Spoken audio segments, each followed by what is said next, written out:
In Search of the Castaways or the Children of Captain Grant. By Jules Verne. Chapter 1. The Shark.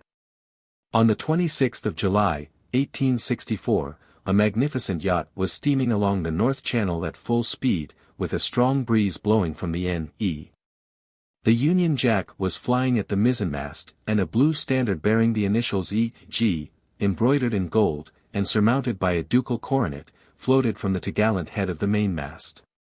The name of the yacht was the DUNCAN, and the owner was Lord Glenarvan, one of the 16 Scotch peers who sit in the Upper House, and the most distinguished member of the Royal Thames Yacht Club, so famous throughout the United Kingdom.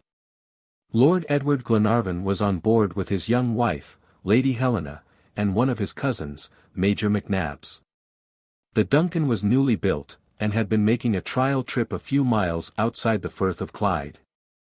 She was returning to Glasgow, and the Isle of Arran already loomed in the distance, when the sailor on watch caught sight of an enormous fish sporting in the wake of the ship. Lord Edward, who was immediately apprised of the fact, came up on the poop a few minutes after with his cousin, and asked John Mangles, the captain, what sort of an animal he thought it was. "Well, since your lordship asks my opinion," said Mangles, "I think it is a shark, and a fine large one too." "A shark on these shores? There is nothing at all improbable in that," returned the captain. "This fish belongs to a species that is found in all latitudes and in all seas. It is the balance fish, or hammer-headed shark, if I am not much mistaken. But if your lordship has no objections, and it would give the smallest pleasure to Lady Helena to see a novelty in the way of fishing, we'll soon haul up the monster and find out what it really is. What do you say, McNabbs? Shall we try to catch it?" asked Lord Glenarvan. "If you like, it's all one to me," was his cousin's cool reply. "The more of those terrible creatures that are killed the better, at all events," said John Mangles, "so let's seize the chance, and it will not only give us a little diversion, but be doing a good action." "Very well, set to work, then," said Glenarvan. Lady Helena soon joined her husband on deck, quite charmed at the prospect of such exciting sport. The sea was splendid, and every movement of the shark was distinctly visible. In obedience to the captain's orders, the sailors threw a strong rope over the starboard side of the yacht, with a big hook at the end of it, concealed in a thick lump of bacon. The bait took at once, though the shark was full 50 yards distant. He began to make rapidly for the yacht, beating the waves violently with his fins, and keeping his tail in a perfectly straight line. As he got nearer, his great projecting eyes could be seen inflamed with greed, and his gaping jaws with their quadruple row of teeth. His head was large, and shaped like a double hammer at the end of a handle. John Mangles was right. This was evidently a balance fish, the most voracious of all the squalidy species. The passengers and sailors on the yacht were watching all the animal's movements with the liveliest interest. He soon came within reach of the bait, turned over on his back to make a good dart at it, and in a second bacon and contents had disappeared. He had hooked himself now, as the tremendous jerk he gave the cable proved, and the sailors began to haul in the monster by means of tackle attached to the mainyard. He struggled desperately, but his captors were prepared for his violence, and had a long rope ready with a slip knot, which caught his tail and rendered him powerless at once. In a few minutes more he was hoisted up over the side of the yacht and thrown on the deck. A man came forward immediately, hatchet in hand, and approaching him cautiously, with one powerful stroke cut off his tail. This ended the business, for there was no longer any fear of the shark. But, though the sailors' vengeance was satisfied, their curiosity was not. They knew the brute had no very delicate appetite, and the contents of his stomach might be worth investigation. This is the common practice on all ships when a shark is captured, but Lady Glenarvan declined to be present at such a disgusting exploration, and withdrew to the cabin again. The fish was still breathing. It measured 10 feet in length, and weighed more than 600 pounds. This was nothing extraordinary, for though the hammer-headed shark is not classed among the most gigantic of the species, it is always reckoned among the most formidable. The huge brute was soon ripped up in a very unceremonious fashion. The hook had fixed right in the stomach, which was found to be absolutely empty, and the disappointed sailors were just going to throw the remains overboard, when the boatswain's attention was attracted by some large object sticking fast in one of the viscera. "I say! What's this?" he exclaimed. "That," replied one of the sailors, "why, it's a piece of rock the beast swallowed by way of ballast. It's just a bottle, neither more nor less, that the fellow has got in his inside, and couldn't digest," said another of the crew.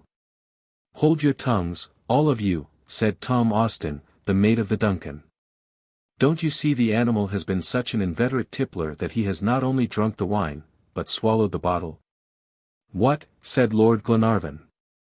"Do you mean to say it is a bottle that the shark has got in his stomach?" "Aye, it is a bottle, most certainly," replied the boatswain, "but not just from the cellar." "Well, Tom, be careful how you take it out," said Lord Glenarvan, "for bottles found in the sea often contain precious documents." "Do you think this does?" said Major McNabbs, incredulously. "It possibly may, at any rate." "Oh! I'm not saying it doesn't. There may perhaps be some secret in it," returned the Major. "That's just what we're to see," said his cousin. "Well, Tom." "Here it is," said the mate, holding up a shapeless lump he had managed to pull out, though with some difficulty. "Get the filthy thing washed then, and bring it to the cabin." Tom obeyed, and in a few minutes brought in the bottle and laid it on the table, at which Lord Glenarvan and the Major were sitting ready with the captain, and, of course, Lady Helena, for women, they say, are always a little curious.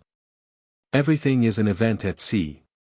For a moment they all sat silent, gazing at this frail relic, wondering if it told the tale of sad disaster, or brought some trifling message from a frolic-loving sailor, who had flung it into the sea to amuse himself when he had nothing better to do.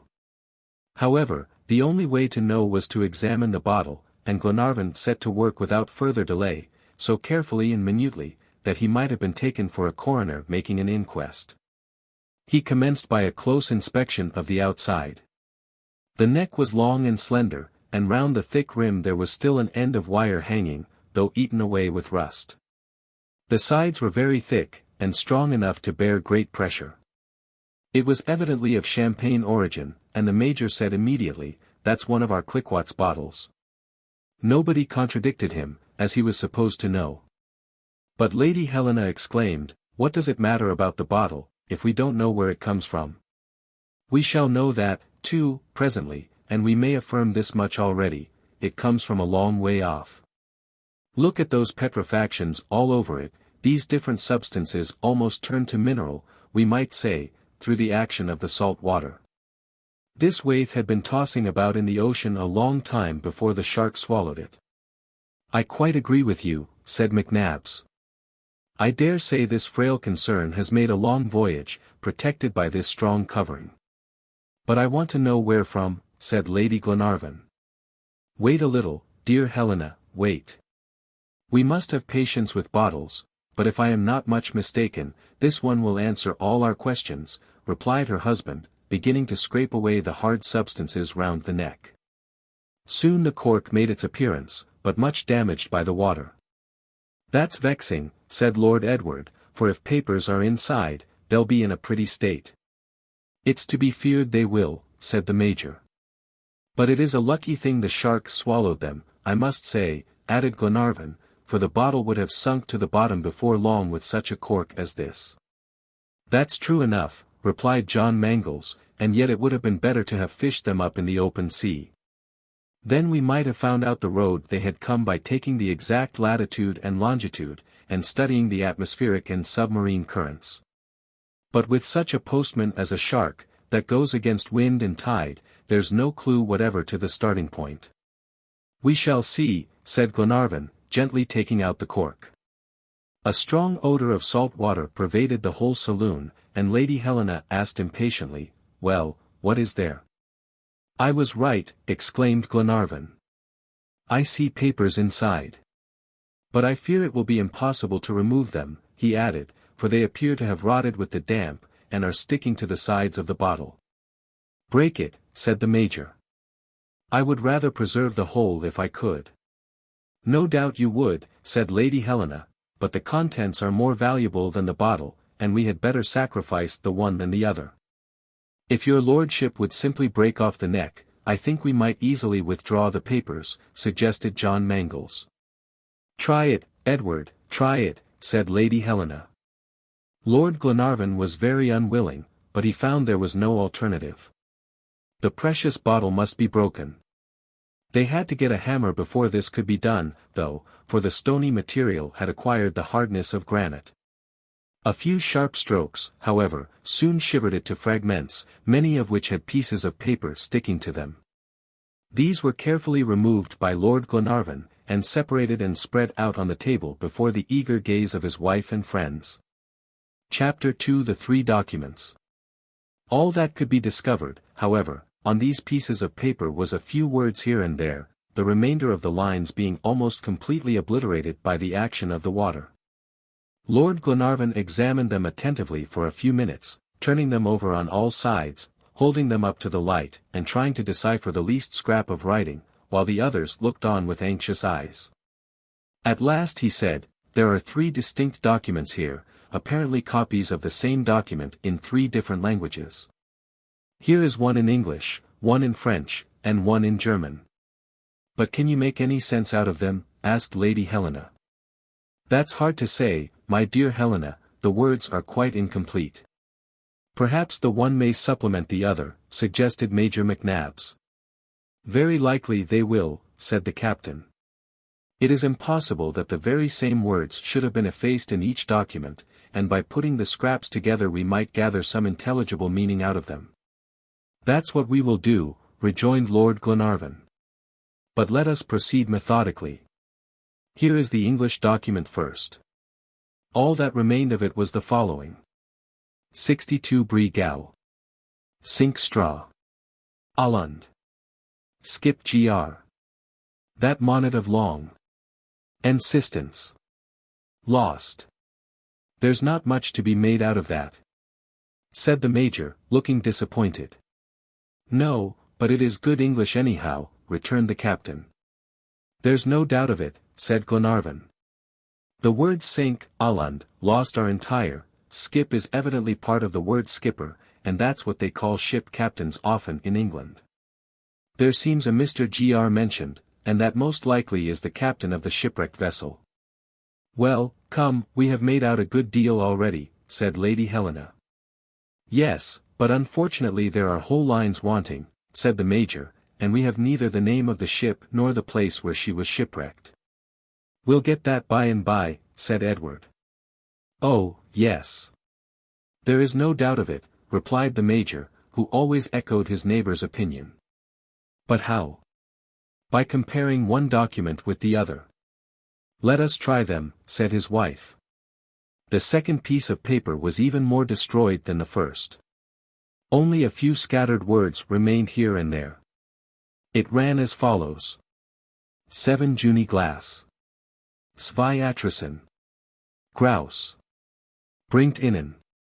"This is written in German," said John Mangles the moment he looked at it. "And you understand that language, don't you?" asked Lord Glenarvan. "Perfectly." "Come, then, tell us the meaning of these words."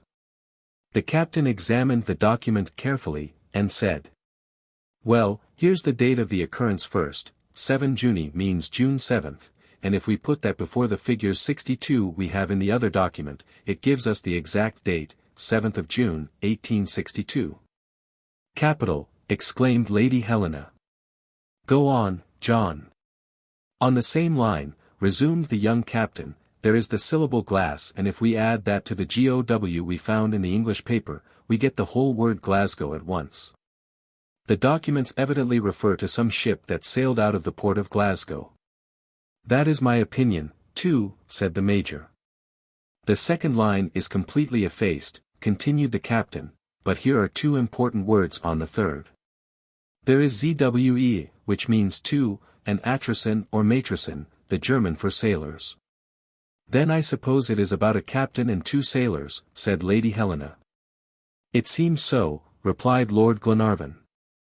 "I must confess, your lordship, that the next word puzzles me. I can make nothing of it. Perhaps the third document may throw some light on it. The last two words are plain enough. Bringt ihnen means bring them. And, if you recollect, in the English paper we had assistance, so by putting the parts together, it reads thus, I think, bring them assistance. Yes, that must be it, replied Lord Glenarvan.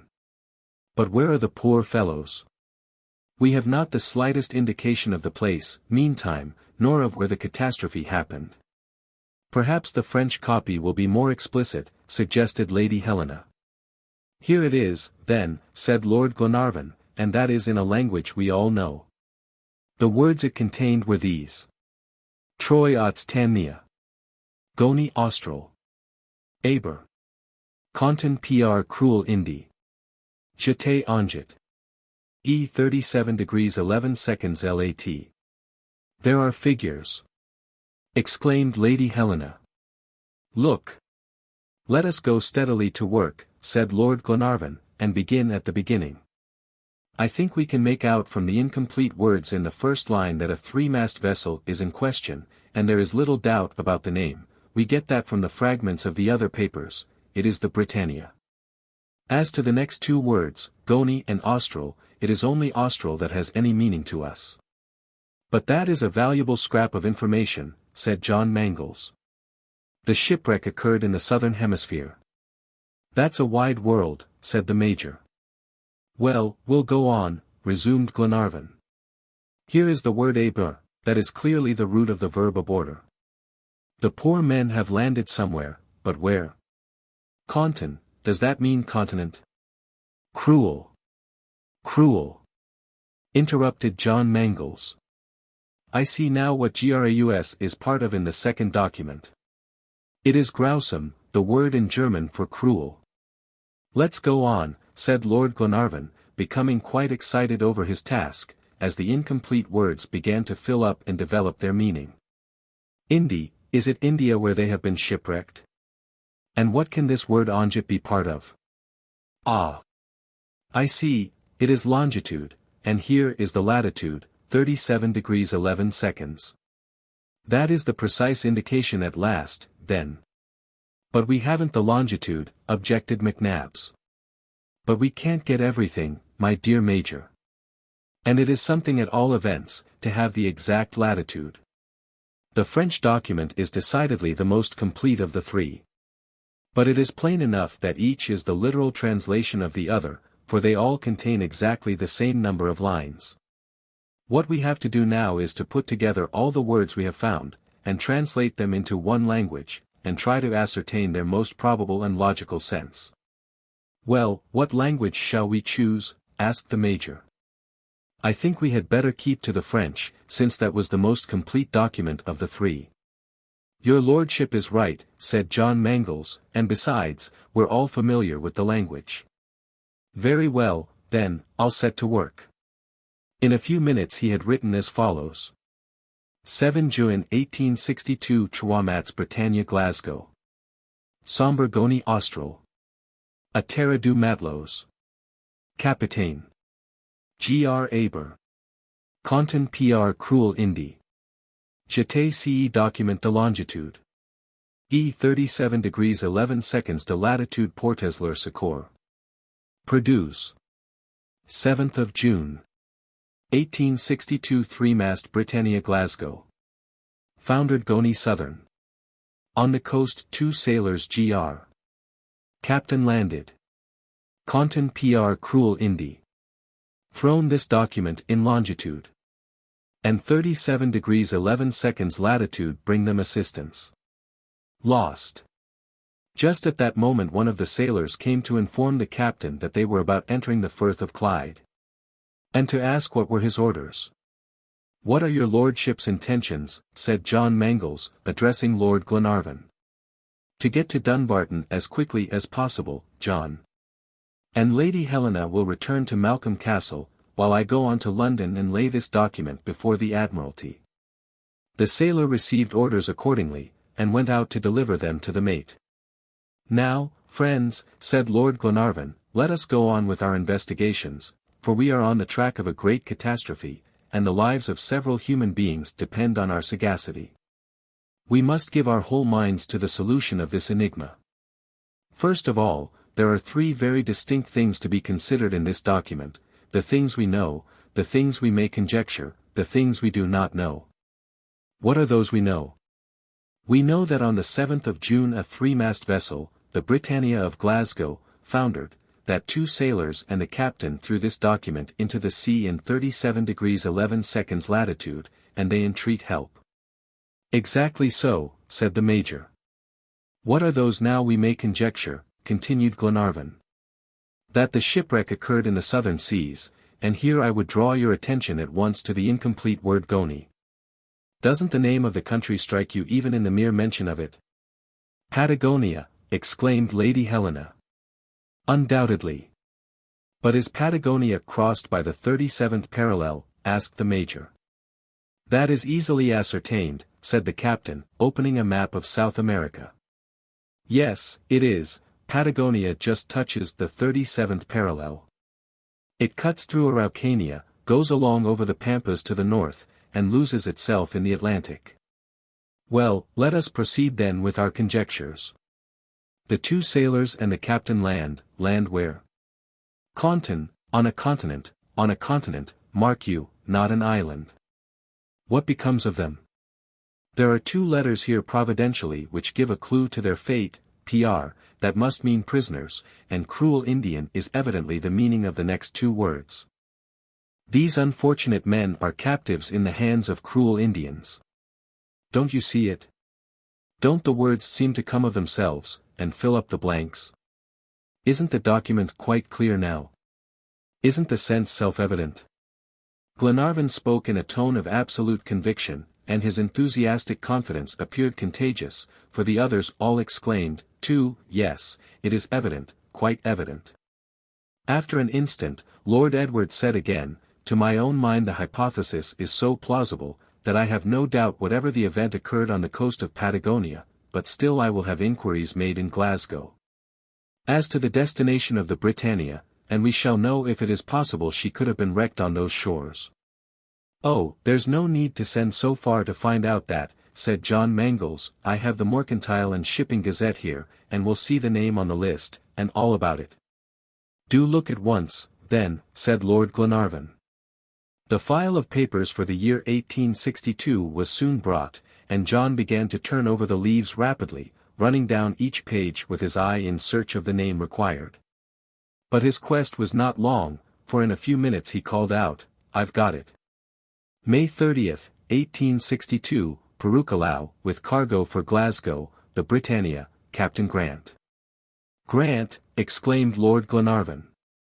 That is the adventurous Scotchman that attempted to found a new Scotland on the shores of the Pacific. Yes, rejoined John Mangles, it is the very man. He sailed from Glasgow in the Britannia in 1861, and has not been heard of since. There isn't a doubt of it, not a shadow of doubt, repeated Lord Glenarvan. It is just that same Captain Grant.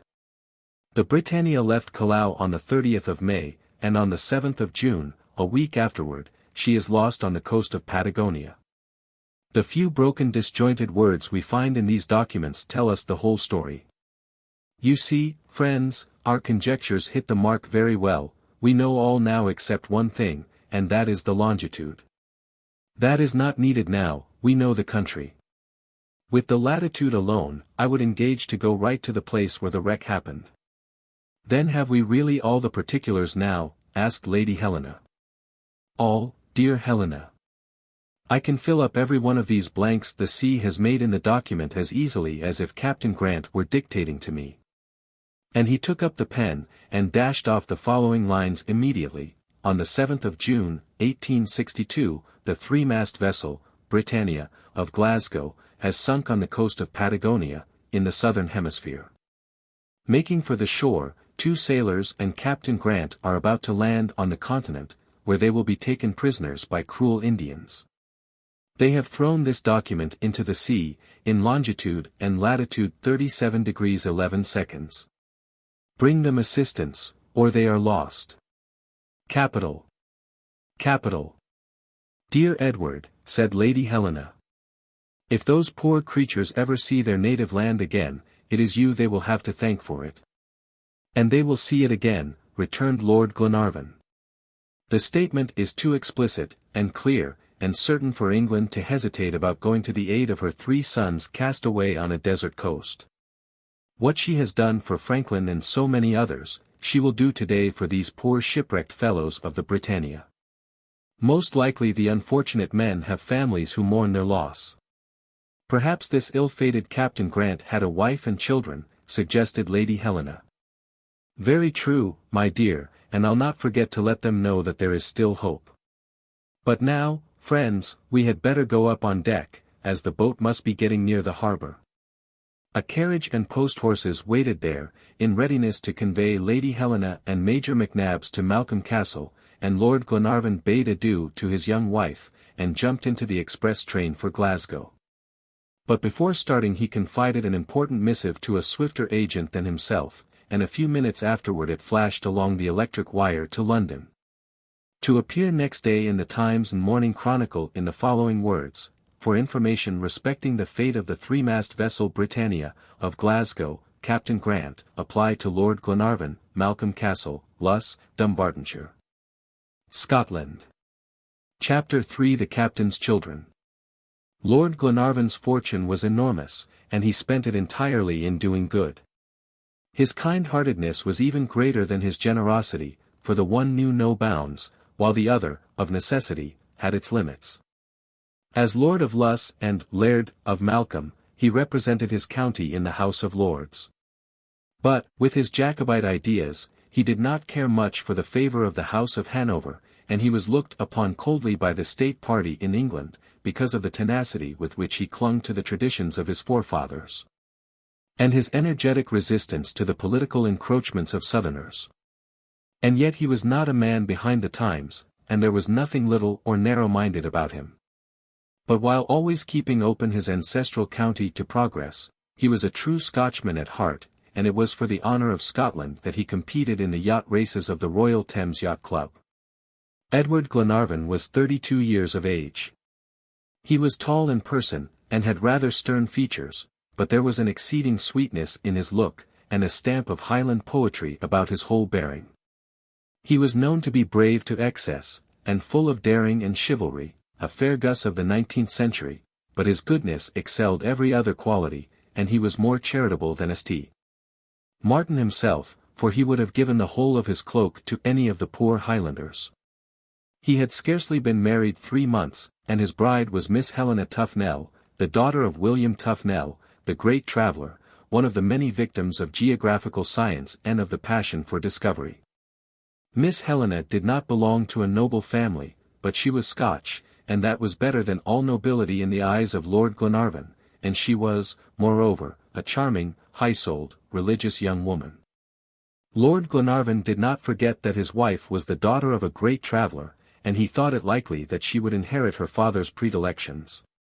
He had the DUNCAN built expressly that he might take his bride to the most beautiful lands in the world, and complete their honeymoon by sailing up the Mediterranean, and through the clustering islands of the archipelago.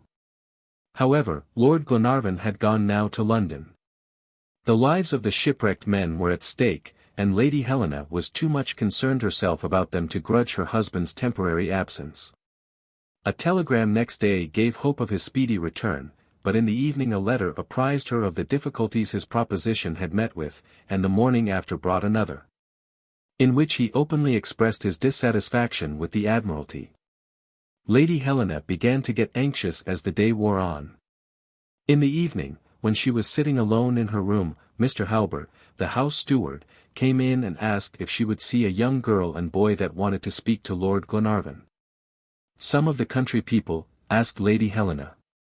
No, madam, replied the steward, I do not know them at all. They came by rail to Bolah, and walked the rest of the way to Luss. Tell them to come up, Halbert. In a few minutes a girl and boy were shown in. They were evidently brother and sister, for the resemblance was unmistakable. The girl was about 16 years of age. Her tired pretty face, and sorrowful eyes, and resigned but courageous look, as well as her neat though poor attire, made a favourable impression. The boy she held by the hand was about 12, but his face expressed such determination, that he appeared quite his sister's protector. The girl seemed too shy to utter a word at first, but Lady Helena quickly relieved her embarrassment by saying, with an encouraging smile, "You wish to speak to me, I think?" "No," replied the boy, in a decided tone. "Not to you, but to Lord Glenarvan." "Excuse him, ma'am," said the girl, with a look at her brother. "Lord Glenarvan is not at the castle just now," returned Lady Helena.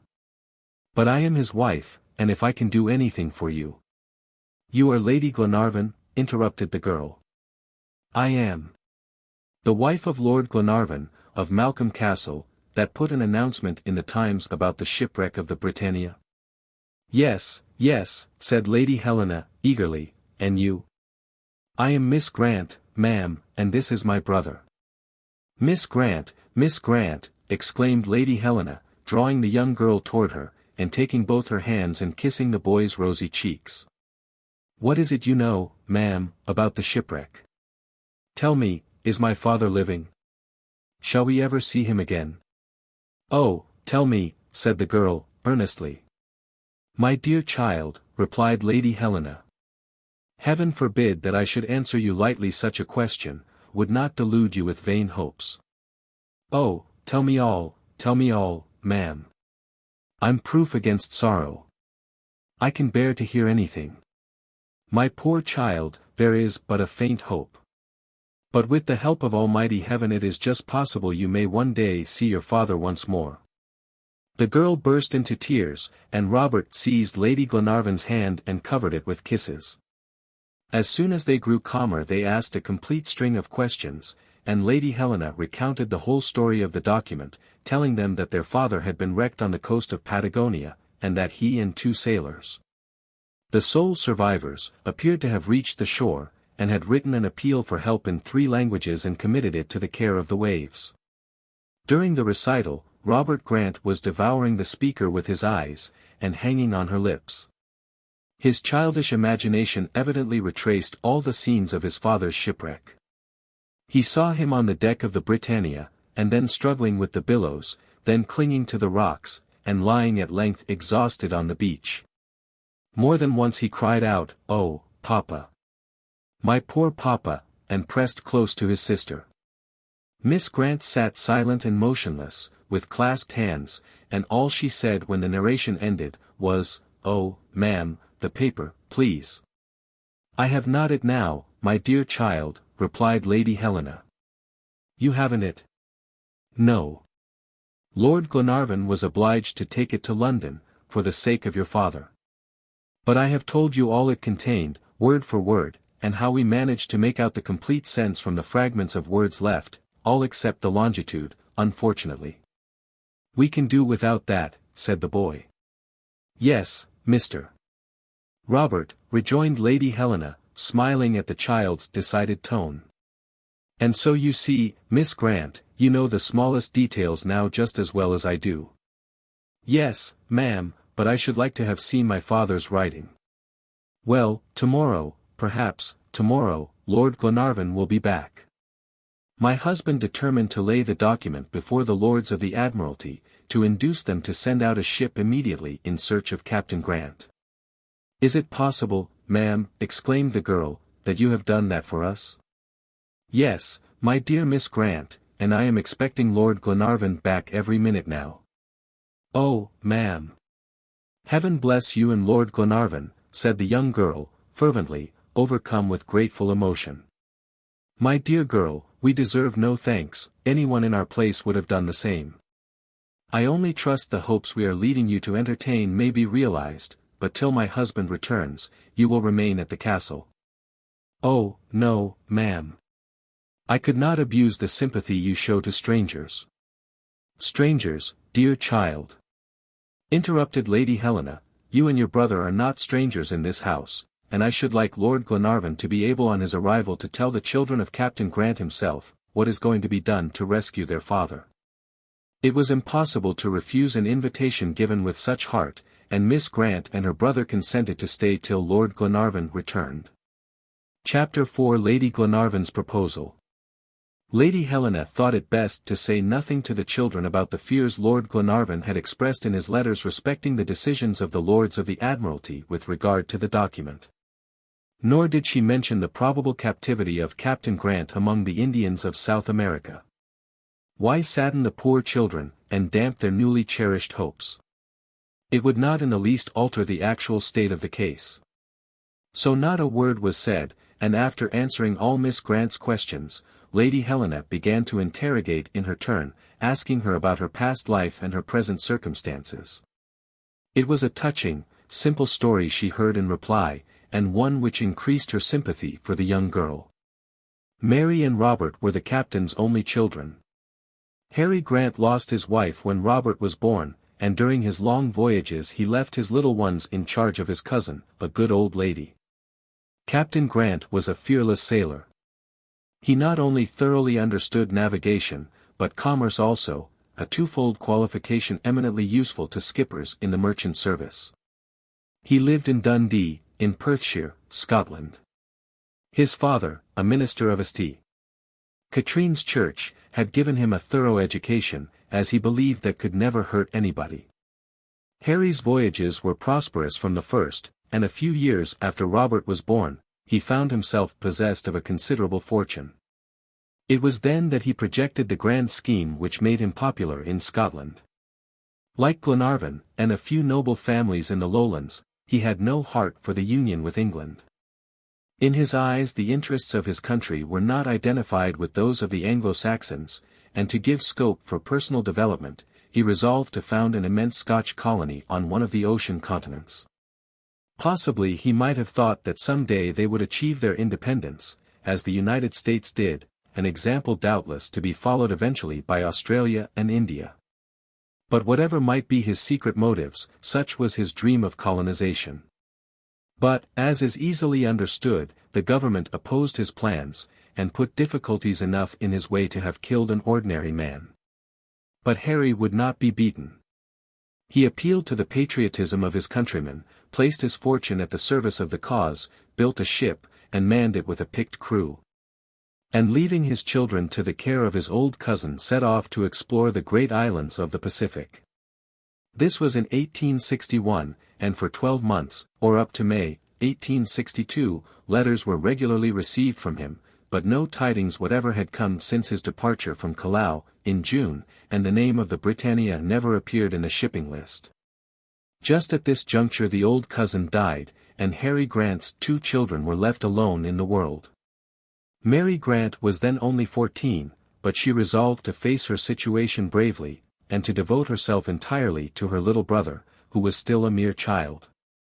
By dint of close economy, combined with tact and prudence, she managed to support and educate him, working day and night, denying herself everything, that she might give him all he needed, watching over him and caring for him like a mother. The 2 children were living in this touching manner in Dundee, struggling patiently and courageously with their poverty. Mary thought only of her brother, and indulged in dreams of a prosperous future for him. She had long given up all hope of the Britannia, and was fully persuaded that her father was dead. What, then, was her emotion when she accidentally saw the notice in the Times? She never hesitated for an instant as to the course she should adopt, but determined to go to Dumbartonshire immediately, to learn the best and worst. Even if she were to be told that her father's lifeless body had been found on a distant shore, or in the bottom of some abandoned ship, it would be a relief from incessant doubt and torturing suspense. She told her brother about the advertisement, and the 2 children started off together that same day for Perth, where they took the train, and arrived in the evening at Malcolm Castle. Such was Mary Grant's sorrowful story, and she recounted it in so simple and unaffected a manner, that it was evident she never thought her conduct had been that of a heroine through those long trying years. But Lady Helena thought it for her, and more than once she put her arms round both the children, and could not restrain her tears. As for Robert, he seemed to have heard these particulars for the first time. All the while his sister was speaking, he gazed at her with wide-open eyes, only knowing now how much she had done and suffered for him, and, as she ended, he flung himself on her neck, and exclaimed, "Oh, mamma! My dear little mamma! It was quite dark by this time, and Lady Helena made the children go to bed, for she knew they must be tired after their journey. They were soon both sound asleep, dreaming of happy days. After they had retired, Lady Helena sent for Major McNabbs, and told him the incidents of the evening. "That Mary Grant must be a brave girl," said the Major. "I only hope my husband will succeed, for the poor children's sake," said his cousin. "It would be terrible for them if he did not. He will be sure to succeed, or the Lords of the Admiralty must have hearts harder than Portland stone." But, notwithstanding McNabbs's assurance, Lady Helena passed the night in great anxiety, and could not close her eyes. Mary Grant and her brother were up very early next morning, and were walking about in the courtyard when they heard the sound of a carriage approaching. It was Lord Glenarvan, and, almost immediately, Lady Helena and the Major came out to meet him.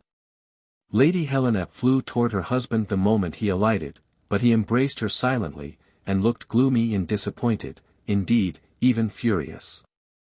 "Well, Edward," she said, "tell me." "Well, Helena, dear, those people have no heart. They have refused." "Yes. They have refused me a ship. They talked of the millions that had been wasted in search for Franklin, and declared the document was obscure and unintelligible. And, then, they said it was 2 years now since they were cast away, and there was little chance of finding them. Besides, they would have it that the Indians, who made them prisoners, would have dragged them into the interior, and it was impossible, they said, to hunt all through Patagonia for 3 Scotchmen. That the search would be vain and perilous, and cost more lives than it saved. In short, they assigned all the reasons that people invent who have made up their minds to refuse. The truth is, they remembered Captain Grant's projects, and that is the secret of the whole affair. So the poor fellow is lost forever. My father! My poor father!" cried Mary Grant, throwing herself on her knees before Lord Glenarvan, who exclaimed in amazement. "Your father? What? Is this Miss?" "Yes, Edward," said Lady Helena. "This is Miss Mary Grant and her brother, the 2 children condemned to orphanage by the cruel Admiralty." "Oh! Miss Grant," said Lord Glenarvan, raising the young girl, "if I had known of your presence." He said no more, and there was a painful silence in the courtyard, broken only by sobs. No one spoke, but the very attitude of both servants and masters spoke their indignation at the conduct of the English government. At last the Major said, addressing Lord Glenarvan, "Then you have no hope whatever?" "None," was the reply. "Very well, then," exclaimed little Robert, "I'll go and speak to those people myself, and we'll see if they—" He did not complete his sentence, for his sister stopped him, but his clenched fists showed his intentions were the reverse of pacific. "No, Robert," said Mary Grant, "we will thank this noble lord and lady for what they have done for us, and never cease to think of them with gratitude, and then we'll both go together." "Mary," said Lady Helena, in a tone of surprise. "Go where?" asked Lord Glenarvan.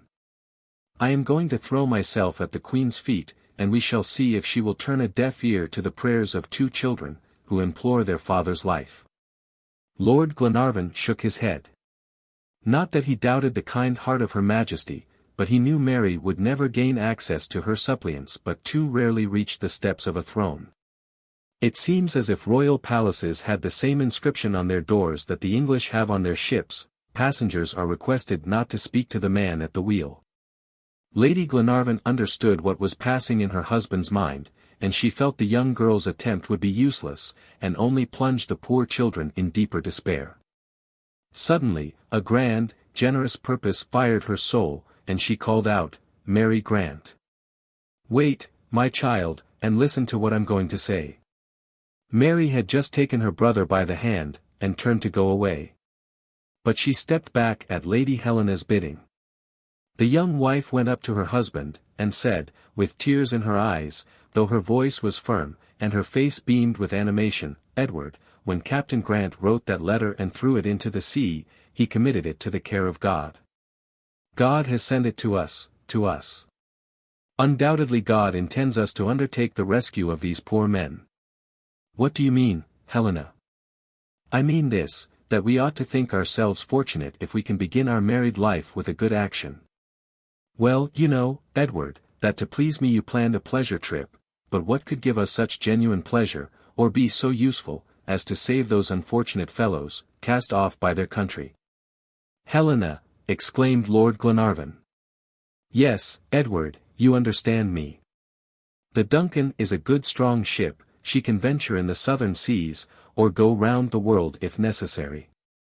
Let us go, Edward, let us start off and search for Captain Grant.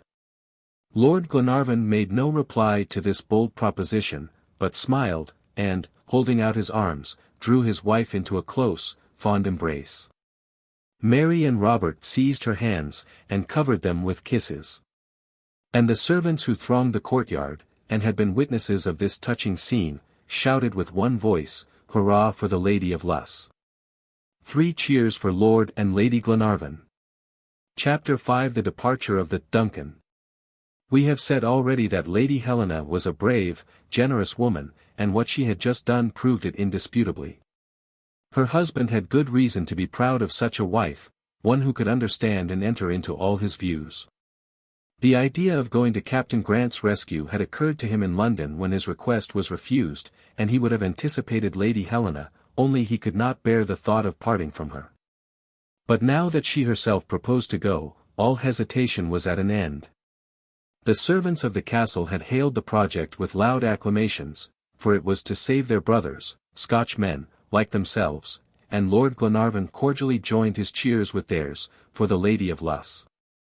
The departure once resolved upon, there was not an hour to be lost. A telegram was dispatched to John Mangles the very same day, conveying Lord Glenarvan's orders to take the DUNCAN immediately to Glasgow, and to make preparations for a voyage to the southern seas, and possibly round the world. For Lady Helena was right in her opinion that the yacht might safely attempt the circumnavigation of the globe, if necessary. The DUNCAN was a steam yacht of the finest description. She was 210 tons burden, much larger than any of the first vessels that touched the shores of the New World, for the largest of the 4 ships that sailed with Columbus was only 70 tons. She had 2 masts and all the sails and rigging of an ordinary clipper, which would enable her to take advantage of every favorable wind, though her chief reliance was on her mechanical power. The engine, which was constructed on a new system, was a high-pressure one, of 160 horsepower, and put in motion a double screw. This gave the yacht such swiftness that during her trial trip in the Firth of Clyde, she made 17 miles an hour, a higher speed than any vessel had yet attained. No alterations were consequently needed in the DUNCAN herself. John Mangles had only to attend to her interior arrangements. His first care was to enlarge the bunkers to carry as much coal as possible, for it is difficult to get fresh supplies en route. He had to do the same with the storerooms, and managed so well that he succeeded in laying in provisions enough for 2 years. There was abundance of money at his command, and enough remained to buy a cannon, on a pivot carriage, which he mounted on the forecastle. There was no knowing what might happen, and it is always well to be able to send a good round bullet flying 4 miles off. John Mangles understood his business. Though he was only the captain of a pleasure yacht, he was one of the best skippers in Glasgow. He was 30 years of age, and his countenance expressed both courage and goodness, if the features were somewhat coarse. He had been brought up at the castle by the Glenarvan family, and had turned out a capital sailor, having already given proof, in some of his long voyages, of his skill and energy in sang-froid. When Lord Glenarvan offered him the command of the DUNCAN, he accepted it with right good will, for he loved the master of Malcolm Castle, like a brother, and had hitherto vainly sought some opportunity of showing his devotion. Tom Austin, the mate, was an old sailor, worthy of all confidence. The crew, consisting of 25 men, including the captain and chief officer, were all from Dumbartonshire, experienced sailors, and all belonging to the Glenarvan estate. In fact, it was a regular clan, and they did not forget to carry with them the traditional bagpipes. Lord Glenarvan had in them a band of trusty fellows, skilled in their calling, devoted to himself, full of courage, and as practiced in handling firearms as in the maneuvering of a ship.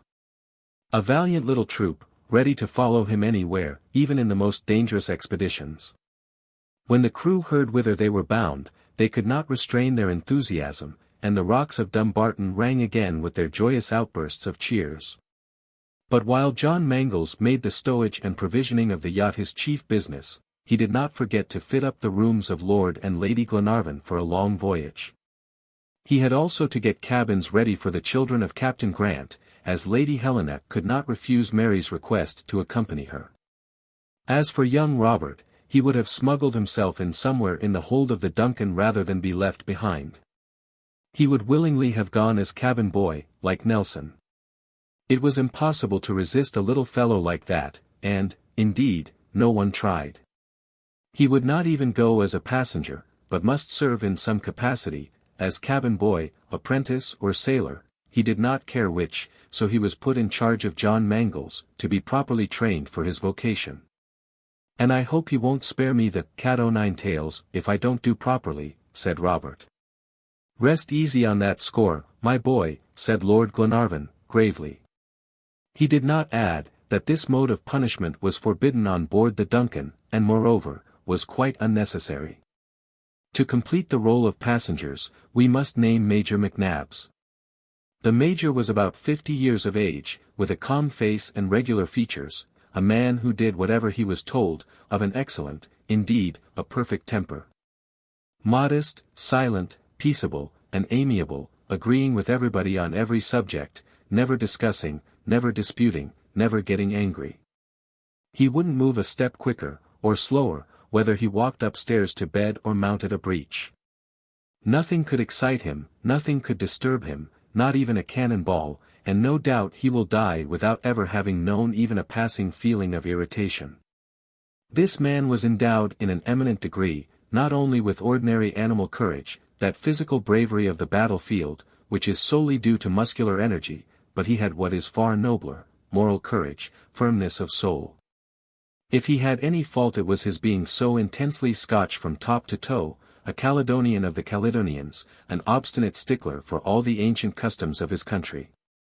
This was the reason he would never serve in England, and he gained his rank of major in the 42nd Regiment, the Highland Black Watch, composed entirely of Scotch noblemen. As a cousin of Glenarvan, he lived in Malcolm Castle, and as a major he went as a matter of course with the Duncan. Such, then, was the personnel of this yacht, so unexpectedly called to make one of the most wonderful voyages of modern times. From the hour she reached the steamboat quay at Glasgow, she completely monopolized the public attention. A considerable crowd visited her every day, and the Duncan was the one topic of interest and conversation, to the great vexation of the different captains in the port, among others of Captain Burton, in command of the Scotia. A magnificent steamer lying close beside her, and bound for Calcutta. Considering her size, the Scotia might justly look upon the Duncan as a mere flyboat, and yet this pleasure yacht of Lord Glenarvan was quite the centre of attraction, and the excitement about her daily increased. The Duncan was to sail out with the tide at 3 o'clock on the morning of the 25th of August. But before starting, a touching ceremony was witnessed by the good people of Glasgow. At 8 o'clock the night before, Lord Glenarvan and his friends, and the entire crew, from the stokers to the captain, all who were to take part in this self-sacrificing voyage, left the yacht and repaired to St. Mungo's, the ancient cathedral of the city. This venerable edifice, so marvellously described by Walter Scott, remains intact amid the ruins made by the Reformation. And it was there, beneath its lofty arches, in the grand nave, in the presence of an immense crowd, and surrounded by tombs as thickly set as in a cemetery, that they all assembled to implore the blessing of heaven on their expedition, and to put themselves under the protection of Providence. The Reverend Mr. Morton conducted the service, and when he had ended and pronounced the benediction, a young girl's voice broke the solemn silence that followed. It was Mary Grant who poured out her heart to God in prayer for her benefactors, while grateful happy tears streamed down her cheeks, and almost choked her utterance. The vast assembly dispersed under the influence of deep emotion, and at 10 o'clock the passengers and crew returned on board the vessel. Chapter 6 An Unexpected Passenger. The ladies passed the whole of the first day of the voyage in their berths, for there was a heavy swell in the sea, and toward evening the wind blew pretty fresh, and the Duncan tossed and pitched considerably. But the morning after, the wind changed, and the captain ordered the men to put up the foresail, and brigantine and foretopsail, which greatly lessened the rolling of the vessel. Lady Helena and Mary Grant were able to come on deck at daybreak, where they found Lord Glenarvan, Major McNabbs, and the captain. "And how do you stand the sea, Miss Mary?" said Lord Glenarvan. "Pretty well, my lord. I am not very much inconvenienced by it. Besides, I shall get used to it." "And our young Robert?" "Oh, as for Robert," said the captain, "whenever he is not poking about down below in the engine room, he is perched somewhere aloft among the rigging. A youngster like that laughs at seasickness. Why, look at him this very moment. Do you see him?" The captain pointed toward the foremast, and sure enough there was Robert, hanging on the yards of the topgallant mast, 100 feet above in the air. Mary involuntarily gave a start, but the captain said, "Oh, don't be afraid, Miss Mary. He is all right, take my word for it. I'll have a capital sailor to present to Captain Grant before long, for we'll find the worthy captain, depend upon it." "Heaven grant it, Mr. John," replied the young girl. "My dear child," said Lord Glenarvan, "there is something so providential in the whole affair, that we have every reason to hope. We are not going, we are led, we are not searching, we are guided. And then see all the brave men that have enlisted in the service of the good cause. We shall not only succeed in our enterprise, but there will be little difficulty in it. I promised Lady Helena a pleasure trip, and I am much mistaken if I don't keep my word." "Edward," said his wife, "you are the best of men." "Not at all," was the reply, "but I have the best of crews and the best of ships." "You don't admire the Duncan, I suppose, Miss Mary?" "On the contrary, my lord, I do admire her, and I'm a connoisseur in ships," returned the young girl. "Indeed?" "Yes. I have played all my life on my father's ships. He should have made me a sailor, for I dare say, at a push, I could reef a sail or plait a gasket easily enough." "Do you say so, miss?" exclaimed John Mangles. "If you talk like that you and John will be great friends, for he can't think any calling is equal to that of a seaman, he can't fancy any other, even for a woman. Isn't it true, John?" "Quite so," said the captain, "and yet, your lordship, I must confess that Miss Grant is more in her place on the poop than reefing a topsail. But for all that, I am quite flattered by her remarks." "And especially when she admires the Duncan," replied Glenarvan. "Well, really," said Lady Glenarvan, "you are so proud of your yacht that you make me wish to look all over it, and I should like to go down and see how our brave men are lodged." "Their quarters are first-rate," replied John, "they are as comfortable as if they were at home." "And they really are at home, my dear Helena," said Lord Glenarvan. "This yacht is a portion of our old Caledonia, a fragment of Dumbartonshire, making a voyage by special favor, so that in a manner we are still in our own country. The Duncan is Malcolm Castle, and the ocean is Loch Lomond." "Very well, dear Edward, do the honors of the castle then." "At your service, madam, but let me tell Albinett first." The steward of the yacht was an excellent maître d'hôtel, and might have been French for his airs of importance, but for all that he discharged his functions with zeal and intelligence. "Albinett," said his master, as he appeared in answer to his summons, "we are going to have a turn before breakfast. I hope we shall find it ready when we come back." He said this just as if it had been a walk to Tarbert or Loch Katrine they were going, and the steward bowed with perfect gravity in reply. "Are you coming with us, Major?" asked Lady Helena. "If you command me," replied McNabbs. "Oh," said Lord Glenarvan, "the Major is absorbed in his cigar, you mustn't tear him from it. He is an inveterate smoker, Miss Mary, I can tell you. He is always smoking, even while he sleeps." The Major gave an assenting nod, and Lord Glenarvan and his party went below. McNabbs remained alone, talking to himself, as was his habit, and was soon enveloped in still thicker clouds of smoke. He stood motionless, watching the track of the yacht. After some minutes of this silent contemplation he turned round, and suddenly found himself face to face with a new comer. Certainly, if anything could have surprised him, this rencontre would, for he had never seen the stranger in his life before. He was a tall, thin, withered-looking man, about 40 years of age, and resembled a long nail with a big head. His head was large and massive, his forehead high, his chin very marked.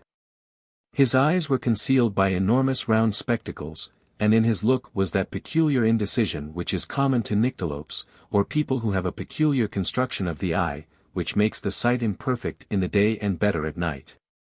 It was evident from his physiognomy that he was a lively, intelligent man. He had not the crabbed expression of those grave individuals who never laugh on principle, and cover their emptiness with a mask of seriousness. He looked far from that. His careless, good-humored air, and easy, unceremonious manners, showed plainly that he knew how to take men and things on their bright side. But though he had not yet opened his mouth, he gave one the impression of being a great talker, and moreover, one of those absent folks who neither see though they are looking, nor hear though they are listening. He wore a travelling cap, and strong, low, yellow boots with leather gaiters.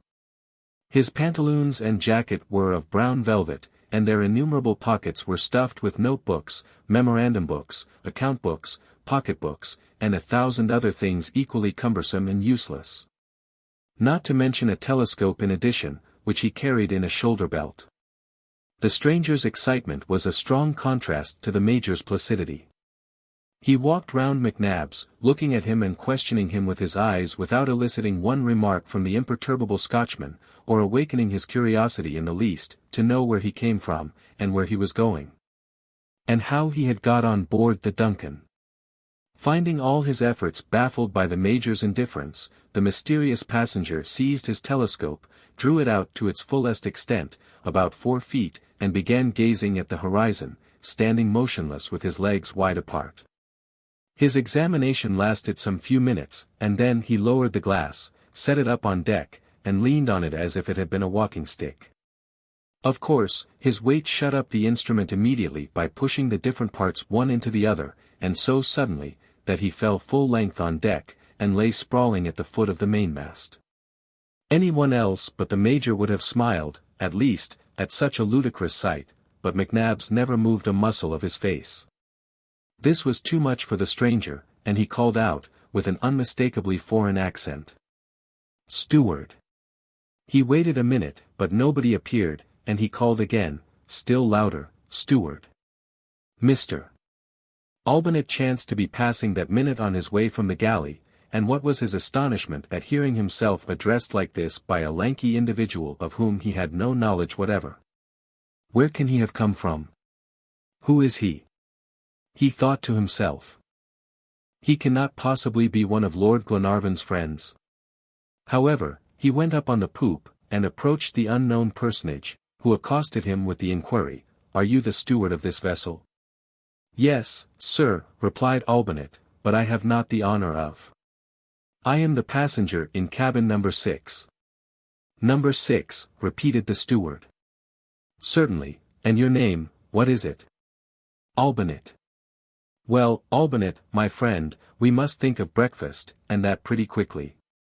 It is 36 hours since I have had anything to eat, or rather 36 hours that I have been asleep, pardonable enough in a man who came all the way, without stopping, from Paris to Glasgow. What is the breakfast hour?" 9 o'clock, replied Albinett, mechanically. The stranger tried to pull out his watch to see the time, but it was not till he had rummaged through the 9th pocket that he found it. "Ah, well," he said, "it is only 8 o'clock at present. Fetch me a glass of sherry and a biscuit while I am waiting, for I am actually falling through sheer inanition." Albinett heard him without understanding what he meant, for the voluble stranger kept on talking incessantly, flying from one subject to another. "The captain? Isn't the captain up yet? And the chief officer? What is he doing? Is he asleep still? It is fine weather, fortunately, and the wind is favorable, and the ship goes all alone." Just at that moment John Mangles appeared at the top of the stairs. "Here is the captain," said Albinett. "Ah! Delighted, Captain Burton, delighted to make your acquaintance, exclaimed the unknown. John Mangles stood stupefied, as much at seeing the stranger on board as at hearing himself called Captain Burton. But the newcomer went on in the most affable manner.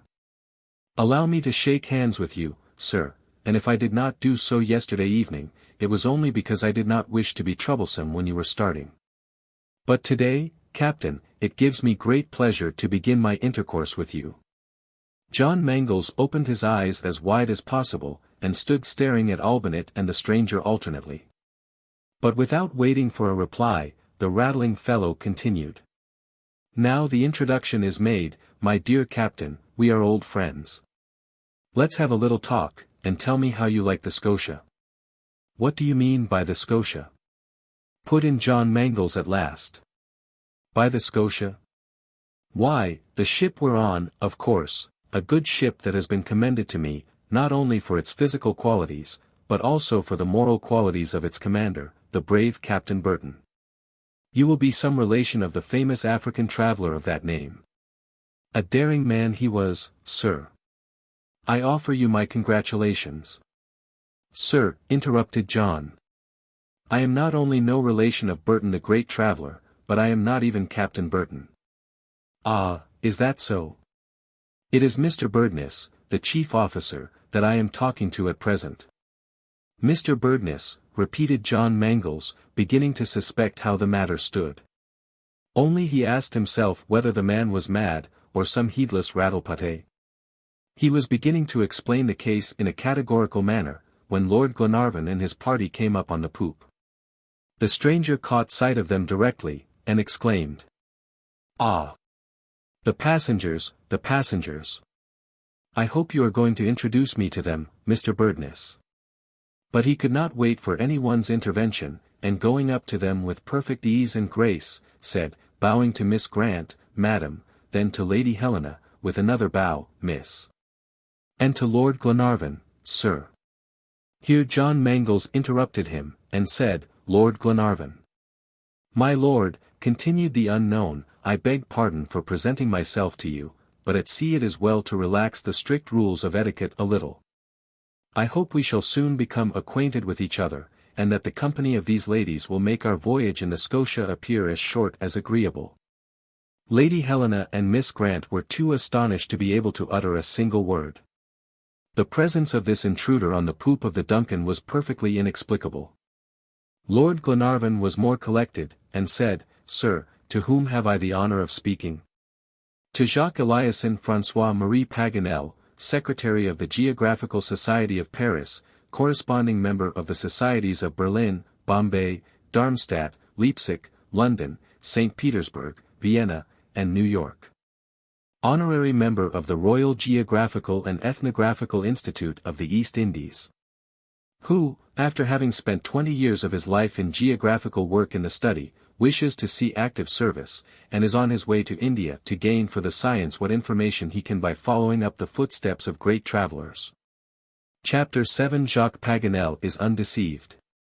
The Secretary of the Geographical Society was evidently an amiable personage, for all this was said in a most charming manner. Lord Glenarvan knew quite well who he was now, for he had often heard Paganel spoken of, and was aware of his merits. His geographical works, his papers on modern discoveries, inserted in the reports of the Society, and his worldwide correspondence, gave him a most distinguished place among the literati of France. Lord Glenarvan could not but welcome such a guest, and shook hands cordially. And now that our introductions are over, he added, you will allow me, Monsieur Paganel, to ask you a question. 20, my lord, replied Paganel.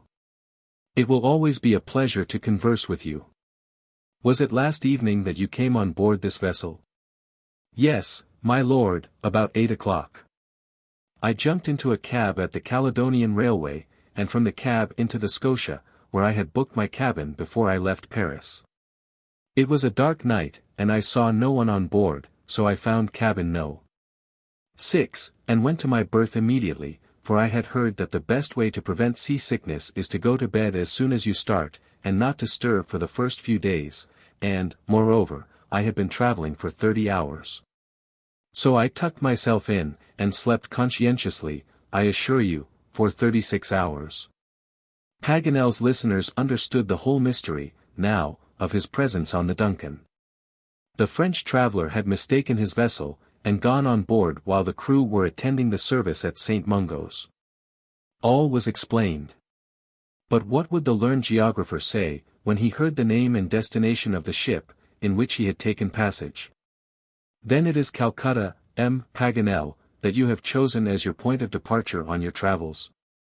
Yes, my lord, to see India has been a cherished purpose with me all my life. It will be the realization of my fondest dreams, to find myself in the country of elephants and thugs. Then it would be by no means a matter of indifference to you, to visit another country instead. No, my lord. Indeed it would be very disagreeable, for I have letters from Lord Somerset, the Governor-General, and also a commission to execute for the Geographical Society. Ah, you have a commission. Yes, I have to attempt a curious and important journey, the plan of which has been drawn up by my learned friend and colleague, Vivian de St. Martin. I am to pursue the track of the Schlagenwhite brothers. And Colonels Waugh and Webb, and Hodgson, and Huck and Gabbett, the missionaries, and Moorcroft and Jules Remy, and so many celebrated travellers. I mean to try and succeed where Crick, the missionary so unfortunately failed in 1846. In a word, I want to follow the course of the river Urud-Zangbochau, which waters Thibet for a distance of 1,500 kilometers, flowing along the northern base of the Himalayas. And to find out at last whether this river does not join itself to the Brahmaputra in the northeast of Assam. The gold medal, my lord, is promised to the traveller who will succeed in ascertaining a fact which is one of the greatest desiderata to the geography of India. Paganel was magnificent. He spoke with superb animation, soaring away on the wings of imagination. It would have been as impossible to stop him as to stop the Rhine at the falls of Schaffhausen. Monsieur Jacques Paganel, said Lord Glenarvan, after a brief pause, that would certainly be a grand achievement, and you would confer a great boon on science, but I should not like to allow you to be laboring under a mistake any longer. And I must tell you, therefore, that for the present at least, you must give up the pleasure of a visit to India. Give it up. And why? Because you are turning your back on the Indian peninsula. What? Captain Burton. I am not Captain Burton, said John Mangles. But the Scotia. This vessel is not the Scotia. It would be impossible to depict the astonishment of Paganel. He stared first at one and then at another in the utmost bewilderment. Lord Glenarvan was perfectly grave, and Lady Helena and Mary showed their sympathy for his vexation by their looks. As for John Mangles, he could not suppress a smile, but the Major appeared as unconcerned as usual. At last the poor fellow shrugged his shoulders, pushed down his spectacles over his nose and said, "You are joking." But just at that very moment his eye fell on the wheel of the ship, and he saw the two words on it, Duncan. Glasgow. The Duncan. The Duncan. He exclaimed, with a cry of despair, and forthwith rushed down the stairs, and away to his cabin. As soon as the unfortunate savant had disappeared, every one, except the Major, broke out into such peals of laughter that the sound reached the ears of the sailors in the forecastle. To mistake a railway or to take the train to Edinburgh when you want to go to Dumbarton might happen, but to mistake a ship and be sailing for Chile when you meant to go to India, that is a blunder indeed. However, said Lord Glenarvan, I am not much astonished at it in Paganel. He is quite famous for such misadventures. One day he published a celebrated map of America, and put Japan in it. But for all that, he is distinguished for his learning, and he is one of the best geographers in France. But what shall we do with the poor gentleman, said Lady Helena, we can't take him with us to Patagonia. Why not? Replied McNabbs, gravely. We are not responsible for his heedless mistakes. Suppose he were in a railway train, would they stop it for him? No, but he would get out at the first station. Well, that is just what he can do here, too, if he likes. He can disembark at the first place where we touch." While they were talking, Paganel came up again on the poop, looking very woebegone and crestfallen. He had been making inquiry about his luggage, to assure himself that it was all on board, and kept repeating incessantly the unlucky words, "The Duncan. The Duncan." He could find no others in his vocabulary. He paced restlessly up and down, sometimes stopping to examine the sails, or gaze inquiringly over the wide ocean, at the far horizon. At length he accosted Lord Glenarvan once more, and said, "And this Duncan, where is she going?" "To America, Monsieur Paganel," was the reply. "And to what particular part?" "To Concepcion." "To Chile." "To Chile," cried the unfortunate geographer. "And my mission to India? But what will the Carterphages, the President of the Central Commission, say? And d'Avisac? And Cortenbert? And Vivian de Saint Martin? How shall I show my face at the séances of the Society? Come, Monsieur Paganel, don't despair. It can all be managed, you will only have to put up with a little delay, which is relatively of not much importance. The Urud-Zangbo Chow will wait for you still in the mountains of Thibet. We shall soon put in at Madeira, and you will get a ship there to take you back to Europe." "Thanks, my lord. I suppose I must resign myself to it. But people will say it is a most extraordinary adventure, and it is only to me such things happen. And then, too, there is a cabin taken for me on board the Scotia." "Oh, as to the Scotia, you'll have to give that up meantime." "But the Duncan is a pleasure yacht, is it not?" began Paganel again, after a fresh examination of the vessel. "Yes, sir," said John Mangles, "and belongs to Lord Glenarvan." "Who begs you will draw freely on his hospitality," said Lord Glenarvan. "1,000 thanks, my lord. I deeply feel your courtesy, but allow me to make one observation. India is a fine country, and can offer many a surprising marvel to travelers. These ladies, I suppose, have never seen it. Well now, the man at the helm has only to give a turn at the wheel, and the Duncan will sail as easily to Calcutta as to Concepcion. And since it is only a pleasure trip that you are—" His proposal was met by such grave, disapproving shakes of the head, that he stopped short before the sentence was completed. And Lady Helena said, "Monsieur Paganel, if we were only on a pleasure trip, I should reply, let us all go to India together, and I am sure Lord Glenarvan would not object.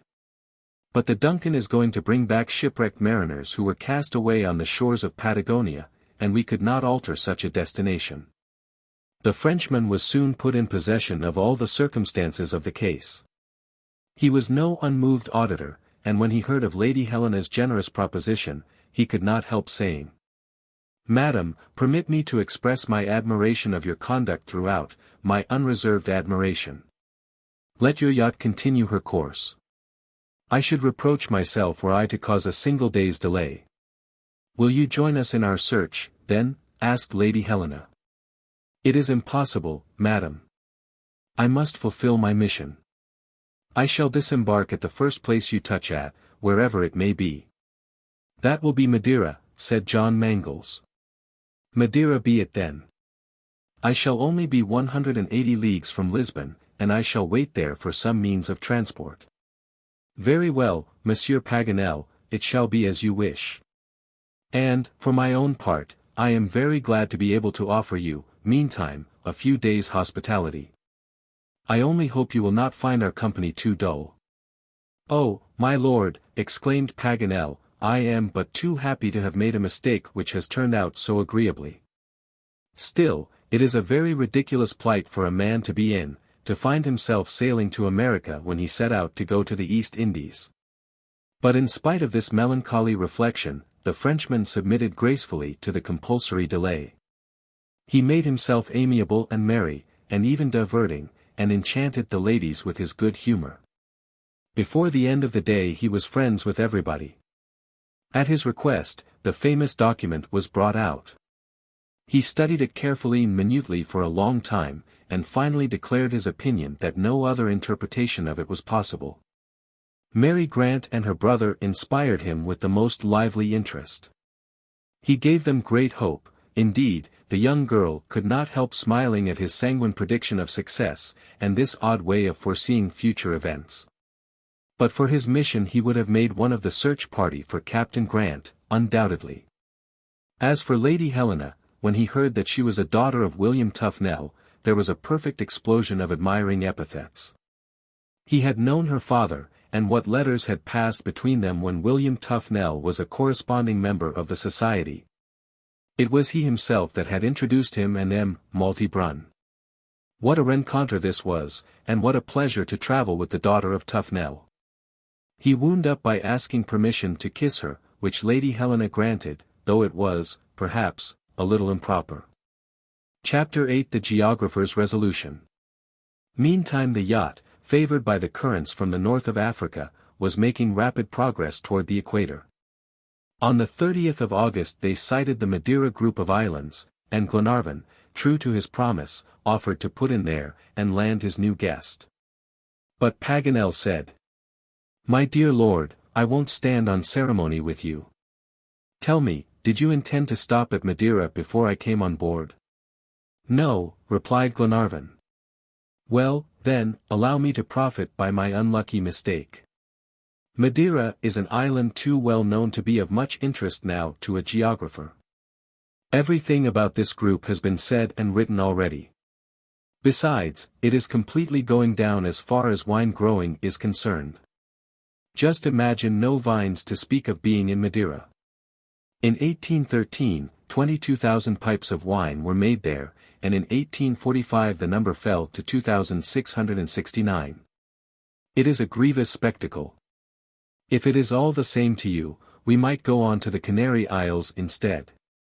"Certainly. It will not the least interfere with our route."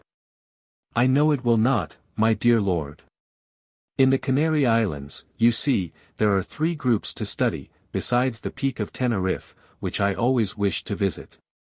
This is an opportunity, and I should like to avail myself of it, and make the ascent of the famous mountain while I am waiting for a ship to take me back to Europe." "As you please, my dear Paganel," said Lord Glenarvan, though he could not help smiling, and no wonder, for these islands are scarcely 250 miles from Madeira, a trifling distance for such a quick sailor as the DUNCAN. Next day, about 2 p.m. John Mangles and Paganel were walking on the poop. The Frenchman was assailing his companion with all sorts of questions about Chile, when all at once the captain interrupted him, and pointing toward the southern horizon, said, "Monsieur Paganel?" "Yes, my dear captain." "Be so good as to look in this direction." "Don't you see anything?" "Nothing." "You're not looking in the right place. It is not on the horizon, but above it in the clouds." "In the clouds? I might well not see." There, by the upper end of the bowsprit." "I see nothing." "Then you don't want to see. Anyway, though we are 40 miles off, yet I tell you the Peak of Teneriffe is quite visible yonder above the horizon." But whether Paganel could not or would not see it then, 2 hours later he was forced to yield to ocular evidence or own himself blind. "You do see it at last, then," said John Mangles. Yes, distinctly," replied Paganel, adding in a disdainful tone, "and that's what they call the Peak of Teneriffe." "That's the peak. It doesn't look much of a height. It is 11,000 feet, though, above the level of the sea. That is not equal to Mont Blanc. Likely enough, but when you come to ascend it, probably you'll think it high enough." "Oh, ascend it. Ascend it, my dear captain. What would be the good after Humboldt and Bonpland? That Humboldt was a great genius. He made the ascent of this mountain, and has given a description of it which leaves nothing unsaid. He tells us that it comprises 5 different zones: the zone of the vines, the zone of the laurels, the zone of the pines, the zone of the alpine heaths, and, lastly, the zone of sterility. He set his foot on the very summit, and found that there was not even room enough to sit down. The view from the summit was very extensive, stretching over an area equal to Spain. Then he went right down into the volcano, and examined the extinct crater. What could I do, I should like you to tell me, after that great man?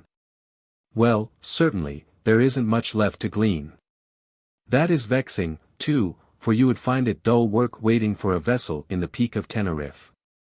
But, I say, Mangles, my dear fellow, are there no ports in the Cape Verde Islands that we might touch at? Oh, yes, nothing would be easier than putting you off at Villa Praya. And then I should have one advantage, which is by no means inconsiderable, I should find fellow countrymen at Senegal, and that is not far away from those islands.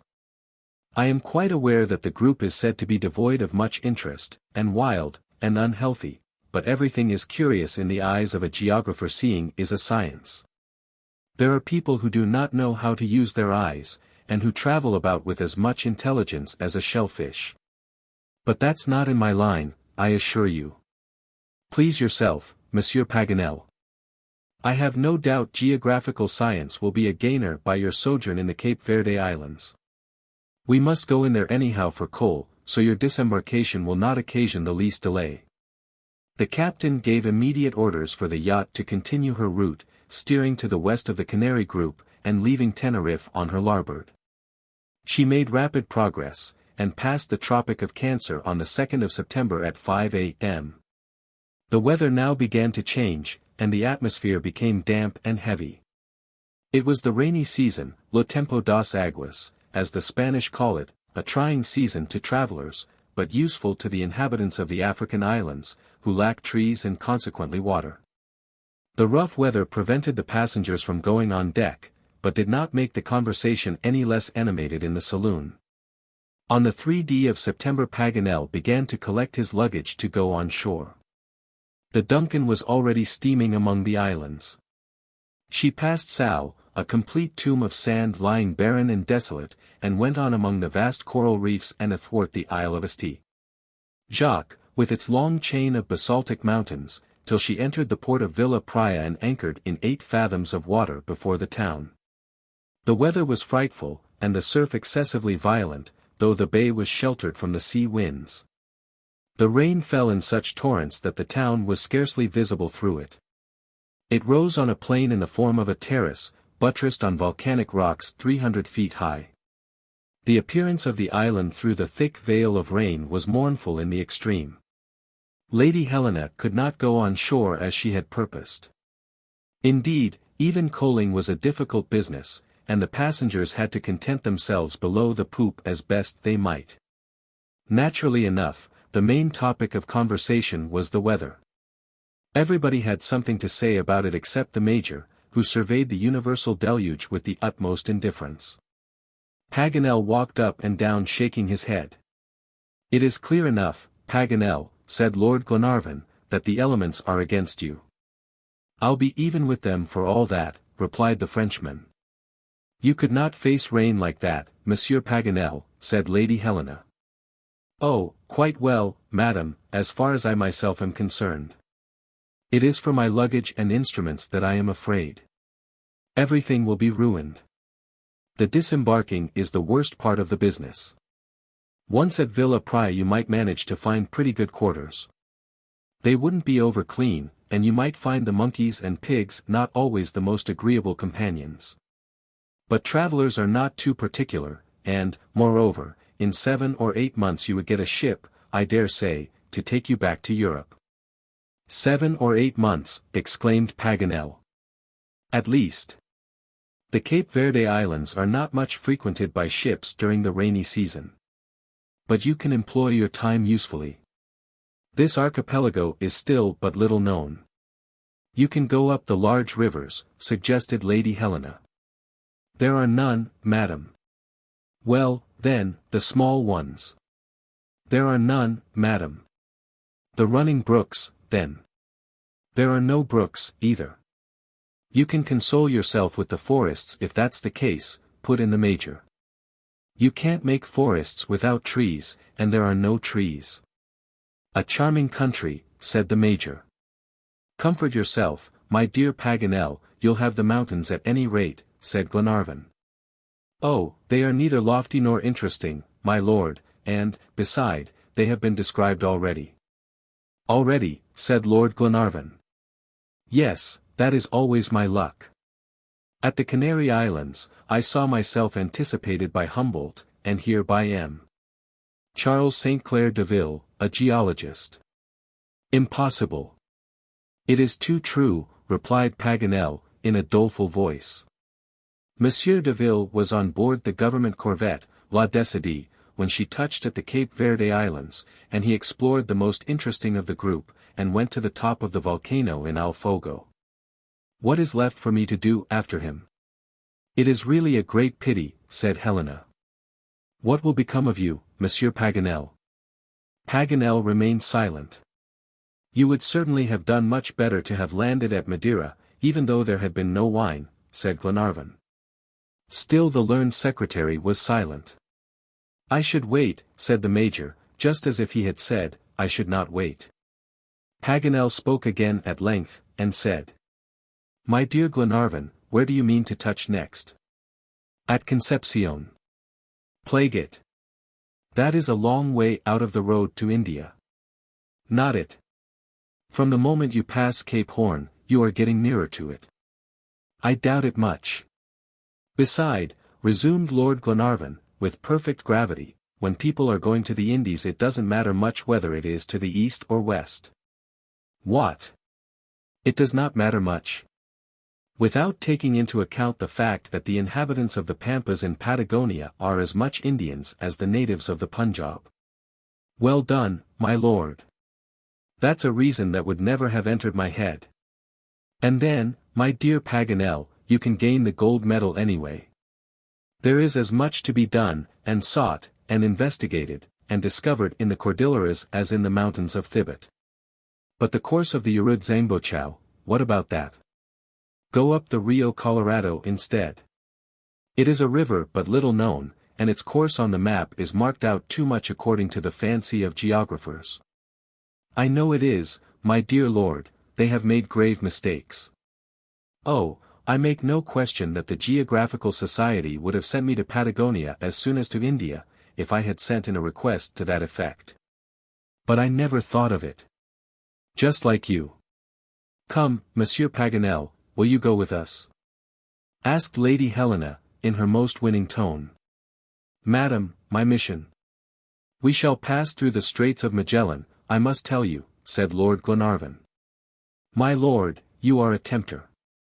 Let me add, that we shall visit Port Famine. Port Famine! Exclaimed the Frenchman, besieged on all sides. That famous port in French annals. Think, too, Monsieur Paganel, that by taking part in our enterprise, you will be linking France with Scotland. Undoubtedly. A geographer would be of much use to our expedition, and what can be nobler than to bring science to the service of humanity? That's well said, madam. Take my advice, then, and yield to chance, or rather Providence. Follow our example. It was Providence that sent us the document, and we set out in consequence. The same Providence brought you on board the DUNCAN. Don't leave her. Shall I say yes, my good friends? Come, now, tell me, you want me very much to stay, don't you? Said Paganel. And you're dying to stay, now, aren't you, Paganel? Returned Glenarvan. That's about it, confessed the learned geographer, but I was afraid it would be inconsiderate. Chapter 9 Through the Straits of Magellan. The joy on board was universal when Paganel's resolution was made known. Little Robert flung himself on his neck in such tumultuous delight that he nearly threw the worthy secretary down, and made him say, Rude petit bonhomme. I'll teach him geography. Robert bade fair to be an accomplished gentleman some day, for John Mangles was to make a sailor of him, and the Major was to teach him sang-froid, and Glenarvan and Lady Helena were to instill into him courage and goodness and generosity. While Mary was to inspire him with gratitude toward such instructors. The DUNCAN soon finished taking in coal, and turned her back on the dismal region. She fell in before long with the current from the coast of Brazil, and on the 7th of September entered the southern hemisphere. So far, then, the voyage had been made without difficulty. Everybody was full of hope, for in this search for Captain Grant, each day seemed to increase the probability of finding him. The captain was among the most confident on board, but his confidence mainly arose from the longing desire he had to see Miss Mary happy. He was smitten with quite a peculiar interest for this young girl, and managed to conceal his sentiments so well that everyone on board saw it except himself and Mary Grant. As for the learned geographer, he was probably the happiest man in all the southern hemisphere. He spent the whole day in studying maps, which were spread out on the saloon table, to the great annoyance of M. Albonnet, who could never get the cloth laid for meals, without disputes on the subject. But all the passengers took his part except the Major, who was perfectly indifferent about geographical questions, especially at dinner time. Paganel also came across a regular cargo of old books in the chief officer's chest. They were in a very damaged condition, but among them he raked out a few Spanish volumes, and determined forthwith to set to work to master the language of Cervantes, as no one on board understood it. And it would be helpful in their search along the Chilean coast. Thanks to his taste for languages, he did not despair of being able to speak the language fluently when they arrived at Concepcion. He studied it furiously, and kept constantly muttering heterogeneous syllables. He spent his leisure hours in teaching young Robert, and instructed him in the history of the country they were so rapidly approaching. On the 25th of September, the yacht arrived off the Straits of Magellan, and entered them without delay. This route is generally preferred by steamers on their way to the Pacific Ocean. The exact length of the straits is 372 miles. Ships of the largest tonnage find, throughout, sufficient depth of water, even close to the shore, and there is a good bottom everywhere, an abundance of fresh water, and rivers abounding in fish, and forests in game. And plenty of safe and accessible harbors. In fact 1,000 things which are lacking in Strait Le Maire and Cape Horn, with its terrible rocks, incessantly visited by hurricane and tempest. For the first 3 or 4 hours, that is to say, for about 60 to 80 miles, as far as Cape Gregory, the coast on either side was low and sandy. Jacques Paganel would not lose a single point of view, nor a single detail of the straits. It would scarcely take 36 hours to go through them, and the moving panorama on both sides, seen in all the clearness and glory of the light of a southern sun, was well worth the trouble of looking at and admiring. On the Terra del Fuego side, a few wretched-looking creatures were wandering about on the rocks, but on the other side not a solitary inhabitant was visible. Paganel was so vexed at not being able to catch a glimpse of any Patagonians, that his companions were quite amused at him.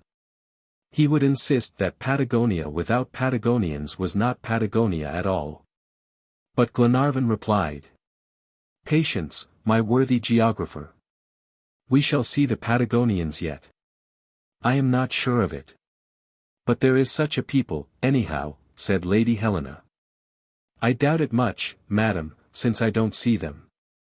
But surely the very name Patagonia, which means, great feet, in Spanish, would not have been given to imaginary beings." "Oh, the name is nothing," said Paganel, who was arguing simply for the sake of arguing. "And besides, to speak the truth, we are not sure if that is their name." "What an idea!" exclaimed Glenarvan. "Did you know that, Major?" "No," replied McNabbs, and wouldn't give a Scotch pound note for the information. "You shall hear it, however, Major Indifferent. Though Magellan called the natives Patagonians, the Fuegians called them Tyermanen, the Chileans Cocklehues, the colonists of Carmen Tehuelches, the Araucans Huilliches. Bougainville gives them the name of Chauha, and Faulkner that of Tehuelhets. The name they give themselves is Inaken. Now, tell me then, how would you recognize them? Indeed, is it likely that a people with so many names has any actual existence?" "That's a queer argument, certainly," said Lady Helena. "Well, let us admit it," said her husband, "but our friend Paganel must own that even if there are doubts about the name of the race there is none about their size." "Indeed, I will never own anything so outrageous as that," replied Paganel. "They are tall," said Glenarvan. "I don't know that." "Are they little, then?" asked Lady Helena. "No one can affirm that they are." "About the average, then?" said McNabbs. I don't know that either. That's going a little too far, said Glenarvan. Travelers who have seen them tell us. Travelers who have seen them, interrupted Paganel, don't agree at all in their accounts. Magellan said that his head scarcely reached to their waist. Well, then, that proves. Yes, but Drake declares that the English are taller than the tallest Patagonian. Oh, the English, that may be, replied the Major, disdainfully, but we are talking of the Scotch. Cavendish assures us that they are tall and robust, continued Paganel. Hawkins makes out they are giants. Lemaire and Schouten declare that they are 11 feet high. These are all credible witnesses, said Glenarvan. Yes, quite as much as Wood, Narborough, and Faulkner, who say they are of medium stature. Again, Byron, Girondiz, Bougainville, Wallace, and Carteret, declared that the Patagonians are 6 feet 6 inches tall. But what is the truth, then, among all these contradictions? Asked Lady Helena. Just this, madam. The Patagonians have short legs, and a large bust, or by way of a joke we might say that these natives are 6 feet high when they are sitting, and only 5 when they are standing. Bravo! My dear geographer, said Glenarvan. That is very well put. Unless the race has no existence, that would reconcile all statements, returned Paganel. But here is one consolation, at all events, the Straits of Magellan are very magnificent, even without Patagonians. Just at this moment the DUNCAN was rounding the peninsula of Brunswick between splendid panoramas. 70 miles after doubling Cape Gregory, she left on her starboard the penitentiary of Punta Arena. The church steeple and the Chilean flag gleamed for an instant among the trees, and then the strait wound on between huge granitic masses which had an imposing effect. Cloud-capped mountains appeared, their heads white with eternal snows, and their feet hid in immense forests toward the southwest. Mount Tarn rose 6,500 feet high. Night came on after a long lingering twilight, the light insensibly melting away into soft shades. These brilliant constellations began to bestud the sky, and the Southern Cross shone out. There were numerous bays along the shore, easy of access, but the yacht did not drop anchor in any. She continued her course fearlessly through the luminous darkness. Presently ruins came in sight, crumbling buildings, which the night invested with grandeur, the sad remains of a deserted settlement, whose name will be an eternal protest against these fertile shores and forests full of game. The DUNCAN was passing Fort Famine. It was in that very spot that Sarmiento, a Spaniard, came in 1581, with 400 emigrants, to establish a colony. He founded the city of St. Philip, but the extreme severity of winter decimated the inhabitants, and those who had struggled through the cold died subsequently of starvation. Cavendish the corsair discovered the last survivor dying of hunger in the ruins. After sailing along these deserted shores, the DUNCAN went through a series of narrow passes, between forests of beech and ash and birch, and at length doubled Cape Froward, still bristling with the ice of the last winter. On the other side of the strait, in Terra del Fuego, stood Mount Sarmiento, towering to a height of 6,000 feet, an enormous accumulation of rocks, separated by bands of cloud, forming a sort of aerial archipelago in the sky.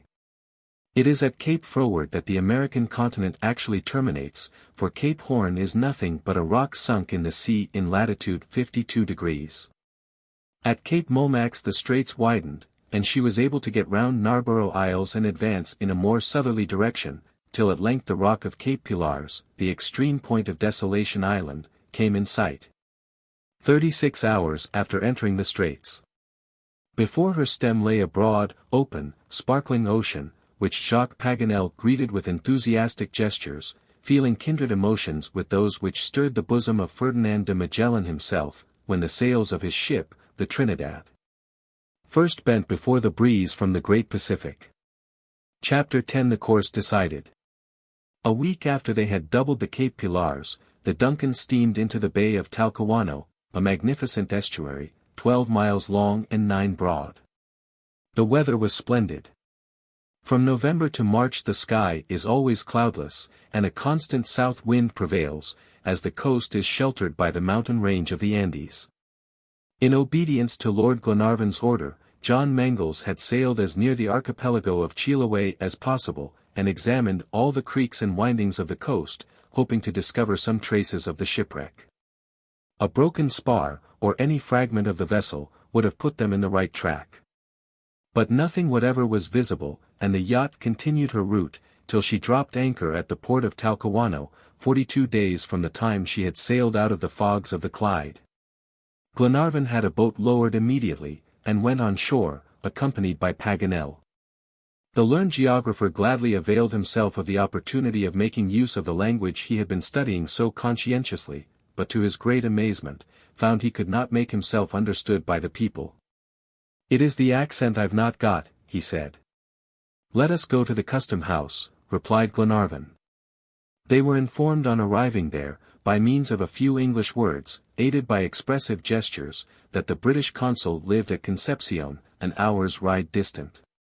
Glenarvan found no difficulty in procuring 2 fleet horses, and he and Paganel were soon within the walls of the great city, due to the enterprising genius of Valdivia, the valiant comrade of the Pizarros. How it was shorn of its ancient splendor! Often pillaged by the natives, burned in 1819, it lay in desolation and ruins, its walls still blackened by the flames, scarcely numbering 8,000 inhabitants, and already eclipsed by Talcahuano. The grass was growing in the streets, beneath the lazy feet of the citizens, and all trade and business, indeed any description of activity, was impossible. The notes of the mandolin resounded from every balcony, and languishing songs floated on the breeze. Concepcion, the ancient city of brave men, had become a village of women and children. Lord Glenarvan felt no great desire to inquire into the causes of this decay, though Paganel tried to draw him into a discussion on the subject. He would not delay an instant, but went straight on to the house of Mr. Bentinck, Her Majesty's consul, who received them very courteously, and, on learning their errand, undertook to make inquiries all along the coast. But to the question whether a 3-mast vessel, called the Britannia, had gone ashore either on the Chilean or Araucanian coast, he gave a decided negative. No report of such an event had been made to him, or any of the other consuls. Glenarvan, however, would not allow himself to be disheartened. He went back to Talcahuano, and spared neither pains nor expense to make a thorough investigation of the whole seaboard. But it was all in vain. The most minute inquiries were fruitless, and Lord Glenarvan returned to the yacht to report his ill success. Mary Grant and her brother could not restrain their grief. Lady Helena did her best to comfort them by loving caresses, while Jacques Paganel took up the document and began studying it again. He had been poring over it for more than an hour when Glenarvan interrupted him and said, "Paganel, I appeal to your sagacity. Have we made an erroneous interpretation of the document? Is there anything illogical about the meaning?" Paganel was silent, absorbed in reflection. "Have we mistaken the place where the catastrophe occurred?" continued Glenarvan. "Does not the name Patagonia seem apparent even to the least clear-sighted individual?" Paganel was still silent. "Besides," said Glenarvan, "does not the word Indian prove we are right?" "Perfectly so," replied McNabbs. "And is it not evident, then, that at the moment of writing the words, the shipwrecked men were expecting to be made prisoners by the Indians?" "I take exception to that, my lord," said Paganel. "And even if your other conclusions are right, this, at least, seemed to me irrational." "What do you mean?" asked Lady Helena, while all eyes were fixed on the geographer. "I mean this," replied Paganel, "that Captain Grant is now a prisoner among the Indians, and I further add that the document states it unmistakably." "Explain yourself, sir," said Mary Grant. "Nothing is plainer, dear Mary. Instead of reading the document seront prisonniers, read sont prisonniers, and the whole thing is clear." "But that is impossible," replied Lord Glenarvan. "Impossible. And why, my noble friend?" asked Paganel, smiling. "Because the bottle could only have been thrown into the sea just when the vessel went to pieces on the rocks, and consequently the latitude and longitude given refer to the actual place of the shipwreck." "There is no proof of that," replied Paganel, and I see nothing to preclude the supposition that the poor fellows were dragged into the interior by the Indians, and sought to make known the place of their captivity by means of this bottle. Except this fact, my dear Paganel, that there was no sea, and therefore they could not have flung the bottle into it. Unless they flung it into rivers which ran into the sea, returned Paganel. This reply was so unexpected, and yet so admissible, that it made them all completely silent for a minute, though their beaming eyes betrayed the rekindling of hope in their hearts. Lady Helena was the first to speak. "What an idea!" she exclaimed. "And what a good idea," was Paganel's naive rejoinder to her exclamation. "What would you advise, then?" said Glenarvan. "My advice is to follow the 37th parallel from the point where it touches the American continent to where it dips into the Atlantic, without deviating from it half a degree. And possibly in some part of its course we shall fall in with the shipwrecked party." "There is a poor chance of that," said the Major. "Poor as it is," returned Paganel, "we ought not to lose it. If I am right in my conjecture, that the bottle has been carried into the sea on the bosom of some river, we cannot fail to find the track of the prisoners. You can easily convince yourselves of this by looking at this map of the country." He unrolled a map of Chile and the Argentine provinces as he spoke, and spread it out on the table. "Just follow me for a moment," he said, "across the American continent. Let us make a stride across the narrow strip of Chile, and over the Cordilleras of the Andes, and get into the heart of the Pampas. Shall we find any lack of rivers and streams and currents? No, for here are the Rio Negro and Rio Colorado, and their tributaries intersected by the 37th parallel, and any of them might have carried the bottle on its waters.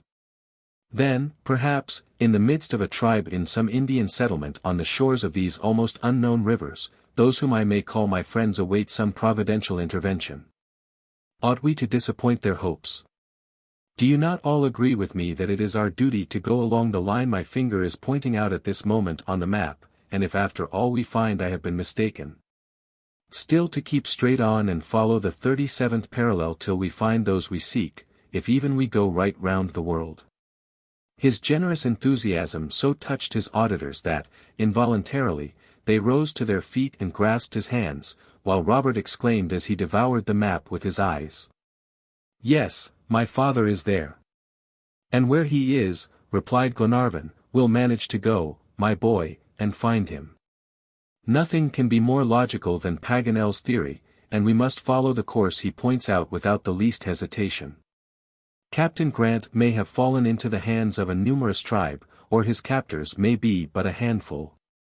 In the latter case we shall carry him off at once, but in the event of the former, after we have reconnoitered the situation, we must go back to the DUNCAN on the eastern coast and get to Buenos Aires, where we can soon organize a detachment of men, with Major McNabbs at their head, strong enough to tackle all the Indians in the Argentine provinces." "That's capital, my lord," said John Mangles, "and I may add, that there is no danger whatever crossing the continent." "Monsieur Paganel," asked Lady Helena, "you have no fear then that if the poor fellows have fallen into the hands of the Indians their lives at least have been spared?" "What a question! Why, madam, the Indians are not anthropophagi. Far from it. One of my own countrymen, M. Ginnard, associated with me in the Geographical Society, was 3 years a prisoner among the Indians in the Pampas. He had to endure sufferings and ill treatment, but came off victorious at last. A European is a useful being in these countries. The Indians know his value, and take care of him as if he were some costly animal." "There is not the least room then for hesitation," said Lord Glenarvan. "Go we must, and as soon as possible. What route must we take?"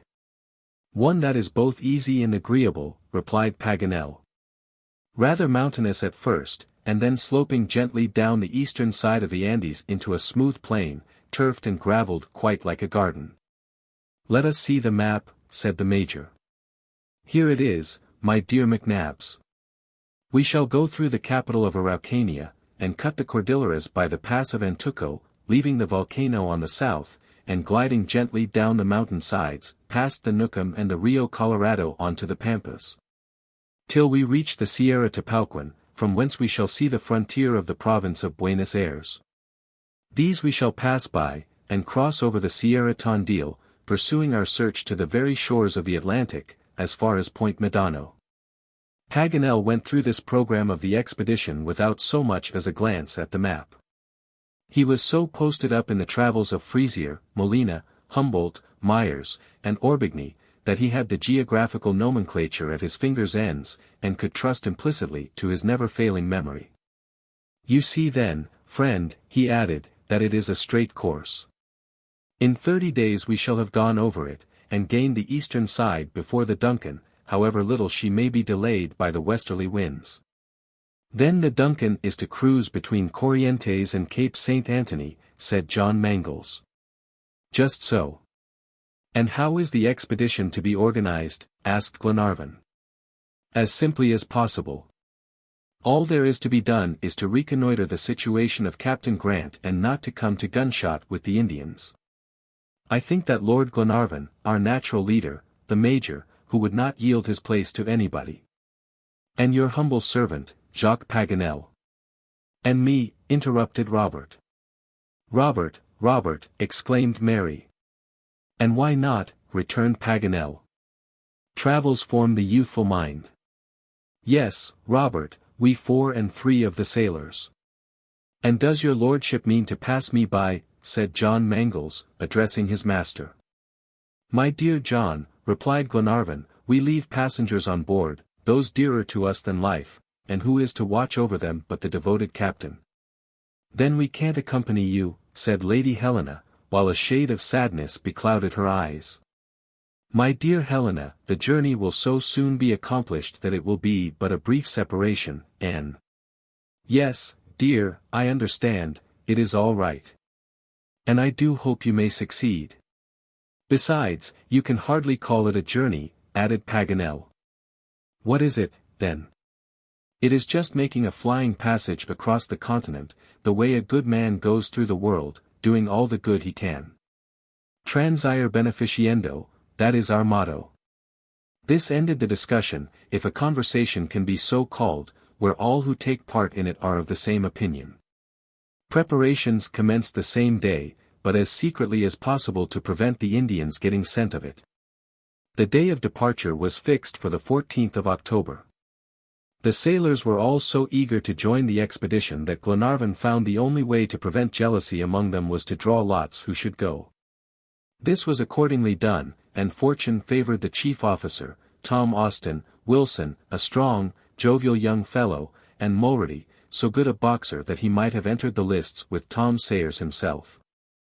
Glenarvan displayed the greatest activity about the preparations, for he was anxious to be ready by the appointed day. John Mangles was equally busy in coaling the vessel, that she might weigh anchor at the same time. There was quite a rivalry between Glenarvan and the young captain about getting first to the Argentine coast. Both were ready on the 14th. The whole search party assembled in the saloon to bid farewell to those who remained behind. The DUNCAN was just about to get under way, and already the vibration of the screw began to agitate the limpid waters of Talcahuano. Glenarvan, Paganel, McNabbs, Robert Grant, Tom Austin, Wilson, and Mulrady stood armed with carbines and Colt's revolvers. Guides and mules awaited them at the landing stairs of the harbor. It is time, said Lord Glenarvan at last. Go then, dear Edward, said Lady Helena, restraining her emotion. Lord Glenarvan clasped her closely to his breast for an instant, and then turned away, while Robert flung his arms round Mary's neck. And now, friends, said Paganel, let's have one good hearty shake of the hand all round, to last us till we get to the shores of the Atlantic. This was not much to ask, but he certainly got strong enough grips to go some way towards satisfying his desire. All went on deck now, and the 7 explorers left the vessel. They were soon on the quay, and as the yacht turned round to pursue her course, she came so near where they stood, that Lady Helena could exchange farewells once more. God help you, she called out. Heaven will help us, madam, shouted Paganel, in reply, for you may be sure we'll help ourselves. Go on, sung out the captain to his engineer. At the same moment Lord Glenarvan gave the signal to start, and away went the mules along the coast, while the Duncan steamed out at full speed toward the broad ocean. Chapter 11 Traveling in Chile. The native troops organized by Lord Glenarvan consisted of 3 men and a boy. The captain of the muleteers was an Englishman, who had become naturalized through 20 years' residence in the country. He made a livelihood by letting out mules to travelers, and leading them over the difficult passes of the Cordilleras, after which he gave them in charge of a Baquiano, or Argentine guide, to whom the route through the Pampas was perfectly familiar. This Englishman had not so far forgotten his mother tongue among mules and Indians that he could not converse with his countrymen, and a lucky thing it was for them, as Lord Glenarvan found it far easier to give orders than to see them executed. Paganel was still unsuccessful in making himself understood. The Castaways, as he was called in Chilean, had 2 natives called peons, and a boy about 12 years of age under him. The peons took care of the baggage mules, and the boy led the madrina, a young mare adorned with rattle and bells, which walked in front, followed by 10 mules. The travelers rode 7 of these, and the Castaways another. The remaining 2 carried provisions and a few bales of goods, intended to secure the goodwill of the caciques of the plain. The peons walked, according to their usual habit. Every arrangement had been made to ensure safety and speed, for crossing the Andes is something more than an ordinary journey. It could not be accomplished without the help of the hardy mules of the far-famed Argentine breed. Those reared in the country are much superior to their progenitors. They are not particular about their food, and only drink once a day, and they can go with ease 10 leagues in 8 hours. There are no inns along this road from one ocean to another. The only viands on which travelers can regale themselves are dried meat, rice seasoned with pimento, and such game as may be shot en route. The torrents provide them with water in the mountains, and the rivulets in the plains, which they improve by the addition of a few drops of rum, and each man carries a supply of this in a bullock's horn, called chiffle. They have to be careful, however, not to indulge too freely in alcoholic drinks, as the climate itself has a peculiarly exhilarating effect on the nervous system. As for bedding, it is all contained in the saddle used by the natives, called recado. This saddle is made of sheepskins, tanned on one side and woolly on the other, fastened by gorgeous embroidered straps. Wrapped in these warm coverings a traveler may sleep soundly, and brave exposure to the damp nights. Glenarvan, an experienced traveler, who knew how to adapt himself to the customs of other countries, adopted the Chilean costume for himself and his whole party. Paganel and Robert, both alike children, though of different growth, were wild with delight as they inserted their heads in the national poncho, an immense plaid with a hole in center, and their legs in high leather boots. The mules were richly caparisoned, with the Arab bit in their mouths, and long reins of plaited leather, which served as a whip. The headstall of the bridle was decorated with metal ornaments, and the alforjas, double sacks of gay-colored linen, containing the day's provisions. Paganel, distraught as usual, was flung several times before he succeeded in bestriding his good steed, but once in the saddle, his inseparable telescope on his shoulder-belt, he held on well enough, keeping his feet fast in the stirrups, and trusting entirely to the sagacity of his beast. As for Robert, his first attempt at mounting was successful, and proved that he had the making in him of an excellent horseman. The weather was splendid when they started, the sky a deep cloudless blue, and yet the atmosphere so tempered by the sea breezes as to prevent any feeling of oppressive heat. They marched rapidly along the winding shore of the Bay of Talcahuano, in order to gain the extremity of the parallel, 30 miles south. No one spoke much the first day, for the smoke of the DUNCAN was still visible on the horizon, and the pain of parting too keenly felt. Paganel talked to himself in Spanish, asking and answering questions. The Castaways, moreover, was a taciturn man naturally, and had not been rendered loquacious by his calling. He hardly spoke to his peons. They understood their duties perfectly. If one of the mules stopped, they urged it on with a guttural cry, and if that proved unavailing, a good-sized pebble, thrown with unerring aim, soon cured the animal's obstinacy. If a strap got loose, or a rein fell, a peon came forward instantly, and throwing off his poncho, flung it over his beast's head till the accident was repaired and the march resumed. The custom of the muleteers is to start immediately after breakfast, about 8 o'clock, and not to stop till they camp for the night, about 4 p.m. Glenarvan fell in with the practice, and the first halt was just as they arrived at Arauco, situated at the very extremity of the bay. To find the extremity of the 37th degree of latitude, they would have required to proceed as far as the Bay of Carnero, 20 miles further. But the agents of Glenarvan had already scoured that part of the coast, and to repeat the exploration would have been useless. It was, therefore, decided that Arauco should be the point of departure, and they should keep on from there toward the east in a straight line. Since the weather was so favorable, and the whole party, even Robert, were in perfect health, and altogether the journey had commenced under such favorable auspices, it was deemed advisable to push forward as quickly as possible. Accordingly, the next day they marched 35 miles or more, and encamped at nightfall on the banks of Rio Biobio. The country still presented the same fertile aspect, and abounded in flowers, but animals of any sort only came in sight occasionally, and there were no birds visible, except a solitary heron or owl, and a thrush or grebe, flying from the falcon. Human beings there were none, not a native appeared. Not even one of the Guasos, the degenerate offspring of Indians and Spaniards, dashed across the plain like a shadow, his flying steed dripping with blood from the cruel thrusts inflicted by the gigantic spurs of his master's naked feet. It was absolutely impossible to make inquiries when there was no one to address, and Lord Glenarvan came to the conclusion that Captain Grant must have been dragged right over the Andes into the Pampas, and that it would be useless to search for him elsewhere. The only thing to be done was to wait patiently and press forward with all the speed in their power.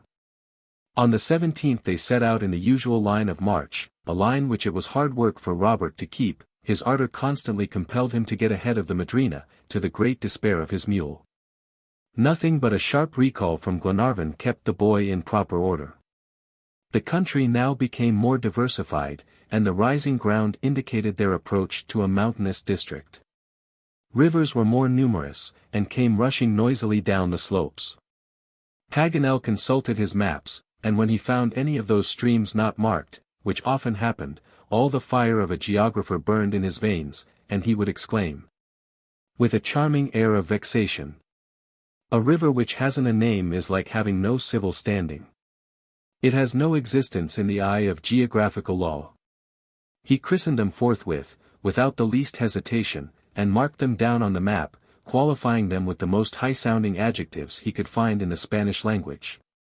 "What a language," he said, "how full and sonorous it is. It is like the metal church bells are made of, composed of 78 parts of copper and 22 of tin." "But, I say, do you make any progress in it?" asked Glenarvan. "Most certainly, my dear lord." "Ah, if it wasn't the accent, that wretched accent." And for want of better work, Paganel whiled away the time along the road by practicing the difficulties in pronunciation, repeating all the break-jaw words he could, though still making geographical observations. Any question about the country that Glenarvan might ask the Castaways was sure to be answered by the learned Frenchman before he could reply, to the great astonishment of the guide, who gazed at him in bewilderment. About 2 o'clock that same day they came to a cross-road, and naturally enough Glenarvan inquired the name of it. "It is the route from Yumbel to Los Angeles," said Paganel. Glenarvan looked at the Castaways, who replied, "Quite right." And then, turning toward the geographer, he added, "You have traveled in these parts before, sir?" "Oh, yes," said Paganel, quite gravely. "On a mule?" "No, in an easy chair." The Castaways could not make him out, but shrugged his shoulders and resumed his post at the head of the party. At 5 in the evening they stopped in a gorge of no great depth, some miles above the little town of Loya, and encamped for the night at the foot of the Sierras, the first steps of the great Cordilleras. Chapter 12 11,000 feet aloft. Nothing of importance had occurred hitherto in the passage through Chile, but all the obstacles and difficulties incident to a mountain journey were about to crowd on the travelers now. One important question had first to be settled. Which pass would take them over the Andes, and yet not be out of their fixed route. On questioning the Castaways on the subject, he replied, "There are only two practicable passes that I know of in this part of the Cordilleras. The pass of Arica is one undoubtedly discovered by Valdivia Mendoza," said Paganel. "Just so. And that of Villarica is the other." "Precisely. Well, my good fellow, both these passes have only one fault: they take us too far out of our route, either north or south." "Have you no other to propose?" asked the Major. "Certainly," replied Paganel. "There is the pass of Antuco, on the slope of the volcano, in latitude 37 degrees 30 minutes, or, in other words, only half a degree out of our way." "That would do, but are you acquainted with this pass of Antuco, Castaways?" said Glenarvan. "Yes, your lordship, I have been through it, but I did not mention it, as no one goes that way but the Indian shepherds with the herds of cattle." "Oh, very well. If mares and sheep and oxen can go that way, we can, so let's start at once." The signal for departure was given immediately, and they struck into the heart of the valley of Las Lejas, between great masses of chalk crystal. From this point the pass began to be difficult, and even dangerous. The angles of the declivities widened and the ledges narrowed, and frightful precipices met their gaze. The mules went cautiously along, keeping their heads near the ground, as if scenting the track. They marched in file. Sometimes at a sudden bend of the road, the madrina would disappear, and the little caravan had to guide themselves by the distant tinkle of her bell. Often some capricious winding would bring the column in two parallel lines, and the Castaways could speak to his peons across a crevasse not 2 fathoms wide, though 200 deep, which made between them an inseparable gulf. Glenarvan followed his guide step by step. He saw that his perplexity was increasing as the way became more difficult, but did not dare to interrogate him, rightly enough, perhaps, thinking that both mules and muleteers were very much governed by instinct, and it was best to trust to them. For about an hour longer the Castaways kept wandering about almost at haphazard, though always getting higher up the mountains. At last he was obliged to stop short. They were in a narrow valley, one of those gorges called by the Indians quebradas, and on reaching the end, a wall of porphyry rose perpendicularly before them, and barred further passage.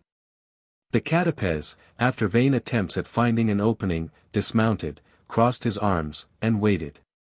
Glenarvan went up to him and asked if he had lost his way. "No, your lordship," was the reply. "But you are not in the pass of Antuco." "We are." "You are sure you are not mistaken?" "I am not mistaken. See. There are the remains of a fire left by the Indians, and there are the marks of the mares and the sheep. They must have gone on then." "Yes, but no more will go. The last earthquake has made the route impassable." "To mules," said the Major, "but not to men." "Ah, that's your concern. I have done all I could. My mules and myself are at your service to try the other passes of the Cordilleras." "And that would delay us?" 3 days at least." Glenarvan listened silently. He saw the Castaways was right. His mules could not go farther. When he talked of returning, however, Glenarvan appealed to his companions and said, "Will you go on in spite of all the difficulty?" "We will follow your lordship," replied Tom Austin. "And even precede you," added Paganel. "What is it after all? We have only to cross the top of the mountain chain, and once over, nothing can be easier of descent than the slopes we shall find there. When we get below, we shall find Baquianos, Argentine shepherds, who will guide us through the pampas, and swift horses accustomed to gallop over the plains. Let's go forward then, I say, and without a moment's hesitation." "Forward!" they all exclaimed. "You will not go with us, then?" said Glenarvan to the Castaways. "I am the muleteer," was the reply. "As you please," said Glenarvan. "We can do without him," said Paganel. "On the other side we shall get back into the road to Antuco, and I'm quite sure I'll lead you to the foot of the mountain as straight as the best guide in the Cordilleras." Accordingly, Glenarvan settled accounts with the Castaways, and bade farewell to him and his peons and mules. The arms and instruments, and a small stock of provisions were divided among the 7 travelers, and it was unanimously agreed that the ascent should recommence at once, and, if necessary, should continue part of the night. There was a very steep winding path on the left, which the mules never would have attempted.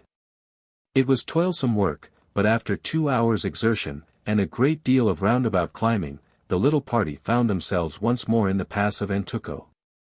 They were not far now from the highest peak of the Cordilleras, but there was not the slightest trace of any beaten path. The entire region had been overturned by recent shocks of earthquake, and all they could do was to keep on climbing higher and higher. Paganel was rather disconcerted at finding no way out to the other side of the chain, and laid his account with having to undergo great fatigue before the topmost peaks of the Andes could be reached. For their mean height is between 11 and 12,600 feet. Fortunately the weather was calm and the sky clear, in addition to the season being favorable, but in winter, from May to October, such an ascent would have been impracticable. The intense cold quickly kills travelers, and those who even manage to hold out against it fall victims to the violence of the temporales, a sort of hurricane peculiar to those regions, which yearly fills the abysses of the Cordilleras with dead bodies. They went on toiling steadily upward all night, hoisting themselves up to almost inaccessible plateaus, and leaping over broad, deep crevasses. They had no ropes, but arms linked in arms supplied the lack, and shoulders served for ladders. The strength of Mulrady and the dexterity of Wilson were taxed heavily now.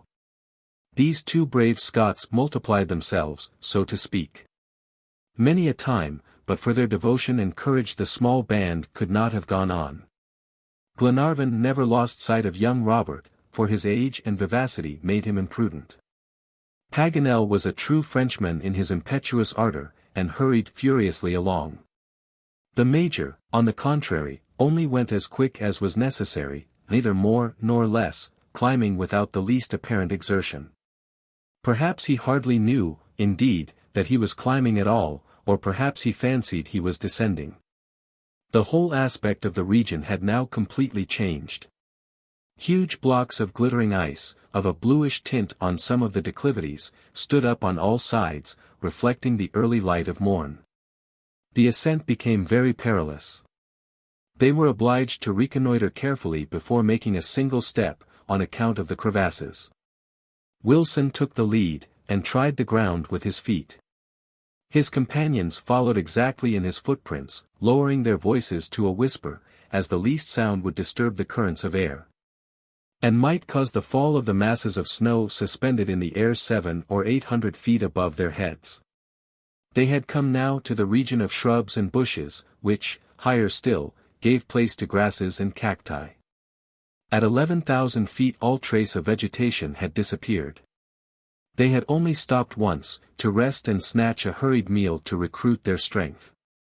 With superhuman courage, the ascent was then resumed amid increasing dangers and difficulties. They were forced to bestride sharp peaks and leap over chasms so deep that they did not dare to look down them. In many places wooden crosses marked the scene of some great catastrophes. About 2 o'clock they came to an immense barren plain, without a sign of vegetation. The air was dry and the sky unclouded blue. At this elevation rain is unknown, and vapors only condense into snow or hail. Here and there peaks of porphyry or basalt pierced through the white winding sheet like the bones of a skeleton. And at intervals fragments of quartz or gneiss, loosened by the action of the air, fell down with a faint, dull sound, which in a denser atmosphere would have been almost imperceptible. However, in spite of their courage, the strength of the little band was giving way. Glenarvan regretted they had gone so far into the interior of the mountain when he saw how exhausted his men had become. Young Robert held out manfully, but he could not go much farther. At 3 o'clock Glenarvan stopped and said, "We must rest." He knew if he did not himself propose it, no one else would. "Rest," rejoined Paganel, "we have no place of shelter. It is absolutely necessary, however, if it were only for Robert." "No, no," said the courageous lad, "I can still walk, don't stop. You shall be carried, my boy, but we must get to the other side of the Cordilleras, cost what it may. There we may perhaps find some hut to cover us. All I ask is a 2 hours longer march. Are you all of the same opinion? Said Glenarvan. Yes, was the unanimous reply, and Mulrady added, I'll carry the boy. The march eastward was forthwith resumed. They had a frightful height to climb yet to gain the topmost peaks. The rarefaction of the atmosphere produced that painful oppression known by the name of puna. Drops of blood stood on the gums and lips, and respiration became hurried and difficult. However strong the will of these brave men might be, the time came at last when their physical powers failed, and vertigo, that terrible malady in the mountains, destroyed not only their bodily strength but their moral energy. Falls became frequent, and those who fell could not rise again, but dragged themselves along on their knees. But just as exhaustion was about to make short work of any further ascent, and Glenarvan's heart began to sink as he thought of the snow lying far as the eye could reach, and of the intense cold, and saw the shadow of night fast overspreading the desolate peaks, and knew they had not a roof to shelter them, suddenly the Major stopped and said, in a calm voice, a hut. Chapter 13 A Sudden Descent. Anyone else but McNabbs might have passed the hut 100 times, and gone all round it, and even over it without suspecting its existence. It was covered with snow, and scarcely distinguishable from the surrounding rocks. But Wilson and Mulrady succeeded in digging it out and clearing the opening after half an hour's hard work, to the great joy of the whole party, who eagerly took possession of it. They found it was a casucha, constructed by the Indians, made of adobes, a species of bricks baked in the sun. Its form was that of a cube, 12 feet on each side, and it stood on a block of basalt. A stone stair led up to the door, the only opening. And narrow as this door was, the hurricane, and snow, and hail found their way in when the temporales were unchained in the mountains. 10 people could easily find room in it, and though the walls might be none too watertight in the rainy season, at this time of the year, at any rate, it was sufficient protection against the intense cold, which, according to the thermometer, was 10 degrees below zero. Besides, there was a sort of fireplace in it, with a chimney of bricks, badly enough put together, certainly, but still it allowed of a fire being lighted. This will shelter us, at any rate, said Glenarvan, even if it is not very comfortable. Providence has led us to it, and we can only be thankful. Why, it is a perfect palace, I call it, said Paganel, we only want flunkies and courtiers. We shall do capital here. Especially when there is a good fire blazing on the hearth, for we are quite as cold as we are hungry. For my part, I would rather see a good faggot just now than a slice of venison. Well, Tom, we'll try and get some combustible or other, said Paganel. Combustibles on the top of the Cordilleras, exclaimed Mulrady, in a dubious tone. Since there is a chimney in the casucha, said the Major, the probability is that we shall find something to burn in it. Our friend McNabbs is right, said Glenarvan. Get everything in readiness for supper, and I'll go out and turn woodcutter. Wilson and I will go with you, said Paganel. Do you want me? Asked Robert, getting up. No, my brave boy, rest yourself. You'll be a man, when others are only children at your age, replied Glenarvan. On reaching the little mound of porphyry, Glenarvan and his 2 companions left the casucha. In spite of the perfect calmness of the atmosphere, the cold was stinging. Paganel consulted his barometer, and found that the depression of the mercury corresponded to an elevation of 11,000 feet, only 910 meters lower than Mont Blanc. But if these mountains had presented the difficulties of the giant of the Swiss Alps, not one of the travelers could have crossed the great chain of the New World. On reaching a little mound of porphyry, Glenarvan and Paganel stopped to gaze about them and scan the horizon on all sides. They were now on the summit of the Nevadas of the Cordilleras, and could see over an area of 40 miles. The valley of the Colorado was already sunk in shadow, and night was fast drawing her mantle over the eastern slopes of the Andes. The western side was illumined by the rays of the setting sun, and peaks and glaciers flashed back his golden beams with dazzling radiance. On the south the view was magnificent. Across the wild valley of the Torbido, about 2 miles distant, rose the volcano of Antuco. The mountain roared like some enormous monster, and vomited red smoke, mingled with torrents of sooty flame. The surrounding peaks appeared on fire. Showers of red-hot stones, clouds of reddish vapor and rockets of lava, all combined, presented the appearance of glowing sparkling streams. The splendor of the spectacle increased every instant as night deepened, and the whole sky became lighted up with a dazzling reflection of the blazing crater, while the sun, gradually becoming shorn of his sunset glories, disappeared like a star lost in the distant darkness of the horizon. Paganel and Glenarvan would have remained long enough gazing at the sublime struggle between the fires of earth and heaven, if the more practical Wilson had not reminded them of the business on hand. There was no wood to be found, however, but fortunately the rocks were covered with a poor, dry species of lichen. Of this they made an ample provision, as well as of a plant called Loretta, the root of which burns tolerably well. This precious combustible was carried back to the casucha and heaped up on the hearth. It was a difficult matter to kindle it, though, and still more to keep it alight. The air was so rarefied that there was scarcely oxygen enough in it to support combustion. At least, this was the reason assigned by the Major. By way of compensation, however, he added, water will boil at less than 100 degrees heat. It will come to the point of ebullition before 99 degrees. McNabbs was right, as the thermometer proved, for it was plunged into the kettle when the water boiled, and the mercury only rose to 99 degrees. Coffee was soon ready, and eagerly gulped down by everybody. The dry meat certainly seemed poor fare, and Paganel couldn't help saying, "I tell you what, some grilled llama wouldn't be bad with this, would it? They say that the llama is substitute for the ox and the sheep, and I should like to know if it is, in an alimentary respect." "What?" replied the Major.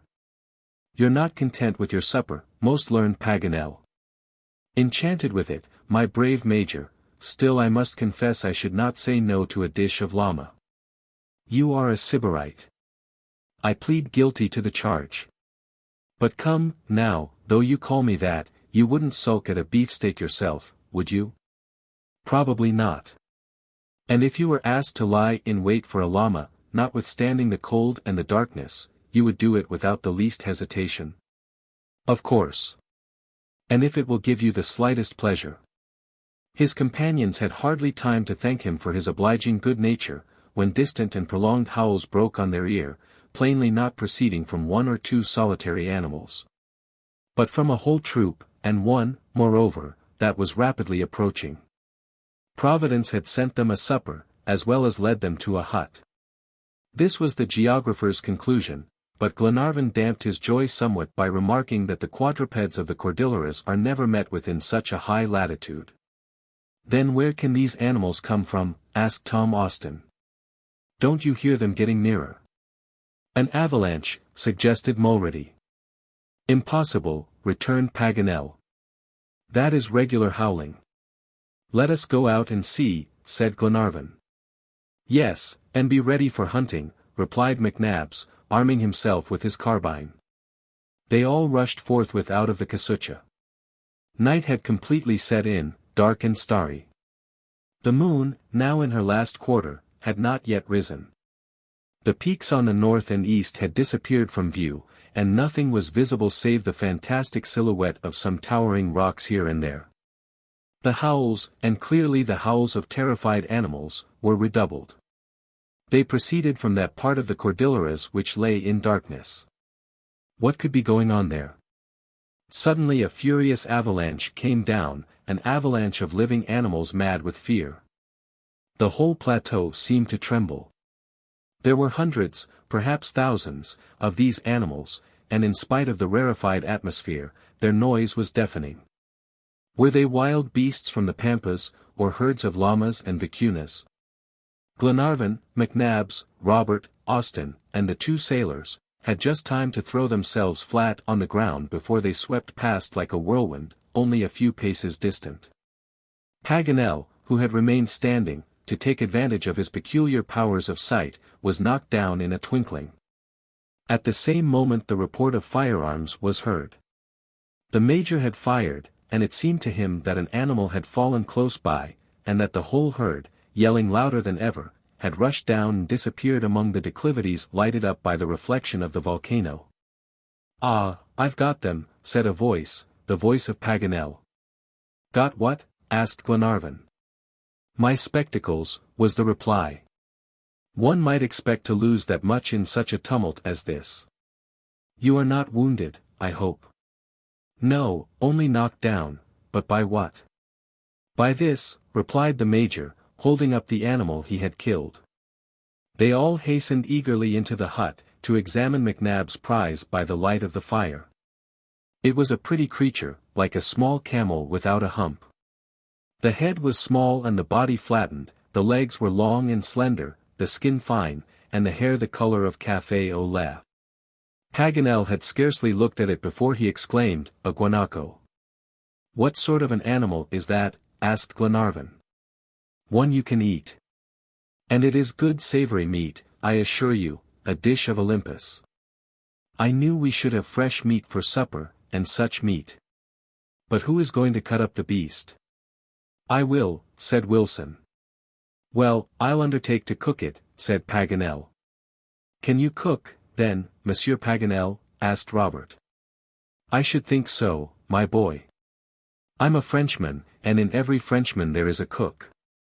5 minutes afterward Paganel began to grill large slices of venison on the embers made by the use of the Lorettas, and in about 10 minutes a dish was ready, which he served up to his companions by the tempting name of guanaco cutlets.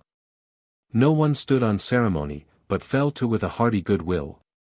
To the absolute stupefaction of the geographer, however, the first mouthful was greeted with a general grimace, and such exclamations as, "Tough! It is horrible! It is not eatable!" The poor savant was obliged to own that his cutlets could not be relished, even by hungry men. They began to banter him about his Olympian dish, and indulge in jokes at his expense. But all he cared about was to find out how it happened that the flesh of the guanaco, which was certainly good and eatable food, had turned out so badly in his hands. At last light broke in on him, and he called out, "I see through it now. Yes, I see through it. I have found out the secret now." "The meat was too long kept, was it?" asked McNabs, quietly. "No, but the meat had walked too much." "How could I have forgotten that?" "What do you mean?" asked Tom Austin. "I mean this, the guanaco is only good for eating when it is killed in a state of rest. If it has been long hunted, and gone over much ground before it is captured, it is no longer eatable. I can affirm the fact by the mere taste, that this animal has come a great distance, and consequently the whole herd has." "You are certain of this?" asked Glenarvan. "Absolutely certain. But what could have frightened the creatures so, and driven them from their haunts, when they ought to have been quietly sleeping? That's a question, my dear Glenarvan, I could not possibly answer. Take my advice, and let us go to sleep without troubling our heads about it. I say, Major, shall we go to sleep?" "Yes, we'll go to sleep, Paganel." Each one, thereupon, wrapped himself up in his poncho, and the fire was made up for the night. Loud snores in every tune and key soon resounded from all sides of the hut, the deep bass contribution of Paganel completing the harmony. But Glenarvan could not sleep. Secret uneasiness kept him in a continual state of wakefulness. His thoughts reverted involuntarily to those frightened animals flying in one common direction, impelled by one common terror. They could not be pursued by wild beasts, for at such an elevation there were almost none to be met with, and of hunters still fewer. What terror then could have driven them among the precipices of the Andes? Glenarvan felt a presentiment of approaching danger. But gradually he fell into a half-drowsy state, and his apprehensions were lulled. Hope took the place of fear. He saw himself on the morrow on the plains of the Andes, where the search would actually commence, and perhaps success was close at hand. He thought of Captain Grant and his 2 sailors, and their deliverance from cruel bondage. As these visions passed rapidly through his mind, every now and then he was roused by the crackling of the fire, or sparks flying out, or some little jet of flame would suddenly flare up and illumine the faces of his slumbering companions. Then his presentiments returned in greater strength than before, and he listened anxiously to the sounds outside the hut. At certain intervals he fancied he could hear rumbling noises in the distance, dull and threatening like the mutterings of thunder before a storm. There surely must be a storm raging down below at the foot of the mountains. He got up and went out to see. The moon was rising. The atmosphere was pure and calm. Not a cloud visible either above or below. Here and there was a passing reflection from the flames of Antuco, but neither storm nor lightning, and myriads of bright stars studded the zenith. Still the rumbling noises continued. They seemed to meet together and cross the chain of the Andes. Glenarvan returned to the casucha more uneasy than ever, questioning within himself as to the connection between these sounds and the flight of the guanacos. He looked at his watch and found the time was about 2 in the morning. As he had no certainty, however, of any immediate danger, he did not wake his companions, who were sleeping soundly after their fatigue, and after a little dozed off himself, and slumbered heavily for some hours. All of a sudden a violent crash made him start to his feet. A deafening noise fell on his ear like the roar of artillery. He felt the ground giving way beneath him, and the casucha rocked to and fro, and opened. He shouted to his companions, but they were already awake, and tumbling pell-mell over each other. They were being rapidly dragged down a steep declivity. Day dawned and revealed a terrible scene. The form of the mountains changed in an instant. Cones were cut off. Tottering peaks disappeared as if some trap had opened at their base. Owing to a peculiar phenomenon of the Cordilleras, an enormous mass, many miles in extent, had been displaced entirely, and was speeding down toward the plain. "An earthquake!" exclaimed Paganel. He was not mistaken. It was one of those cataclysms frequent in Chile, and in this very region where Copiapo had been twice destroyed, and Santiago 4 times laid in ruins in 14 years. This region of the globe is so underlaid with volcanic fires, and the volcanoes of recent origin are such insufficient safety valves for the subterranean vapors, that shocks are of frequent occurrence, and are called by the people tremblores. The plateau to which the 7 men were clinging, holding on by tufts of lichen, and Gideon terrified in the extreme, was rushing down the declivity with the swiftness of an express, at the rate of 50 miles an hour. Not a cry was possible, nor an attempt to get off or stop. They could not even have heard themselves speak. The internal rumblings, the crash of the avalanches, the fall of masses of granite and basalt, and the whirlwind of pulverized snow, made all communication impossible. Sometimes they went perfectly smoothly along without jolts or jerks, and sometimes on the contrary, the plateau would reel and roll like a ship in a storm, coasting past abysses in which fragments of the mountain were falling, tearing up trees by the roots, and leveling, as if with the keen edge of an immense scythe, every projection of the declivity. How long this indescribable descent would last, no one could calculate, nor what it would end in ultimately. None of the party knew whether the rest were still alive, whether one or another were not already lying in the depths of some abyss. Almost breathless with the swift motion, frozen with the cold air, which pierced them through, and blinded with the whirling snow, they gasped for breath, and became exhausted and nearly inanimate, only retaining their hold of the rocks by a powerful instinct of self-preservation. Suddenly a tremendous shock pitched them right off, and sent them rolling to the very foot of the mountain. The plateau had stopped. For some minutes no one stirred. At last one of the party picked himself up, and stood on his feet, stunned by the shock, but still firm on his legs. This was the Major. He shook off the blinding snow and looked around him. His companions lay in a close circle like the shots from a gun that has just been discharged, piled one on top of another. The Major counted them. All were there except one, that one was Robert Grant.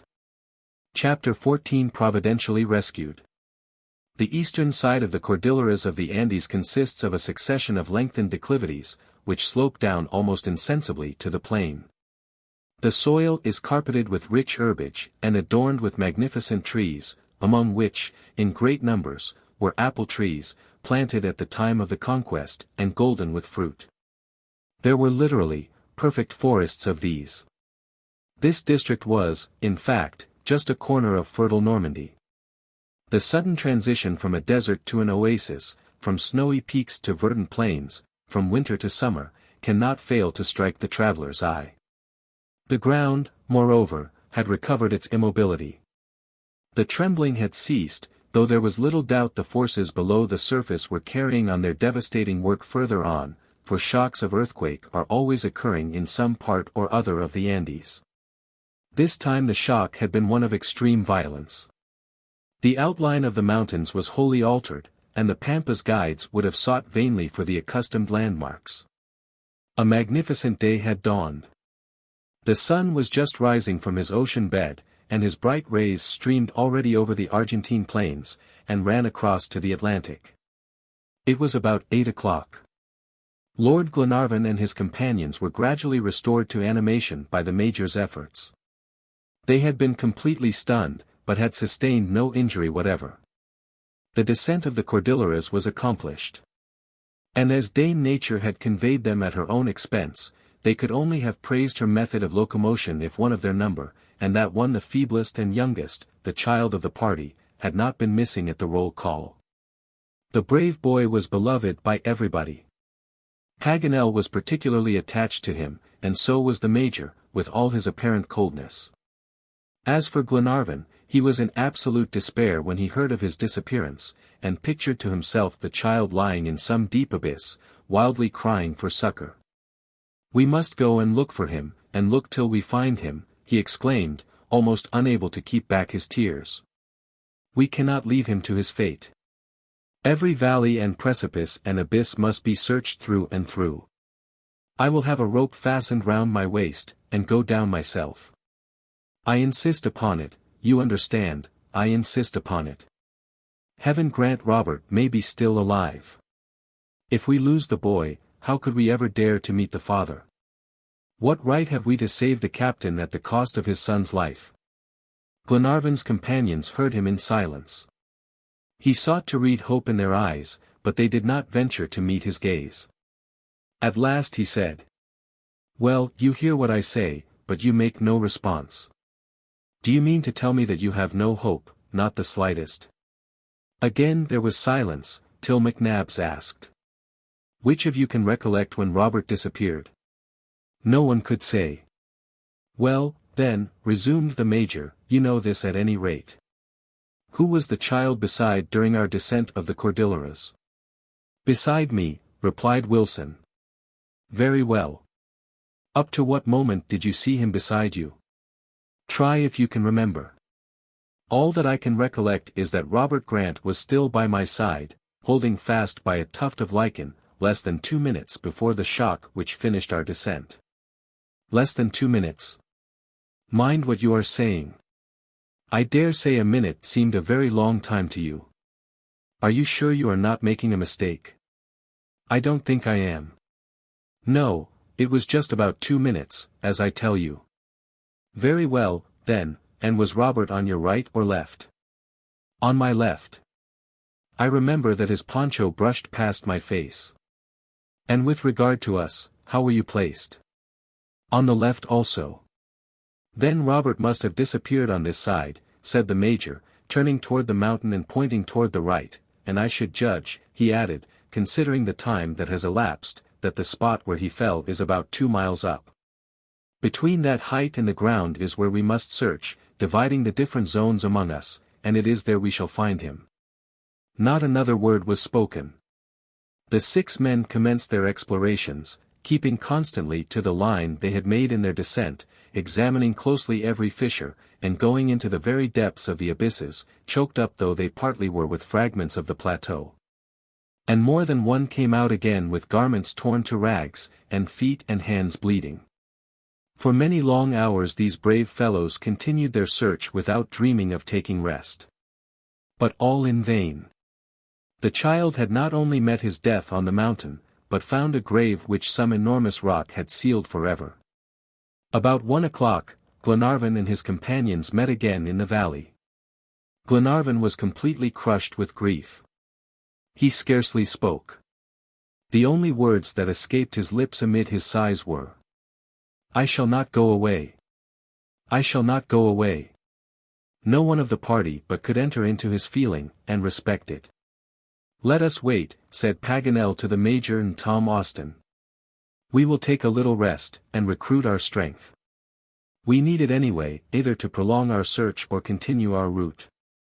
Yes, and, as Edward wishes it, we will rest. He has still hope, but what is it he hopes?" "Who knows," said Tom Austin. "Poor Robert," replied Paganel, brushing away a tear. The valley was thickly wooded, and the Major had no difficulty in finding a suitable place of encampment. He chose a clump of tall carob trees, under which they arranged their few belongings, few indeed, for all they had were sundry wraps and firearms, and a little dried meat and rice. Not far off there was a rio, which supplied them with water, though it was still somewhat muddy after the disturbance of the avalanche. Mulrady soon had a fire lighted on the grass, and a warm refreshing beverage to offer his master. But Glenarvan refused to touch it, and lay stretched on his poncho in a state of absolute prostration. So the day passed, and night came on, calm and peaceful as the preceding had been. While his companions were lying motionless, though wide awake, Glenarvan betook himself once more to the slopes of the Cordilleras, listening intently in hope that some cry for help would fall upon his ear. He ventured far up in spite of his being alone, straining his ear with painful eagerness to catch the faintest sound, and calling aloud in an agony of despair. But he heard nothing save the beatings of his own heart, though he wandered all night on the mountain. Sometimes the Major followed him, and sometimes Paganel, ready to lend a helping hand among the slippery peaks and dangerous precipices among which he was dragged by his rash and useless imprudence. All his efforts were in vain, however, and to his repeated cries of "Robert, Robert," echo was the only response. Day dawned, and it now became a matter of necessity to go and bring back the poor lord from the distant plateau, even against his will. His despair was terrible. Who could dare to speak of quitting this fatal valley? Yet provisions were done, and Argentine guides and horses were not far off to lead them to the Pampas. To go back would be more difficult than to go forward. Besides, the Atlantic Ocean was the appointed meeting place with the DUNCAN. These were strong reasons against any long delay. Indeed, it was best for all parties to continue the route as soon as possible. McNabbs undertook the task of rousing Lord Glenarvan from his grief. For a long time his cousin seemed not to hear him. At last he shook his head, and said, almost inaudibly, "Did you say we must start?" "Yes, we must start." "Wait 1 hour longer." "Yes, we'll wait another," replied the Major. The hour slipped away, and again Glenarvan begged for longer grace. To hear his imploring tones, one might have thought him a criminal begging a respite. So the day passed on till it was almost noon. McNabbs hesitated now no longer, but, acting on the advice of the rest, told his cousin that start they must, for all their lives depended on prompt action. "Yes, yes," replied Glenarvan. "Let us start, let us start." But he spoke without looking at McNabbs. His gaze was fixed intently on a certain dark speck in the heavens. Suddenly he exclaimed, extending his arm, and keeping it motionless, as if petrified. "There! There! Look! Look!" All eyes turned immediately in the direction indicated so imperiously. The dark speck was increasing visibly. It was evidently some bird hovering above them. "A condor," said Paganel. "Yes, a condor," replied Glenarvan. "Who knows? He is coming down, he is gradually getting lower. Let us wait." Paganel was not mistaken, it was assuredly a condor. This magnificent bird is the king of the southern Andes, and was formerly worshipped by the Incas. It attains an extraordinary development in those regions. Its strength is prodigious. It has frequently driven oxen over the edge of precipices down into the depths of abysses. It seizes sheep, and kids, and young calves, browsing on the plains, and carries them off to inaccessible heights. It hovers in the air far beyond the utmost limits of human sight, and its powers of vision are so great that it can discern the smallest objects on the earth beneath. What had this condor discovered then? Could it be the corpse of Robert Grant? Who knows, repeated Glenarvan, keeping his eye immovably fixed on the bird. The enormous creature was fast approaching, sometimes hovering for a while with outspread wings, and sometimes falling with the swiftness of inert bodies in space. Presently he began to wheel round in wide circles. They could see him distinctly. He measured more than 15 feet, and his powerful wings bore him along with scarcely the slightest effort, for it is the prerogative of large birds to fly with calm majesty, while insects have to beat their wings 1,000 times a second. The Major and Wilson had seized their carbines, but Glenarvan stopped them by a gesture. The condor was encircling in his flight a sort of inaccessible plateau about 1/4 of a mile up the side of the mountain. He wheeled round and round with dazzling rapidity, opening and shutting his formidable claws, and shaking his cartilaginous carbuncle, or comb. "It is there," exclaimed Glenarvan. A sudden thought flashed across his mind, and with a terrible cry, he called out, "Fire! Fire! Oh, suppose Robert were still alive! That bird!" But it was too late. The condor had dropped out of sight behind the crags.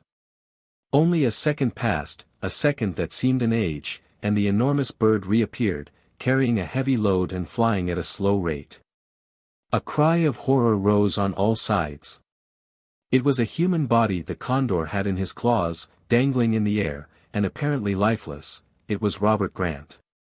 The bird had seized him by his clothes, and had him hanging already at least 150 feet in the air. He had caught sight of the travelers, and was flapping his wings violently, endeavoring to escape with his heavy prey. Oh! Would that Robert were dashed to pieces against the rocks, rather than be a... He did not finish his sentence, but seizing Wilson's carbine, took aim at the condor. His arm was too trembling, however, to keep the weapon steady. "Let me do it," said the Major. And with a calm eye, and sure hands and motionless body, he aimed at the bird, now 300 feet above him in the air. But before he had pulled the trigger the report of a gun resounded from the bottom of the valley.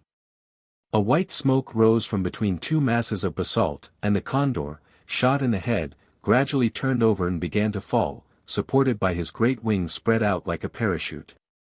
He had not let go his prey, but gently sank down with it on the ground, about 10 paces from the stream. We've got him," shouted Glenarvan. And without waiting to see where the shot so providentially came from, he rushed toward the condor, followed by his companions. When they reached the spot the bird was dead, and the body of Robert was quite concealed beneath his mighty wings.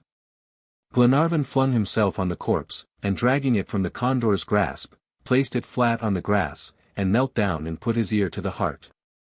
But a wilder cry of joy never broke from human lips, than Glenarvan uttered the next moment, as he started to his feet and exclaimed, "He is alive! He is still alive!" The boy's clothes were stripped off in an instant, and his face bathed with cold water. He moved slightly, opened his eyes, looked round and murmured, "Oh, my lord! Is it you?" he said, "my father?" Glenarvan could not reply. He was speechless with emotion, and kneeling down by the side of the child so miraculously saved, burst into tears. Chapter 15 THALCAVE. Robert had no sooner escaped one terrible danger than he ran the risk of another scarcely less formidable. He was almost torn to pieces by his friends, for the brave fellows were so overjoyed at the sight of him, that in spite of his weak state, none of them would be satisfied without giving him a hug. However, it seemed as if good rough hugging did not hurt sick people, at any rate it did not hurt Robert, but quite the contrary. But the first joy of deliverance over, the next thought was who was the deliverer. Of course it was the Major who suggested looking for him, and he was not far off, for about 50 paces from the Rio a man of very tall stature was seen standing motionless on the lowest crags at the foot of the mountain. A long gun was lying at his feet. He had broad shoulders, and long hair bound together with leather thongs. He was over 6 feet in height. His bronzed face was red between the eyes and mouth, black by the lower eyelids, and white on the forehead. He wore the costume of the Patagonians on the frontiers, consisting of a splendid cloak, ornamented with scarlet arabesques, made of the skins of the guanaco, sewed together with ostrich tendons, and with the silky wool turned up on the edge. Under this mantle was a garment of fox skin, fastened round the waist, and coming down to a point in front.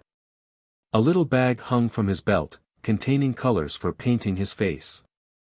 His boots were pieces of ox hide, fastened round the ankles by straps, across. This Patagonian had a splendid face, indicating real intelligence, notwithstanding the medley of colors by which it was disfigured. His waiting attitude was full of dignity. Indeed, to see him standing grave and motionless on his pedestal of rocks, one might have taken him for a statue of sang-froid. As soon as the Major perceived him, he pointed him out to Glenarvan, who ran toward him immediately. The Patagonian came 2 steps forward to meet him, and Glenarvan caught hold of his hand and pressed it in his own. It was impossible to mistake the meaning of the action, for the noble face of the Scotch lord so beamed with gratitude that no words were needed. The stranger bowed slightly in return, and said a few words that neither Glenarvan nor the Major could understand. The Patagonian surveyed them attentively for a few minutes, and spoke again in another language. But this second idiom was no more intelligible than the first. Certain words, however, caught Glenarvan's ear as sounding like Spanish, a few sentences of which he could speak. "Español?" he asked. The Patagonian nodded in reply, a movement of the head which has an affirmative significance among all nations. "That's good," said the Major. "Our friend Paganel will be the very man for him. It is lucky for us that he took it into his head to learn Spanish." Paganel was called forthwith. He came at once, and saluted the stranger with all the grace of a Frenchman. But his compliments were lost on the Patagonian, for he did not understand a single syllable. However, on being told how things stood, he began in Spanish, and opening his mouth as wide as he could, the better to articulate, said, "Vos sois hombre de bien. You are a brave man." The native listened, but made no reply. "He doesn't understand," said the geographer. "Perhaps you haven't the right accent," suggested the Major. "That's just it. Confound the accent." Once more Paganel repeated his compliment, but with no better success. "I'll change the phrase," he said, and in slow, deliberate tones he went on, "Sam duvida, Patagao, a Patagonian, undoubtedly." No response still. "Dizem," said Paganel, "answer me." But no answer came. "Vos comprendias? Do you understand?" shouted Paganel, at the very top of his voice, as if he would burst his throat. Evidently the Indian did not understand, for he replied in Spanish. "No comprendo, I do not understand." It was Paganel's turn now to be amazed. He pushed his spectacles right down over his nose, as if greatly irritated, and said, "I'll be hanged if I can make out one word of his infernal patois. It is Araucanian, that's certain." "Not a bit of it," said Glenarvan. It was Spanish he spoke. And addressing the Patagonian, he repeated the word, "Español." "Spanish?" "Si, yes," replied the Indian. Paganel's surprise became absolute stupefaction. The Major and his cousin exchanged sly glances, and McNabb said, mischievously, with a look of fun on his face, Ah, my worthy friend, is this another of your misadventures? You seem to have quite a monopoly of them." "What?" said Paganel, pricking up his ear. "Yes, it's clear enough the man speaks Spanish." "Yes, he certainly speaks Spanish. Perhaps it is some other language you have been studying all this time instead of." But Paganel would not allow him to proceed. He shrugged his shoulders, and said stiffly, "You go a little too far, Major." "Well, how is it that you don't understand him then?" "Why, of course, because the man speaks badly," replied the learned geographer, getting impatient. "He speaks badly, that is to say, because you can't understand him," returned the Major coolly. "Come, come, McNabbs," put in Glenarvan, "your supposition is quite inadmissible. However distrait our friend Paganel is, it is hardly likely he would study one language for another." "Well, Edward, or rather you, my good Paganel, explain it then." "I explain nothing. I give proof. Here is the book I use daily, to practice myself in the difficulties of the Spanish language. Examine it for yourself, Major," he said, handing him a volume in a very ragged condition, which he had brought up, after a long rummage, from the depths of one of his numerous pockets.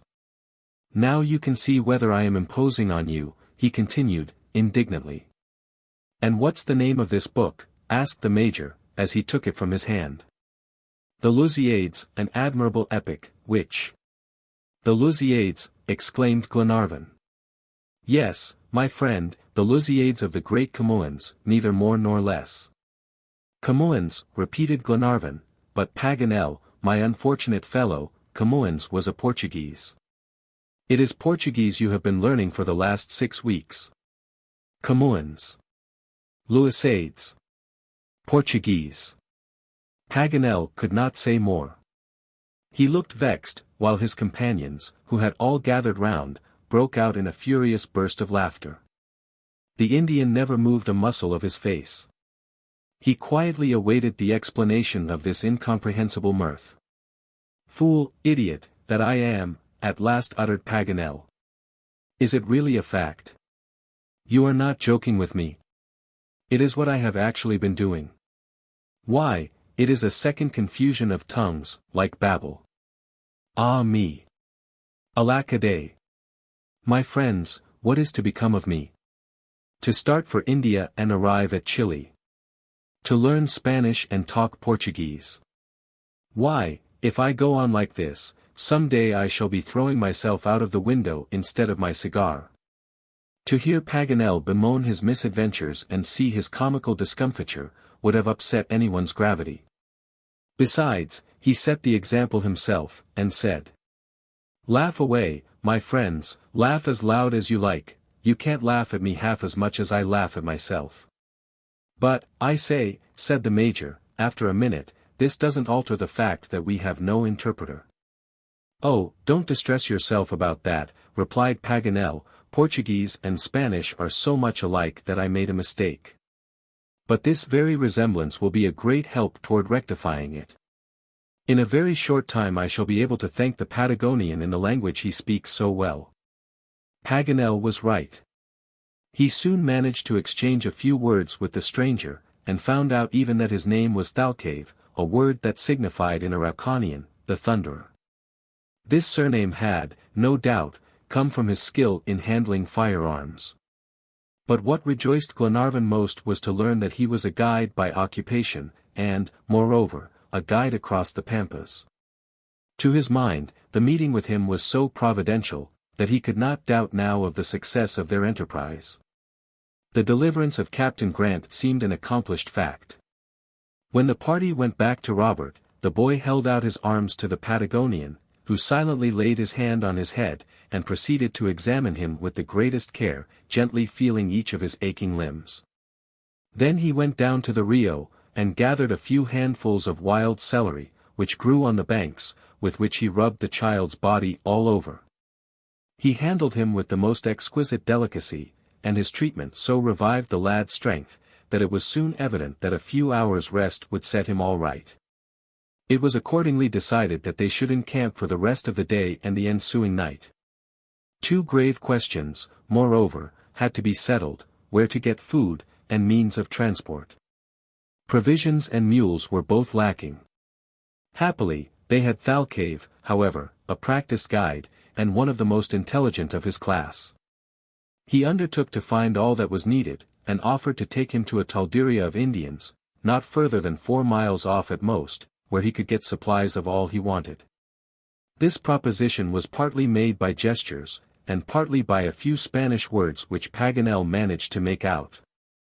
His offer was accepted, and Glenarvan and his learned friend started off with him at once. They walked at a good pace for an hour and a half, and had to make great strides to keep up with the giant Thalcave. The road lay through a beautiful fertile region, abounding in rich pasturages, where 100,000 cattle might have fed comfortably. Large ponds, connected by an inextricable labyrinth of rios, amply watered these plains and produced their greenness. Swans with black heads were disporting in the water, disputing possession with the numerous intruders which gamboled over the llanos.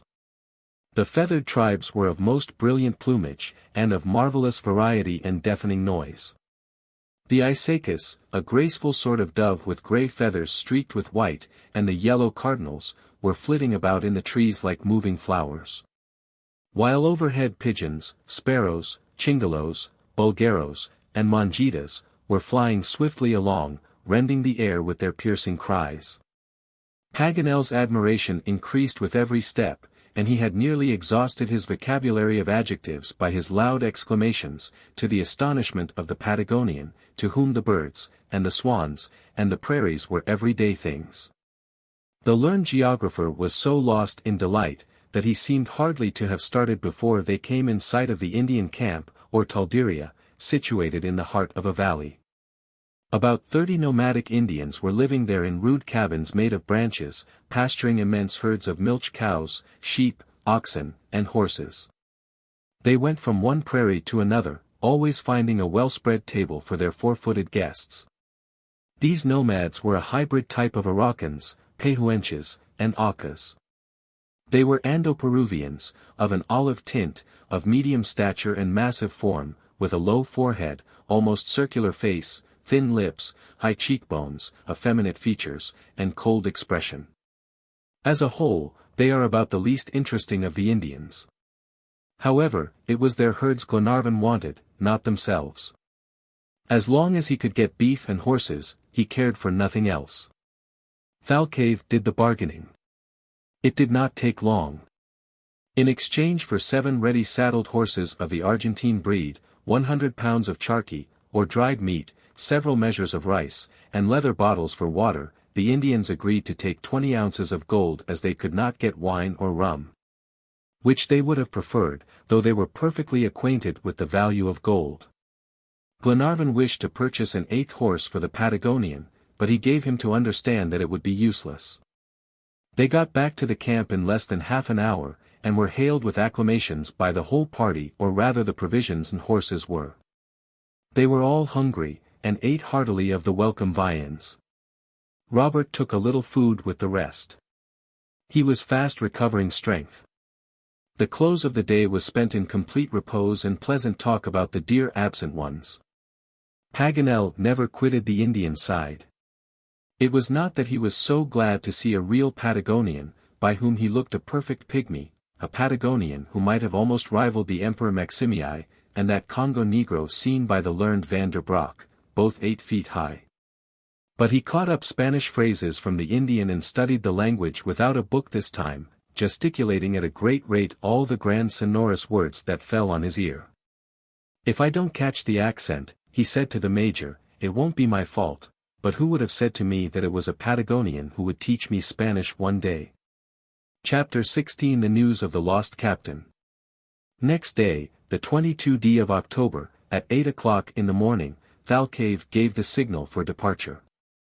Between the 22d and 42d degrees the Argentine soil slopes eastward, and all the travelers had to do was to follow the slope right down to the sea. Glenarvan had supposed Thalcave's refusal of a horse was that he preferred walking, as some guides do, but he was mistaken, for just as they were ready, the Patagonian gave a peculiar whistle. And immediately a magnificent steed of the pure Argentine breed came bounding out of a grove close by, at his master's call. Both in form and color the animal was of perfect beauty. The Major, who was a thorough judge of all the good points of a horse, was loud in admiration of this sample of the Pampas breed, and considered that, in many respects, he greatly resembled an English hunter. This splendid creature was called Thalca, a word in Patagonia which means bird, and he well deserved the name. Thalcave was a consummate horseman, and to see him on his prancing steed was a sight worth looking at. The saddle was adapted to the two hunting weapons in common use on the Argentine plains, the bolas and the lazo. The bolas consists of 3 balls fastened together by a strap of leather, attached to the front of the recado. The Indians fling them often at the distance of 100 feet from the animal or enemy of which they are in pursuit, and with such precision that they catch round their legs and throw them down in an instant. It is a formidable weapon in their hands, and one they handle with surprising skill. The lazo is always retained in the hand. It is simply a rope, 30 feet long, made of tightly twisted leather, with a slip knot at the end, which passes through an iron ring. This noose was thrown by the right hand, while the left keeps fast hold of the rope, the other end of which is fastened to the saddle. A long carbine, in the shoulder belt, completed the accoutrements of the Patagonian. He took his place at the head of the party, quite unconscious of the admiration he was exciting, and they set off, going alternately at a gallop and walking pace, for the trot seemed altogether unknown to them. Robert proved to be a bold rider, and completely reassured Glenarvan as to his ability to keep his seat. The pampas commenced at the very foot of the Cordilleras. They may be divided into 3 parts. The first extends from the chain of the Andes, and stretches over an extent of 250 miles covered with stunted trees and bushes. The second 450 miles is clothed with magnificent herbage, and stops about 180 miles from Buenos Aires. From this point to the sea, the foot of the traveler treads over immense prairies of lucerne and thistles, which constitute the 3rd division of the Pampas. On issuing from the gorges of the Cordilleras, Glenarvan and his band came first to plains of sand, called Medanos, lying in ridges like waves of the sea, and so extremely fine that the least breath of wind agitated the light particles, and sent them flying in clouds, which rose and fell like waterspouts. It was a spectacle which caused both pleasure and pain, for nothing could be more curious than to see the said waterspouts wandering over the plain, coming in contact and mingling with each other, and falling and rising in wild confusion. But, on the other hand, nothing could be more disagreeable than the dust which was thrown off by these innumerable Medanos, which was so impalpable that close one's eyes as they might, it found its way through the lids. This phenomenon lasted the greater part of the day. The travelers made good progress, however, and about 4 o'clock the Cordilleras lay full 40 miles behind them, the dark outlines being already almost lost in the evening mists. They were all somewhat fatigued with the journey, and glad enough to halt for the night on the banks of the Nucum, called Ramid, or Como by certain geographers, a troubled, turbulent rapid flowing between high red banks. No incident of any importance occurred that night or the following day. They rode well and fast, finding the ground firm, and the temperature bearable. Toward noon, however, the sun's rays were extremely scorching, and when evening came, a bar of clouds streaked the southwest horizon, a sure sign of a change in the weather. The Patagonian pointed it out to the geographer, who replied, "Yes, I know." And turning to his companions, added, "See, a change of weather is coming. We are going to have a taste of pampero." And he went on to explain that this pampero is very common in the Argentine plains. It is an extremely dry wind which blows from the southwest. THALCAVE was not mistaken, for the pampero blew violently all night, and was sufficiently trying to poor fellows only sheltered by their ponchos. The horses lay down on the ground, and the men stretched themselves beside them in a close group. Glenarvan was afraid they would be delayed by the continuance of the hurricane, but Paganel was able to reassure him on that score, after consulting his barometer. The pampero generally brings a tempest which lasts 3 days, and may be always foretold by the depression of the mercury, he said. But when the barometer rises, on the contrary, which is the case now, all we need expect is a few violent blasts. So you can make your mind easy, my good friend, by sunrise the sky will be quite clear again. You talk like a book, Paganel, replied Glenarvan. And I am one, and what's more, you are welcome to turn over my leaves whenever you like. The book was right. At 1 o'clock the wind suddenly lulled, and the weary men fell asleep and woke at daybreak, refreshed and invigorated. It was the 20th of October, and the 10th day since they had left Talcahuano. They were still 90 miles from the point where the Rio Colorado crosses the 37th parallel, that is to say, about 2 days' journey. Glenarvan kept a sharp lookout for the appearance of any Indians, intending to question them, through Thalcave, about Captain Grant, as Paganel could not speak to him well enough for this. But the track they were following was one little frequented by the natives, for the ordinary routes across the Pampas lie further north. If by chance some nomadic horseman came in sight far away, he was off again like a dart, not caring to enter into conversation with strangers. To a solitary individual, a little troop of 8 men, all mounted and well armed, wore a suspicious aspect, so that any intercourse either with honest men or even banditti, was almost impossible. Glenarvan was regretting this exceedingly, when he unexpectedly met with a singular justification of his rendering of the eventful document. In pursuing the course the travelers had laid down for themselves, they had several times crossed the routes over the plains in common use, but had struck into none of them. Hitherto Thalcave had made no remark about this. He understood quite well, however, that they were not bound for any particular town, or village, or settlement. Every morning they set out in a straight line toward the rising sun, and went on without the least deviation. Moreover, it must have struck Thalcave that instead of being the guide he was guided, yet, with true Indian reserve, he maintained absolute silence. But on reaching a particular point, he checked his horse suddenly, and said to Paganel, "The Carmen route." "Yes, my good Patagonian," replied Paganel in his best Spanish, "the route from Carmen to Mendoza." "We are not going to take it." "No," replied Paganel. "Where are we going then?" "Always to the east." "That's going nowhere." "Who knows?" Thalcave was silent, and gazed at the geographer with an air of profound surprise. He had no suspicion that Paganel was joking, for an Indian is always grave. "You are not going to Carmen, then?" he added, after a moment's pause.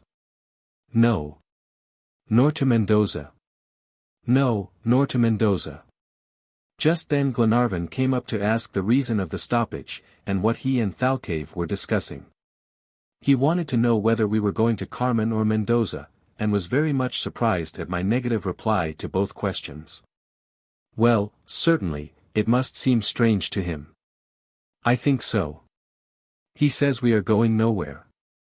"Well, Paganel, I wonder if it is possible to make him understand the object of our expedition, and what our motive is for always going east." "That would be a difficult matter, for an Indian knows nothing about degrees, and the finding of the document would appear to him a mere fantastic story." "Is it the story he would not understand, or the storyteller?" said McNabbs, quietly. "Ah, McNabbs, I see you have small faith in my Spanish yet. Well, try it, my good friend." "So I will." And turning round to the Patagonian he began his narrative, breaking down frequently for the want of a word, and the difficulty of making certain details intelligible to a half-civilized Indian. It was quite a sight to see the learned geographer. He gesticulated and articulated, and so worked himself up over it, that the big drops of sweat fell in a cascade down his forehead onto his chest. When his tongue failed, his arms were called to aid. Paganel got down on the ground and traced a geographical map on the sand, showing where the lines of latitude and longitude cross and where the 2 oceans were, along which the Carmen route led. Thalcave looked on composedly, without giving any indication of comprehending or not comprehending. The lesson had lasted half an hour, when the geographer left off, wiped his streaming face, and waited for the Patagonian to speak. "Does he understand?" said Glenarvan. "That remains to be seen, but if he doesn't, I give it up," replied Paganel. Thalcave neither stirred nor spoke. His eyes remained fixed on the lines drawn on the sand, now becoming fast effaced by the wind. "Well?" said Paganel to him at length. The Patagonian seemed not to hear. Paganel fancied he could detect an ironical smile already on the lips of the Major, and determined to carry the day, was about to recommence his geographical illustrations, when the Indian stopped him by a gesture. And said, "You are in search of a prisoner?" "Yes," replied Paganel. And just on this line between the setting and rising sun, added Thalcave, speaking in Indian fashion of the route from west to east. Yes, yes, that's it. And it's your God, continued the guide, that has sent you the secret of this prisoner on the waves. God himself. His will be accomplished then, replied the native almost solemnly. We will march east, and if it needs be, to the sun. Paganel, triumphing in his pupil, immediately translated his replies to his companions, and exclaimed. What an intelligent race! All my explanations would have been lost on 19 in every 20 of the peasants in my own country. Glenarvan requested him to ask the Patagonian if he had heard of any foreigners who had fallen into the hands of the Indians of the Pampas. Paganel did so, and waited an answer. Perhaps I have. The reply was no sooner translated than the Patagonian found himself surrounded by the 7 men questioning him with eager glances. Paganel was so excited, he could hardly find words, and he gazed at the grave Indian as if he could read the reply on his lips. Each word spoken by Thalcave was instantly translated, so that the whole party seemed to hear him speak in their mother tongue. And what about the prisoner? Asked Paganel. He was a foreigner. You have seen him? No. But I have heard the Indians speak of him.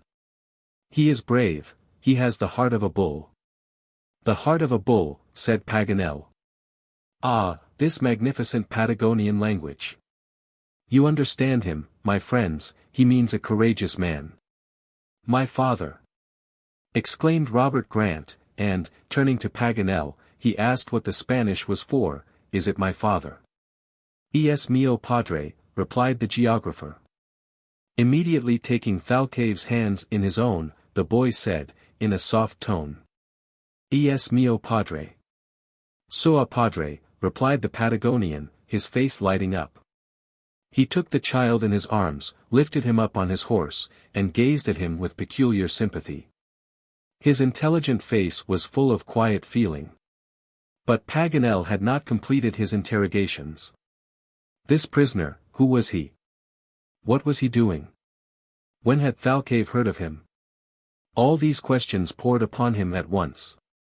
He had not long to wait for an answer, and learned that the European was a slave in one of the tribes that roamed the country between the Colorado and the Rio Negro. But where was the last place he was in? With the cacique Calfacura. In the line we have been following? Yes. And who is this cacique? The chief of the Poiches Indians, a man with 2 tongues and 2 hearts. That's to say false in speech and false in action, said Paganel, after he had translated this beautiful figure of the Patagonian language. And can we deliver our friend? He added. You may if he is still in the hands of the Indians. And when did you last hear of him? A long while ago. The sun has brought 2 summers since then to the Pampas. The joy of Glenarvan cannot be described. This reply agreed perfectly with the date of the document. But one question still remained for him to put to Thalcave.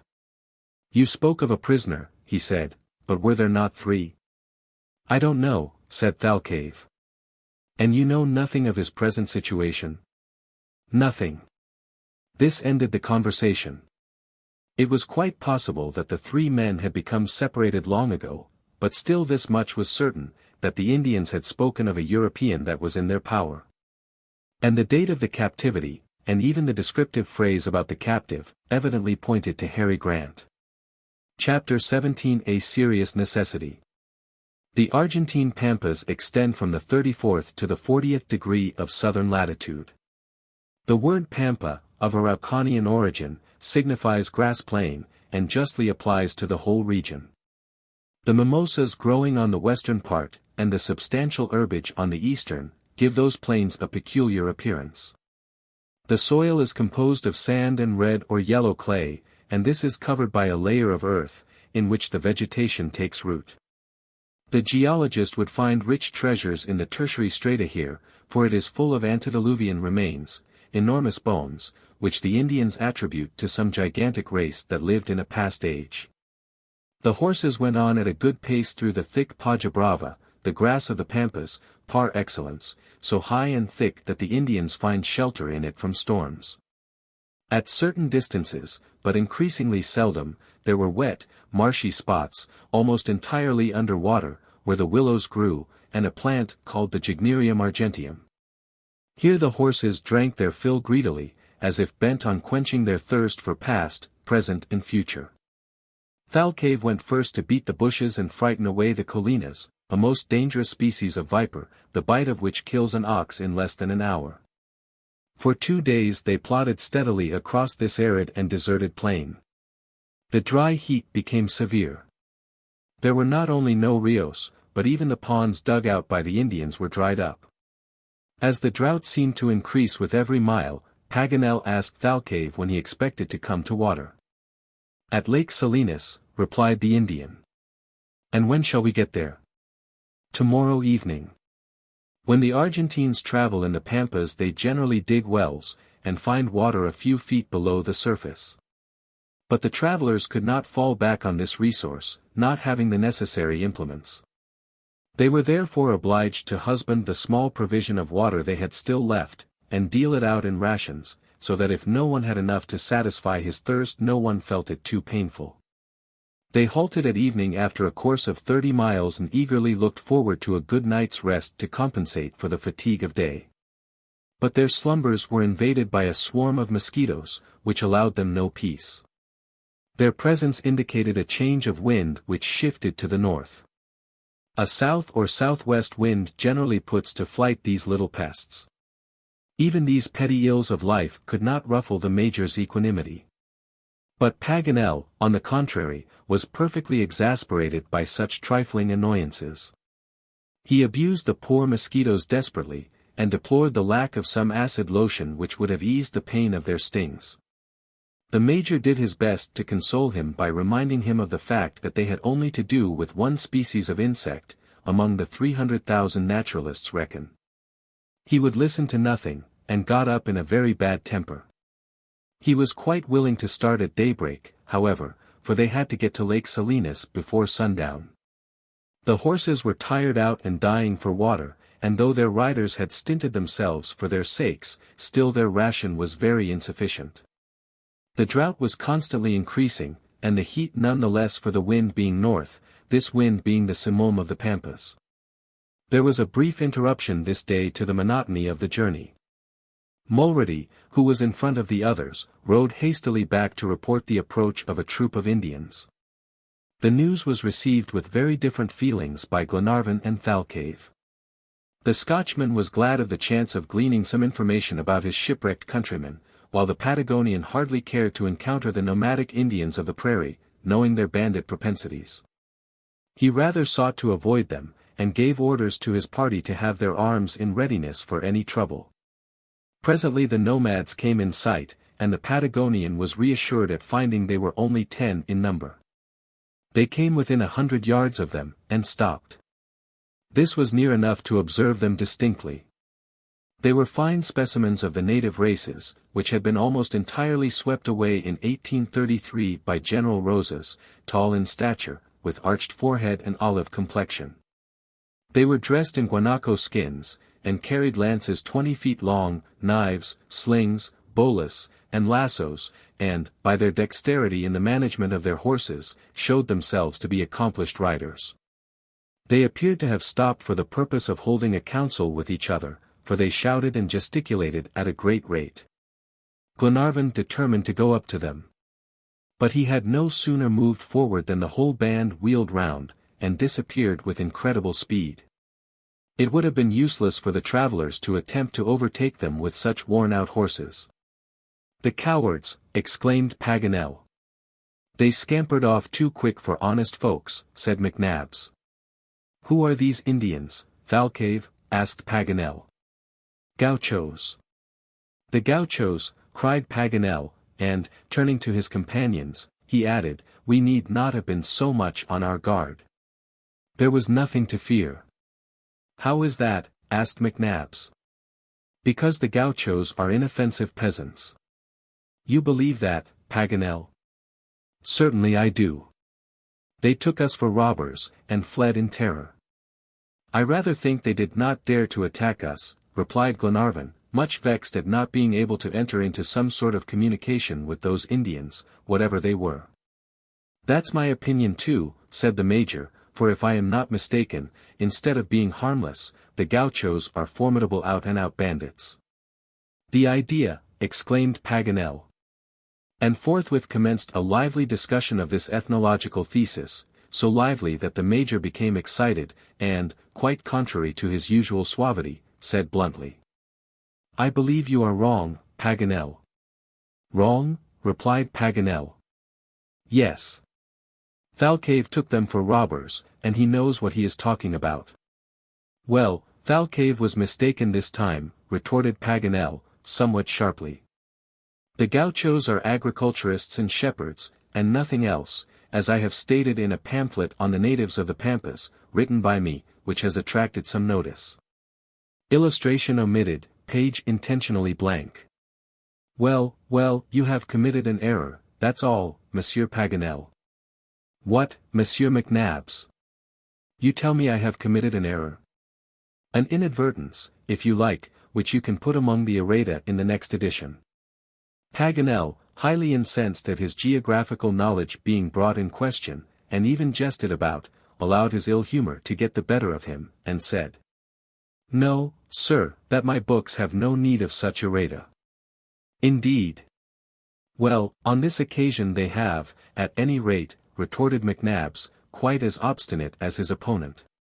"Sir, I think you are very annoying today. And I think you are very crabbed."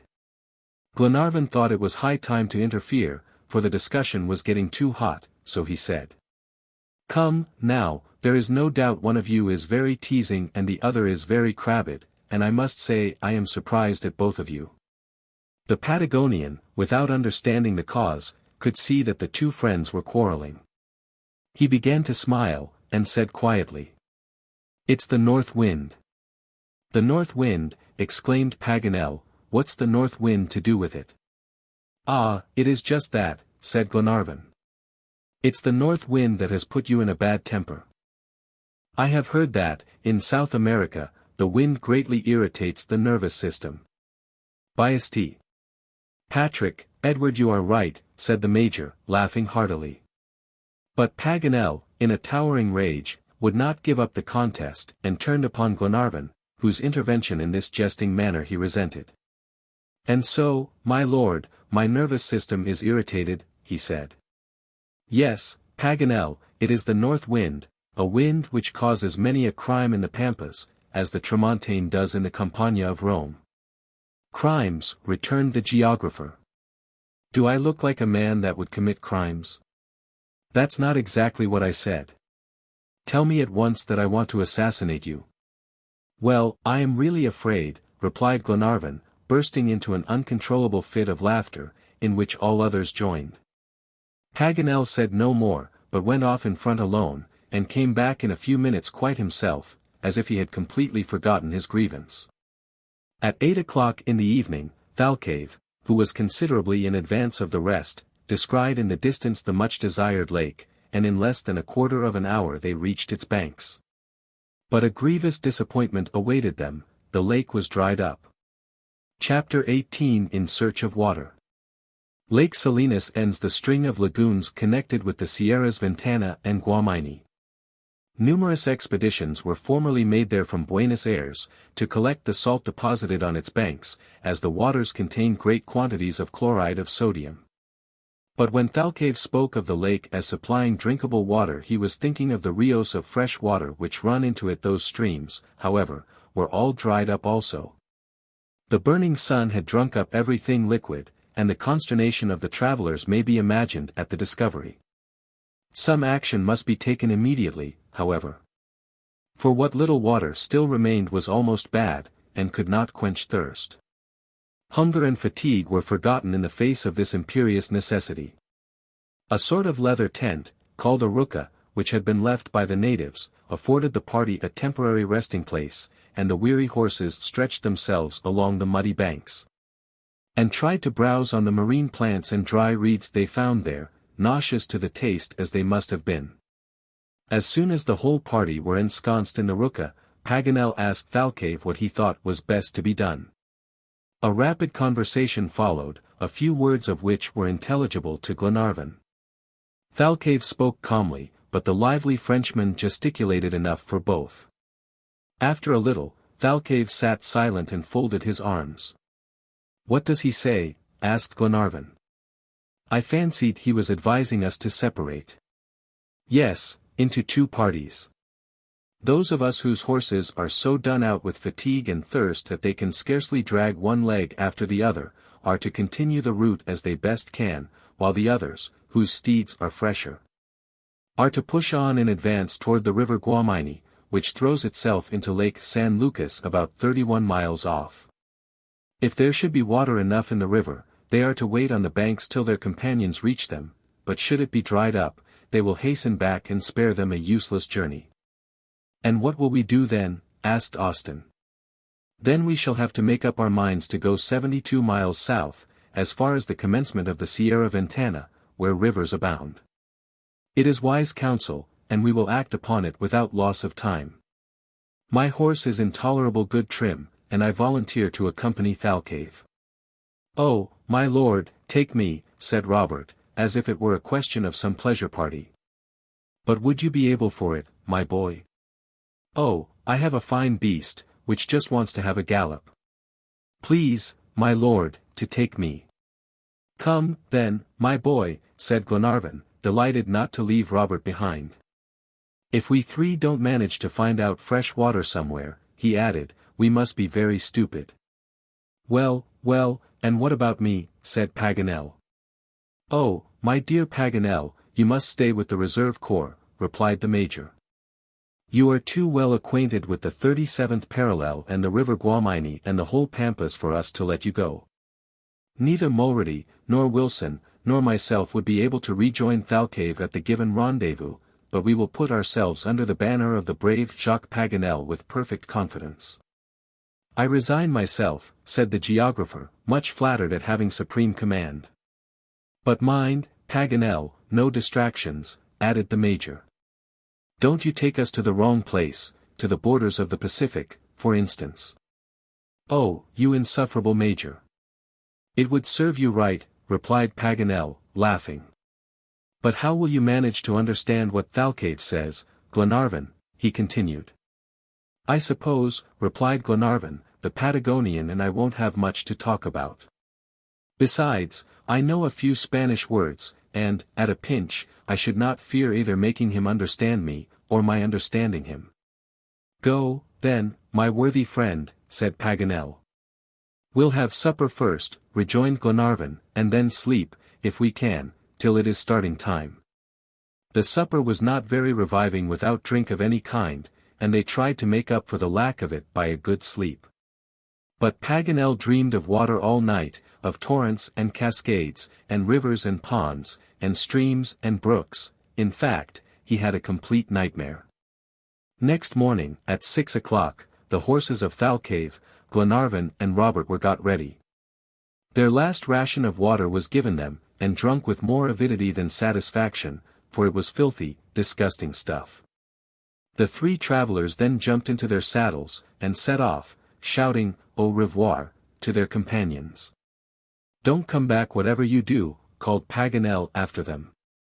The Deserto de las Salinas, which they had to traverse, is a dry plain, covered with stunted trees not above 10 feet high, and small mimosas, which the Indians call curumamel. And jums, a bushy shrub, rich in soda. Here and there large spaces were covered with salt, which sparkled in the sunlight with astonishing brilliancy. These might easily have been taken for sheets of ice, had not the intense heat forbidden the illusion, and the contrast these dazzling white sheets presented to the dry, burned-up ground gave the desert a most peculiar character. 80 miles south, on the contrary, the Sierra Ventana, toward which the travelers might possibly have to betake themselves should the Guamini disappoint their hopes, the landscape was totally different. There the fertility is splendid. The pasturage is incomparable. Unfortunately, to reach them would necessitate a march of 130 miles south. And this was why Thalcave thought it best to go first to Guamini, as it was not only much nearer, but also on the direct line of route. The 3 horses went forward might and main, as if instinctively knowing whither they were bound. Thalca especially displayed a courage that neither fatigue nor hunger could damp. He bounded like a bird over the dried-up Canadas and the bushes of Curramamel, his loud, joyous neighing seeming to bode success to the search. The horses of Glenarvan and Robert, though not so light-footed, felt the spur of his example, and followed him bravely. Thalcave inspirited his companions as much as Thalca did his 4-footed brethren. He sat motionless in the saddle, but often turned his head to look at Robert, and ever and anon gave him a shout of encouragement and approval, as he saw how well he rode. Certainly the boy deserved praise, for he was fast becoming an excellent cavalier. "Bravo! Robert," said Glenarvan. "Thalcave is evidently congratulating you, my boy, and paying you compliments." "What for, my lord?" "For your good horsemanship." "I can hold firm on, that's all," replied Robert, blushing with pleasure at such an encomium. "That is the principal thing, Robert, but you are too modest. I tell you that some day you will turn out an accomplished horseman." "What would Papa say to that?" said Robert, laughing. "He wants me to be a sailor. The one won't hinder the other. If all cavaliers wouldn't make good sailors, there is no reason why all sailors should not make good horsemen. To keep one's footing on the yards must teach a man to hold on firm, and as to managing the reins, and making a horse go through all sorts of movements, that's easily acquired. Indeed, it comes naturally." "Poor father," said Robert. "How he will thank you for saving his life." "You love him very much, Robert?" "Yes, my lord, dearly. He was so good to me and my sister. We were his only thought, and whenever he came home from his voyages, we were sure of some souvenir from all the places he had been to, and, better still, of loving words and caresses. Ah! If you knew him you would love him, too. Mary is most like him. He has a soft voice, like hers. That's strange for a sailor, isn't it?" "Yes, Robert, very strange. I see him still," the boy went on, as if speaking to himself. "Good, brave Papa. He put me to sleep on his knee, crooning an old Scotch ballad about the lochs of our country. The time sometimes comes back to me, but very confused like. So it does to Mary, too. Ah, my lord, how we loved him. Well, I do think one needs to be little to love one's father like that." "Yes, and to be grown up, my child, to venerate him," replied Glenarvan, deeply touched by the boy's genuine affection. During this conversation the horses had been slackening speed, and were only walking now. "You will find him," said Robert again, after a few minutes' silence. "Yes, we'll find him," was Glenarvan's reply. "Thalcave has set us on the track, and I have great confidence in him." "Thalcave is a brave Indian, isn't he?" said the boy. "That indeed he is. Do you know something, my lord?" "What is it, and then I will tell you." "That all the people you have with you are brave. Lady Helena, whom I love so, and the Major, with his calm manner, and Captain Mangles, and Monsieur Paganel, and all the sailors on the DUNCAN. How courageous and devoted they are." "Yes, my boy, I know that," replied Glenarvan. "And do you know that you are the best of all?" "No, most certainly I don't know that." "Well, it is time you did, my lord," said the boy, seizing his lordship's hand, and covering it with kisses. Glenarvan shook his head, but said no more, as a gesture from Thalcave made them spur on their horses and hurry forward. But it was soon evident that, with the exception of Thalca, the wearied animals could not go quicker than a walking pace. At noon they were obliged to let them rest for an hour. They could not go on at all, and refused to eat the alfafers, a poor, burnt-up sort of lucerne that grew there. Glenarvan began to be uneasy. Tokens of sterility were not the least on the decrease, and the want of water might involve serious calamities. Thalcave said nothing, thinking probably, that it would be time enough to despair if the Guamini should be dried up, if, indeed, the heart of an Indian can ever despair. Spur and whip had both to be employed to induce the poor animals to resume the route, and then they only crept along, for their strength was gone. Thalca, indeed, could have galloped swiftly enough, and reached the Rio in a few hours, but Thalcave would not leave his companions behind, alone in the midst of a desert. It was hard work, however, to get the animal to consent to walk quietly. He kicked, and reared, and neighed violently, and was subdued at last more by his master's voice than hand. Thalcave positively talked to the beast, and Thalca understood perfectly, though unable to reply, for, after a great deal of arguing, the noble creature yielded, though he still champed the bit. Thalcave did not understand Thalca, it turned out, though Thalca understood him. The intelligent animal felt humidity in the atmosphere and drank it in with frenzy, moving, making a noise with his tongue, as if taking deep draughts of some cool refreshing liquid. The Patagonian could not mistake him now, water was not far off. The two other horses seemed to catch their comrade's meaning, and, inspired by his example, made a last effort, and galloped forward after the Indian. About 3 o'clock a white line appeared in a dip of the road, and seemed to tremble in the sunlight. "Water!" exclaimed Glenarvan. "Yes, yes. It is water," shouted Robert. They were right. And the horses knew it too, for there was no need now to urge them on, they tore over the ground as if mad, and in a few minutes had reached the river, and plunged in up to their chests. Their masters had to go on too, whether they would or not, but they were so rejoiced at being able to quench their thirst, that this compulsory bath was no grievance. "Oh, how delicious this is," exclaimed Robert, taking a deep draught. "Drink moderately, my boy," said Glenarvan, but he did not set the example. Thalcave drank very quietly, without hurrying himself, taking small gulps, but as long as a lazo, as the Patagonians say. He seemed as if he were never going to leave off, and really there was some danger of his swallowing up the whole river. At last Glenarvan said, "Well, our friends won't be disappointed this time. They will be sure of finding clear, cool water when they get here, that is to say, if Thalcave leaves any for them. But couldn't we go to meet them? It would spare them several hours' suffering and anxiety." "You're right, my boy. But how could we carry them this water?" The leather bottles were left with Wilson. "No, it is better for us to wait for them as we agreed. They can't be here till about the middle of the night, so the best thing we can do is to get a good bed and a good supper ready for them." Thalcave had not waited for Glenarvan's proposition to prepare an encampment. He had been fortunate enough to discover on the banks of the Rio a ramada, a sort of enclosure, which had served as a fold for flocks, and was shut in on 3 sides. A more suitable place could not be found for their night's lodging, provided they had no fear of sleeping in the open air beneath the starlit heavens, and none of Thalcave's companions had much solicitude on that score. Accordingly they took possession at once, and stretched themselves at full length on the ground in the bright sunshine, to dry their dripping garments. "Well, now we've secured a lodging, we must think of supper," said Glenarvan.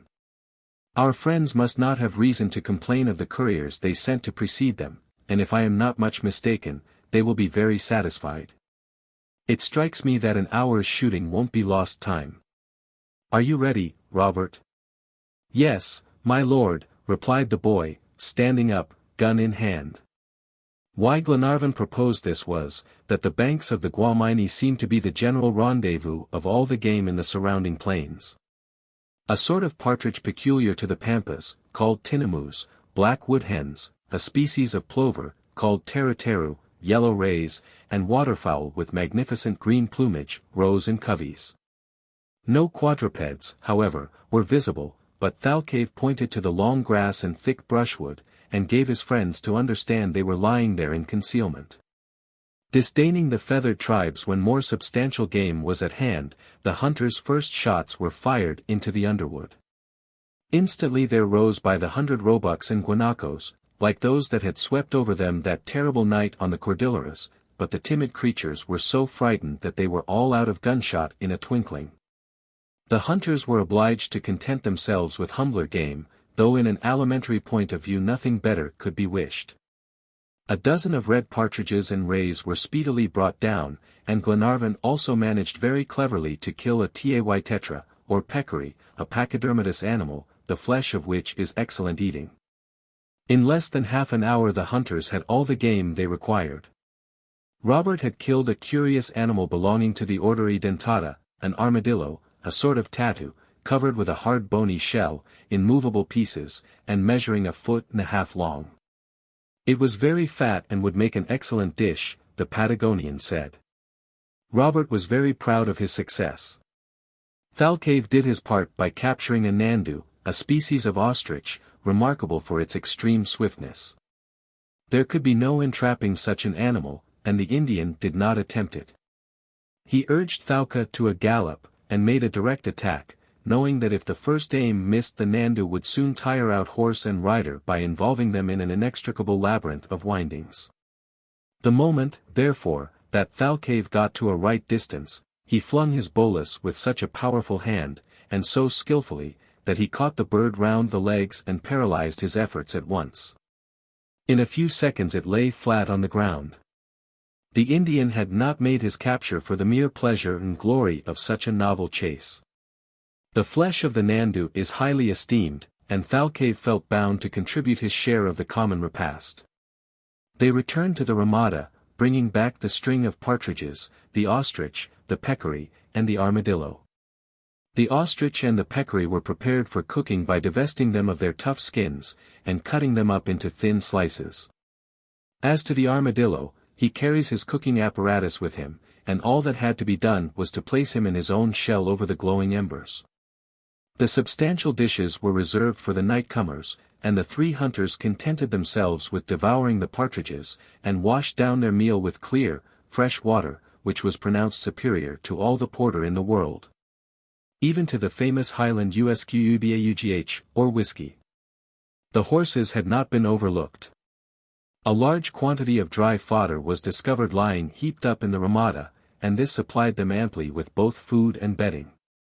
When all was ready the 3 companions wrapped themselves in the ponchos, and stretched themselves on an eiderdown of alfafers, the usual bed of hunters on the pampas.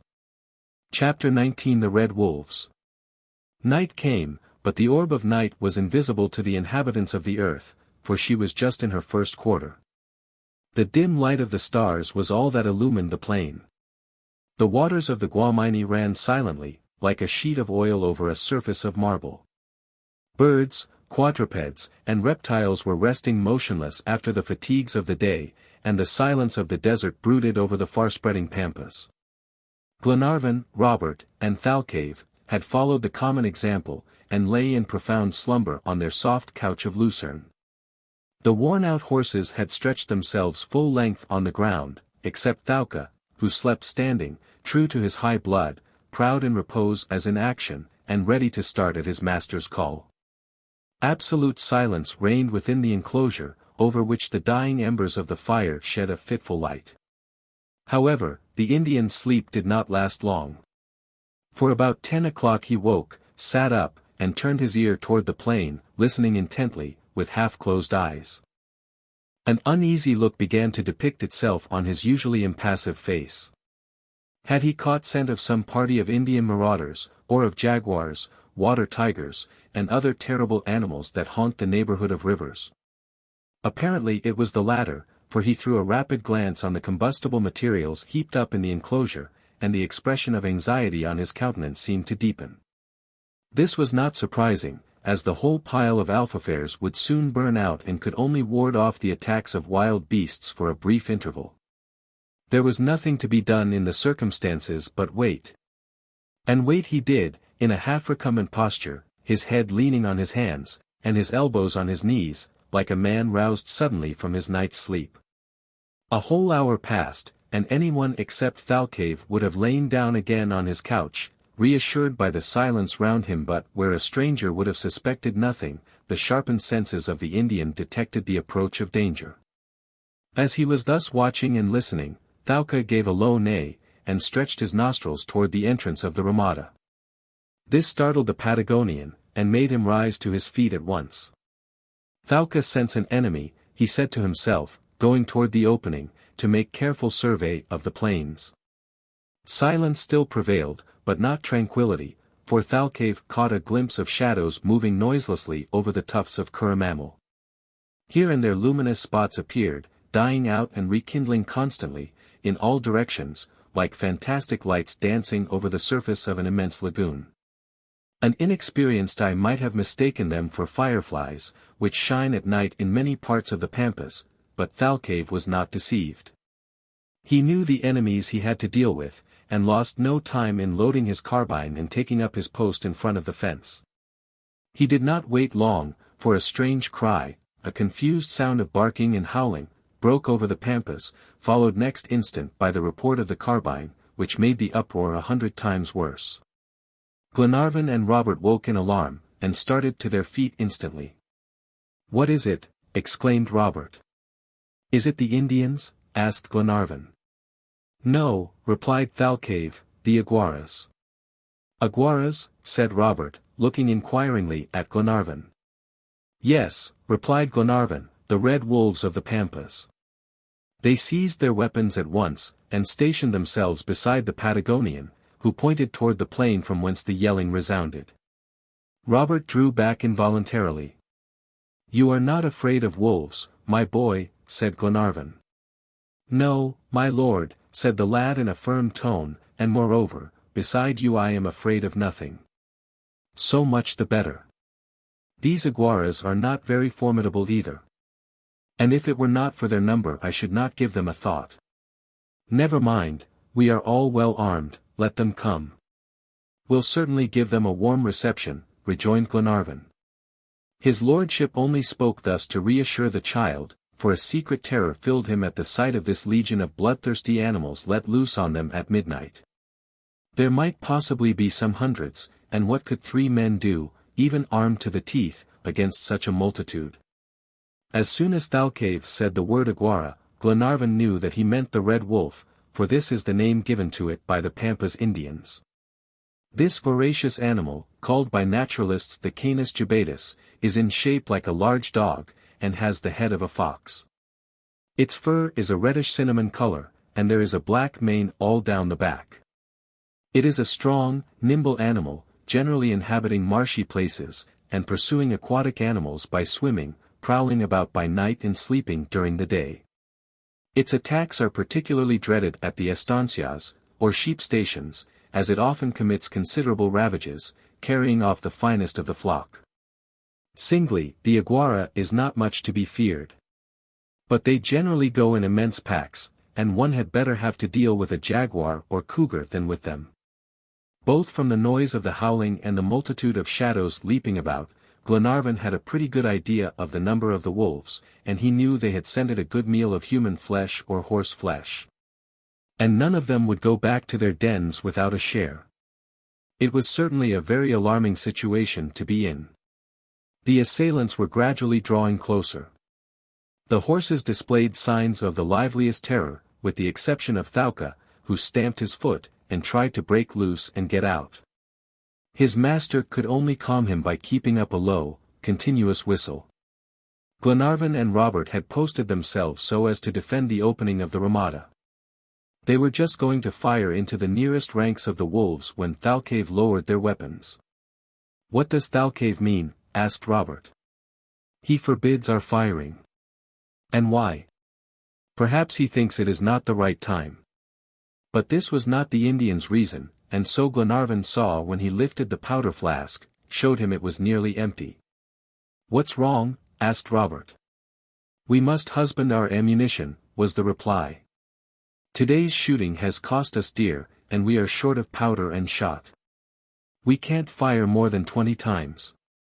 The boy made no reply, and Glenarvan asked him if he was frightened. "No, my lord," he said. "That's right," returned Glenarvan. A fresh report resounded that instant. Thalcave had made short work of one assailant more audacious than the rest, and the infuriated pack had retreated to within 100 steps of the enclosure. On a sign from the Indian Glenarvan took his place, while Thalcave went back into the enclosure and gathered up all the dried grass and alfafairs, and, indeed, all the combustibles he could rake together, and made a pile of them at the entrance. Into this he flung one of the still glowing embers, and soon the bright flames shot up into the dark night. Glenarvan could now get a good glimpse of his antagonists, and saw that it was impossible to exaggerate their numbers or their fury. The barrier of fire just raised by Thalcave had redoubled their anger, though it had cut off their approach. Several of them, however, urged on by the hindmost ranks, pushed forward into the very flames, and burned their paws for their pains. From time to time another shot had to be fired, notwithstanding the fire, to keep off the howling pack, and in the course of an hour 15 dead animals lay stretched on the prairie. The situation of the besieged was, relatively speaking, less dangerous now. As long as the powder lasted and the barrier of fire burned on, there was no fear of being overmastered. But what was to be done afterward, when both means of defense failed at once? Glenarvan's heart swelled as he looked at Robert. He forgot himself in thinking of this poor child, as he saw him showing a courage so far above his years. Robert was pale, but he kept his gun steady, and stood with firm foot ready to meet the attacks of the infuriated wolves. However, after Glenarvan had calmly surveyed the actual state of affairs, he determined to bring things to a crisis. "In an hour's time," he said, "we shall neither have powder nor fire. It will never do to wait till then before we settle what to do." Accordingly, he went up to Thalcave, and tried to talk to him by the help of the few Spanish words his memory could muster, though their conversation was often interrupted by one or the other having to fire a shot. It was no easy task for the two men to understand each other, but, most fortunately, Glenarvan knew a great deal of the peculiarities of the Red Wolf, otherwise he could never have interpreted the Indian's words and gestures. As it was, fully a quarter of an hour elapsed before he could get any answer from Thalcave to tell Robert in reply to his inquiry. "What does he say?" "He says that at any price we must hold out till daybreak. The Aguara only prowls about at night, and goes back to his lair with the first streak of dawn. It is a cowardly beast, that loves the darkness and dreads the light, an owl on 4 feet. Very well, let us defend ourselves, then, till morning." "Yes, my boy, and with knife thrusts, when gun and shots fail." Already Thalcave had set the example, for whenever a wolf came too near the burning pile, the long arm of the Patagonian dashed through the flames and came out again reddened with blood. But very soon this means of defense would be at an end. About 2 o'clock, Thalcave flung his last armful of combustibles into the fire, and barely enough powder remained to load a gun 5 times. Glenarvan threw a sorrowful glance round him. He thought of the lad standing there, and of his companions and those left behind, whom he loved so dearly. Robert was silent. Perhaps the danger seemed less imminent to his imagination. But Glenarvan thought for him, and pictured to himself the horrible fate that seemed to await him inevitably. Quite overcome by his emotion, he took the child in his arms, and straining him convulsively to his heart, pressed his lips on his forehead, while tears he could not restrain streamed down his cheeks. Robert looked up into his face with a smile, and said, "I am not frightened." "No, my child, no. And you are right. In 2 hours daybreak will come, and we shall be saved. Bravo, Thalcave. My brave Patagonian. Bravo." He added as the Indian that moment leveled 2 enormous beasts who endeavored to leap across the barrier of flames. But the fire was fast dying out, and the denouement of the terrible drama was approaching. The flames got lower and lower. Once more the shadows of night fell on the prairie, and the glaring eyes of the wolves glowed like phosphorescent balls in the darkness. A few minutes longer, and the whole pack would be in the enclosure. Thalcave loaded his carbine for the last time, killed one more enormous monster, and then folded his arms. His head sank on his chest, and he appeared buried in deep thought. Was he planning some daring, impossible, mad attempt to repulse the infuriated horde? Glenarvan did not venture to ask. At this very moment the wolves began to change their tactics. The deafening howls suddenly ceased, they seemed to be going away. Gloomy silence spread over the prairie, and made Robert exclaim, "They're gone." But Thalcave, guessing his meaning, shook his head. He knew they would never relinquish their sure prey till daybreak made them hasten back to their dens. Still, their plan of attack had evidently been altered. They no longer attempted to force the entrance, but their new maneuvers only heightened the danger. They had gone round the Ramada, as by common consent, and were trying to get in on the opposite side. The next minute they heard their claws attacking the mouldering wood, and already formidable paws and hungry, savage jaws had found their way through the palings. The terrified horses broke loose from their halters and ran about the enclosure, mad with fear. Glenarvan put his arms round the young lad, and resolved to defend him as long as his life held out. Possibly he might have made a useless attempt at flight when his eye fell on THALCAVE. The Indian had been stalking about the Ramada like a stag, when he suddenly stopped short, and going up to his horse, who was trembling with impatience, began to saddle him with the most scrupulous care, without forgetting a single strap or buckle. He seemed no longer to disturb himself in the least about the wolves outside, though their yells had redoubled in intensity. A dark suspicion crossed Glenarvan's mind as he watched him. "He is going to desert us," he exclaimed at last, as he saw him seize the reins, as if preparing to mount. "He never," replied Robert. Instead of deserting them, the truth was that the Indian was going to try and save his friends by sacrificing himself. Thalca was ready, and stood champing his bit. He reared up, and his splendid eyes flashed fire. He understood his master. But just as the Patagonian caught hold of the horse's mane, Glenarvan seized his arm with a convulsive grip, and said, pointing to the open prairie, "You are going away?" "Yes," replied the Indian, understanding his gesture. Then he said a few words in Spanish, which meant, "Thalca, good horse, quick, we'll draw all the wolves away after him." "Oh, Thalcave," exclaimed Glenarvan.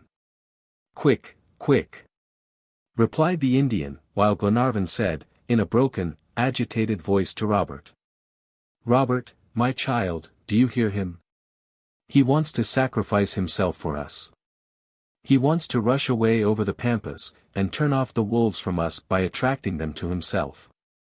"Friend Thalcave," returned Robert, throwing himself at the feet of the Patagonian, "Friend Thalcave, don't leave us." "No," said Glenarvan, "he shall not leave us." And turning toward the Indian, he said, pointing to the frightened horses, "Let us go together." "No," replied Thalcave, catching his meaning. "Bad beasts, frightened, Thalca, good horse." "Be it so then," returned Glenarvan. "Thalcave will not leave you, Robert. He teaches me what I must do. It is for me to go, and for him to stay by you." Then seizing Thalca's bridle, he said, "I am going, Thalcave, not you." "No," replied the Patagonian quietly. "I am," exclaimed Glenarvan, snatching the bridle out of his hands. "I, myself. Save this boy, Thalcave. I commit him to you." Glenarvan was so excited that he mixed up English words with his Spanish. But what mattered the language at such a terrible moment? A gesture was enough. The two men understood each other. However, Thalcave would not give in, and though every instant's delay but increased the danger, the discussion continued. Neither Glenarvan nor Thalcave appeared inclined to yield. The Indian had dragged his companion towards the entrance of the Ramada, and showed him the prairie, making him understand that now was the time when it was clear from the wolves.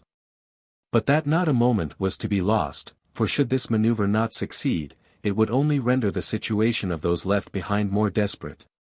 And that he knew his horse well enough to be able to trust his wonderful lightness and swiftness to save them all. But Glenarvan was blind and obstinate, and determined to sacrifice himself at all hazards, when suddenly he felt himself violently pushed back. Thalca pranced up, and reared himself bolt upright on his hind legs, and made a bound over the barrier of fire, while a clear, young voice called out, "God save you, my lord." But before either Thalcave or Glenarvan could get more than a glimpse of the boy, holding on fast by Thalca's mane, he was out of sight. "Robert! Oh, you unfortunate boy," cried Glenarvan. But even Thalcave did not catch the words, for his voice was drowned in the frightful uproar made by the wolves, who had dashed off at a tremendous speed on the track of the horse. Thalcave and Glenarvan rushed out of the Ramada. Already the plain had recovered its tranquility, and all that could be seen of the red wolves was a moving line far away in the distant darkness. Glenarvan sank prostrate on the ground, and clasped his hands despairingly. He looked at Thalcave, who smiled with his accustomed calmness, and said, "Thalca, good horse. Brave boy. He will save himself." "And suppose he falls," said Glenarvan. "He'll not fall." But notwithstanding Thalcave's assurances, poor Glenarvan spent the rest of the night in torturing anxiety. He seemed quite insensible now to the danger they had escaped through the departure of the wolves, and would have hastened immediately after Robert if the Indian had not kept him back by making him understand the impossibility of their horses overtaking Thalca. And also that boy and horse had outdistanced the wolves long since, and that it would be useless going to look for them till daylight. At 4 o'clock morning began to dawn. A pale glimmer appeared in the horizon, and pearly drops of dew lay thick on the plain and on the tall grass, already stirred by the breath of day. The time for starting had arrived. "Now," cried Thalcave, "come." Glenarvan made no reply, but took Robert's horse and sprung into the saddle. Next minute both men were galloping at full speed toward the west, in the line in which their companions ought to be advancing. They dashed along at a prodigious rate for a full hour, dreading every minute to come across the mangled corpse of Robert. Glenarvan had torn the flanks of his horse with his spurs in his mad haste, when at last gunshots were heard in the distance at regular intervals, as if fired as a signal. "There they are," exclaimed Glenarvan. And both he and the Indian urged on their steeds to a still quicker pace, till in a few minutes more they came up to the little detachment conducted by Paganel. A cry broke from Glenarvan's lips, for Robert was there, alive and well, still mounted on the superb Thalca, who neighed loudly with delight at the sight of his master. "Oh, my child," cried Glenarvan, with indescribable tenderness in his tone. Both he and Robert leaped to the ground, and flung themselves into each other's arms. Then the Indian hugged the brave boy in his arms. "He is alive, he is alive," repeated Glenarvan again and again. "Yes," replied Robert, "and thanks to Thalca." This great recognition of his favorite services was wholly unexpected by the Indian, who was talking to him that minute, caressing and speaking to him, as if human blood flowed in the veins of the proud creature. Then turning to Paganel, he pointed to Robert, and said, "A brave," and employing the Indian metaphor, he added, "his spurs did not tremble." But Glenarvan put his arms round the boy and said, "Why wouldn't you let me or Thalcave run the risk of this last chance of deliverance, my son?" "My lord," replied the boy in tones of gratitude, "wasn't it my place to do it? Thalcave has saved my life already, and you are going to save my father." Chapter 20 Strange Signs. After the first joy of the meeting was over, Paganel and his party, except perhaps the Major, were only conscious of one feeling: they were dying of thirst. Most fortunately for them, the Guamini ran not far off, and about 7 in the morning the little troop reached the enclosure on its banks. The precincts were strewed with the dead wolves, and judging from their numbers, it was evident how violent the attack must have been, and how desperate the resistance. As soon as the travelers had drunk their fill, they began to demolish the breakfast prepared in the Ramada, and did ample justice to the extraordinary viands. The Nandu fillets were pronounced first-rate, and the armadillo was delicious. To eat moderately, said Paganel, would be positive ingratitude to Providence. We must eat immoderately. And so they did, but were none the worse for it. The water of the Guamini greatly aided digestion apparently. Glenarvan, however, was not going to imitate Hannibal at Capua, and at 10 o'clock next morning gave the signal for starting. The leathern bottles were filled with water, and the day's march commenced. The horses were so well rested that they were quite fresh again, and kept up a canter almost constantly. The country was not so parched up now, and consequently less sterile, but still a desert. No incident occurred of any importance during the 2d and 3d of November, and in the evening they reached the boundary of the Pampas, and camped for the night on the frontiers of the province of Buenos Aires. 2/3 of their journey was now accomplished. It was 22 days since they left the Bay of Talcahuano, and they had gone 450 miles. Next morning they crossed the conventional line which separates the Argentine plains from the region of the Pampas. It was here that Thalcave hoped to meet the caciques, in whose hands, he had no doubt, Harry Grant and his men were prisoners. From the time of leaving the Guamini, there was marked change in the temperature, to the great relief of the travelers.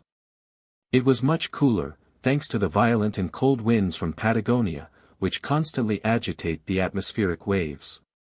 Horses and men were glad enough of this, after what they had suffered from the heat and drought, and they felt animated with fresh ardor and confidence. But contrary to what Thalcave had said, the whole district appeared uninhabited, or rather abandoned. Their route often led past or went right through small lagoons, sometimes of fresh water, sometimes of brackish. On the banks and bushes about these, king wrens were hopping about and larks singing joyously in concert with the tangaras, the rivals in color of the brilliant hummingbirds. On the thorny bushes the nests of the anubis swung to and fro in the breeze like an Indian hammock, and on the shore magnificent flamingos stalked in regular order like soldiers marching, and spread out their flaming red wings. Their nests were seen in groups of thousands, forming a complete town, about a foot high, and resembling a truncated cone in shape. The flamingos did not disturb themselves in the least at the approach of the travelers, but this did not suit Paganel. "I have been very desirous a long time," he said to the major, "to see a flamingo flying." "All right," replied McNabbs. "Now while I have the opportunity, I should like to make the most of it," continued Paganel. "Very well, do it, Paganel. Come with me, then, Major, and you too, Robert. I want witnesses." And all three went off towards the flamingos, leaving the others to go on in advance. As soon as they were near enough, Paganel fired, only loading his gun, however, with powder, for he would not shed even the blood of a bird uselessly. The shot made the whole assemblage fly away en masse, while Paganel watched them attentively through his spectacles. "Well, did you see them fly?" he asked the major. "Certainly I did," was the reply. "I could not help seeing them, unless I had been blind." "Well, and did you think they resembled feathered arrows when they were flying?" "Not in the least." "Not a bit," added Robert. "I was sure of it," said the geographer, with a satisfied air. "And yet the very proudest of modest men, my illustrious countryman, Chateaubriand, made the inaccurate comparison." "Oh, Robert, comparison is the most dangerous figure in rhetoric that I know. Mind you avoid it all your life, and only employ it in a last extremity." "Are you satisfied with your experiment?" asked McNabbs. "Delighted. And so am I. But we had better push on now, for your illustrious Chateaubriand has put us more than a mile behind." On rejoining their companions, they found Glenarvan busily engaged in conversation with the Indian, though apparently unable to make him understand. Thalcave's gaze was fixed intently on the horizon, and his face wore a puzzled expression. The moment Paganel came in sight, Glenarvan called out, "Come along, friend Paganel. Thalcave and I can't understand each other at all." After a few minutes' talk with the Patagonian, the interpreter turned to Glenarvan and said, "Thalcave is quite astonished at the fact, and certainly it is very strange that there are no Indians, nor even traces of any to be seen in these plains. For they are generally thick with companies of them, either driving along cattle stolen from the estancias, or going to the Andes to sell their Zorillo cloths and plaited leather whips. And what does Thalcave think is the reason? He does not know, he is amazed and that's all. But what description of Indians did he reckon on meeting in this part of the Pampas? Just the very ones who had the foreign prisoners in their hands, the natives under the rule of the caciques Calfacura, Catriel, or Yankatras. Who are these caciques? Chiefs that were all-powerful 30 years ago, before they were driven beyond the Sierras. Since then they have been reduced to subjection as much as Indians can be, and they scour the plains of the Pampas and the province of Buenos Aires. I quite share Thalcave's surprise at not discovering any traces of them in regions which they usually infest as salteadors, or bandits. And what must we do then? I'll go and ask him, replied Paganel. After a brief colloquy he returned and said. This is his advice, and very sensible it is, I think. He says we had better continue our route to the east as far as Fort Independence, and if we don't get news of Captain Grant there we shall hear, at any rate, what has become of the Indians of the Argentine plains. Is Fort Independence far away? Asked Glenarvan. No, it is in the Sierra Tondil, a distance of about 60 miles. And when shall we arrive? The day after tomorrow, in the evening. Glenarvan was considerably disconcerted by this circumstance. Not to find an Indian where in general there were only too many, was so unusual that there must be some grave cause for it. But worse still if Harry Grant were a prisoner in the hands of any of those tribes, had he been dragged away with them to the north or south. Glenarvan felt that, cost what it might, they must not lose his track, and therefore decided to follow the advice of Thalcave, and go to the village of Tondil. They would find someone there to speak to, at all events. About 4 o'clock in the evening a hill, which seemed a mountain in so flat a country, was sighted in the distance. This was Sierra Tapalcum, at the foot of which the travelers camped that night. The passage in the morning over this sierra, was accomplished without the slightest difficulty. After having crossed the Cordillera of the Andes, it was easy work to ascend the gentle heights of such a sierra as this. The horses scarcely slackened their speed. At noon they passed the deserted fort of Tapalcum, the first of the chain of forts which defend the southern frontiers from Indian marauders. But to the increasing surprise of Thalcave, they did not come across even the shadow of an Indian. About the middle of the day, however, 3 flying horsemen, well mounted and well armed came in sight, gazed at them for an instant, and then sped away with inconceivable rapidity. Glenarvan was furious. Gauchos, said the Patagonian, designating them by the name which had caused such a fiery discussion between the Major and Paganel. Ah! The Gauchos, replied McNabbs. Well, Paganel, the north wind is not blowing today. What do you think of those fellows yonder? I think they look like regular bandits. And how far is it from looking to being, my good geographer? Only just a step, my dear Major. Paganel's admission was received with a general laugh, which did not in the least disconcert him. He went on talking about the Indians however, and made this curious observation. I have read somewhere, he said, that about the Arabs there is a peculiar expression of ferocity in the mouth, while the eyes have a kindly look. Now, in these American savages it is quite the reverse, for the eye has a particularly villainous aspect. No physiognomist by profession could have better characterized the Indian race. But desolate as the country appeared, Thalcave was on his guard against surprises, and gave orders to his party to form themselves in a close platoon. It was a useless precaution, however.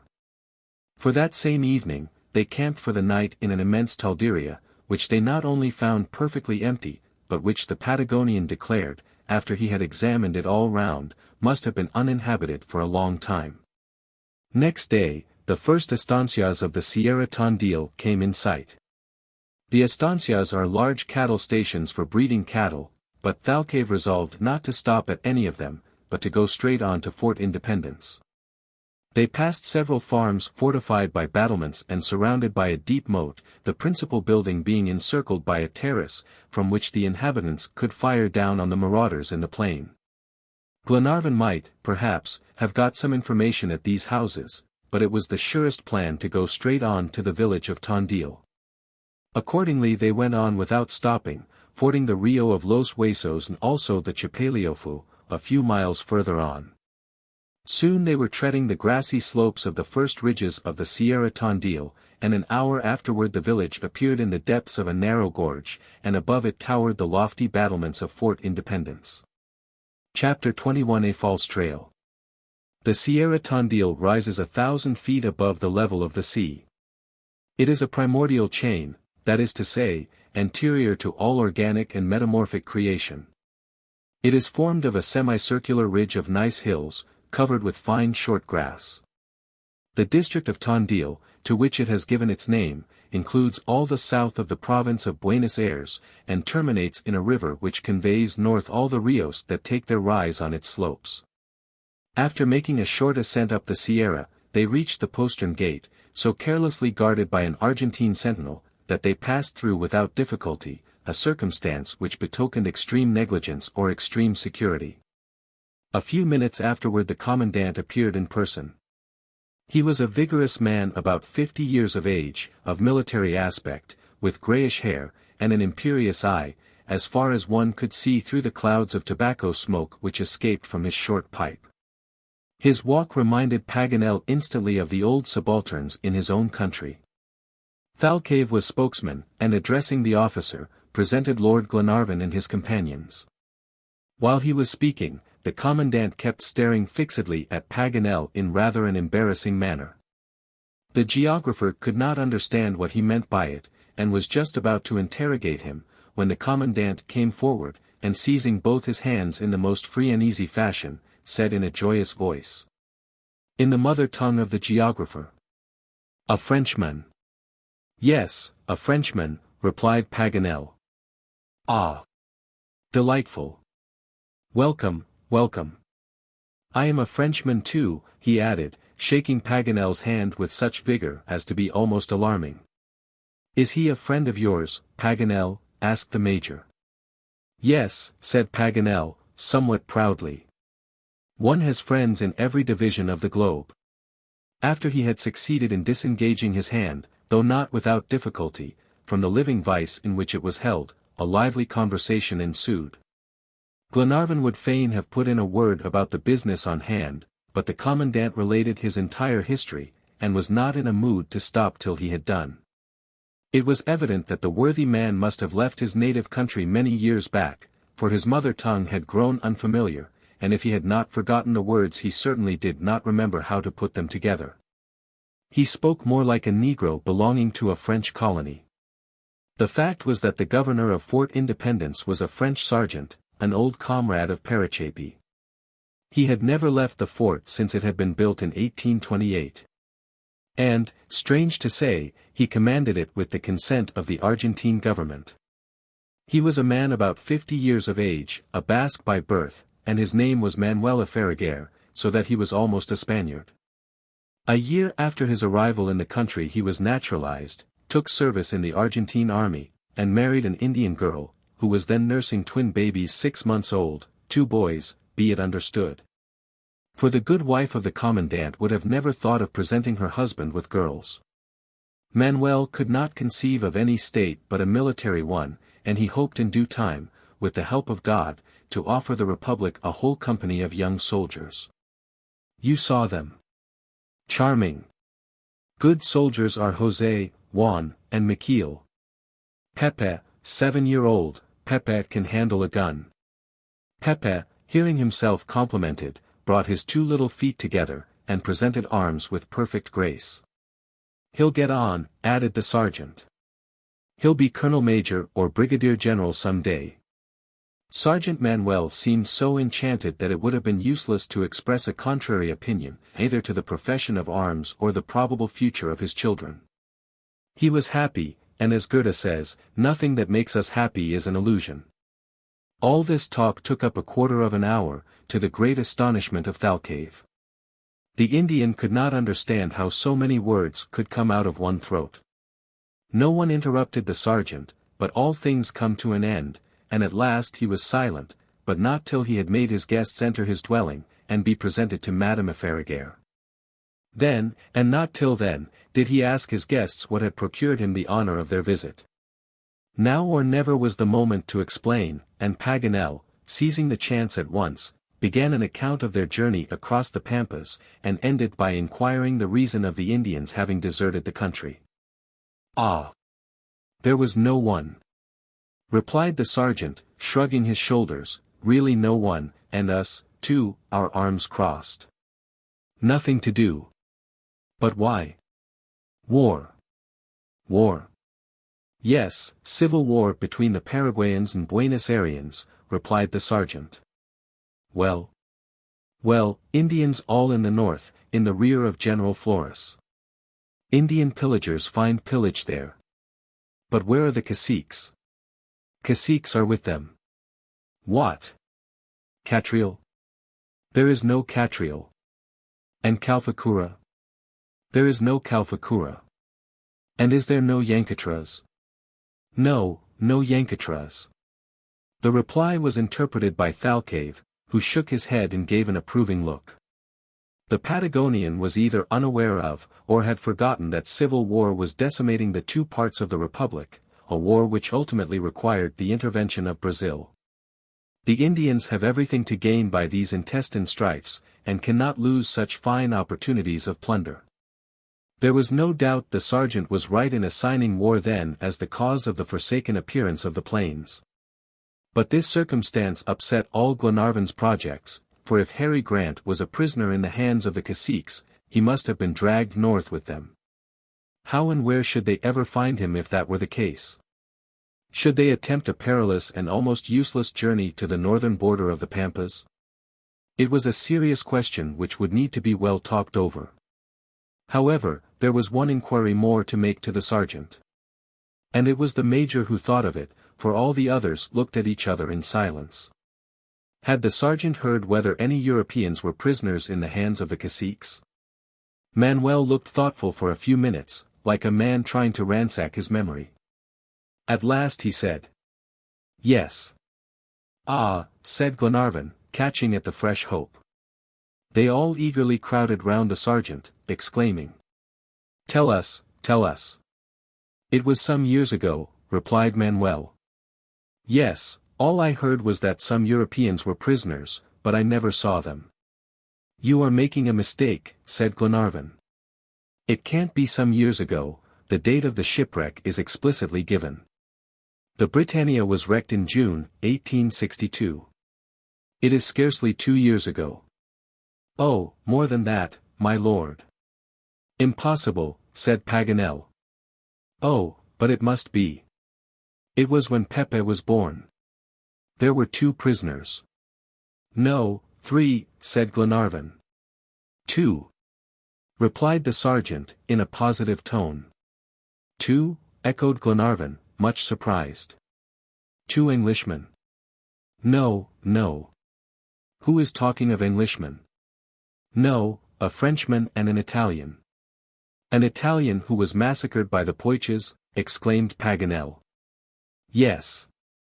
And I heard afterward that the Frenchman was saved. Saved, exclaimed young Robert, his very life hanging on the lips of the sergeant. Yes, delivered out of the hands of the Indians. Paganel struck his forehead with an air of desperation, and said at last. Ah! I understand. It is all clear now, everything is explained. But what is it? Asked Glenarvan, with as much impatience. My friends, replied Paganel, taking both Robert's hands in his own, we must resign ourselves to a sad disaster. We have been on a wrong track. The prisoner mentioned is not the captain at all, but one of my own countrymen. And his companion, who was assassinated by the Poiches, was Marco Vizzello. The Frenchman was dragged along by the cruel Indians several times as far as the shores of the Colorado, but managed at length to make his escape, and return to Colorado. Instead of following the track of Harry Grant, we have fallen on that of young Glenarvan. This announcement was heard with profound silence. The mistake was palpable.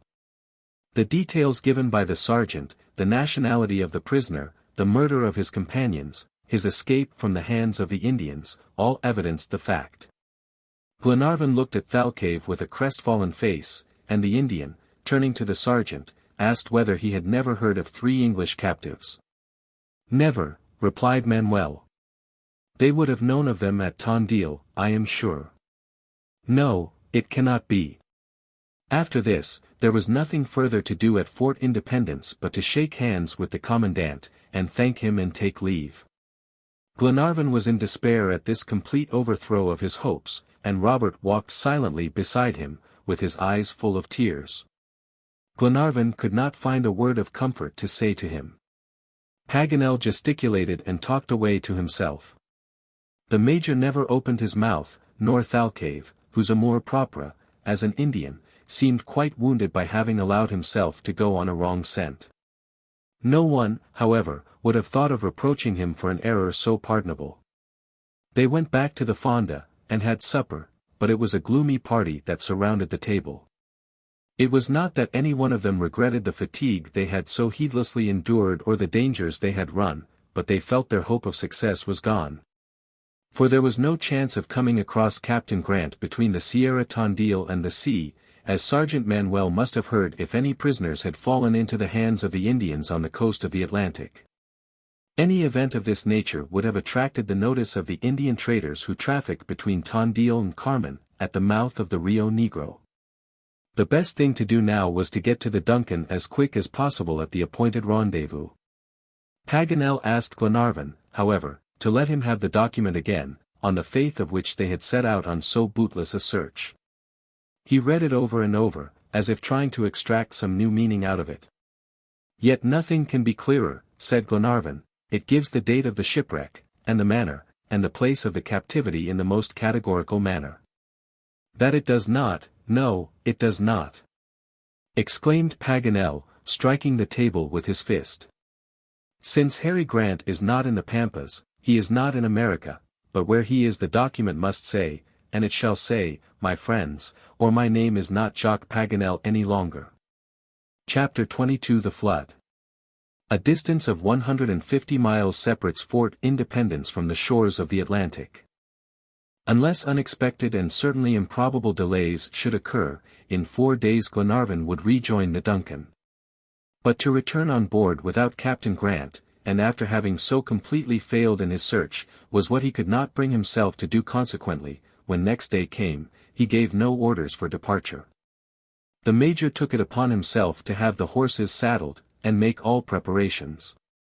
Thanks to his activity, next morning at 8 o'clock the little troop was descending the grassy slopes of the Sierra. Glenarvan, with Robert at his side, galloped along without saying a word. His bold, determined nature made it impossible to take failure quietly. His heart throbbed as if it would burst, and his head was burning. Paganel, excited by the difficulty, was turning over and over the words of the document, and trying to discover some new meaning. Thalcave was perfectly silent, and left Thalca to lead the way. The Major, always confident, remained firm at his post, like a man on whom discouragement takes no hold. Tom Austin and his 2 sailors shared the dejection of their master. A timid rabbit happened to run across their path, and the superstitious men looked at each other in dismay. "A bad omen," said Wilson. "Yes, in the Highlands," repeated Mulrady. "What's bad in the Highlands is not better here," returned Wilson sententiously. Toward noon they had crossed the Sierra, and descended into the undulating plains which extend to the sea. Limpid rios intersected these plains, and lost themselves among the tall grasses. The ground had once more become a dead level, the last mountains of the Pampas were passed, and a long carpet of verdure unrolled itself over the monotonous prairie beneath the horses' tread. Hitherto the weather had been fine, but today the sky presented anything but a reassuring appearance.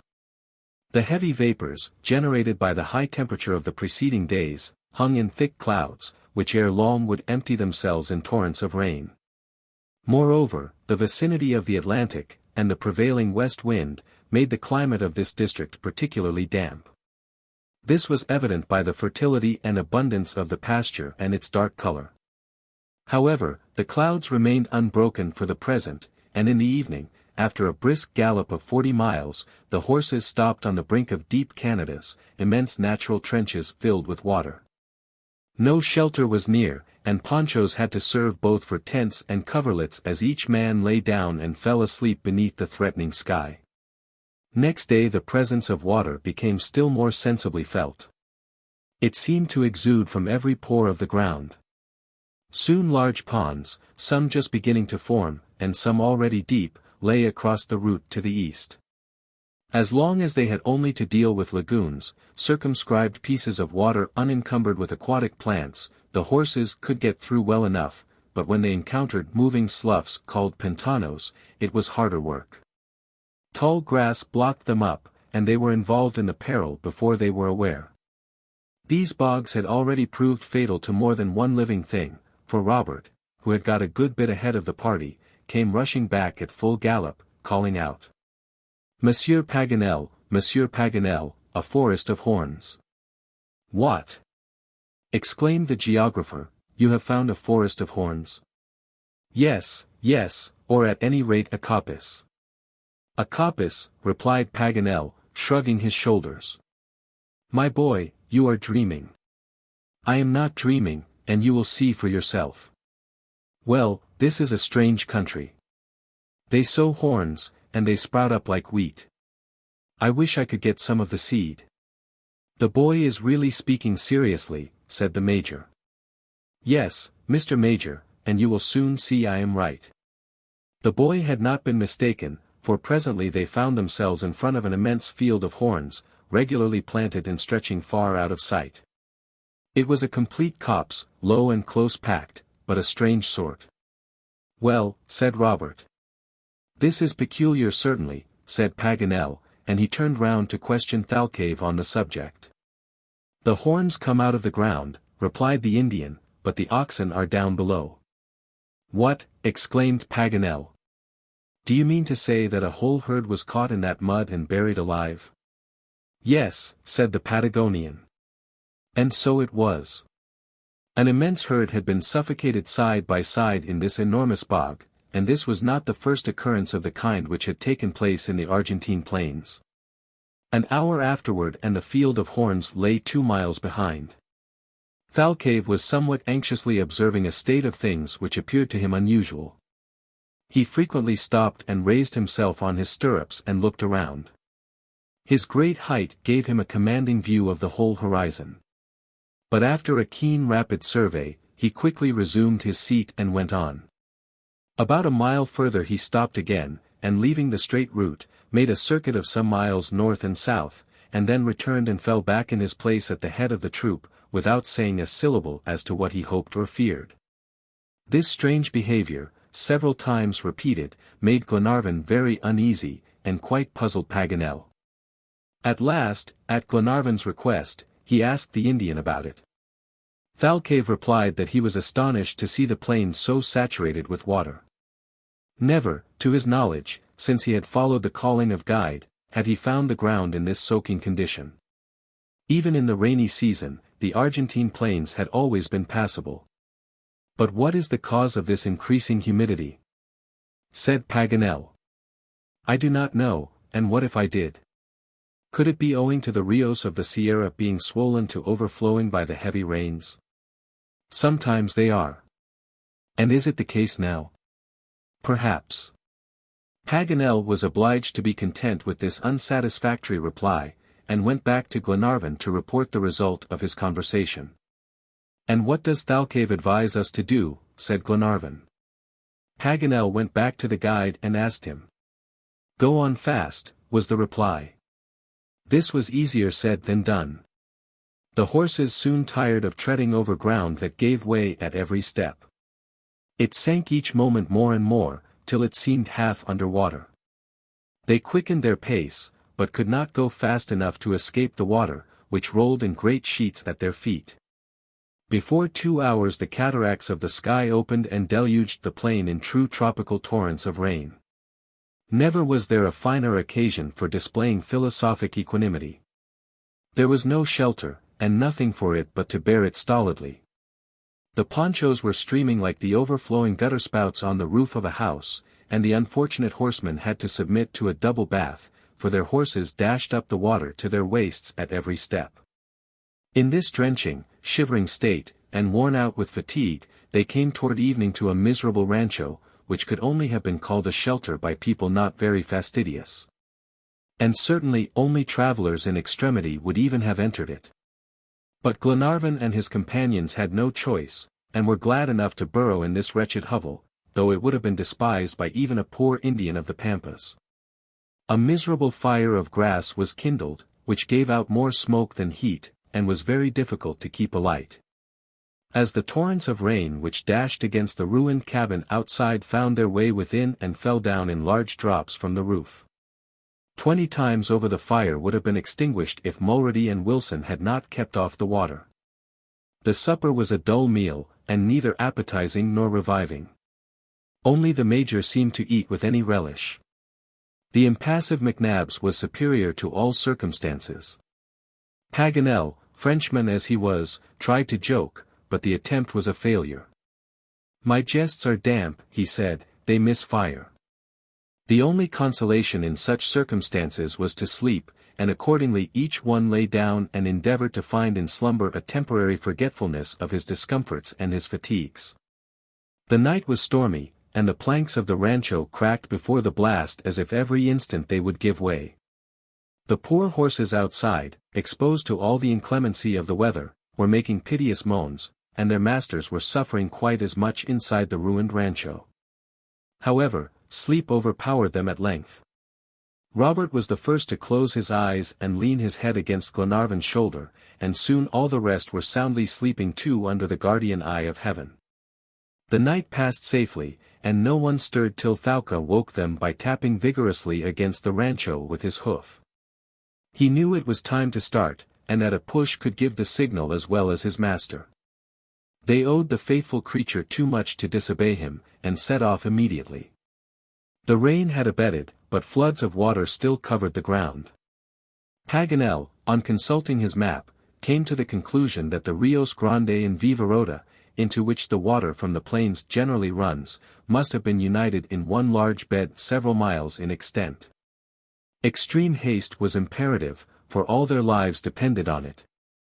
Should the inundation increase, where could they find refuge? Not a single elevated point was visible on the whole circle of the horizon, and on such level plains water would sweep along with fearful rapidity. The horses were spurred on to the utmost, and Thalcave led the way, bounding over the water as if it had been his natural element. Certainly he might justly have been called a seahorse, better than many of the amphibious animals who bear that name. All of a sudden, about 10 in the morning, Thalcave betrayed symptoms of violent agitation. He kept turning round toward the south, neighing continually, and snorting with wide-open nostrils. He reared violently, and Thalcave had some difficulty in keeping his seat. The foam from his mouth was tinged with blood from the action of the bit, pulled tightly by his master's strong hand, and yet the fiery animal would not be still. Had he been free, his master knew he would have fled away to the north as fast as his legs would have carried him. "What is the matter with Thalcave?" asked Paganel. "Is he bitten by the leeches? They are very voracious in the Argentine streams." "No," replied the Indian. "Is he frightened at something, then?" "Yes, he sensed danger." "What danger?" "I don't know." But, though no danger was apparent to the eye, the ear could catch the sound of a murmuring noise beyond the limits of the horizon, like the coming in of the tide. Soon a confused sound was heard of bellowing and neighing and bleating, and about a mile to the south immense flocks appeared, rushing and tumbling over each other in the greatest disorder. As they hurried pell-mell along with inconceivable rapidity, they raised such a whirlwind of water in their course that it was impossible to distinguish them clearly. 100 whales of the largest size could hardly have dashed up the ocean waves more violently. "Anda, anda! Quick, quick!" shouted Thalcave, in a voice like thunder. "What is it, then?" asked Paganel. "The rising," replied Thalcave. "He means an inundation," exclaimed Paganel, flying with the others after Thalcave, who had spurred on his horse toward the north. It was high time, for about 5 miles south an immense towering wave was seen advancing over the plain, and changing the whole country into an ocean. The tall grass disappeared before it as if cut down by a scythe, and clumps of mimosas were torn up and drifted about like floating islands. The wave was speeding on with the rapidity of a racehorse, and the travelers fled before it like a cloud before a storm wind. They looked in vain for some harbor of refuge, and the terrified horses galloped so wildly along that the riders could hardly keep their saddles. "Anda, anda!" shouted Thalcave, and again they spurred on the poor animals till the blood ran from their lacerated sides. They stumbled every now and then over great cracks in the ground, or got entangled in the hidden grass below the water. They fell, and were pulled up only to fall again and again, and be pulled up again and again. The level of the waters was sensibly rising, and less than 2 miles off the gigantic wave reared its crested head. For a quarter of an hour this supreme struggle with the most terrible of elements lasted. The fugitives could not tell how far they had gone, but, judging by the speed, the distance must have been considerable. The poor horses, however, were breast high in water now, and could only advance with extreme difficulty. Glenarvan and Paganel, and, indeed, the whole party, gave themselves up for lost, as the horses were fast getting out of their depth, and 6 feet of water would be enough to drown them. It would be impossible to tell the anguish of mind these 8 men endured. They felt their own impotence in the presence of these cataclysms of nature so far beyond all human power. Their salvation did not lie in their own hands. 5 minutes afterward, and the horses were swimming, the current alone carried them along with tremendous force, and with a swiftness equal to their fastest gallop, they must have gone fully 20 miles an hour. All hope of delivery seemed impossible, when the Major suddenly called out. "A tree!" "A tree?" exclaimed Glenarvan. "Yes, there," replied Thalcave, pointing with his finger to a species of gigantic walnut tree, which raised its solitary head above the waters. His companions needed no urging forward now. This tree, so opportunely discovered, they must reach at all hazards. The horses very likely might not be able to get to it, but, at all events, the men would, the current bearing them right down to it. Just at that moment Tom Austin's horse gave a smothered neigh and disappeared. His master, freeing his feet from the stirrups, began to swim vigorously. "Hang on to my saddle," called Glenarvan. "Thanks, your honor, but I have good stout arms." "Robert, how is your horse going?" asked his lordship, turning to young Grant. "Famously, my lord, he swims like a fish." "Look out," shouted the Major, in a stentorian voice. The warning was scarcely spoken before the enormous billow, a monstrous wave 40 feet high, broke over the fugitives with a fearful noise. Men and animals all disappeared in a whirl of foam. A liquid mass, weighing several millions of tons, engulfed them in its seething waters. When it had rolled on, the men reappeared on the surface, and counted each other rapidly. But all the horses, except Thalca, who still bore his master, had gone down forever. "Courage, courage," repeated Glenarvan, supporting Paganel with one arm, and swimming with the other. I can manage," said the worthy savant. "I am even not sorry."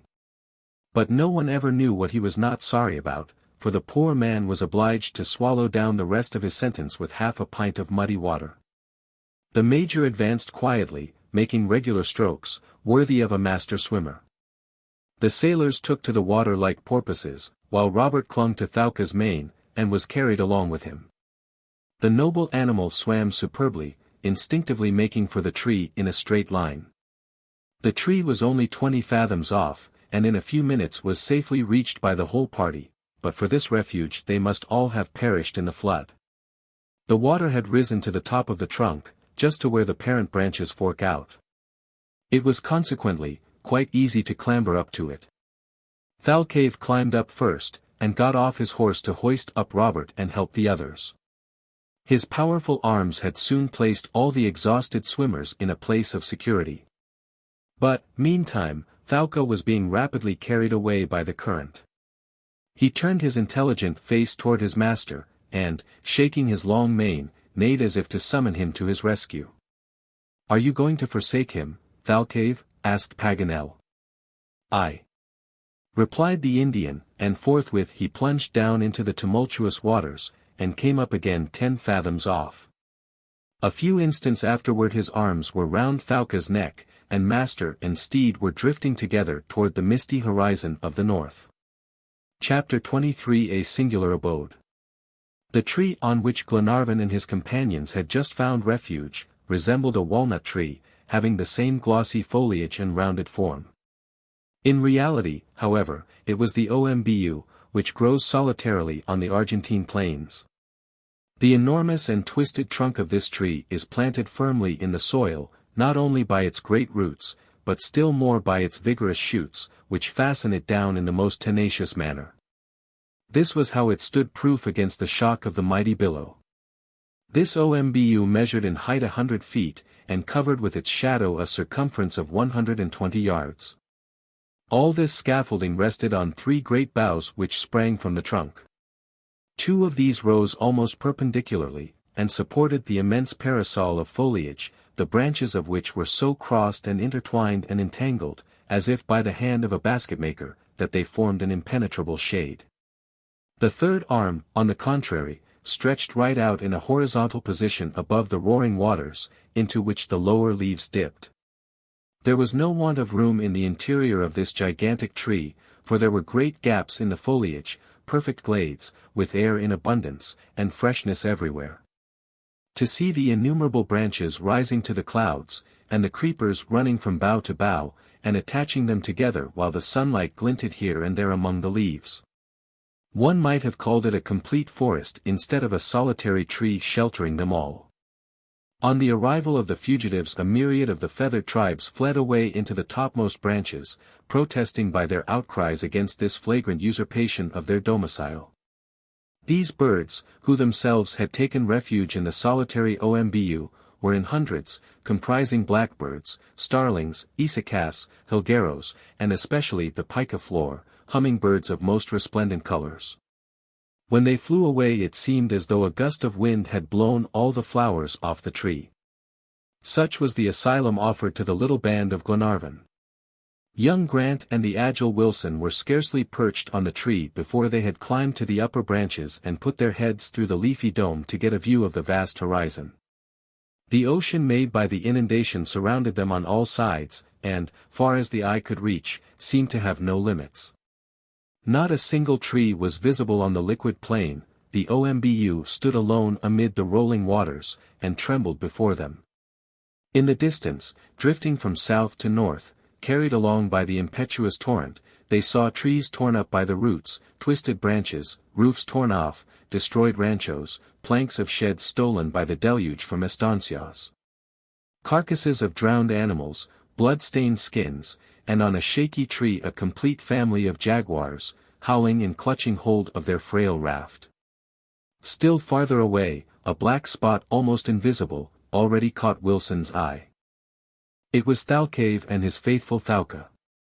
"Thalcave, Thalcave," shouted Robert, stretching out his hands toward the courageous Patagonian. "He will save himself, Mr. Robert," replied Wilson, "we must go down to his lordship." Next minute they had descended the 3 stages of boughs, and landed safely on the top of the trunk, where they found Glenarvan, Paganel, the Major, Austin, and Mulrady, sitting either astride or in some position they found more comfortable. Wilson gave an account of their investigations aloft, and all shared his opinion with respect to Thalcave. The only question was whether it was Thalcave who would save Thalca, or Thalca save Thalcave. Their own situation meantime was much more alarming than his. No doubt the tree would be able to resist the current, but the waters might rise higher and higher, till the topmost branches were covered, for the depression of the soil made this part of the plain a deep reservoir. Glenarvan's first care, consequently, was to make notches by which to ascertain the progress of the inundation. For the present it was stationary, having apparently reached its height. This was reassuring. "And now what are we going to do?" said Glenarvan. "Make our nest, of course," replied Paganel. "Make our nest," exclaimed Robert. "Certainly, my boy, and live the life of birds, since we can't that of fishes." "All very well, but who will fill our bills for us?" said Glenarvan. "I will," said the Major. All eyes turned toward him immediately, and there he sat in a natural armchair, formed of 2 elastic boughs, holding out his alforjas damp, but still intact. "Oh, McNabbs, that's just like you," exclaimed Glenarvan, "you think of everything even under circumstances which would drive all out of your head. Since it was settled we were not going to be drowned, I had no intention of starving of hunger." "I should have thought of it, too," said Paganel, "but I am so distrait." "And what is in the alforjas?" asked Tom Austin. "Food enough to last 7 men for 2 days," replied McNabbs. "And I hope the inundation will have gone down in 24 hours, said Glenarvan. "Or that we shall have found some way of regaining terra firma," added Paganel. "Our first business, then, now is to breakfast," said Glenarvan. "I suppose you mean after we have made ourselves dry," observed the Major. "And where's the fire?" asked Wilson. "We must make it," returned Paganel. "Where?" "On the top of the trunk, of course." "And what with?" "With the dead wood we cut off the tree." "But how will you kindle it?" asked Glenarvan. "Our tinder is just like wet sponge." "We can dispense with it," replied Paganel. "We only want a little dry moss and a ray of sunshine, and the lens of my telescope, and you'll see what a fire I'll get to dry myself by." "Who will go and cut wood in the forest?" "I will," said Robert.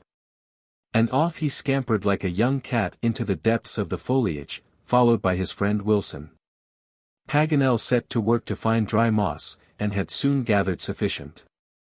This he laid on a bed of damp leaves, just where the large branches began to fork out, forming a natural hearth, where there was little fear of conflagration. Robert and Wilson speedily reappeared, each with an armful of dry wood, which they threw on the moss.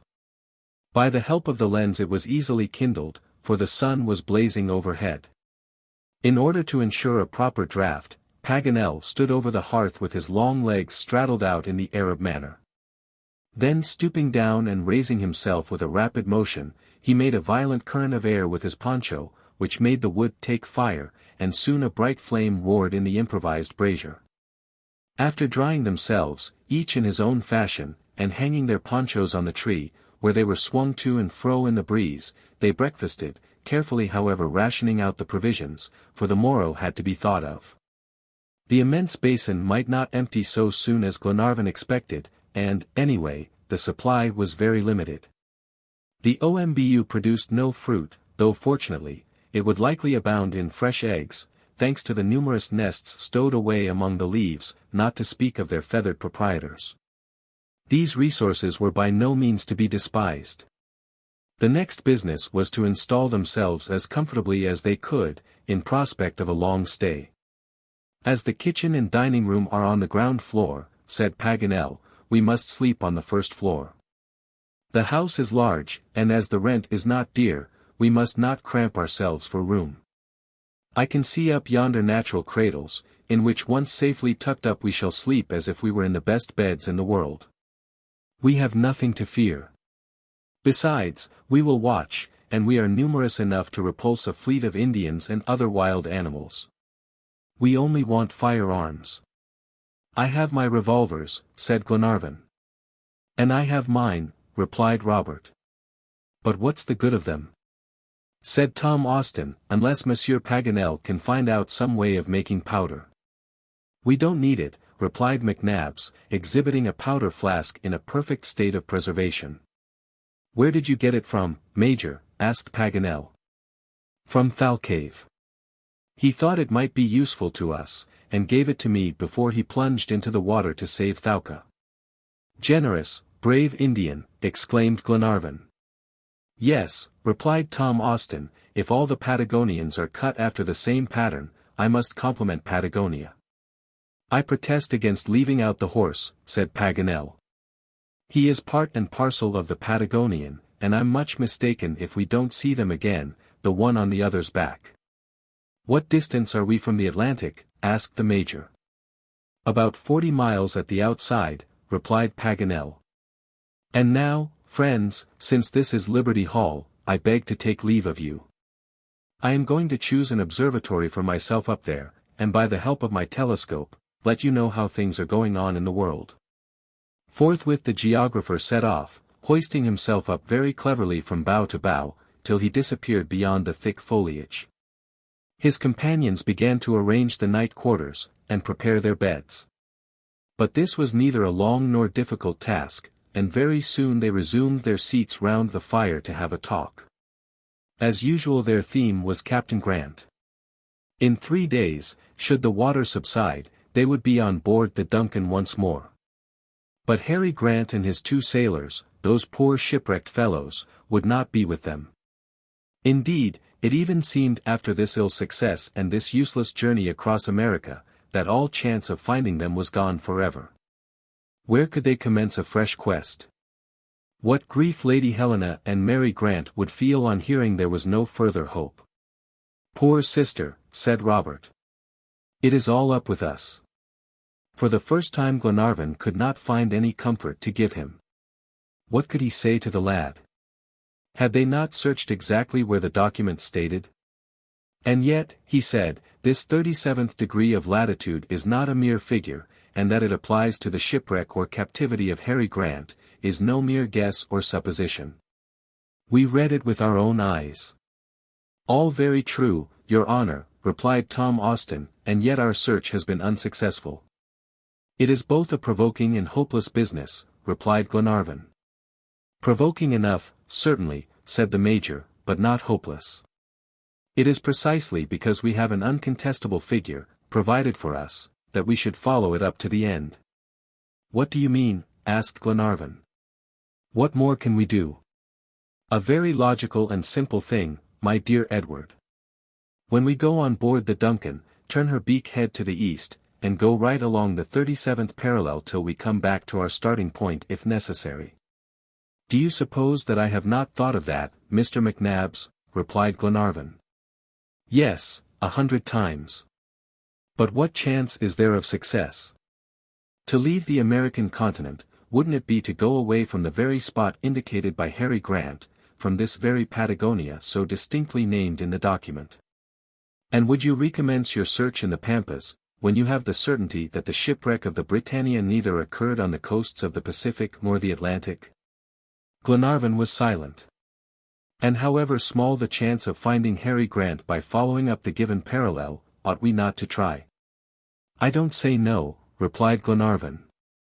"And are you not of my opinion, good friends?" added the Major, addressing the sailors. "Entirely," said Tom Austin, while Mulrady and Wilson gave an assenting nod.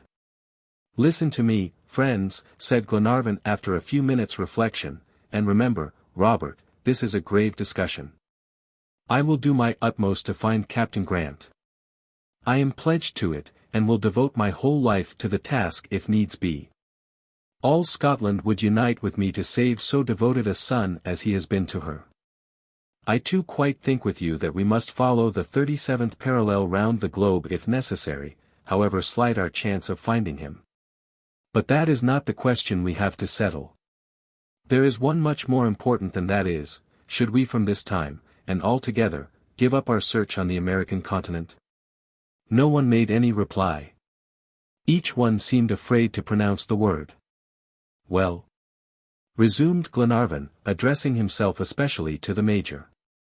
"My dear Edward," replied McNabbs, "it would be incurring too great a responsibility for me to reply hic et nunc. It is a question which requires reflection. I must know first, through which countries the 37th parallel of southern latitude passes." "That's Paganel's business, he will tell you that," said Glenarvan. "Let's ask him, then," replied the Major. But the learned geographer was nowhere to be seen. He was hidden among the thick leafage of the OMBU, and they must call out if they wanted him. "Paganel, Paganel," shouted Glenarvan. "Here," replied a voice that seemed to come from the clouds. "Where are you?" "In my tower." "What are you doing there?" "Examining the wide horizon." "Could you come down for a minute?" "Do you want me?" "Yes." "What for?" "To know what countries the 37th parallel passes through." "That's easily said. I need not disturb myself to come down for that." "Very well, tell us now." "Listen, then. After leaving America the 37th parallel crosses the Atlantic Ocean. And then? It encounters Tristan d'Acunha. Yes. It goes on 2 degrees below the Cape of Good Hope. And afterwards? Runs across the Indian Ocean, and just touches Isle St. Pierre, in the Amsterdam group. Go on. It cuts Australia by the province of Victoria. And then? After leaving Australia in. This last sentence was not completed. Was the geographer hesitating, or didn't he know what to say? No, but a terrible cry resounded from the top of the tree. Glenarvan and his friends turned pale and looked at each other. What fresh catastrophe had happened now? Had the unfortunate Paganel slipped his footing? Already Wilson and Mulrady had rushed to his rescue when his long body appeared tumbling down from branch to branch. But was he living or dead, for his hands made no attempt to seize anything to stop himself. A few minutes more, and he would have fallen into the roaring waters had not the Major's strong arm barred his passage. "Much obliged, McNabbs," said Paganel. "How's this? What is the matter with you? What came over you? Another of your absent fits." "Yes, yes," replied Paganel, in a voice almost inarticulate with emotion. "Yes, but this was something extraordinary." "What was it?" "I said we had made a mistake. We are making it still, and have been all along." "Explain yourself." "Glenarvan, Major, Robert, my friends," exclaimed Paganel, "all you that hear me, we are looking for Captain Grant where he is not to be found." "What do you say?" exclaimed Glenarvan. "Not only where he is not now, but where he has never been." Chapter 24 Paganel's Disclosure. Profound astonishment greeted these unexpected words of the learned geographer. What could he mean? Had he lost his sense? He spoke with such conviction, however, that all eyes turned toward Glenarvan, for Paganel's affirmation was a direct answer to his question, but Glenarvan shook his head, and said nothing. Though evidently he was not inclined to favor his friend's views. "Yes," began Paganel again, as soon as he had recovered himself a little, "yes, we have gone a wrong track, and read on the document what was never there." "Explain yourself, Paganel," said the Major, "and more calmly if you can." "The thing is very simple, Major. Like you, I was in error. Like you, I had rushed at a false interpretation, until about an instant ago, on the top of the tree, when I was answering your questions, just as I pronounced the word Australia, a sudden flash came across my mind. And the document became clear as day." "What," exclaimed Glenarvan, "you mean to say that Harry Grant—" "I mean to say," replied Paganel, "that the word Austral that occurs in the document is not a complete word, as we have supposed up till now, but just the root of the word Australy." "Well, that would be strange," said the Major. "Strange," repeated Glenarvan, shrugging his shoulders, "it is simply impossible." "Impossible?" returned Paganel. "That is a word we don't allow in France." "What?" continued Glenarvan, in a tone of the most profound incredulity, "you dare to contend, with the document in your hand, that the shipwreck of the Britannia happened on the shores of Australia?" "I am sure of it," replied Paganel. "My conscience," exclaimed Glenarvan, "I must say I am surprised at such a declaration from the secretary of a geographical society." "And why so?" said Paganel, touched in his weak point. "Because, if you allow the word Australy, you must also allow the word Indians, and Indians are never seen there." Paganel was not the least surprised at this rejoinder. Doubtless he expected it, for he began to smile, and said, "My dear Glenarvan, don't triumph over me too fast. I am going to floor you completely, and never was an Englishman more thoroughly defeated than you will be. It will be the revenge for Cressy and Agincourt. I wish nothing better. Take your revenge, Paganel. Listen, then. In the text of the document, there is neither mention of the Indians nor of Patagonia. The incomplete word Indi does not mean INDNS, but of course, indigenes, aborigines. Now, do you admit that there are aborigines in Australia?" "Bravo, Paganel," said the Major. "Well, do you agree to my interpretation, my dear lord?" asked the geographer again. "Yes," replied Glenarvan, "if you will prove to me that the fragment of a word Goni does not refer to the country of the Patagonians." "Certainly it does not. It has nothing to do with Patagonia," said Paganel. "Read it any way you please except that." "How?" "Cosmogony, theogony, agony." "Agony," said the Major.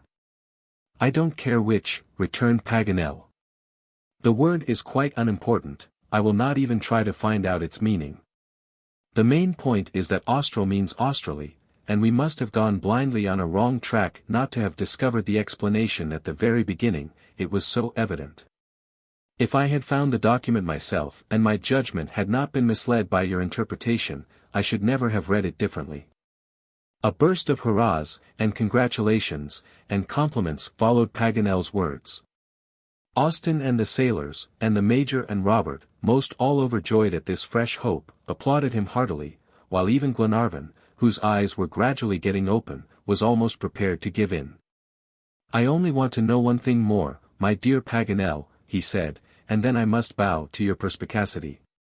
What is it? How will you group the words together according to your new interpretation? How will the document read? Easily enough answered. Here is the document, replied Paganel, taking out the precious paper he had been studying so conscientiously for the last few days. For a few minutes there was complete silence, while the worthy savant took time to collect his thoughts before complying with his lordship's request. Then putting his finger on the words, and emphasizing some of them, he began as follows. 7 Sierra Leonean Leones Juin 1862 Le Trois Mats Britannia de Glasgow à Sambre après, put, if you please, 2 jours, 3 jours, or, on long agony, it doesn't signify.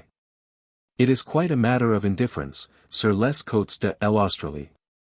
C'est dirigent à terre, du matelot et le capitaine Grant vont essayer d'abord, or ont aboard le continent ouils seront, or, sont prisonniers de cruels indigènes. Ils ont jeté ces documents, etc. Is that clear? Clear enough, replied Glenarvan, if the word continent can be applied to Australia, which is only an island.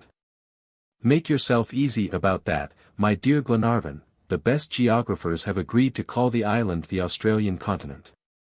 Then all I have now to say is, my friends, said Glenarvan, away to Australia, and may heaven help us. To Australia, echoed his companions, with one voice.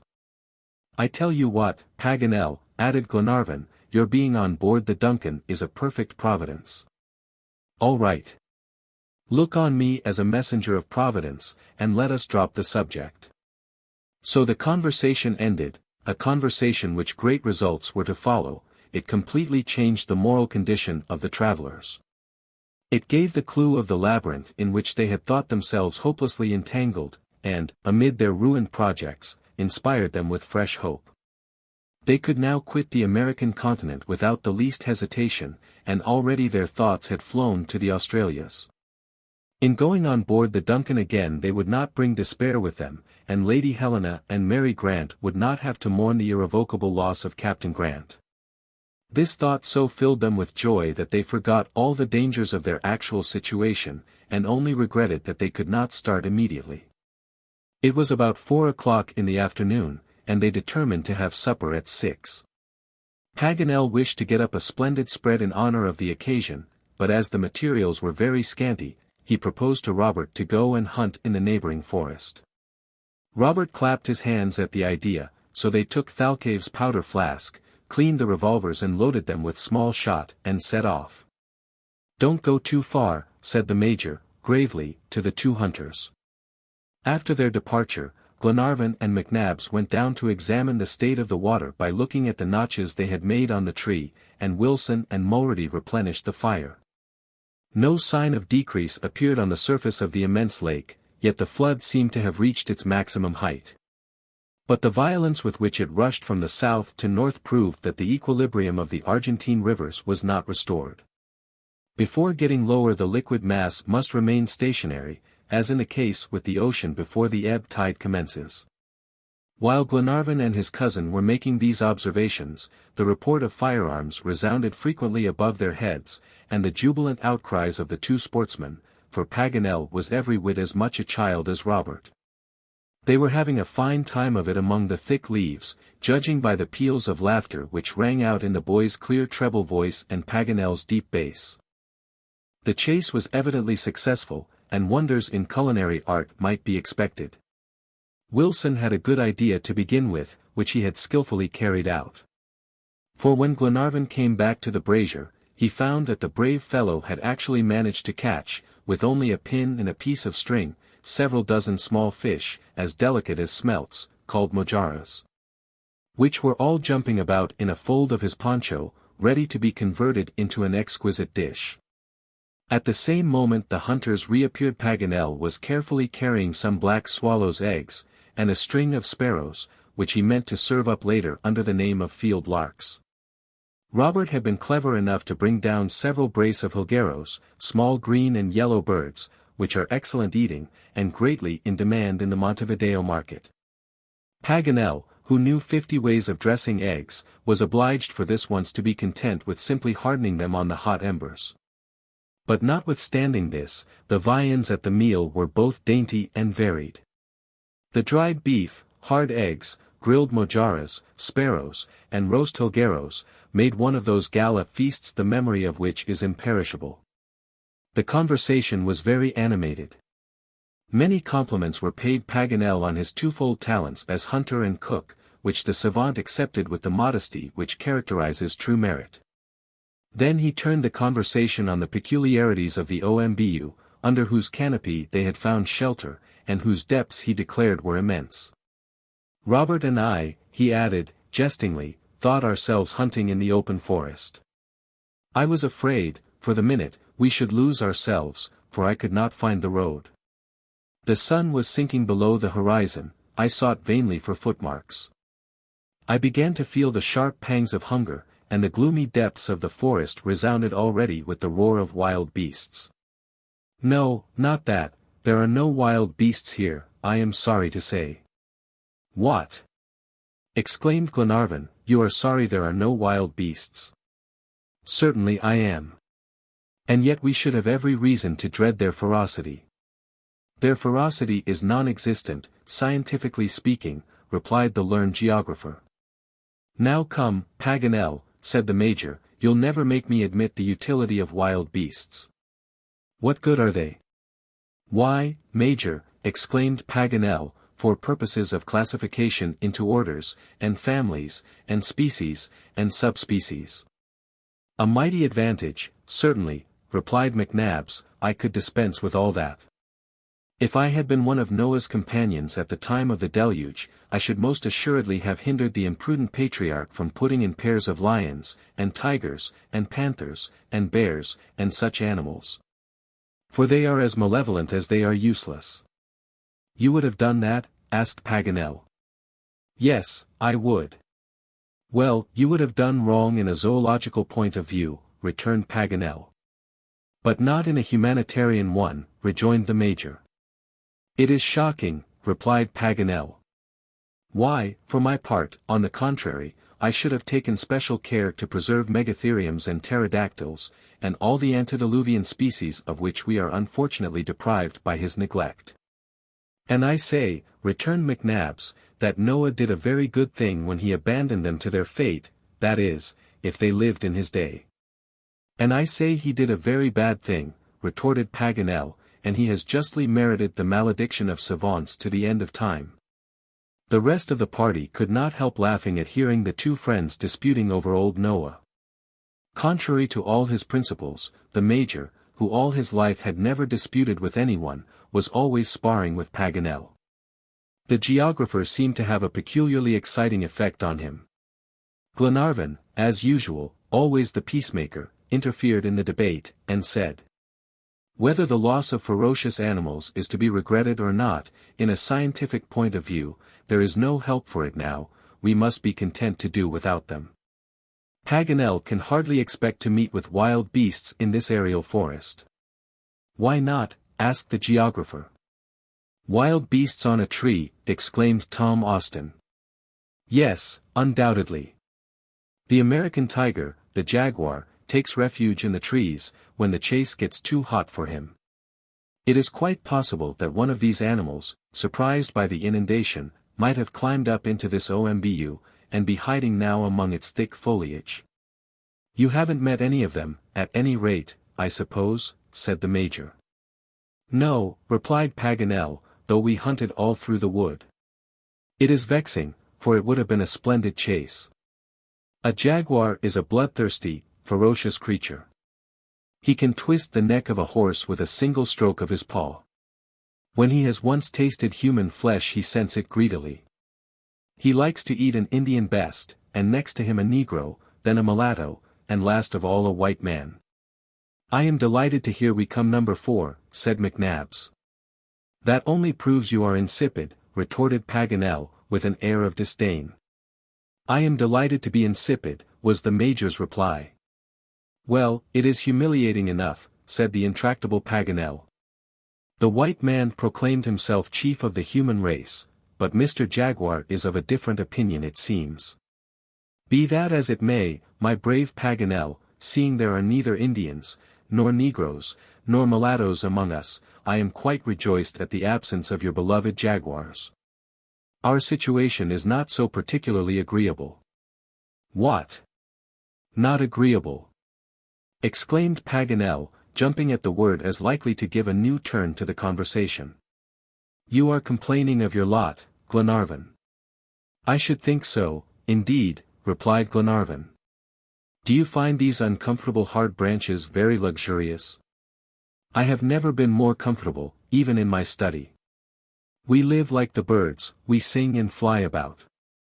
I begin to believe men were intended to live on trees. But they want wings, suggested the Major. They'll make them some day. Until then, put in Glenarvan, with your leave, I prefer the gravel of a park, or the floor of a house, or the deck of a ship, to this aerial dwelling. We must take things as they come, Glenarvan, returned Paganel. If good, so much the better, if bad, never mind. Ah, I see you are wishing you had all the comforts of Malcolm Castle. No, but... I am quite certain Robert is perfectly happy, interrupted Paganel, eager to ensure one partisan at least. Yes, that I am, exclaimed Robert, in a joyous tone. At his age it is quite natural, replied Glenarvan. And at mine, too, returned the geographer. The fewer one's comforts, the fewer one's needs. And the fewer one's needs, the greater one's happiness. Now, said the Major, here is Paganel running a tilt against riches and gilt ceilings. No, McNabbs, replied the savant, I'm not. But if you like, I'll tell you a little Arabian story that comes into my mind, very apropos this minute. Oh, do, said Robert. And what is your story to prove, Paganel? Inquired the Major. Much what all stories prove, my brave comrade. Not much then, rejoined McNabbs. But go on, Scheherazade, and tell us the story. There was once, said Paganel, a son of the great Haroun al-Raschid, who was unhappy, and went to consult an old dervish. The old sage told him that happiness was a difficult thing to find in this world. However, he added, I know an infallible means of procuring your happiness. What is it? Asked the young prince. It is to put the shirt of a happy man on your shoulders. Whereupon the prince embraced the old man, and set out at once to search for his talisman. He visited all the capital cities in the world. He tried on the shirts of kings, and emperors, and princes and nobles, but all in vain, he could not find a man among them that was happy. Then he put on the shirts of artists, and warriors, and merchants, but these were no better. By this time he had traveled a long way, without finding what he sought. At last he began to despair of success, and began sorrowfully to retrace his steps back to his father's palace, when one day he heard an honest peasant singing so merrily as he drove the plough, that he thought, surely this man is happy. If there is such a thing as happiness on earth. Forthwith he accosted him, and said, Are you happy? Yes, was the reply. There is nothing you desire. Nothing. You would not change your lot for that of a king? Never. Well, then, sell me your shirt. My shirt. I haven't one. Chapter 25 Between Fire and Water. Before turning into their nest, as Paganel had called it, he, and Robert, and Glenarvan climbed up into the observatory to have one more inspection of the liquid plain. It was about 9 o'clock. The sun had just sunk behind the glowing mists of the western horizon. The eastern horizon was gradually assuming a most stormy aspect. A thick dark bar of cloud was rising higher and higher, and by degrees extinguishing the stars. Before long half the sky was overspread. Evidently motive power lay in the cloud itself, for there was not a breath of wind. Absolute calm reigned in the atmosphere, not a leaf stirred on the tree, not a ripple disturbed the surface of the water. There seemed to be scarcely any air even, as though some vast pneumatic machine had rarefied it. The entire atmosphere was charged to the utmost with electricity, the presence of which sent a thrill through the whole nervous system of all animated beings. "We are going to have a storm," said Paganel. "You're not afraid of thunder, are you, Robert?" asked Glenarvan. "No, my lord," exclaimed Robert. "Well, my boy, so much the better, for a storm is not far off." "And a violent one, too," added Paganel, "if I may judge by the look of things." "It is not the storm I care about," said Glenarvan, "so much as the torrents of rain that will accompany it. We shall be soaked to the skin. Whatever you may say, Paganel, a nest won't do for a man, and you will learn that soon, to your cost." "With the help of philosophy, it will," replied Paganel. "Philosophy. That won't keep you from getting drenched." "No, but it will warm you." "Well," said Glenarvan, "we had better go down to our friends, and advise them to wrap themselves up in their philosophy in their ponchos as tightly as possible, and above all, to lay in a stock of patience, for we shall need it before very long." Glenarvan gave a last glance at the angry sky. The clouds now covered it entirely, only a dim streak of light shone faintly in the west. A dark shadow lay on the water, and it could hardly be distinguished from the thick vapors above it. There was no sensation of light or sound.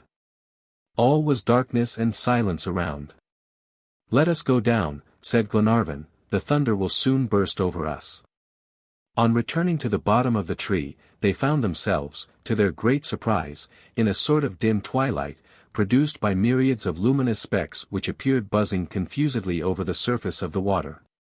"It is phosphorescence, I suppose," said Glenarvan. "No, but phosphorescent insects, positive glowworms, living diamonds, which the ladies of Buenos Aires convert into magnificent ornaments." "What?" exclaimed Robert, "those sparks flying about are insects." "Yes, my boy." Robert caught one in his hand, and found Paganel was right. It was a kind of large drone, an inch long, and the Indians call it tuco-tuco. This curious specimen of the Coleoptera sheds its radiance from two spots in the front of its breastplate, and the light is sufficient to read by. Holding his watch close to the insect, Paganel saw distinctly that the time was 10 p.m. On rejoining the Major and his 3 sailors, Glenarvan warned them of the approaching storm, and advised them to secure themselves in their beds of branches as firmly as possible. For there was no doubt that after the first clap of thunder the wind would become unchained, and the OMBU would be violently shaken. Though they could not defend themselves from the waters above, they might at least keep out of the rushing current beneath.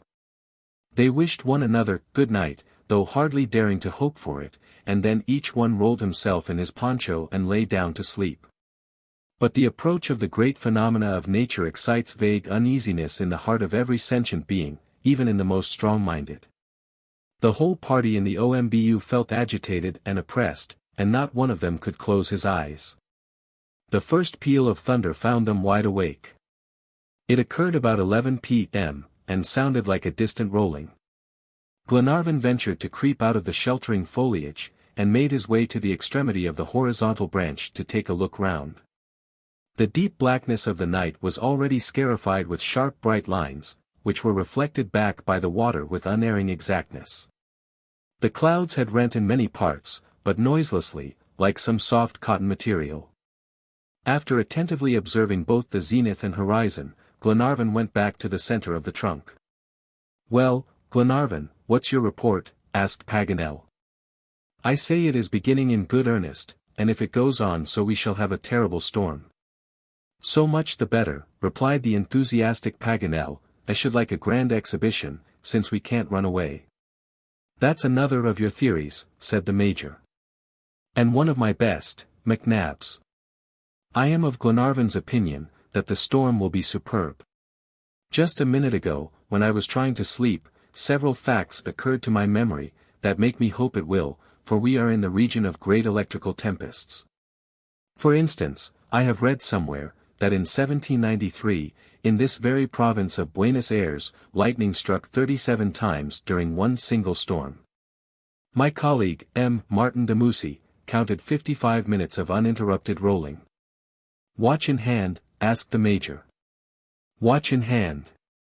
Only one thing makes me uneasy," added Paganel, "if it is any use to be uneasy, and that is, that the culminating point of this plain, is just this very OMBU where we are.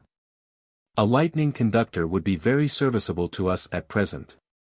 For it is this tree especially, among all that grow in the pampas, that the thunder has a particular affection for.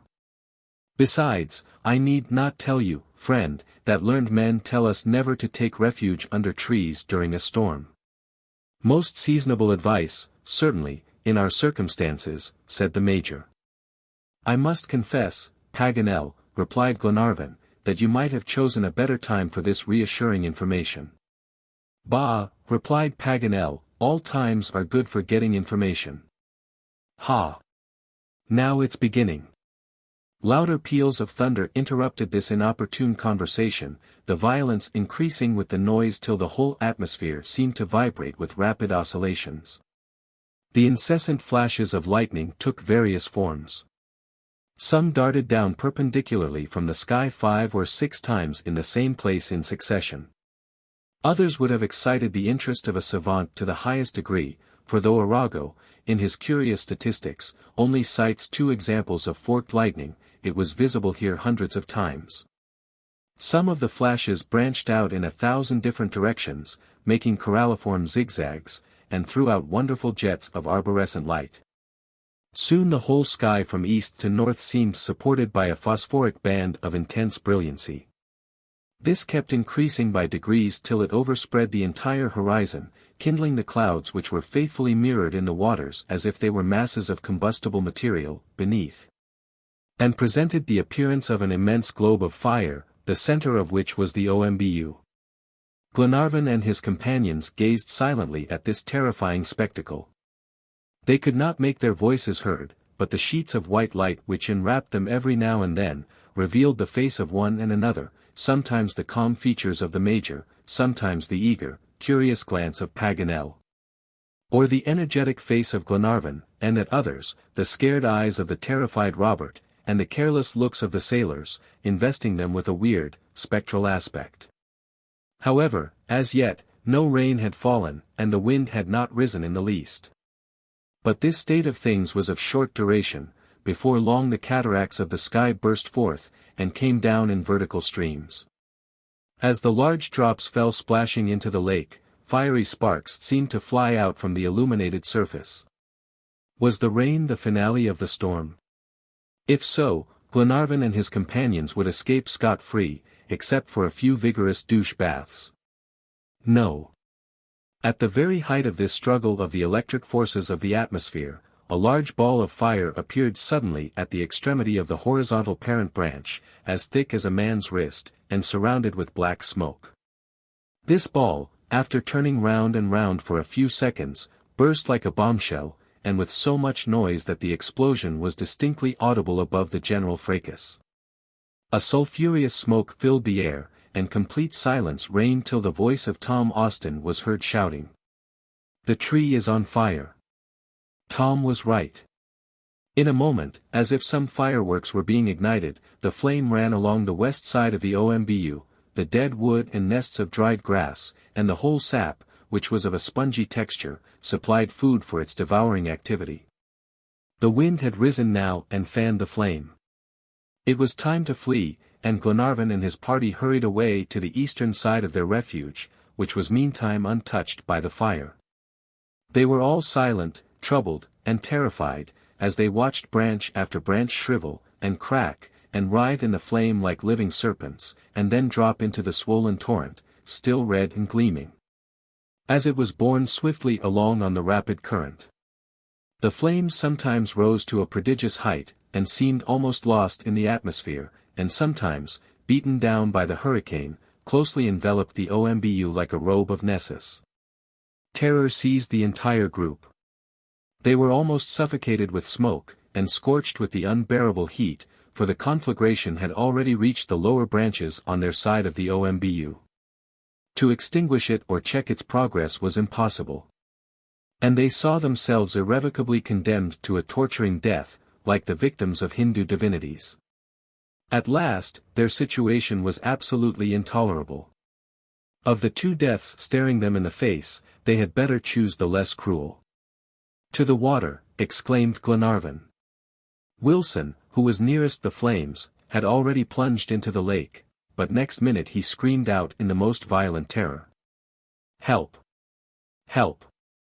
Austin rushed toward him, and with the assistance of the Major, dragged him up again on the tree.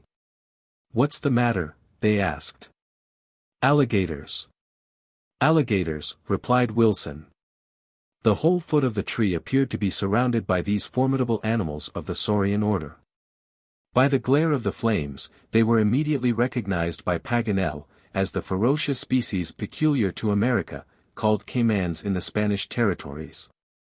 About 10 of them were there, lashing the water with their powerful tails, and attacking the OMBU with the long teeth of their lower jaw. At this sight the unfortunate men gave themselves up to be lost. A frightful death was in store for them, since they must either be devoured by the fire or by the caimans. Even the Major said, in a calm voice, "This is the beginning of the end, now." There are circumstances in which men are powerless, when the unchained elements can only be combated by other elements. Glenarvan gazed with haggard looks at the fire and water leagued against him, hardly knowing what deliverance to implore from heaven. The violence of the storm had abated, but it had developed in the atmosphere a considerable quantity of vapors, to which electricity was about to communicate immense force. An enormous water-spout was gradually forming in the south, a cone of thick mists, but with the point at the bottom, and base at the top, linking together the turbulent water and the angry clouds. This meteor soon began to move forward, turning over and over on itself with dizzy rapidity, and sweeping up into its center a column of water from the lake, while its gyratory motions made all the surrounding currents of air rush toward it. A few seconds more, and the gigantic waterspout threw itself on the OMBU, and caught it up in its whirl. The tree shook to its roots. Glenarvan could fancy the caiman's teeth were tearing it up from the soil. For as he and his companions held on, each clinging firmly to the other, they felt the towering OMBU give way, and the next minute it fell right over with a terrible hissing noise, as the flaming branches touched the foaming water. It was the work of an instant. Already the waterspout had passed, to carry on its destructive work elsewhere. It seemed to empty the lake in its passage, by continually drawing up the water into itself. The OMBU now began to drift rapidly along, impelled by wind and current. All the caimans had taken their departure, except one that was crawling over the upturned roots, and coming toward the poor refugees with wide-open jaws.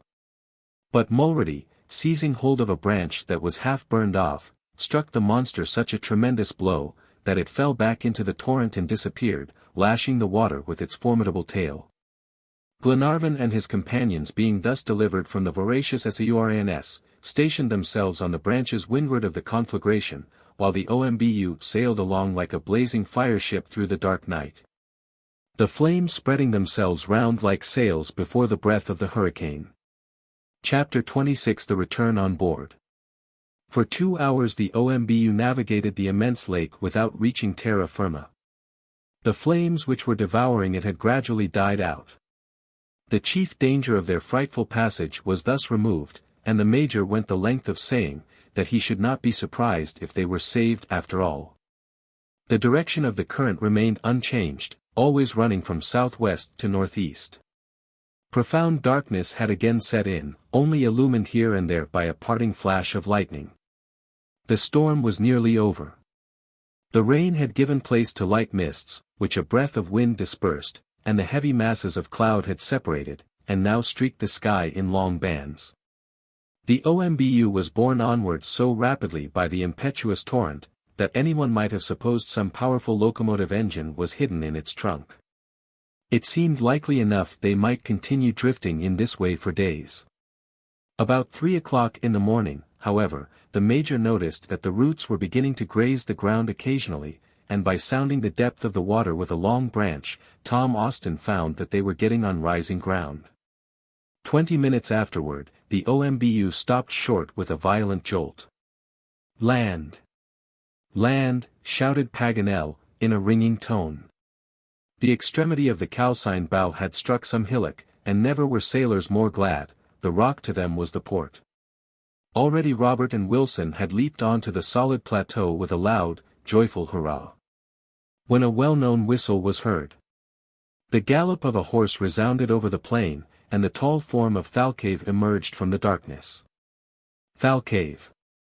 Thalcave!" they all cried with one voice. "Amigos," replied the Patagonian, who had been waiting for the travelers here in the same place where the current had landed himself. As he spoke he lifted up Robert in his arms, and hugged him to his breast, never imagining that Paganel was hanging on to him. A general and hearty handshaking followed, and everyone rejoiced at seeing their faithful guide again. Then the Patagonian led the way into the hangar of a deserted estancia, where there was a good, blazing fire to warm them, and a substantial meal of fine, juicy slices of venison soon broiling, of which they did not leave a crumb. When their minds had calmed down a little, and they were able to reflect on the dangers they had come through from flood, and fire, and alligators, they could scarcely believe they had escaped. Thalcave, in a few words, gave Paganel an account of himself since they parted, entirely ascribing his deliverance to his intrepid horse. Then Paganel tried to make him understand their new interpretation of the document, and the consequent hopes they were indulging. Whether the Indian actually understood his ingenious hypothesis was a question. But he saw that they were glad and confident, and that was enough for him. As can easily be imagined, after their compulsory rest on the OMBU, the travelers were up betimes and ready to start. At 8 o'clock they set off.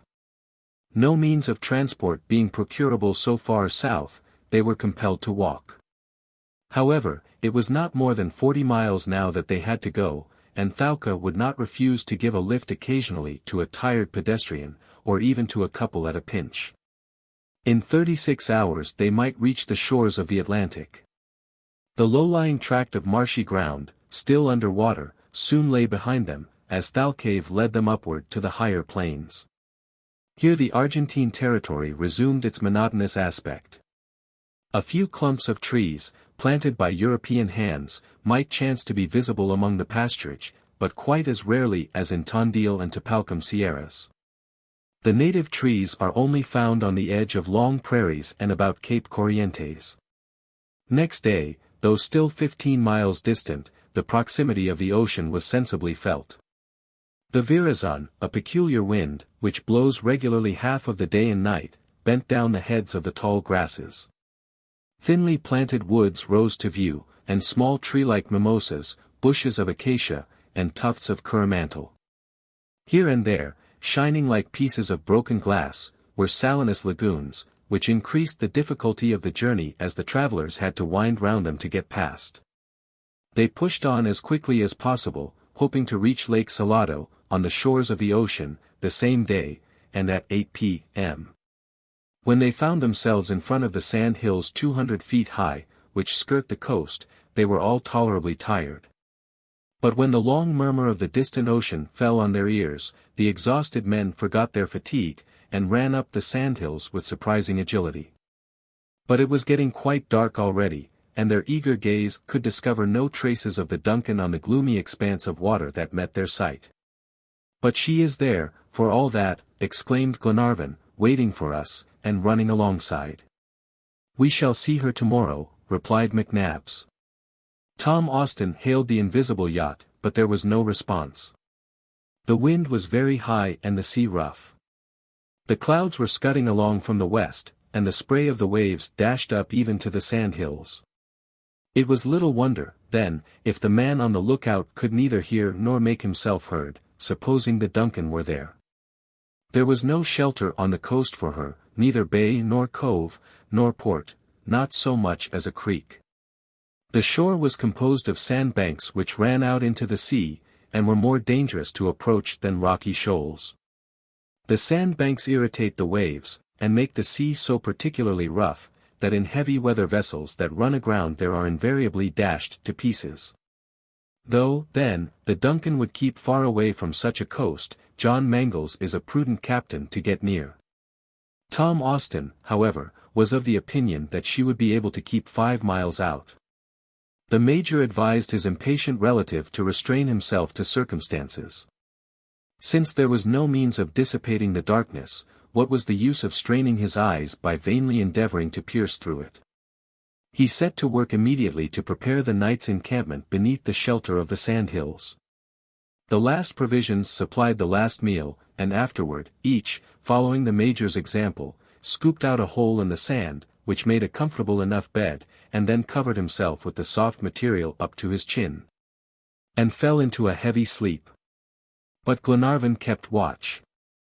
There was still a stiff breeze of wind, and the ocean had not recovered its equilibrium after the recent storm. The waves, at all times tumultuous, now broke over the sandbanks with a noise like thunder. Glenarvan could not rest, knowing the Duncan was so near him. As to supposing she had not arrived at the appointed rendezvous, that was out of the question. Glenarvan had left the Bay of Talcahuano on the 14th of October, and arrived on the shores of the Atlantic on the 12th of November. He had taken 30 days to cross Chile, the Cordilleras, the Pampas, and the Argentine plains, giving the Duncan ample time to double Cape Horn, and arrive on the opposite side. For such a fast runner there were no impediments. Certainly the storm had been very violent, and its fury must have been terrible on such a vast battlefield as the Atlantic, but the yacht was a good ship, and the captain was a good sailor. He was bound to be there, and he would be there. These reflections, however, did not calm Glenarvan. When the heart and the reason are struggling, it is generally the heart that wins the mastery. The Laird of Malcolm Castle felt the presence of loved ones about him in the darkness as he wandered up and down the lonely strand. He gazed, and listened, and even fancied he caught occasional glimpses of a faint light. "I am not mistaken," he said to himself, "I saw a ship's light, one of the lights on the Duncan. Oh! Why can't I see in the dark?" All at once the thought rushed across him that Paganel said he was a nyctalope, and could see at night. He must go and wake him. The learned geographer was sleeping as sound as a mole. A strong arm pulled him up out of the sand and made him call out. "Who goes there?" "It is I, Paganel." "Who?" "Glenarvan." "Come, I need your eyes." "My eyes," replied Paganel, rubbing them vigorously. "Yes, I need your eyes to make out the Duncan in this darkness, so come." "Confound the nyctalopia," said Paganel, inwardly, though delighted to be of any service to his friend. He got up and shook his stiffened limbs, and stretching and yawning as most people do when roused from sleep, followed Glenarvan to the beach. Glenarvan begged him to examine the distant horizon across the sea, which he did most conscientiously for some minutes. "Well, do you see nothing?" asked Glenarvan. "Not a thing. Even a cat couldn't see 2 steps before her. Look for a red light or a green one, her larboard or starboard light." "I see neither a red nor a green light, all is pitch dark," replied Paganel, his eyes involuntarily beginning to close. For half an hour he followed his impatient friend, mechanically letting his head frequently drop on his chest, and raising it again with a start. At last he neither answered nor spoke, and he reeled about like a drunken man. Glenarvan looked at him, and found he was sound asleep. Without attempting to wake him, he took his arm, led him back to his hole, and buried him again comfortably. At dawn next morning, all the slumberers started to their feet and rushed to the shore, shouting, "Hurrah, hurrah," as Lord Glenarvan's loud cry, the Duncan," broke upon his ear. There she was, 5 miles out, her courses carefully reefed, and her steam half up. Her smoke was lost in the morning mist. The sea was so violent that a vessel of her tonnage could not have ventured safely nearer the sand banks. Glenarvan, by the aid of Paganel's telescope, closely observed the movements of the yacht. It was evident that John Mangles had not perceived his passengers, for he continued his course as before. But at this very moment Thalcave fired his carbine in the direction of the yacht. They listened and looked, but no signal of recognition was returned. A second and a third time the Indian fired, awakening the echoes among the sandhills. At last a white smoke was seen issuing from the side of the yacht. "They see us," exclaimed Glenarvan. "That's the cannon of the DUNCAN." A few seconds, and the heavy boom of the cannon came across the water and died away on the shore. The sails were instantly altered, and the steam got up, so as to get as near the coast as possible. Presently, through the glass, they saw a boat lowered. "Lady Helena will not be able to come," said Tom Austin. "It is too rough." "Nor John Mangles," added McNabbs, "he cannot leave the ship." My sister," cried Robert, stretching out his arms toward the yacht, which was now rolling violently. "Oh, how I wish I could get on board," said Glenarvan. "Patience, Edward. You will be there in a couple of hours," replied the Major. 2 hours. But it was impossible for a boat, a six-oared one, to come and go in a shorter space of time. Glenarvan went back to Thalcave, who stood beside Thalca, with his arms crossed, looking quietly at the troubled waves. Glenarvan took his hand, and pointing to the yacht, said, "Come." The Indian gently shook his head. "Come, friend," repeated Glenarvan. "No," said Thalcave, gently. "Here is Thalca, and there, the Pampas," he added, embracing with a passionate gesture the wide-stretching prairies. Glenarvan understood his refusal. He knew that the Indian would never forsake the prairie, where the bones of his fathers were whitening, and he knew the religious attachment of these sons of the desert for their native land. He did not urge Thalcave longer, therefore, but simply pressed his hand. Nor could he find it in his heart to insist, when the Indian, smiling as usual, would not accept the price of his services, pushing back the money, and saying, "For the sake of friendship." Glenarvan could not reply. But he wished at least, to leave the brave fellow some souvenir of his European friends. What was there to give, however? Arms, horses, everything had been destroyed in the unfortunate inundation, and his friends were no richer than himself. He was quite at a loss how to show his recognition of the disinterestedness of this noble guide, when a happy thought struck him. He had an exquisite portrait of Lady Helena in his pocket, a chef d'oeuvre of Lawrence. This he drew out, and offered to Thalcave, simply saying, "My wife." The Indian gazed at it with a softened eye, and said, "Good and beautiful." Then Robert, and Paganel, and the Major, and the rest, exchanged touching farewells with the faithful Patagonian. Thalcave embraced them each, and pressed them to his broad chest. Paganel made him accept a map of South America and the two oceans, which he had often seen the Indian looking at with interest. It was the most precious thing the geographer possessed. As for Robert, he had only caresses to bestow, and these he lavished on his friend, not forgetting to give a share to Thalca. The boat from the DUNCAN was now fast approaching, and in another minute had glided into a narrow channel between the sandbanks, and run ashore. "My wife," were Glenarvan's first words. "My sister," said Robert. "Lady Helena and Miss Grant are waiting for you on board," replied the coxswain, "but lose no time, your honor, we have not a minute, for the tide is beginning to ebb already." The last kindly adieus were spoken, and Thalcave accompanied his friends to the boat, which had been pushed back into the water. Just as Robert was going to step in, the Indian took him in his arms, and gazed tenderly into his face. Then he said, "Now go. You are a man." "Goodbye, friend," said Glenarvan, once more. "Shall we never see each other again?" Paganel called out. "Quien sabe?" "Who knows?" replied Thalcave, lifting his arms toward heaven. These were the Indian's last words, dying away on the breeze, as the boat receded gradually from the shore. For a long time, his dark, motionless silhouette stood out against the sky, through the white, dashing spray of the waves. Then by degrees his tall form began to diminish in size, till at last his friends of a day lost sight of him altogether. An hour afterward Robert was the first to leap on board the Duncan. He flung his arms round Mary's neck, amid the loud, joyous hurrahs of the crew on the yacht.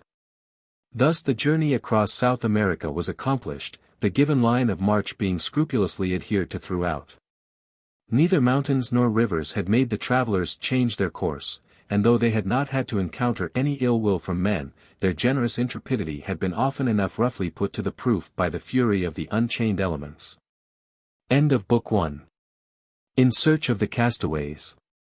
Or the Children of Captain Grant. Australia. Page intentionally blank.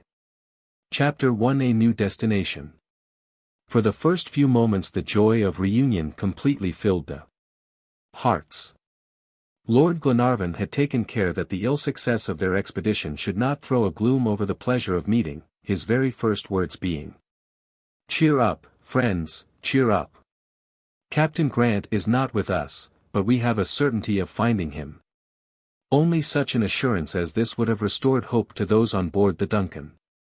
Lady Helena and Mary Grant had been sorely tried by the suspense, as they stood on the poop waiting for the arrival of the boat, and trying to count the number of its passengers. Alternate hope and fear agitated the bosom of poor Mary. Sometimes she fancied she could see her father, Harry Grant, and sometimes she gave way to despair. Her heart throbbed violently, she could not speak, and indeed could scarcely stand. Lady Helena put her arm round her waist to support her, but the captain, John Mangles, who stood close beside them spoke no encouraging word, for his practiced eye saw plainly that the captain was not there. "He is there. He is coming. Oh, father!" exclaimed the young girl. But as the boat came nearer, her illusion was dispelled, all hope forsook her, and she would have sunk in despair, but for the reassuring voice of Glenarvan. After their mutual embraces were over, Lady Helena, and Mary Grant, and John Mangles, were informed of the principal incidents of the expedition, and especially of the new interpretation of the document, due to the sagacity of Jacques Paganel. His lordship also spoke in the most eulogistic terms of Robert, of whom Mary might well be proud.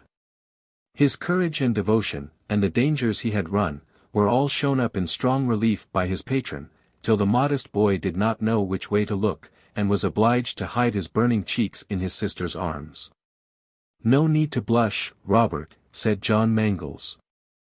"Your conduct has been worthy of your name." And he leaned over the boy and pressed his lips on his cheek, still wet with Mary's tears. The Major and Paganel, it need hardly be said, came in for their due share of welcome, and Lady Helena only regretted she could not shake hands with the brave and generous Thalcave. McNabbs soon slipped away to his cabin, and began to shave himself as coolly and composedly as possible, while Paganel flew here and there, like a bee sipping the sweets of compliments and smiles. He wanted to embrace everyone on board the yacht, and beginning with Lady Helena and Mary Grant, wound up with Albinett, the steward, who could only acknowledge so polite an attention by announcing that breakfast was ready. "Breakfast!" exclaimed Paganel. "Yes, Monsieur Paganel. A real breakfast, on a real table, with a cloth and napkins?" "Certainly, Monsieur Paganel. And we shall neither have charqui, nor hard eggs, nor fillets of ostrich." "Oh, monsieur," said Albinett in an aggrieved tone. "I don't want to hurt your feelings, my friend," said the geographer smiling. "But for a month that has been our usual bill of fare, and when we dined we stretched ourselves full length on the ground, unless we sat astride on the trees. Consequently, the meal you have just announced seemed to me like a dream, or fiction, or chimera." "Well, Monsieur Paganel, come along and let us prove its reality," said Lady Helena, who could not help laughing. "Take my arm," replied the gallant geographer. "Has his lordship any orders to give me about the Duncan?" asked John Mangles. "After breakfast, John," replied Glenarvan, "will discuss the program of our new expedition en famille." Albinett's breakfast seemed quite a fate to the hungry guests. It was pronounced excellent, and even superior to the festivities of the Pampas. Paganel was helped twice to each dish, through absence of mind, he said. This unlucky word reminded Lady Helena of the amiable Frenchman's propensity, and made her ask if he had ever fallen into his old habits while they were away. The Major and Glenarvan exchanged smiling glances, and Paganel burst out laughing, and protested on his honor that he would never be caught tripping again once more during the whole voyage. After this prelude, he gave an amusing recital of his disastrous mistake in learning Spanish, and his profound study of Camoens. After all, he added, it's an ill wind that blows nobody good, and I don't regret the mistake. Why not, my worthy friend? Asked the Major. Because I not only know Spanish, but Portuguese. I can speak 2 languages instead of 1. Upon my word, I never thought of that, said McNabbs. My compliments, Paganel, my sincere compliments.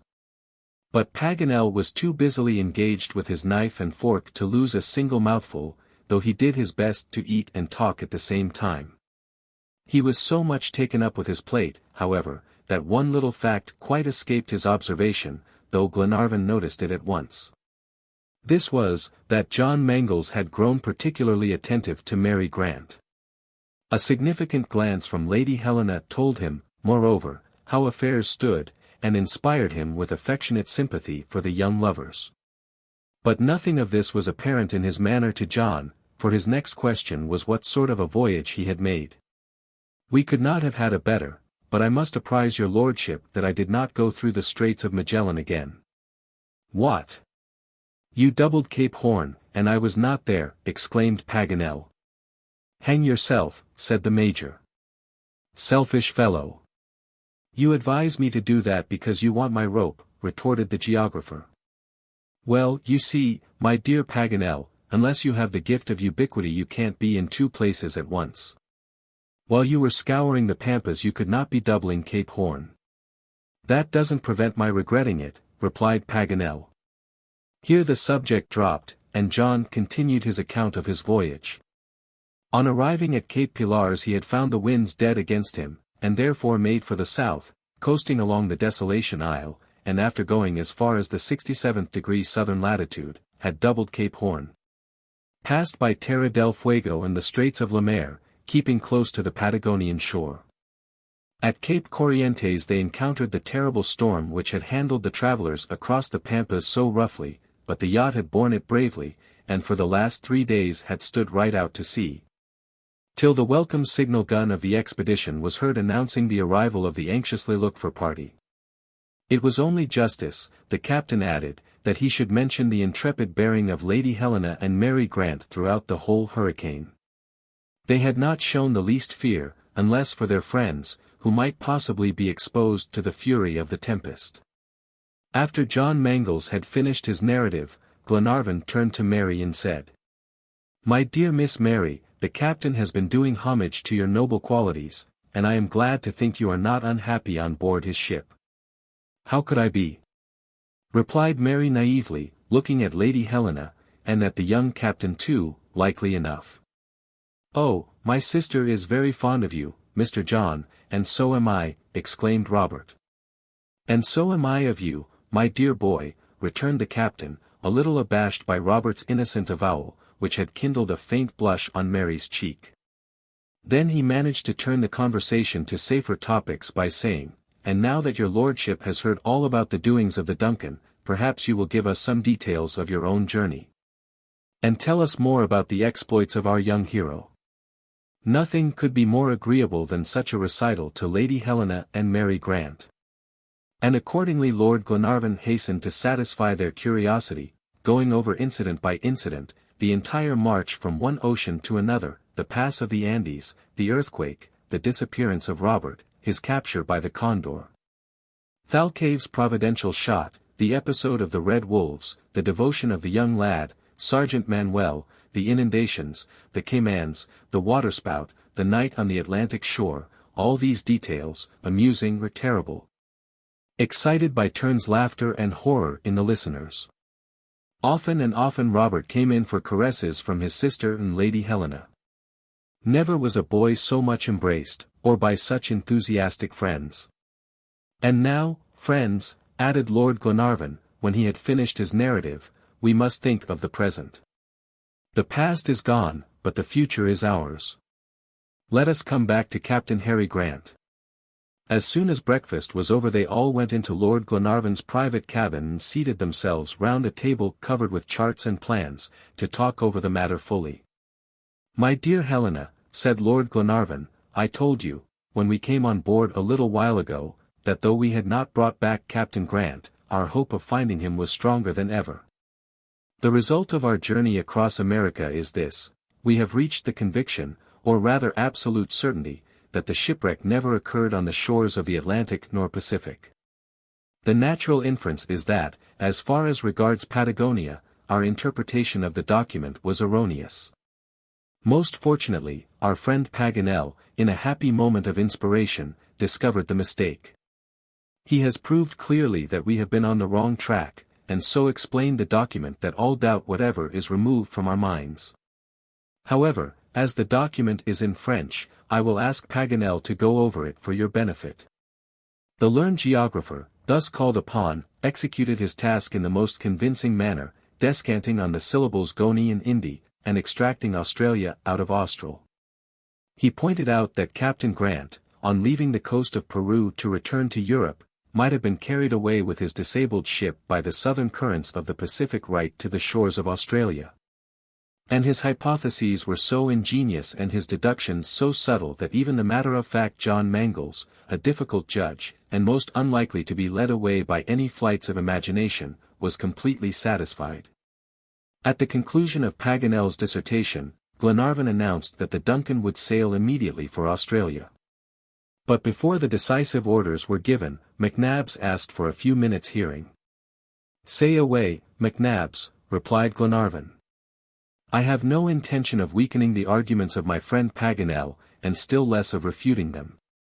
I consider them wise and weighty, and deserving our attention, and think them justly entitled to form the basis of our future researches. But still I should like them to be submitted to a final examination, in order to make their worth incontestable and uncontested." "Go on, Major," said Paganel, "I am ready to answer all your questions. They are simple enough, as you will see. 5 months ago, when we left the Clyde, we had studied these same documents, and their interpretation then appeared quite plain. No other coast but the western coast of Patagonia could possibly, we thought, have been the scene of the shipwreck. We had not even the shadow of a doubt on the subject." "That's true," replied Glenarvan. "A little later," continued the Major, "when a providential fit of absence of mind came over Paganel, and brought him on board the yacht, the documents were submitted to him and he approved our plan of search most unreservedly." "I do not deny it," said Paganel. "And yet we were mistaken," resumed the Major. "Yes, we were mistaken," returned Paganel, "but it is only human to make a mistake, while to persist in it, a man must be a fool." "Stop, Paganel, don't excite yourself. I don't mean to say that we should prolong our search in America." "What is it, then, that you want?" asked Glenarvan. "A confession, nothing more. A confession that Australia now as evidently appears to be the theatre of the shipwreck of the Britannia as America did before." "We confess it willingly," replied Paganel. "Very well, then, since that is the case, my advice is not to let your imagination rely on successive and contradictory evidence. Who knows whether after Australia some other country may not appear with equal certainty to be the place, and we may have to recommence our search." Glenarvan and Paganel looked at each other silently, struck by the justice of these remarks. "I should like you, therefore," continued the Major, "before we actually start for Australia, to make one more examination of the documents. Here they are, and here are the charts. Let us take up each point in succession through which the 37th parallel passes, and see if we come across any other country which would agree with the precise indications of the document." "Nothing can be more easily and quickly done," replied Paganel, "for countries are not very numerous in this latitude, happily." "Well, look," said the Major, displaying an English planisphere on the plan of Mercator's chart, and presenting the appearance of a terrestrial globe. He placed it before Lady Helena, and then they all stood round, so as to be able to follow the argument of Paganel. "As I have said already," resumed the learned geographer, after having crossed South America, the 37th degree of latitude cuts the islands of Tristan d'Acunha. Now I maintain that none of the words of the document could relate to these islands. The documents were examined with the most minute care, and the conclusion unanimously reached was that these islands were entirely out of the question. Let us go on then, resumed Paganel. After leaving the Atlantic, we pass 2 degrees below the Cape of Good Hope, and into the Indian Ocean. Only one group of islands is found on this route, the Amsterdam Isles. Now, then, we must examine these as we did the Tristan d'Acunha group. After a close survey, the Amsterdam Isles were rejected in their turn. Not a single word, or part of a word, French, English or German, could apply to this group in the Indian Ocean. Now we come to Australia, continued Paganel. The 37th parallel touches this continent at Cape Bernouilli, and leaves it at Twofold Bay. You will agree with me that, without straining the text, the English word Astra and the French one Austral may relate to Australia. The thing is too plain to need proof. The conclusion of Paganel met with unanimous approval, every probability was in his favor. And where is the next point? Asked McNabbs. That is easily answered. After leaving Twofold Bay, we cross an arm of the sea which extends to New Zealand. Here I must call your attention to the fact that the French word continent means a continent, irrefragably. Captain Grant could not, then, have found refuge in New Zealand, which is only an island. However that may be though, examine and compare, and go over and over each word, and see if, by any possibility, they can be made to fit this new country. In no way whatever, replied John Mangles, after a minute investigation of the documents and the planisphere. No, chimed in all the rest, and even the Major himself, it cannot apply to New Zealand. Now, went on Paganel, in all this immense space between this large island and the American coast, there is only one solitary barren little island crossed by the 37th parallel. And what is its name? Asked the Major. Here it is, marked in the map. It is Maria Theresa, a name of which there is not a single trace in either of the 3 documents. Not the slightest, said Glenarvan. I leave you, then, my friends, to decide whether all these probabilities, not to say certainties, are not in favor of the Australian continent. Evidently, replied the captain and all the others. Well, then, John, said Glenarvan, the next question is, have you provisions and coal enough? Yes, your honor, I took in an ample store at Talcahuano, and, besides, we can easily replenish our stock of coal at Cape Town. Well, then, give orders. Let me make one more observation, interrupted McNabbs. Go on then. Whatever likelihood of success Australia may offer us, wouldn't it be advisable to stop a day or 2 at the Tristan d'Acunha Isles and the Amsterdam?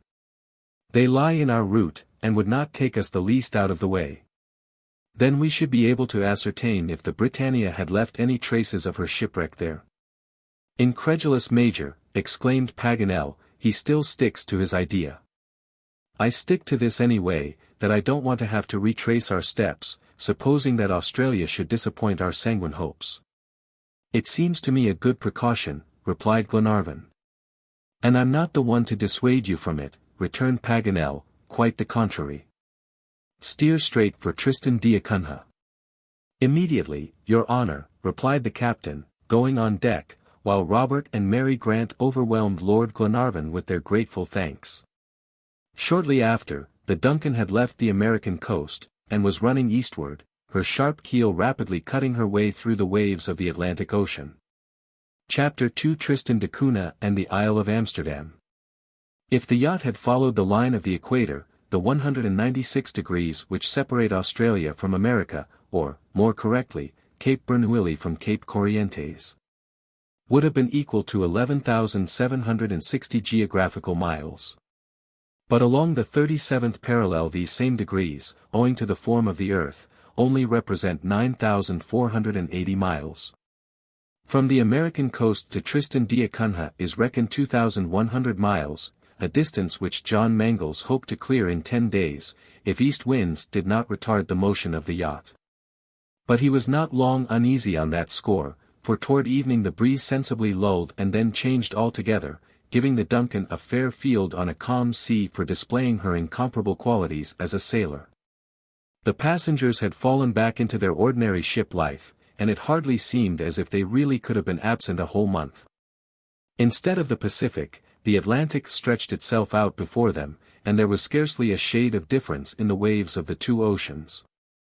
The elements, after having handled them so roughly, seemed now disposed to favor them to the utmost. The sea was tranquil, and the wind kept in the right quarter, so that the yacht could spread all her canvas, and lend its aid, if needed, to the indefatigable steam stored up in the boiler. Under such conditions, the voyage was safely and rapidly accomplished. Their confidence increased as they found themselves nearer the Australian coast. They began to talk of Captain Grant as if the yacht were going to take him on board at a given port. His cabin was got ready, and berths for the men. This cabin was next to the famous number 6, which Paganel had taken possession of instead of the one he had booked on the Scotia. It had been till now occupied by Albinette, who vacated it for the expected guest. Mary took great delight in arranging it with her own hands, and adorning it for the reception of the loved inmate. The learned geographer kept himself closely shut up. He was working away from morning till night at a work entitled Sublime Impressions of a Geographer in the Argentine Pampas, and they could hear him repeating elegant periods aloud before committing them to the white pages of his daybook. And more than once, unfaithful to Clio, the muse of history, he invoked in his transports the divine Calliope, the muse of epic poetry. Paganel made no secret of it either. The chaste daughters of Apollo willingly left the slopes of Helicon and Parnassus at his call. Lady Helena paid him sincere compliments on his mythological visitants, and so did the Major, though he could not forbear adding, "But mind no fits of absence of mind, my dear Paganel. And if you take a fancy to learn Australian, don't go and study it in a Chinese grammar." Things went on perfectly smoothly on board. Lady Helena and Lord Glenarvan found leisure to watch John Mangle's growing attachment to Mary Grant. There was nothing to be said against it, and, indeed, since John remained silent, it was best to take no notice of it. "What will Captain Grant think?" Lord Glenarvan asked his wife one day. "He'll think John is worthy of Mary, my dear Edward, and he'll think right." Meanwhile, the yacht was making rapid progress. 5 days after losing sight of Cape Corrientes, on the 16th of November, they fell in with fine westerly breezes, and the Duncan might almost have dispensed with her screw altogether, for she flew over the water like a bird, spreading all her sails to catch the breeze, as if she were running a race with the Royal Thames Club yachts. Next day, the ocean appeared covered with immense seaweeds, looking like a great pond choked up with the debris of trees and plants torn off the neighboring continents. Commander Murray had specially pointed them out to the attention of navigators. The Duncan appeared to glide over a long prairie, which Paganel justly compared to the Pampas, and her speed slackened a little. 24 hours after, at break of day, the man on the lookout was heard calling out, "Land ahead." "In what direction?" asked Tom Austin, who was on watch. "Leeward," was the reply. This exciting cry brought everyone speedily on deck. Soon a telescope made its appearance, followed by Jacques Paganel. The learned geographer pointed the instrument in the direction indicated, but could see nothing that resembled land. "Look in the clouds," said John Mangles. "Ah, now I do see a sort of peak, but very indistinctly." "It is Tristan d'Acunha," replied John Mangles. "Then, if my memory serves me right, we must be 80 miles from it, for the peak of Tristan, 7,000 feet high, is visible at that distance." "That's it, precisely." Some hours later, the sharp, lofty crags of the group of islands stood out clearly on the horizon. The conical peak of Tristan looked black against the bright sky, which seemed all ablaze with the splendor of the rising sun. Soon the principal island stood out from the rocky mass, at the summit of a triangle inclining toward the northeast. Tristan d'Acunha is situated in 37 degrees 8 minutes of southern latitude, and 10 degrees 44 minutes of longitude west of the meridian at Greenwich. Inaccessible Island is 18 miles to the southwest and Nightingale Island is 10 miles to the southeast, and this completes the little solitary group of islets in the Atlantic Ocean. Toward noon, the two principal landmarks, by which the group is recognized were sighted, and at 3 p.m., the Duncan entered Falmouth Bay in Tristan d'Acunha. Several whaling vessels were lying quietly at anchor there, for the coast abounds in seals and other marine animals. John Mangle's first care was to find good anchorage, and then all the passengers, both ladies and gentlemen, got into the long boat and were rowed ashore. They stepped out on a beach covered with fine black sand, the impalpable debris of the calcined rocks of the island. Tristan d'Acunha is the capital of the group, and consists of a little village, lying in the heart of the bay, and watered by a noisy, rapid stream. It contained about 50 houses, tolerably clean, and disposed with geometrical regularity. Behind this miniature town there lay 1,500 hectares of meadow land, bounded by an embankment of lava. Above this embankment, the conical peak rose 7,000 feet high. Lord Glenarvan was received by a governor supplied from the English colony at the Cape. He inquired at once respecting Harry Grant and the Britannia, and found the names entirely unknown. The Tristan d'Acunha Isles are out of the route of ships, and consequently little frequented. Since the wreck of the Blendon Hall in 1821, on the rocks of Inaccessible Island, 2 vessels have stranded on the chief island, the Primangwit in 1845, and the 3-mast American, Philadelphia, in 1857. These 3 events comprise the whole catalogue of maritime disasters in the annals of the Acunhas. Lord Glenarvan did not expect to glean any information, and only asked by the way of duty. He even sent the boats to make the circuit of the island, the entire extent of which was not more than 17 miles at most. In the interim the passengers walked about the village. The population does not exceed 150 inhabitants, and consists of English and Americans, married to Negroes and Cape Hottentots, who might bear away the palm for ugliness. The children of these heterogeneous households are very disagreeable compounds of Saxon stiffness and African blackness. It was nearly nightfall before the party returned to the yacht, chattering and admiring the natural riches displayed on all sides, for even close to the streets of the capital, fields of wheat and maize were waving, and crops of vegetables, imported 40 years before. And in the environs of the village, herds of cattle and sheep were feeding. The boats returned to the Duncan about the same time as Lord Glenarvan. They had made the circuit of the entire island in a few hours, but without coming across the least trace of the Britannia. The only result of this voyage of circumnavigation was to strike out the name of Tristan from the program of search. Chapter 3 Cape Town and VIII. As John Mangles intended to put in at the Cape of Good Hope for coals, he was obliged to deviate a little from the 37th parallel, and go 2 degrees north. In less than 6 days he cleared the 1,300 miles which separate the point of Africa from Tristan d'Acunha, and on the 24th of November, at 3 p.m., the Table Mountain was sighted. At 8 o'clock they entered the bay, and cast anchor in the port of Cape Town. They sailed away next morning at daybreak. Between the Cape and Amsterdam Island there is a distance of 2,900 miles, but with a good sea and favoring breeze, this was only a 10 days' voyage. The elements were now no longer at war with the travelers, as on their journey across the pampas, air and water seemed in league to help them forward. Ah! The sea! The sea! Exclaimed Paganel, it is the field par excellence for the exercise of human energies, and the ship is the true vehicle of civilization. Think, my friends, if the globe had been only an immense continent, the 1,000th part of it would still be unknown to us, even in this 19th century. See how it is in the interior of great countries. In the steppes of Siberia, in the plains of Central Asia, in the deserts of Africa, in the prairies of America, in the immense wilds of Australia, in the icy solitudes of the poles, man scarcely dares to venture. The most daring shrinks back, the most courageous succumbs. They cannot penetrate them, the means of transport are insufficient, and the heat and disease, and savage disposition of the natives, are impassable obstacles. 20 miles of desert separate men more than 500 miles of ocean. Paganel spoke with such warmth that even the Major had nothing to say against this panegyric of the ocean.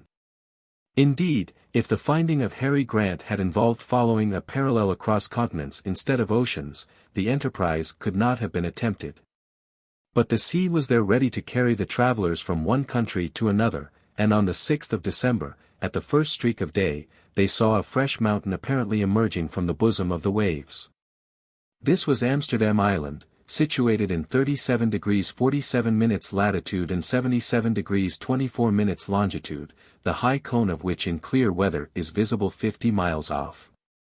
At 8 o'clock, its form, indistinct though it still was, seemed almost a reproduction of Tenerife. And consequently it must resemble Tristan d'Acunha, observed Glenarvan. A very wise conclusion, said Paganel, according to the geometrographic axiom that two islands resembling a third must have a common likeness. I will only add that, like Tristan d'Acunha, Amsterdam Island is equally rich in seals and Robinsons. There are Robinsons everywhere, then, said Lady Helena. Indeed, madam, replied Paganel, I know few islands without some tale of the kind appertaining to them, and the romance of your immortal countryman, Daniel Defoe, has been often enough realized before his day. Monsieur Paganel, said Mary, may I ask you a question? Two if you like, my dear young lady, and I promise to answer them. Well, then, I want to know if you would be very much frightened at the idea of being cast away alone on a desert island. I? Exclaimed Paganel. Come now, my good fellow, said the Major, don't go and tell us that it is your most cherished desire. I don't pretend it is that, but still, after all, such an adventure would not be very unpleasant to me. I should begin a new life. I should hunt and fish, I should choose a grotto for my domicile in winter and a tree in summer. I should make storehouses for my harvests, in one word, I should colonize my island. All by yourself? All by myself if I was obliged. Besides, are we ever obliged? Cannot one find friends among the animals, and choose some tame kid or eloquent parrot or amiable monkey? And if a lucky chance should send one a companion like the faithful Friday, what more is needed? Two friends on a rock, there is happiness. Suppose now, the Major and I. Thank you, replied the Major, interrupting him, I have no inclination in that line, and should make a very poor Robinson Crusoe. My dear Monsieur Paganel, said Lady Helena, you are letting your imagination run away with you, as usual. But the dream is very different from the reality. You are thinking of an imaginary Robinson's life, thrown on a picked island and treated like a spoiled child by nature. You only see the sunny side. What, madam? You don't believe a man could be happy on a desert island? I do not. Man is made for society and not for solitude, and solitude can only engender despair. It is a question of time. At the outset it is quite possible that material wants and the very necessities of existence may engross the poor shipwrecked fellow, just snatched from the waves. But afterward, when he feels himself alone, far from his fellow men, without any hope of seeing country and friends again, what must he think, what must he suffer? His little island is all his world. The whole human race is shut up in himself, and when death comes, which utter loneliness will make terrible, he will be like the last man on the last day of the world. Believe me, Monsieur Paganel, such a man is not to be envied.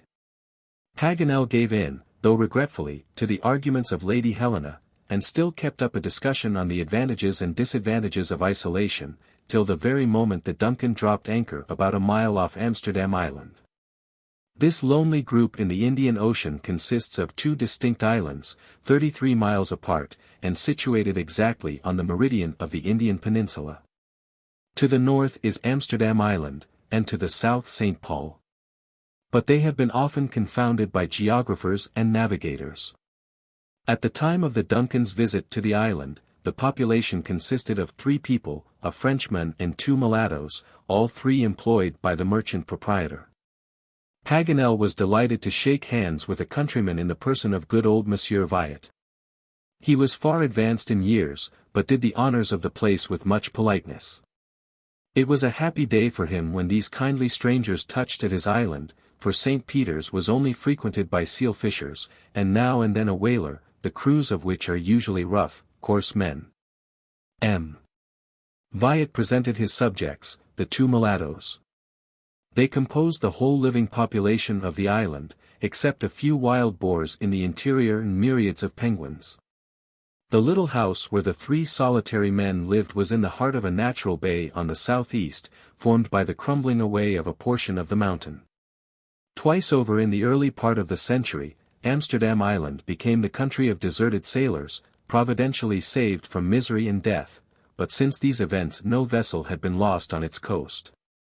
Had any shipwreck occurred, some fragments must have been thrown on the sandy shore, and any poor sufferers from it would have found their way to VIII's fishing huts.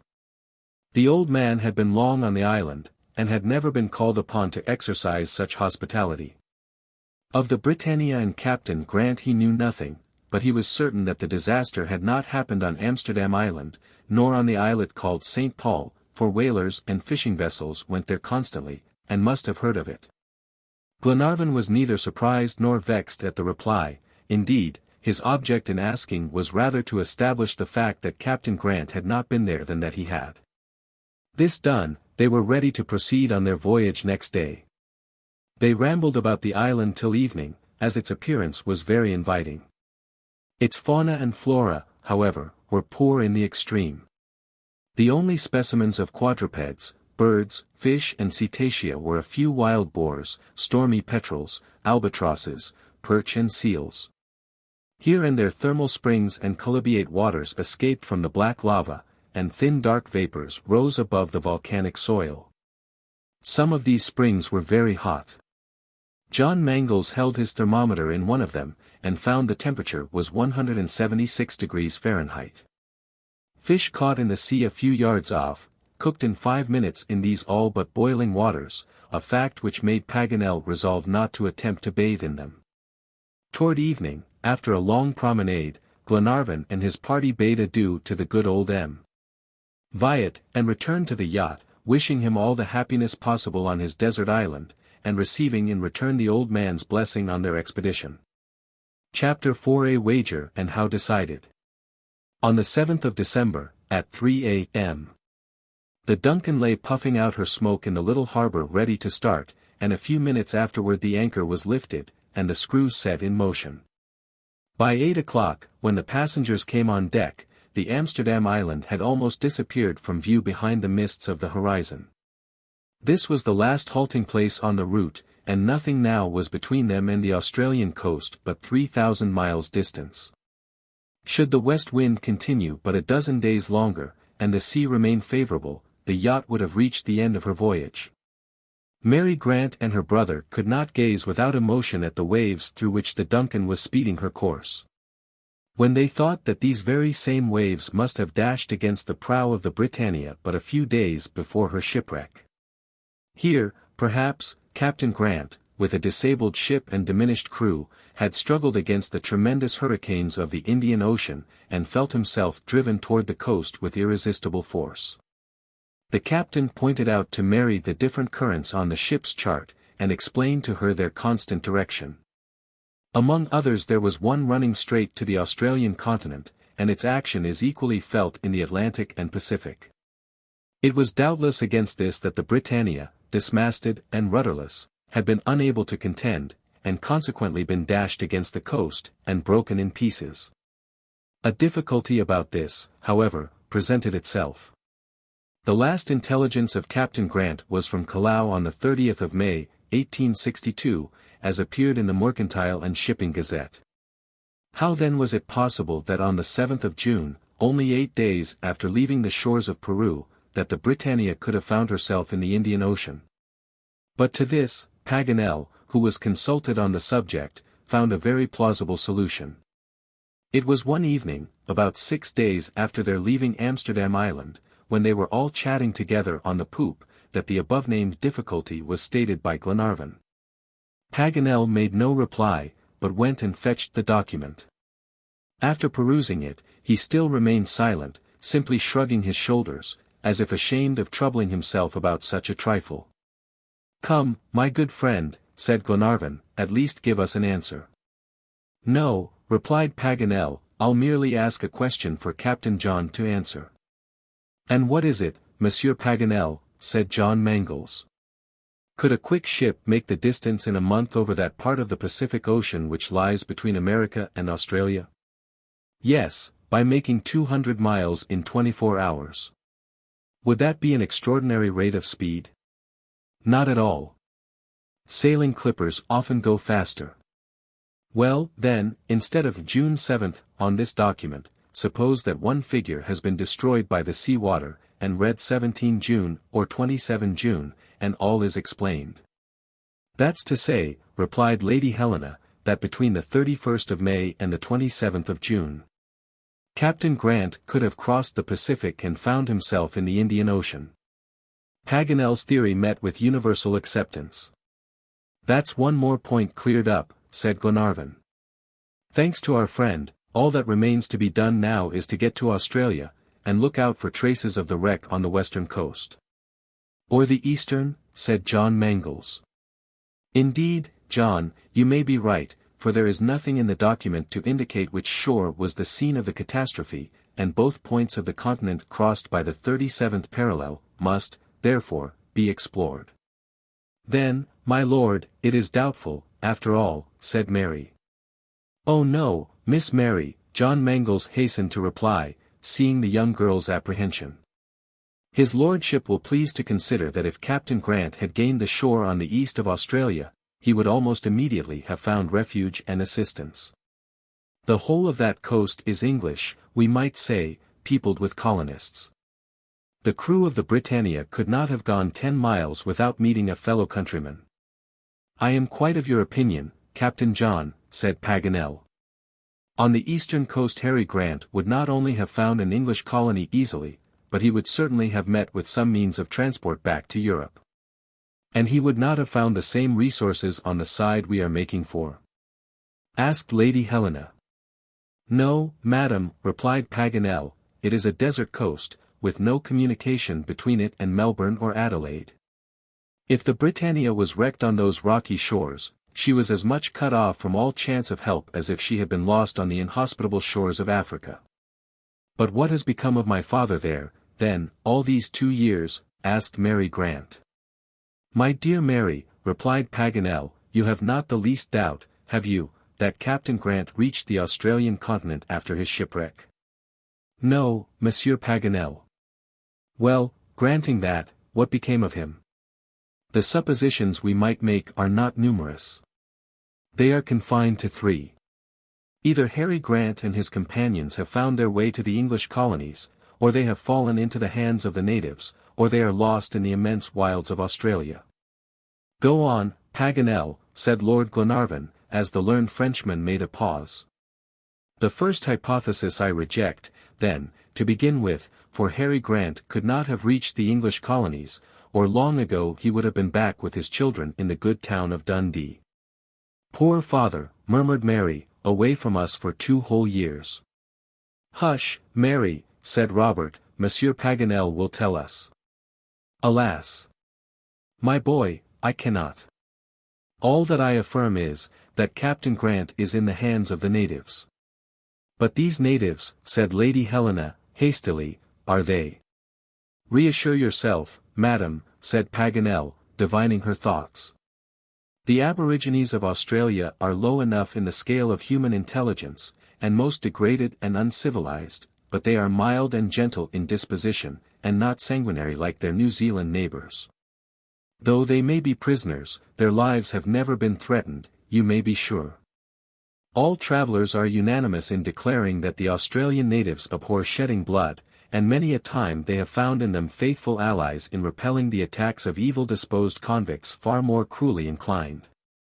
"You hear what Monsieur Paganel tells us, Mary," said Lady Helena turning to the young girl. "If your father is in the hands of the natives, which seems probable from the document, we shall find him." "And what if he is lost in that immense country?" asked Mary. "Well, we'll find him still," exclaimed Paganel, in a confident tone. "Won't we, friends?" Most certainly, replied Glenarvan. And anxious to give a less gloomy turn to the conversation, he added. But I won't admit the supposition of his being lost, not for an instant. Neither will I, said Paganel. Is Australia a big place? Inquired Robert. Australia, my boy, is about as large as 4/5 of Europe. It has somewhere about 775,000 hectares. So much as that, said the Major. Yes, McNabbs, almost to a yard's breadth. Don't you think now it has a right to be called a continent? I do, certainly. I may add, continued the savant, that there are but few accounts of travelers being lost in this immense country. Indeed, I believe Leichhardt is the only one of whose fate we are ignorant, and some time before my departure I learned from the Geographical Society that McIntyre had strong hopes of having discovered traces of him. The whole of Australia, then, is not yet explored? Asked Lady Helena. No, madam, but very little of it. This continent is not much better known than the interior of Africa, and yet it is from no lack of enterprising travelers. From 1606 to 1862, more than 50 have been engaged in exploring along the coast and in the interior. Oh, 50, exclaimed McNabbs incredulously. No, no, objected the Major, that is going too far. And I might go farther, McNabbs, replied the geographer, impatient of contradiction. Yes, McNabbs, quite that number. Farther still, Paganel. If you doubt me, I can give you the names. Oh, said the Major, coolly. That's just like you savants. You stick at nothing. Major, will you bet your Purtymore rifle against my telescope? Why not, Paganel, if it would give you any pleasure? Done, Major, exclaimed Paganel. You may say goodbye to your rifle, for it will never shoot another chamois or fox unless I lend it to you, which I shall always be happy to do, by the by. And whenever you require the use of your telescope, Paganel, I shall be equally obliging, replied the Major, gravely. Let us begin, then, and ladies and gentlemen, you shall be our jury. Robert, you must keep count. This was agreed upon, and Paganel forthwith commenced. Mnemosyne.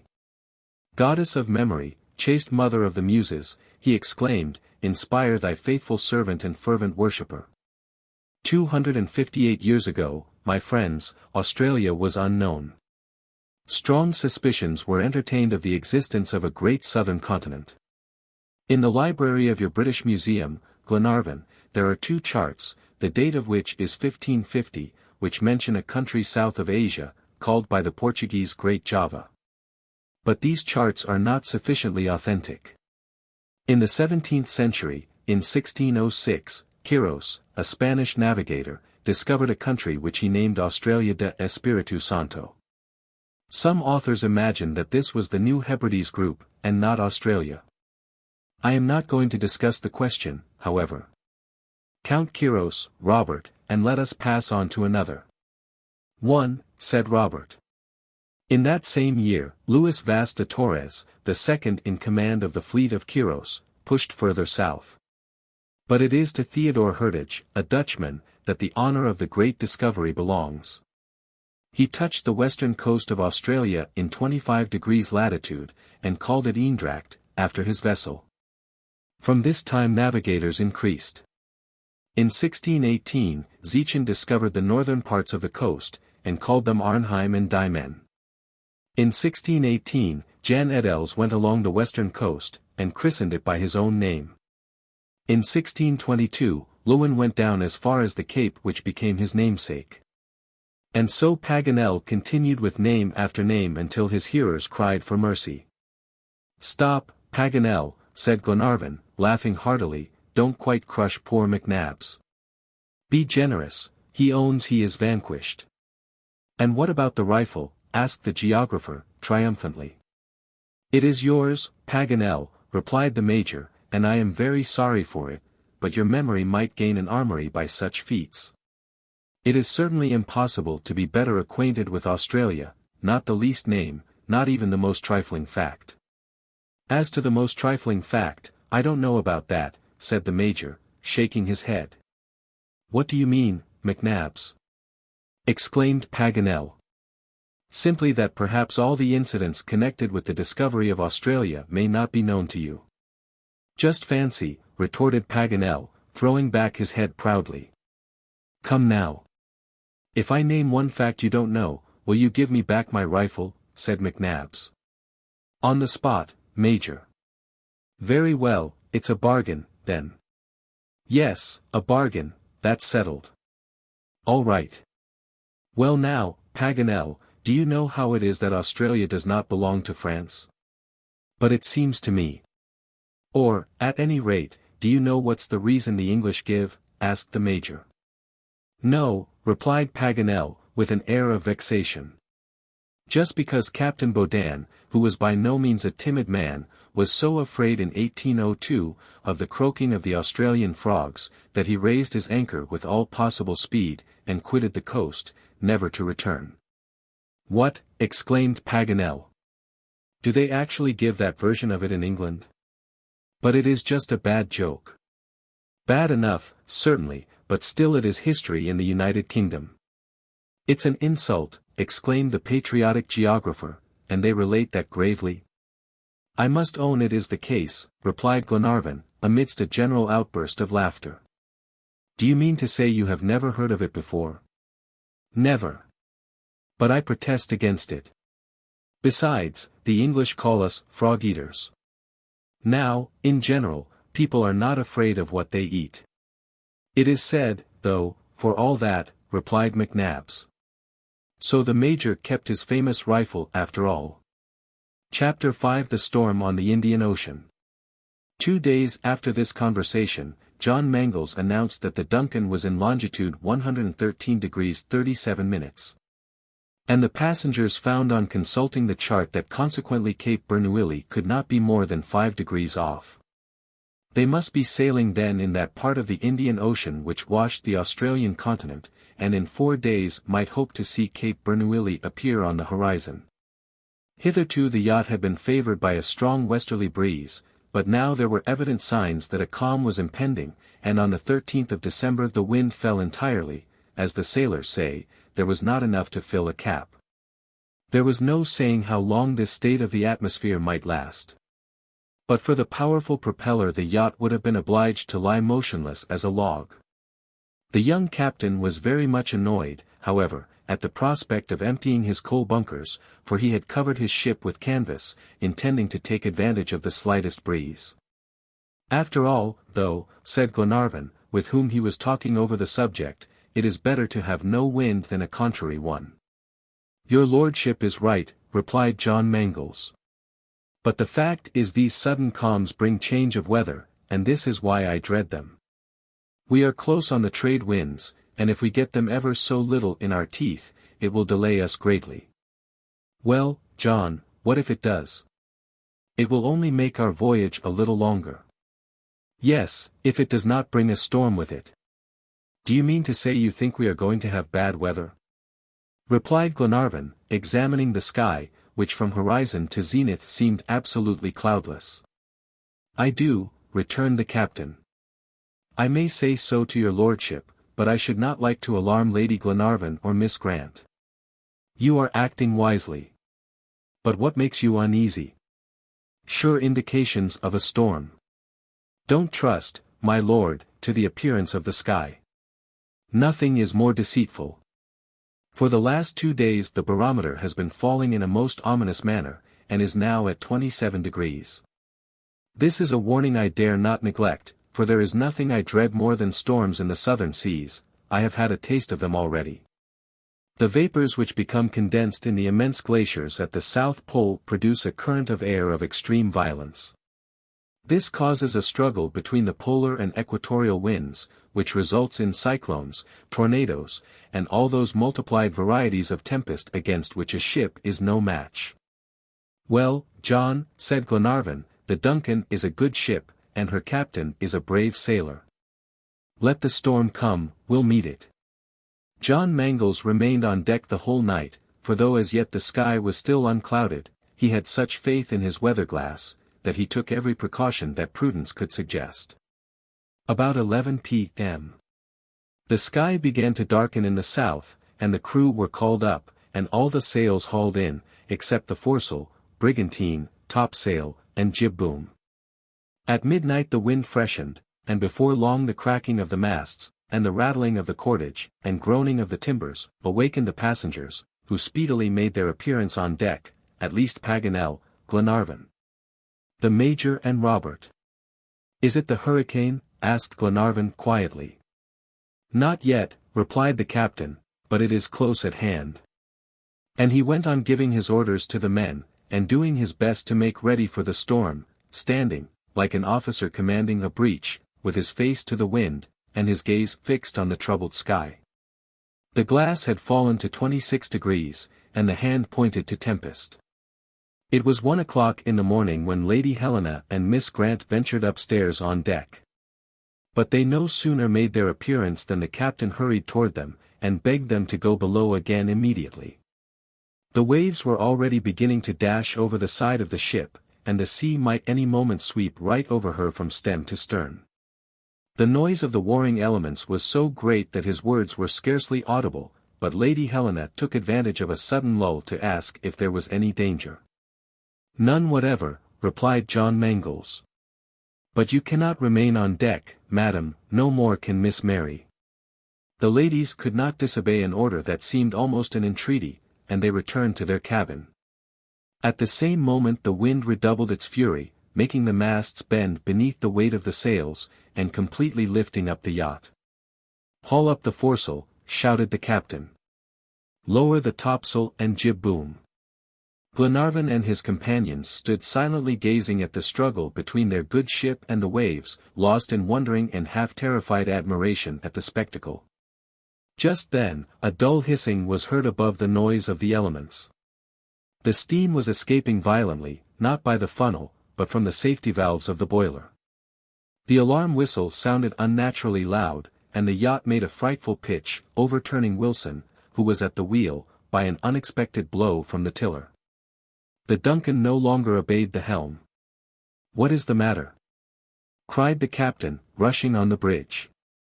"The ship is heeling over on her side," replied Wilson. "The engine! The engine!" shouted the engineer. Away rushed John to the engine room. A cloud of steam filled the room. The pistons were motionless in their cylinders, and they were apparently powerless, and the engine driver, fearing for his boilers, was letting off the steam. "What's wrong?" asked the captain. "The propeller is bent or entangled," was the reply. "It's not acting at all." "Can't you extricate it?" "It is impossible." An accident like this could not be remedied, and John's only resource was to fall back on his sails, and seek to make an auxiliary of his most powerful enemy, the wind. He went up again on deck, and after explaining in a few words to Lord Glenarvan how things stood, begged him to retire to his cabin, with the rest of the passengers. But Glenarvan wished to remain above. "No, your lordship," said the captain in a firm tone, "I must be alone with my men. Go into the saloon. The vessel will have a hard fight with the waves, and they would sweep you over without mercy. But we might be a help. Go in, my lord, go in. I must indeed insist on it. There are times when I must be master on board, and retire you must." Their situation must indeed be desperate for John Mangles to speak in such authoritative language. Glenarvan was wise enough to understand this, and felt he must set an example in obedience. He therefore quitted the deck immediately with his 3 companions, and rejoined the ladies, who were anxiously watching the denouement of this war with the elements. "He's an energetic fellow, this brave John of mine," said Lord Glenarvan, as he entered the saloon. "That he is," replied Paganel. "He reminds me of your great Shakespeare's boatswain in The Tempest, who says to the king on board, 'Hence! What care these roarers for the name of king? To cabin! Silence! Trouble us not!'" However, John Mangles did not lose a second in extricating his ship from the peril in which she was placed by the condition of her screw propeller. He resolved to rely on the mainsail for keeping in the right route as far as possible, and to brace the yards obliquely, so as not to present a direct front to the storm. The yacht turned about like a swift horse that feels the spur, and presented a broadside to the billows. The only question was, how long would she hold out with so little sail, and what sail could resist such violence for any length of time?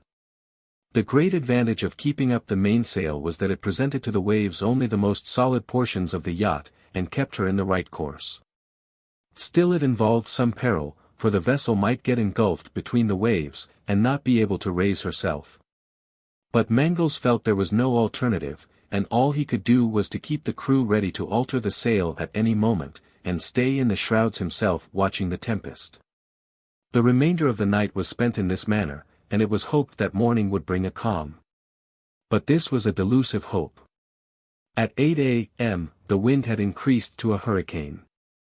John said nothing, but he trembled for his ship, and those on board.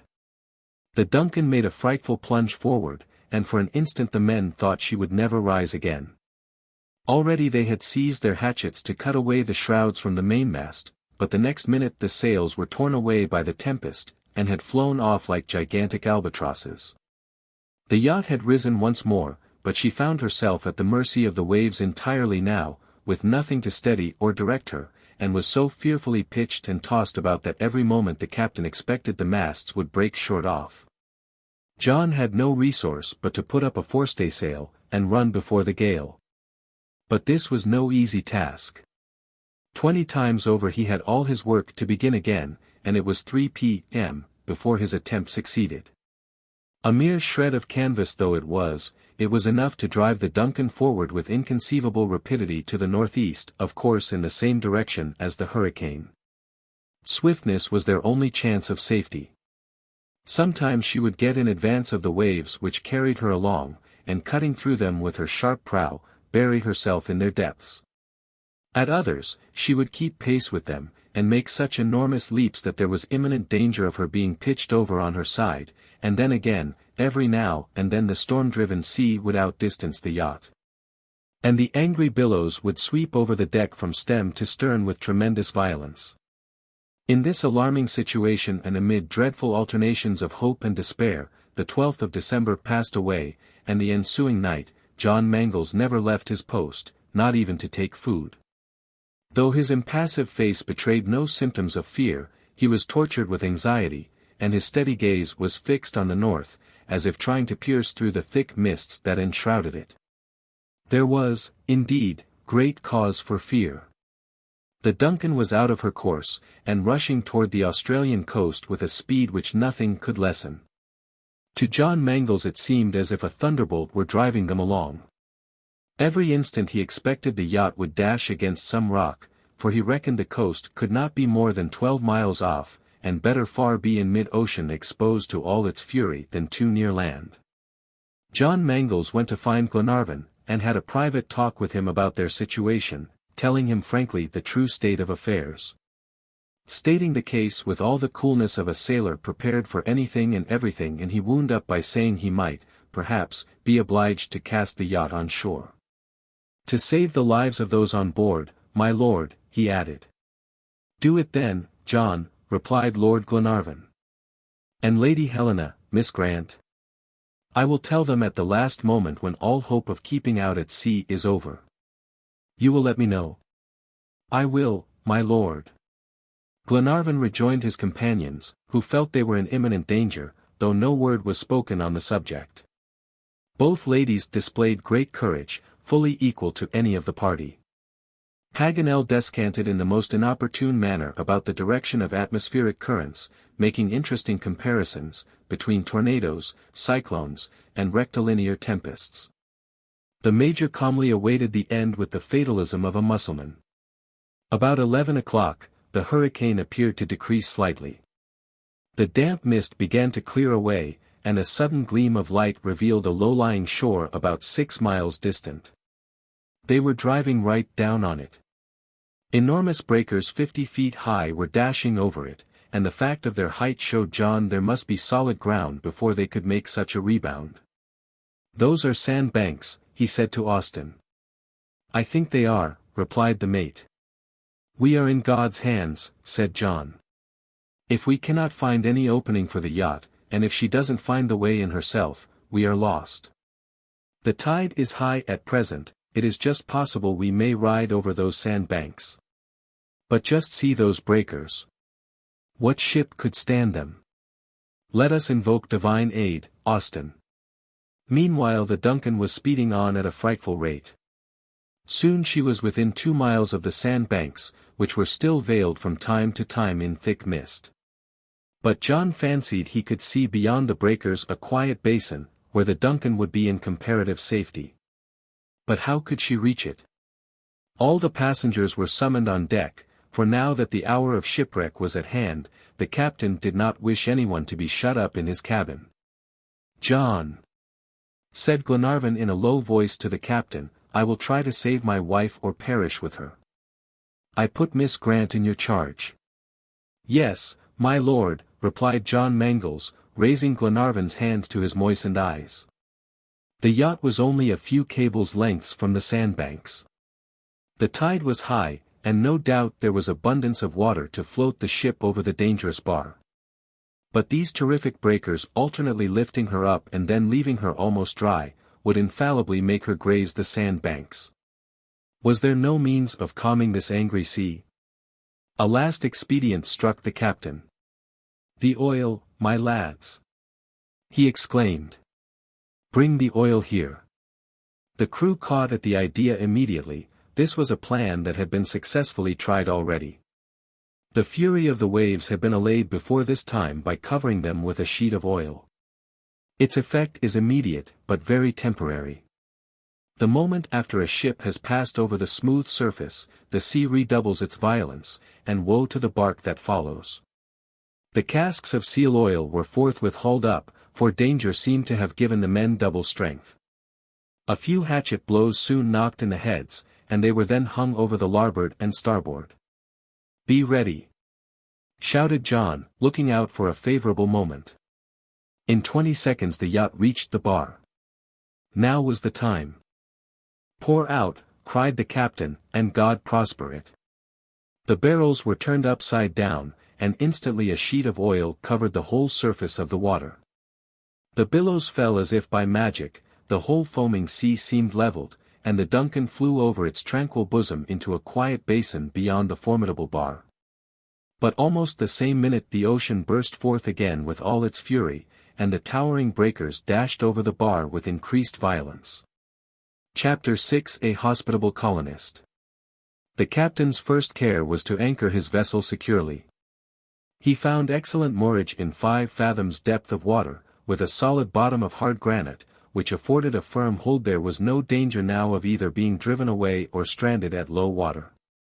After so many hours of danger, the Duncan found herself in a sort of creek, sheltered by a high circular point from the winds outside in the open sea. Lord Glenarvan grasped John Mangles' hand, and simply said, "Thank you, John." This was all, but John felt it ample recompense. Glenarvan kept to himself the secret of his anxiety, and neither Lady Helena, nor Mary, nor Robert suspected the grave perils they had just escaped. One important fact had to be ascertained. On what part of the coast had the tempest thrown them? How far must they go to regain the parallel? At what distance S.W. was Cape Bernouilli? This was soon determined by taking the position of the ship, and it was found that she had scarcely deviated 2 degrees from the route. They were in longitude 36 degrees 12 minutes, and latitude 32 degrees 67 minutes, at Cape Catastrophe, 300 miles from Cape Bernouilli. The nearest port was Adelaide, the capital of southern Australia. Could the Duncan be repaired there? This was the question. The extent of the injuries must first be ascertained, and in order to do this he ordered some of the men to dive down below the stern. Their report was that one of the branches of the screw was bent, and had got jammed against the stern post, which of course prevented all possibility of rotation. This was a serious damage, so serious as to require more skillful workmen than could be found in Adelaide. After mature reflection, Lord Glenarvan and John Mangles came to the determination to sail round the Australian coast, stopping at Cape Bernouilli, and continuing their route south as far as Melbourne, where the Duncan could speedily be put right. This effected, they would proceed to cruise along the eastern coast to complete their search for the Britannia. This decision was unanimously approved, and it was agreed that they should start with the first fair wind. They had not to wait long, for the same night the hurricane had ceased entirely, and there was only a manageable breeze from the S.W. Preparations for sailing were instantly commenced, and at 4 o'clock in the morning the crew lifted the anchors, and got under way with fresh canvas outspread, and a wind blowing right for the Australian shores. 2 hours afterward Cape Catastrophe was out of sight. In the evening they doubled Cape Borda, and came alongside Kangaroo Island. This is the largest of the Australian islands, and a great hiding place for runaway convicts. Its appearance was enchanting. The stratified rocks on the shore were richly carpeted with verdure, and innumerable kangaroos were jumping over the woods and plains, just as at the time of its discovery in 1802. Next day, boats were sent ashore to examine the coast minutely, as they were now on the 36th parallel, and between that and the 38th Glenarvan wished to leave no part unexplored. The boats had hard, rough work of it now, but the men never complained. Glenarvan and his inseparable companion, Paganel, and young Robert generally accompanied them.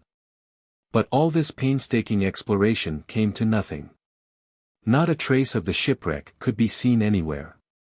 The Australian shores revealed no more than the Patagonian. However, it was not time yet to lose hope altogether, for they had not reached the exact point indicated by the document. On the 20th of December, they arrived off Cape Bernouilli, which terminates Lacepede Bay, and yet not a vestige of the Britannia had been discovered. Still this was not surprising, as it was 2 years since the occurrence of the catastrophe, and the sea might, and indeed must, have scattered and destroyed whatever fragments of the brig had remained. Besides, the natives who scent a wreck as the vultures do a dead body, would have pounced upon it and carried off the smaller debris. There was no doubt whatever Harry Grant and his companions had been made prisoners the moment the waves threw them on the shore, and been dragged away into the interior of the continent. But if so, what becomes of Paganel's ingenious hypothesis about the document? Viz., that it had been thrown into a river and carried by a current into the sea. That was a plausible enough theory in Patagonia, but not in the part of Australia intersected by the 37th parallel. Besides the Patagonian rivers, the Rio Colorado and the Rio Negro, flow into the sea along deserted solitudes, uninhabited and uninhabitable. While, on the contrary, the principal rivers of Australia, the Murray, the Yarrow, the Torrens, the Darling, all connected with each other, throw themselves into the ocean by well-frequented routes, and their mouths are ports of great activity. What likelihood, consequently, would there be that a fragile bottle would ever find its way along such busy thoroughfares right out into the Indian Ocean? Paganel himself saw the impossibility of it, and confessed to the Major, who raised a discussion on the subject, that his hypothesis would be altogether illogical in Australia. It was evident that the degrees given related to the place where the Britannia was actually shipwrecked and not the place of captivity, and that the bottle therefore had been thrown into the sea on the western coast of the continent. However, as Glenarvan justly remarked, this did not alter the fact of Captain Grant's captivity in the least degree, though there was no reason now for prosecuting the search for him along the 37th parallel, more than any other. It followed, consequently, that if no traces of the Britannia were discovered at Cape Bernouilli, the only thing to be done was to return to Europe. Lord Glenarvan would have been unsuccessful, but he would have done his duty courageously and conscientiously. But the young Grants did not feel disheartened. They had long since said to themselves that the question of their father's deliverance was about to be finally settled. Irrevocably, indeed, they might consider it, for as Paganel had judiciously demonstrated, if the wreck had occurred on the eastern side, the survivors would have found their way back to their own country long since. "Hope on. Hope on, Mary," said Lady Helena to the young girl, as they neared the shore. "God's hand will still lead us." "Yes, Miss Mary," said Captain John. "Man's extremity is God's opportunity. When one way is hedged up another is sure to open." "God grant it," replied Mary. Land was quite close now. The cape ran out 2 miles into the sea, and terminated in a gentle slope, and the boat glided easily into a sort of natural creek between coral banks in a state of formation, which in course of time would be a belt of coral reefs round the southern point of the Australian coast. Even now they were quite sufficiently formidable to destroy the keel of a ship, and the Britannia might likely enough have been dashed to pieces on them. The passengers landed without the least difficulty on an absolutely desert shore. Cliffs composed of beds of strata made a coastline 60 to 80 feet high, which it would have been difficult to scale without ladders or cramp-irons. John Mangles happened to discover a natural breach about half a mile south. Part of the cliff had been partially beaten down, no doubt, by the sea in some equinoctial gale. Through this opening the whole party passed and reached the top of the cliff by a pretty steep path.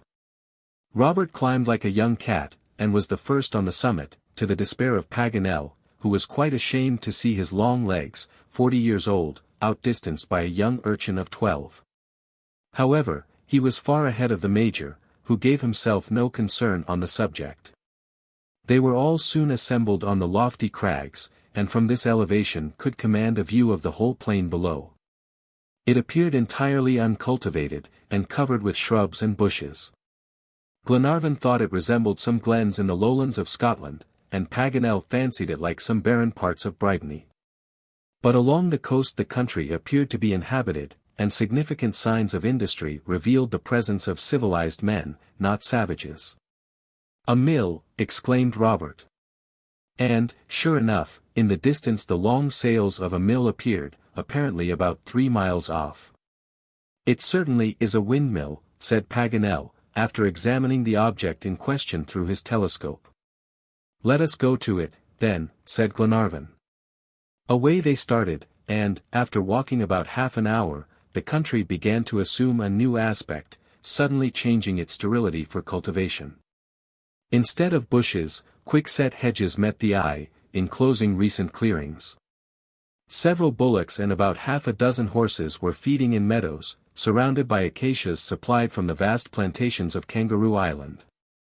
Gradually fields covered with cereals came in sight, whole acres covered with bristling ears of corn, hayricks in the shape of large beehives, blooming orchards, a fine garden worthy of Horace, in which the useful and agreeable were blended. Then came sheds, commons wisely distributed, and last of all, a plain comfortable dwelling-house, crowned by a joyous-sounding mill, and fanned and shaded by its long sails as they kept constantly moving round. Just at that moment a pleasant-faced man, about 50 years of age, came out of the house, warned, by the loud barking of 4 dogs, of the arrival of strangers. He was followed by 5 handsome strapping lads, his sons, and their mother, a fine tall woman. There was no mistaking the little group. This was a perfect type of the Irish colonist, a man who, weary of the miseries of his country, had come, with his family, to seek fortune and happiness beyond the seas.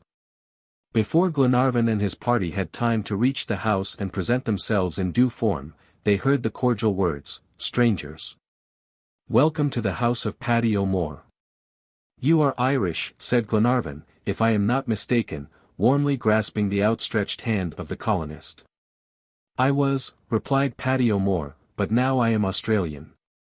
Come in, gentlemen, whoever you may be, this house is yours." It was impossible not to accept an invitation given with such grace.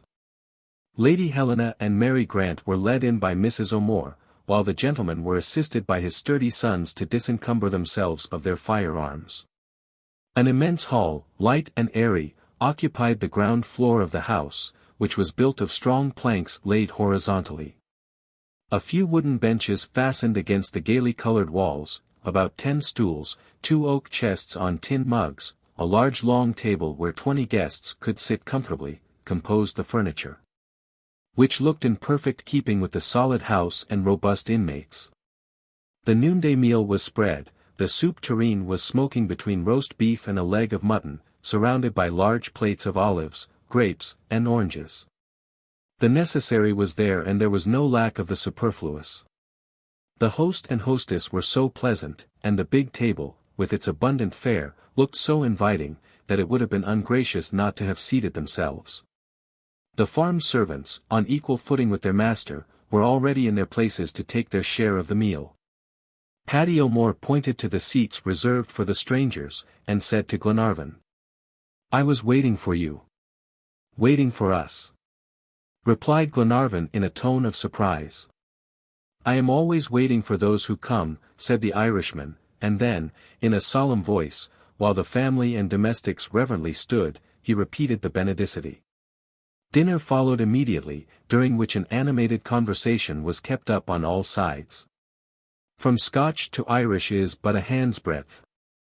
The Tweed, several fathoms wide, digs a deeper trench between Scotland and England than the 20 leagues of Irish Channel, which separates Old Caledonia from the Emerald Isle.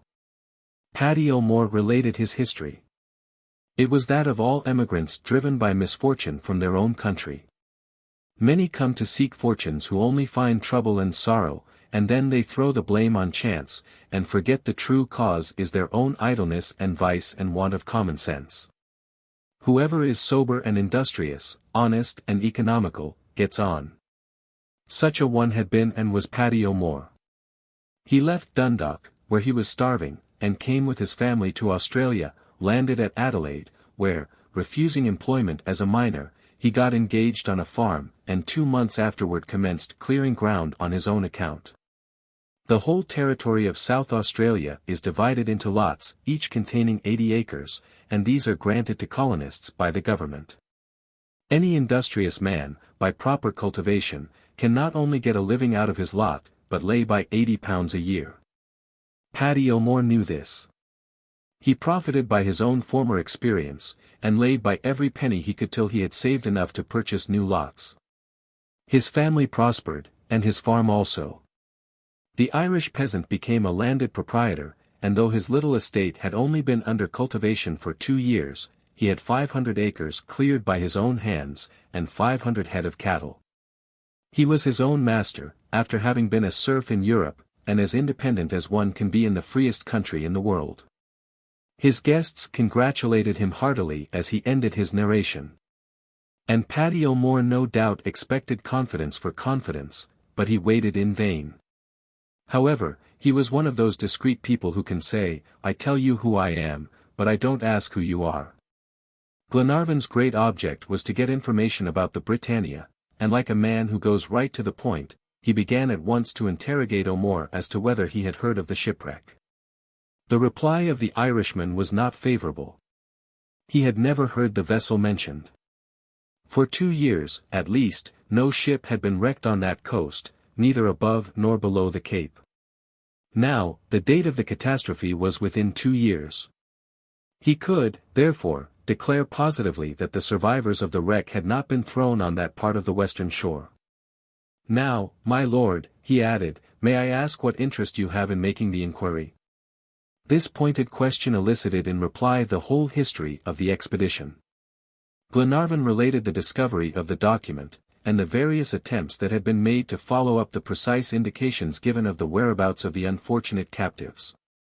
And he concluded his account by expressing his doubt whether they should ever find the captain after all.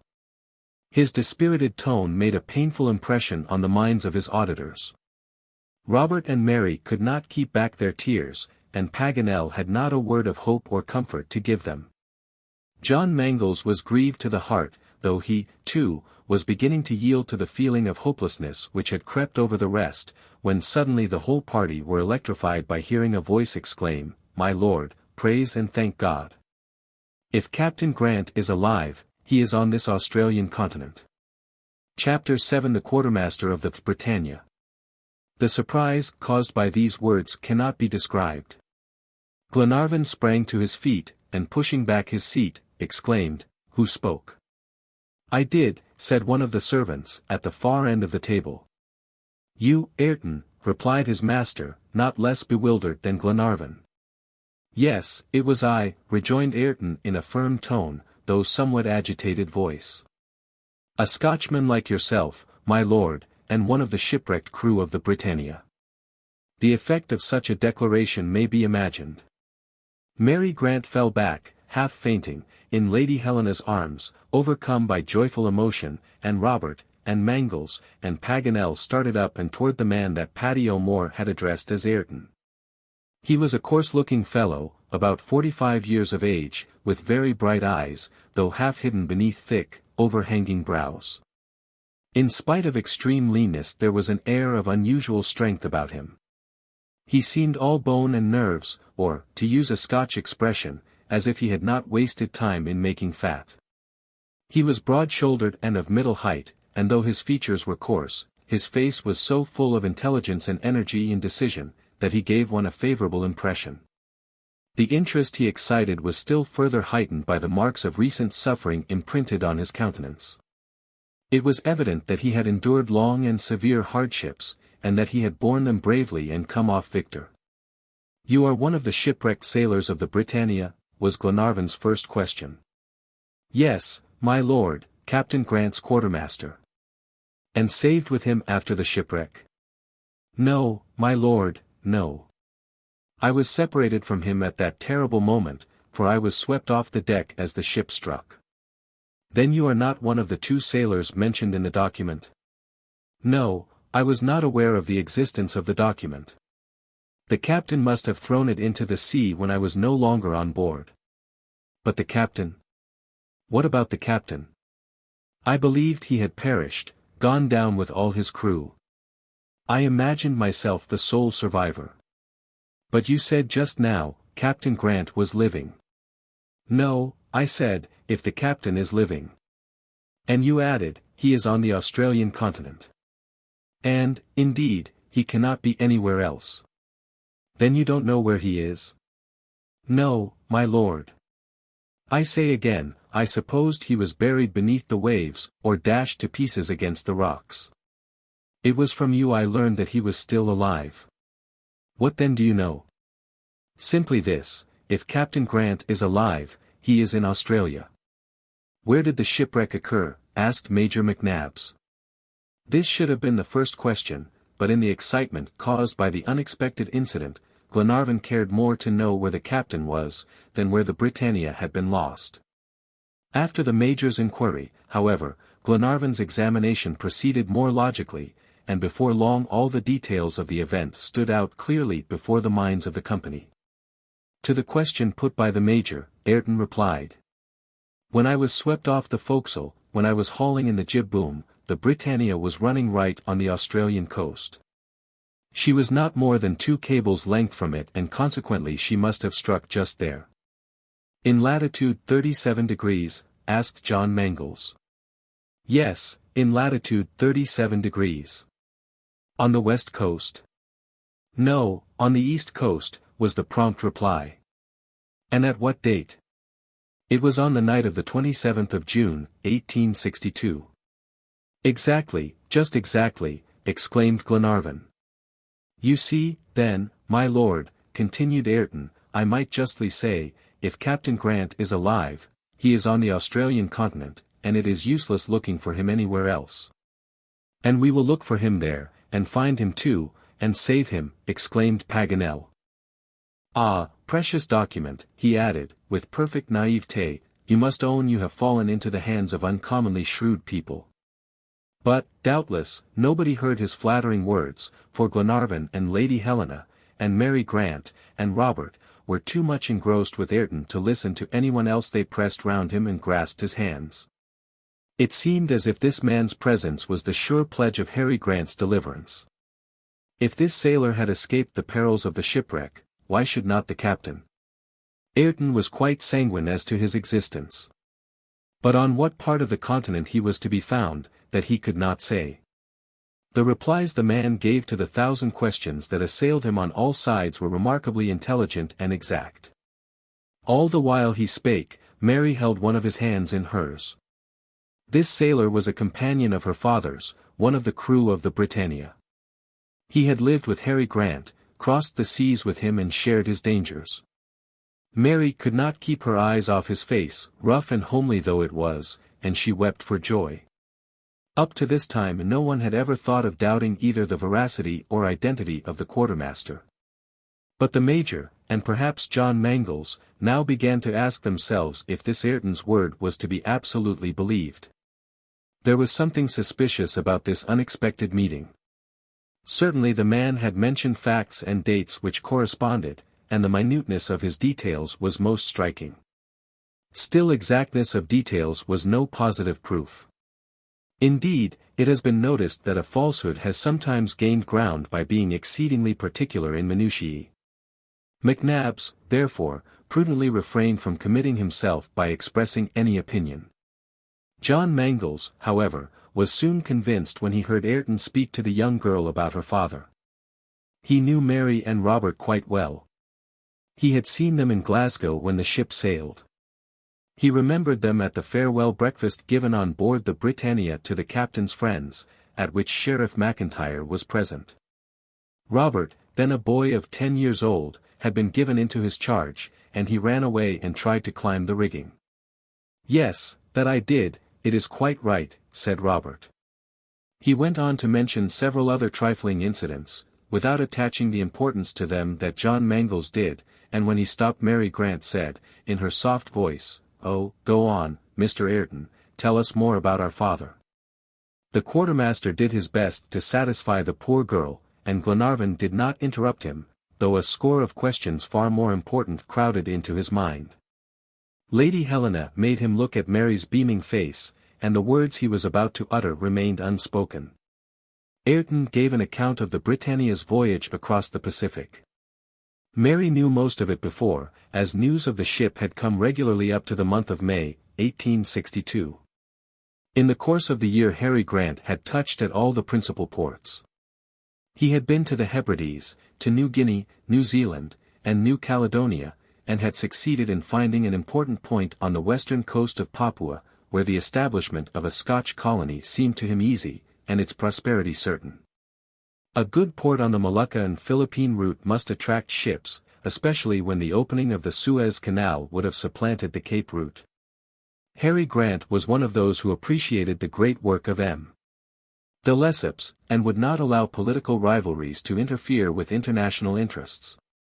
After reconnoitering Papua, the Britannia went to provision herself at Callao, and left that port on the 30th of May, 1862, to return to Europe by the Indian Ocean and the Cape. 3 weeks afterward, his vessel was disabled by a fearful storm in which they were caught, and obliged to cut away the masts. A leak sprang in the hold, and could not be stopped. The crew were too exhausted to work the pumps, and for 8 days the Britannia was tossed about in the hurricane like a shuttlecock. She had 6 feet of water in her hold, and was gradually sinking. The boats had been all carried away by the tempest. Death stared them in the face, when, on the night of the 22nd of June, as Paganel had rightly supposed, they came in sight of the eastern coast of Australia. The ship soon neared the shore, and presently dashed violently against it. Ayrton was swept off by a wave, and thrown among the breakers, where he lost consciousness. When he recovered, he found himself in the hands of natives, who dragged him away into the interior of the country. Since that time he had never heard the Britannia's name mentioned, and reasonably enough came to the conclusion that she had gone down with all hands off the dangerous reefs of Twofold Bay. This ended Ayrton's recital, and more than once sorrowful exclamations were evoked by the story. The Major could not, in common justice, doubt its authenticity. The sailor was then asked to narrate his own personal history, which was short and simple enough. He had been carried by a tribe of natives 400 miles north of the 37th parallel. He spent a miserable existence there, not that he was ill-treated, but the natives themselves lived miserably. He passed 2 long years of painful slavery among them, but always cherished in his heart the hope of one day regaining his freedom, and watching for the slightest opportunity that might turn up. Though he knew that his flight would be attended with innumerable dangers. At length one night in October, 1864, he managed to escape the vigilance of the natives, and took refuge in the depths of immense forests. For a whole month he subsisted on roots, edible ferns, and mimosa gums, wandering through vast solitudes, guiding himself by the sun during the day and by the stars at night. He went on, though often almost despairingly, through bogs and rivers, and across mountains, till he had traversed the whole of the uninhabited part of the continent, where only a few bold travelers have ventured. And at last, in an exhausted and all but dying condition, he reached the hospitable dwelling of Paddy O'Moore, where he said he had found a happy home in exchange for his labor. "And if Ayrton speaks well of me," said the Irish settler, when the narrative ended, "I have nothing but good to say of him. He is an honest, intelligent fellow and a good worker, and as long as he pleases, Paddy O'Moore's house shall be his." Ayrton thanked him by a gesture, and waited silently for any fresh question that might be put to him, though he thought to himself that he surely must have satisfied all legitimate curiosity. What could remain to be said that he had not said 100 times already? Glenarvan was just about to open a discussion about their future plan of action, profiting by this rencontre with Ayrton, and by the information he had given them, when Major McNabbs, addressing the sailor, said, "You were quartermaster, you say, on the Britannia?" "Yes," replied Ayrton, without the least hesitation. But as if conscious that a certain feeling of mistrust, however slight, had prompted the inquiry, he added, "I have my shipping papers with me, I saved them from the wreck." He left the room immediately to fetch his official document, and, though hardly absent a minute, Paddy O'Moore managed to say, "My lord, you may trust Ayrton, I vouch for his being an honest man. He has been 2 months now in my service, and I have never had once to find fault with him. I knew all this story of his shipwreck and his captivity. He is a true man, worthy of your entire confidence." Glenarvan was on the point of replying that he had never doubted his good faith, when the man came in and brought his engagement written out in due form. It was a paper signed by the shipowners and Captain Grant. Mary recognized her father's writing at once.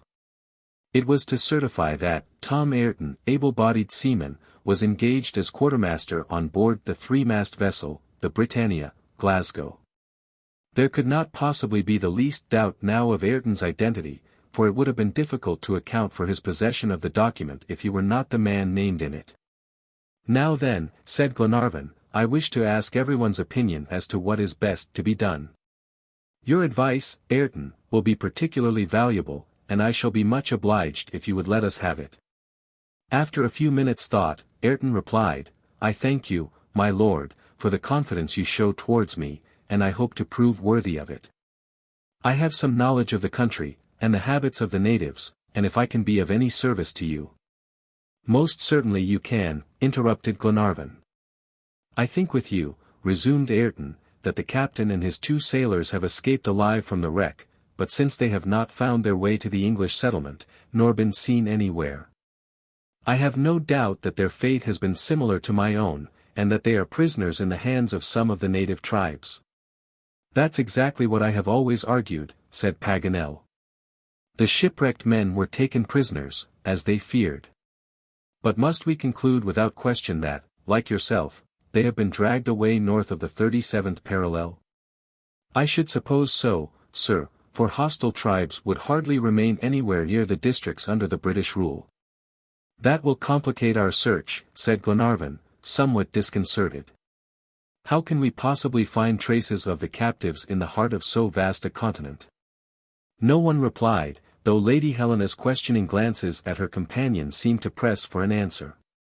Paganel even was silent. His ingenuity for once was at fault. John Mangles paced the cabin with great strides, as if he fancied himself on the deck of his ship, evidently quite nonplussed. "And you, Mr. Ayrton," said Lady Helena at last, "what would you do?" "Madam," replied Ayrton, readily enough, "I should re-embark in the DUNCAN, and go right to the scene of the catastrophe. There I should be guided by circumstances, and by any chance indications we might discover." "Very good," returned Glenarvan. "But we must wait till the DUNCAN is repaired." "Ah, she has been injured then," said Ayrton. "Yes," replied Mangles. "To any serious extent?" "No, but such injuries as require more skillful workmanship than we have on board. One of the branches of the screw is twisted, and we cannot get it repaired nearer than Melbourne." "Well, let the ship go to Melbourne then," said Paganel, "and we will go without her to Twofold Bay." "And how?" asked Mangles. "By crossing Australia as we crossed America, keeping along the 37th parallel." "But the DUNCAN?" repeated Ayrton, as if particularly anxious on that score. The Duncan can rejoin us, or we can rejoin her, as the case may be. Should we discover Captain Grant in the course of our journey, we can all return together to Melbourne. If we have to go on to the coast, on the contrary, then the Duncan can come to us there. Who has any objection to make? Have you, Major? No, not if there is a practicable route across Australia. So practicable, that I propose Lady Helena and Miss Grant should accompany us. Are you speaking seriously? Asked Glenarvan. Perfectly so, my lord. It is a journey of 350 miles, not more. If we go 12 miles a day it will barely take us a month, just long enough to put the vessel in trim. If we had to cross the continent in a lower latitude, at its wildest part, and traverse immense deserts, where there is no water and where the heat is tropical, and go where the most adventurous travelers have never yet ventured, that would be a different matter. But the 37th parallel cuts only through the province of Victoria, quite an English country, with roads and railways, and well populated almost everywhere. It is a journey you might make, almost, in a chaise, though a wagon would be better. It is a mere trip from London to Edinburgh, nothing more. What about wild beasts, though? Asked Glenarvan, anxious to go into all the difficulties of the proposal. There are no wild beasts in Australia. And how about the savages? There are no savages in this latitude, and if there were, they are not cruel, like the New Zealanders. And the convicts? There are no convicts in the southern provinces, only in the eastern colonies. The province of Victoria not only refused to admit them, but passed a law to prevent any ticket of leave men from other provinces from entering her territories. This very year the government threatened to withdraw its subsidy from the Peninsular Company if their vessels continued to take in coal in those western parts of Australia where convicts are admitted. What? Don't you know that, and you an Englishman? In the first place, I beg leave to say I am not an Englishman, replied Glenarvan. What Paganel says is perfectly correct, said Paddy O'Moore. Not only the province of Victoria, but also southern Australia, Queensland, and even Tasmania, have agreed to expel convicts from their territories. Ever since I have been on this farm, I have never heard of one in this province. And I can speak for myself. I have never come across one. You see then, friends, went on Jacques Paganel, there are few if any savages, no ferocious animals, no convicts, and there are not many countries of Europe for which you can say as much. Well, will you go? What do you think, Helena? Asked Glenarvan. What we all think, dear Edward, replied Lady Helena, turning toward her companions. Let us be off at once. Chapter 8 Preparation for the Journey. Glenarvan never lost much time between adopting an idea and carrying it out. As soon as he consented to Paganel's proposition, he gave immediate orders to make arrangements for the journey with as little delay as possible. The time of starting was fixed for the 22d of December, the next day but one. What results might not come out of this journey? The presence of Harry Grant had become an indisputable fact, and the chances of finding him had increased. Not that anyone expected to discover the captain exactly on the 37th parallel, which they intended strictly to follow, but they might come upon his track, and at all events, they were going to the actual spot where the wreck had occurred. That was the principal point. Besides, if Ayrton consented to join them and act as their guide through the forests of the province of Victoria and right to the eastern coast, they would have a fresh chance of success. Glenarvan was sensible of this, and asked his host whether he would have any great objection to his asking Ayrton to accompany them, for he felt particularly desirous of securing the assistance of Harry Grant's old companion. Paddy O'Moore consented, though he would regret the loss of his excellent servant. Well, then, Ayrton, will you come with us in our search expedition? Ayrton did not reply immediately. He even showed signs of hesitation. But at last, after due reflection, said, Yes, my lord, I will go with you, and if I cannot take you to Captain Grant, I can at least take you to the very place where his ship struck. Thanks, Ayrton. One question, my lord. Well? Where will you meet the Duncan again? At Melbourne, unless we traverse the whole continent from coast to coast. But the captain? The captain will await my instructions in the port of Melbourne. You may depend on me then, my lord. I will, Ayrton. The quartermaster was warmly thanked by the passengers of the Duncan, and the children loaded him with caresses. Everyone rejoiced in his decision except the Irishman, who lost in him an intelligent and faithful helper. But Paddy understood the importance Glenarvan attached to the presence of the man, and submitted. The whole party then returned to the ship, after arranging a rendezvous with Ayrton, and ordering him to procure the necessary means of conveyance across the country. When John Mangles supported the proposition of Paganel, he took for granted that he should accompany the expedition. He began to speak to Glenarvan at once about it, and adduced all sorts of arguments to advance his cause, his devotion to Lady Helena and his lordship, how useful could he be in organizing the party, and how useless on board the Duncan. Everything, in fact, but the main reason, and that he had no need to bring forward. "I'll only ask you one question, John," said Glenarvan. "Have you entire confidence in your chief officer?" "Absolute," replied Mangles. "Tom Austin is a good sailor. He will take the ship to her destination, see that the repairs are skillfully executed, and bring her back on the appointed day. Tom is a slave to duty and discipline. Never would he take it upon himself to alter or retard the execution of an order. Your lordship may rely on him as on myself."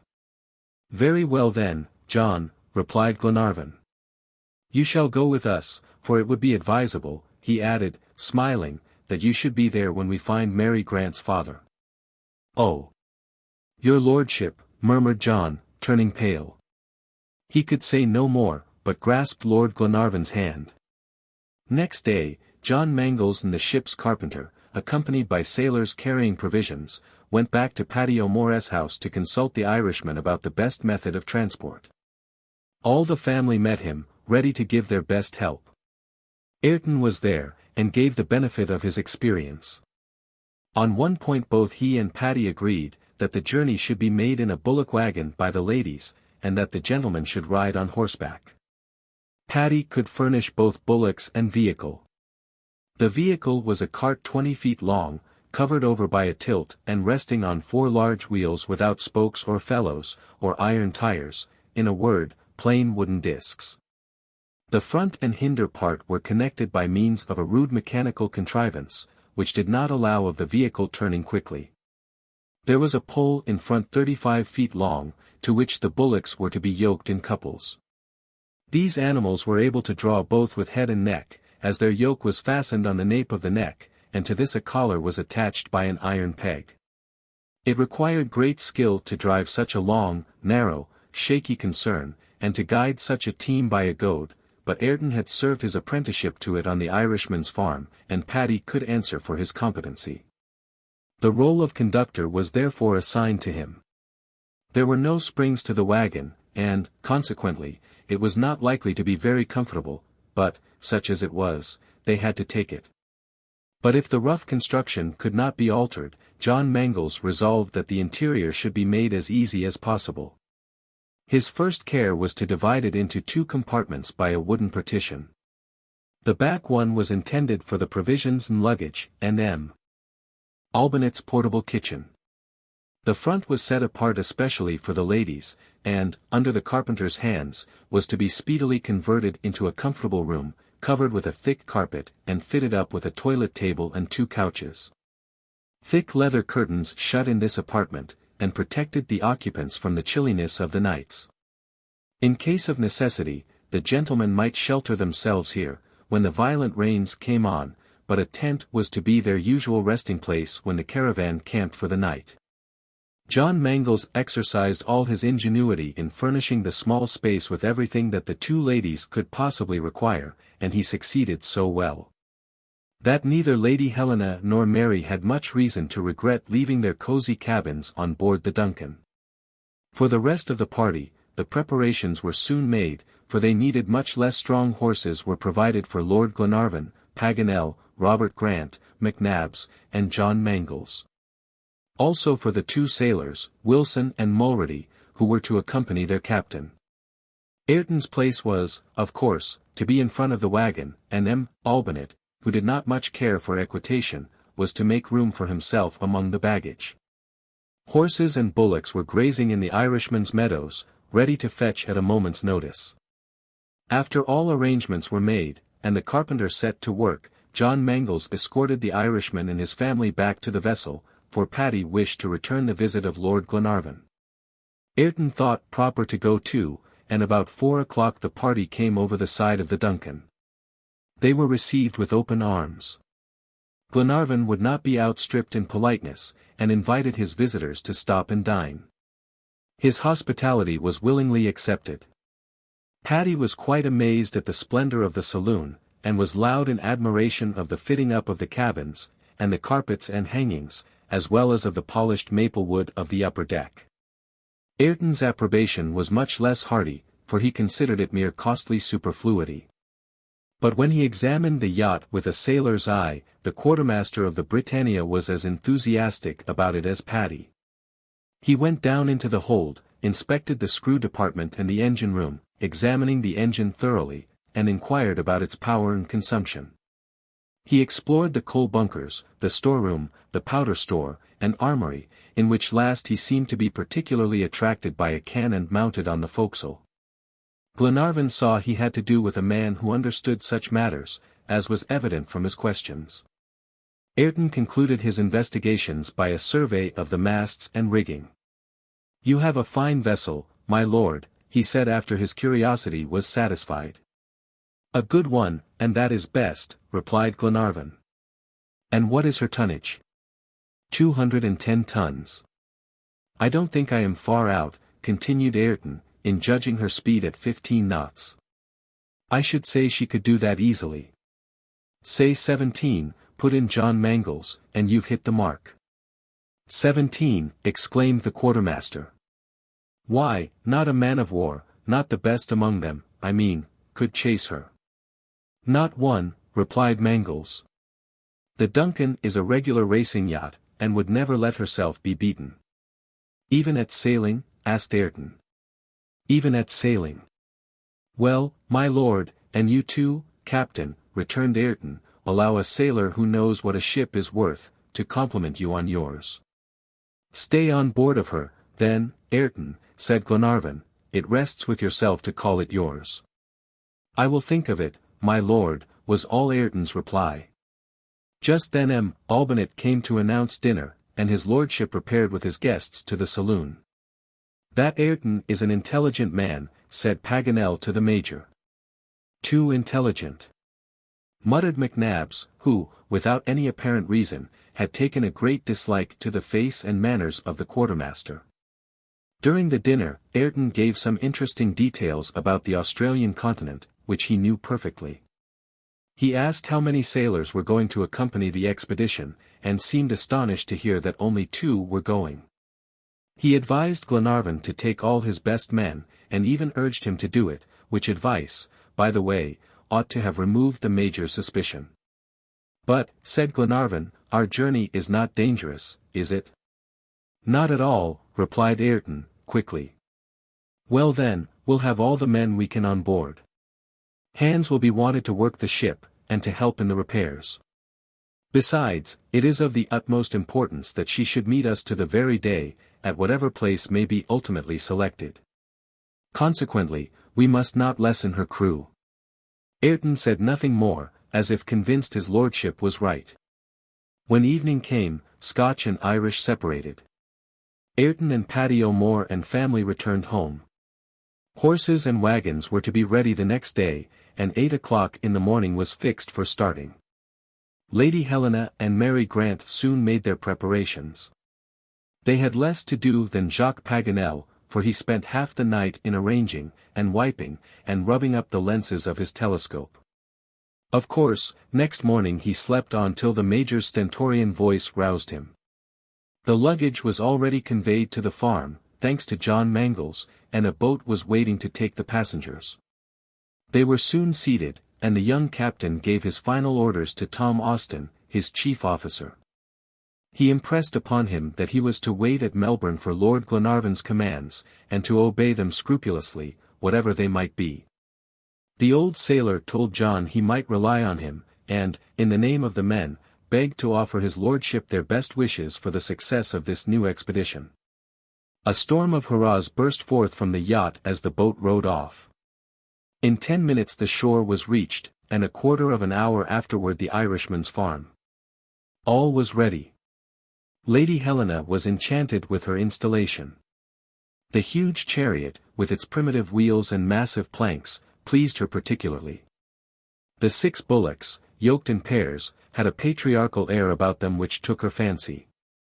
Ayrton, goad in hand, stood waiting the orders of this new master. "My word," said Paganel, "this is a famous vehicle. It beats all the mail coaches in the world. I don't know a better fashion of traveling than in a mountebank's caravan, a movable house, which goes or stops wherever you please. What can one wish better?" The Samaratians understood that, and never traveled in any other way. "Monsieur Paganel," said Lady Helena, "I hope I shall have the pleasure of seeing you in my salons." "Assuredly, madam, I should count it an honor." "Have you fixed the day?" "I shall be at home every day to my friends," replied Lady Helena. "And you are?" "The most devoted among them all," interrupted Paganel, gaily. These mutual compliments were interrupted by the arrival of the 7 horses, saddled and ready. They were brought by Paddy's sons, and Lord Glenarvan paid the sum stipulated for his various purchases, adding his cordial thanks, which the worthy Irishman valued at least as much as his golden guineas. The signal was given to start, and Lady Helena and Mary took their places in the reserved compartment. Ayrton seated himself in front, and Olbinett scrambled in among the luggage. The rest of the party, well armed with carbines and revolvers, mounted their horses. Ayrton gave a peculiar cry, and his team set off. The wagon shook and the planks creaked, and the axles grated in the naves of the wheels. And before long the hospitable farm of the Irishman was out of sight. Chapter 9 A Country of Paradoxes. It was the 23d of December, 1864, a dull, damp, dreary month in the northern hemisphere. But on the Australian continent it might be called June. The hottest season of the year had already commenced, and the sun's rays were almost tropical, when Lord Glenarvan started on his new expedition. Most fortunately the 37th parallel did not cross the immense deserts, inaccessible regions, which have cost many martyrs to science already. Glenarvan could never have encountered them. He had only to do with the southern part of Australia, viz. with a narrow portion of the province of Adelaide, with the whole of Victoria, and with the top of the reverse triangle which forms New South Wales. It is scarcely 62 miles from Cape Bernouilli to the frontiers of Victoria. It was not above a 2 days' march, and Ayrton reckoned on their sleeping next night at Apsley, the most westerly town of Victoria. The commencement of a journey is always marked by ardor, both in the horses and the horsemen. This is well enough in the horsemen, but if the horses are to go far, their speed must be moderated and their strength husbanded. It was, therefore, fixed that the average journey every day should not be more than from 25 to 30 miles. Besides, the pace of the horses must be regulated by the slower pace of the bullocks, truly mechanical engines which lose in time what they gain in power. The wagon, with its passengers and provisions, was the very center of the caravan, the moving fortress. The horsemen might act as scouts, but must never be far away from it. As no special marching order had been agreed upon, everybody was at liberty to follow his inclinations within certain limits. The hunters could scour the plain, amiable folks could talk to the fair occupants of the wagon, and philosophers could philosophize. Paganel, who was all three combined, had to be and was everywhere at once. The march across Adelaide presented nothing of any particular interest. A succession of low hills rich in dust, a long stretch of what they call in Australia, bush, several prairies covered with a small prickly bush, considered a great dainty by the ovine tribe, embraced many miles. Here and there they noticed a species of sheep peculiar to New Holland, sheep with pigs' heads, feeding between the posts of the telegraph line recently made between Adelaide and the coast. Up to this time there had been a singular resemblance in the country to the monotonous plains of the Argentine pampas. There was the same grassy flat soil, the same sharply defined horizon against the sky. McNabbs declared they had never changed countries, but Paganel told him to wait, and he would soon see a difference. And on the faith of this assurance marvelous things were expected by the whole party. In this fashion, after a march of 60 miles in 2 days, the caravan reached the parish of Apsley, the first town in the province of Victoria in the Wimmera district. The wagon was put up at the Crown Inn. Supper was soon smoking on the table. It consisted solely of mutton served up in various ways. They all ate heartily, but talked more than they ate, eagerly asking Paganel questions about the wonders of the country they were just beginning to traverse. The amiable geographer needed no pressing, and told them first that this part of it was called Australia Felix. Wrongly named, he continued. It had better have been called rich, for it is true of countries, as individuals, that riches do not make happiness. Thanks to her gold mines, Australia has been abandoned to wild devastating adventurers. You will come across them when we reach the gold fields. Is not the colony of Victoria of but a recent origin? Asked Lady Glenarvan. Yes, madam, it only numbers 30 years of existence. It was on the 6th of June, 1835, on a Tuesday. At 7:15 in the evening, put in the Major, who delighted in teasing the Frenchman about his precise dates. No, at 7:10, replied the geographer, gravely, that Batman and Faulkner first began a settlement at Port Phillip, the bay on which the large city of Melbourne now stands. For 15 years the colony was part of New South Wales, and recognized Sydney as the capital, but in 1851, she was declared independent, and took the name of Victoria. And has greatly increased in prosperity since then, I believe, said Glenarvan. Judge for yourself, my noble friend, replied Paganel. Here are the numbers given by the last statistics. And let McNabbs say as he likes, I know nothing more eloquent than statistics. Go on, said the Major. Well, then, in 1836, the colony of Port Phillip had 224 inhabitants. Today the province of Victoria numbers 550,000. 7 millions of vines produce annually 121,000 gallons of wine. There are 103,000 horses spreading over the plains, and 675,272 horned cattle graze in her wide-stretching pastures. Is there not also a certain number of pigs? Inquired McNabbs. Yes, Major, 79,625. And how many sheep? 7,115,943, McNabbs. Including the one we are eating at this moment. No, without counting that, since it is 3 parts devoured. Bravo, Monsieur Paganel, exclaimed Lady Helena, laughing heartily. It must be owned you are posted up in geographical questions, and my cousin McNabbs need not try and find you tripping. It is my calling, madam, to know this sort of thing, and to give you the benefit of my information when you please. You may therefore believe me when I tell you that wonderful things are in store for you in this strange country. It does not look like it at present, said McNabbs, on purpose to tease Paganel. Just wait, impatient Major, was his rejoinder. You have hardly put your foot on the frontier, when you turn round and abuse it.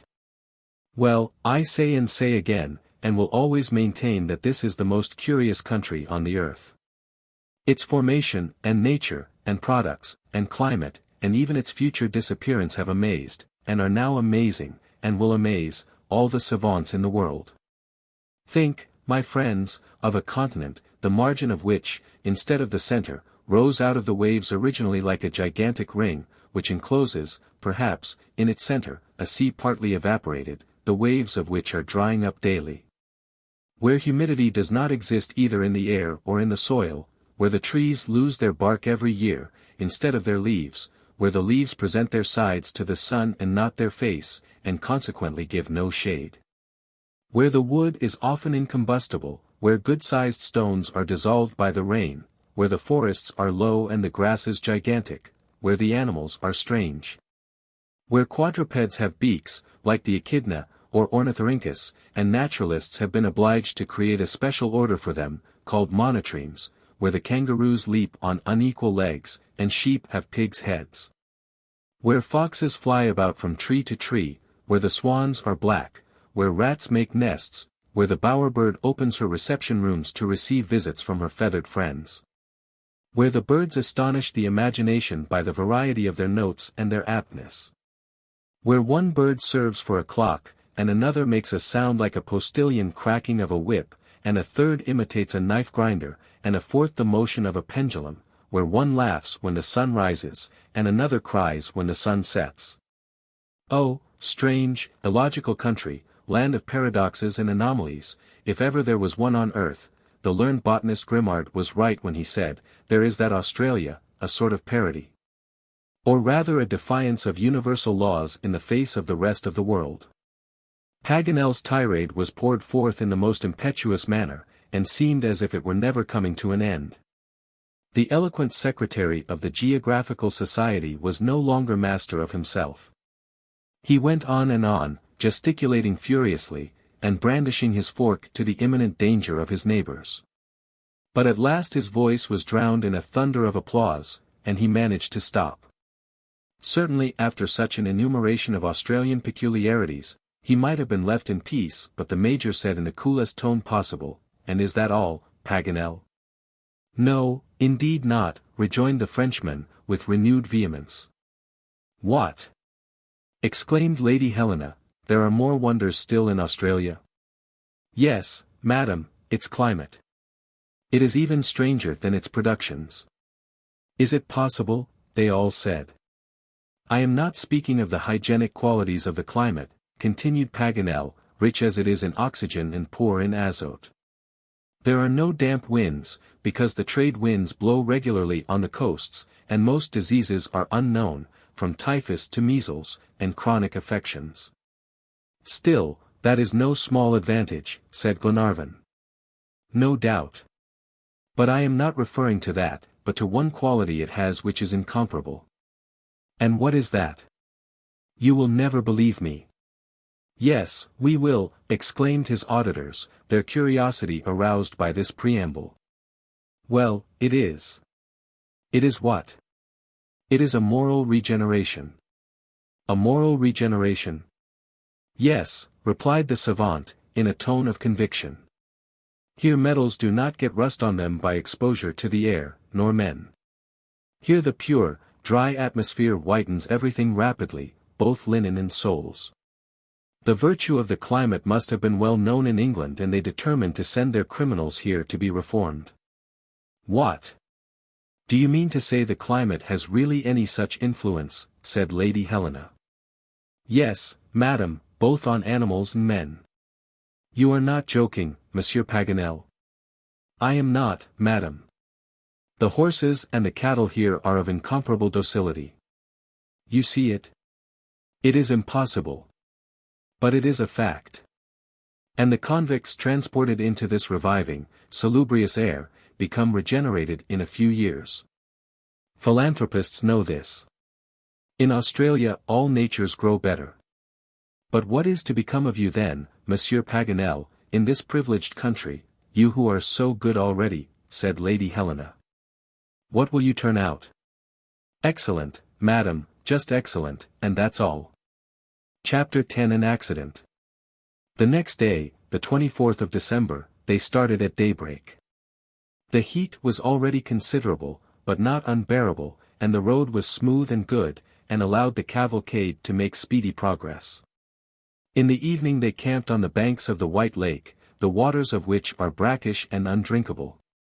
Jacques Paganel was obliged to own that the name of this lake was a complete misnomer, for the waters were no more white than the Black Sea is black, or the Red Sea red, or the Yellow River yellow, or the Blue Mountains blue. However, he argued and disputed the point with all the amour propre of a geographer, but his reasoning made no impression. Albinet prepared the evening meal with his accustomed punctuality, and after this was dispatched, the travelers disposed themselves for the night in the wagon and in the tent, and were soon sleeping soundly.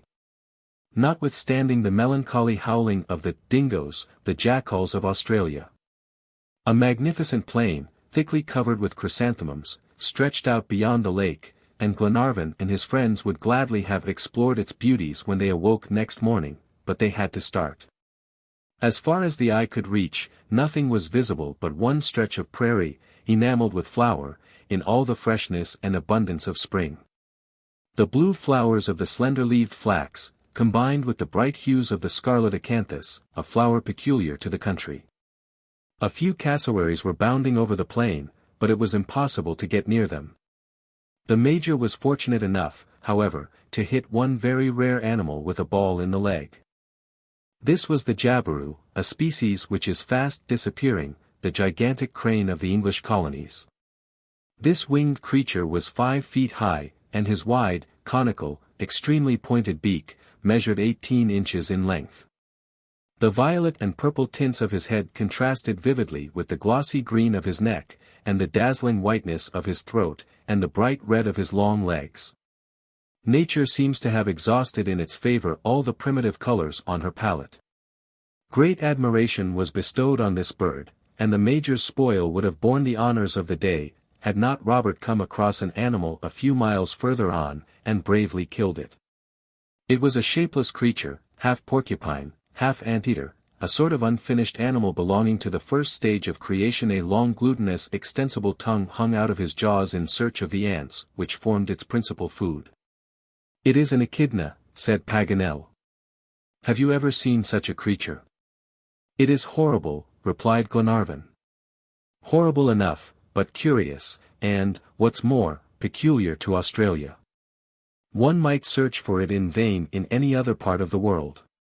Naturally enough, the geographer wished to preserve this interesting specimen of Monotremata, and wanted to stow it away in the luggage, but Albinett resented the idea so indignantly, that the savant was obliged to abandon his project. About 4 o'clock in the afternoon, John Mangles descried an enormous column of smoke about 3 miles off, gradually overspreading the whole horizon. What could be the cause of this phenomenon?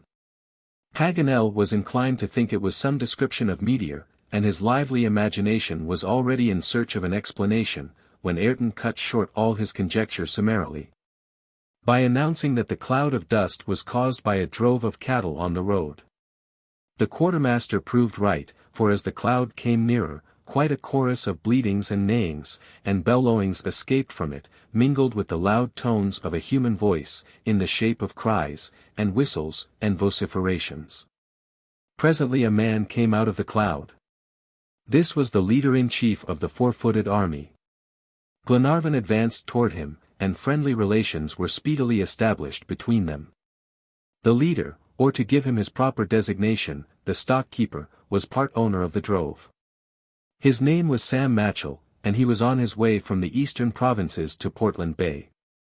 The drove numbered 12,075 head in all, or L000 bullocks, 11,000 sheep, and 75 horses.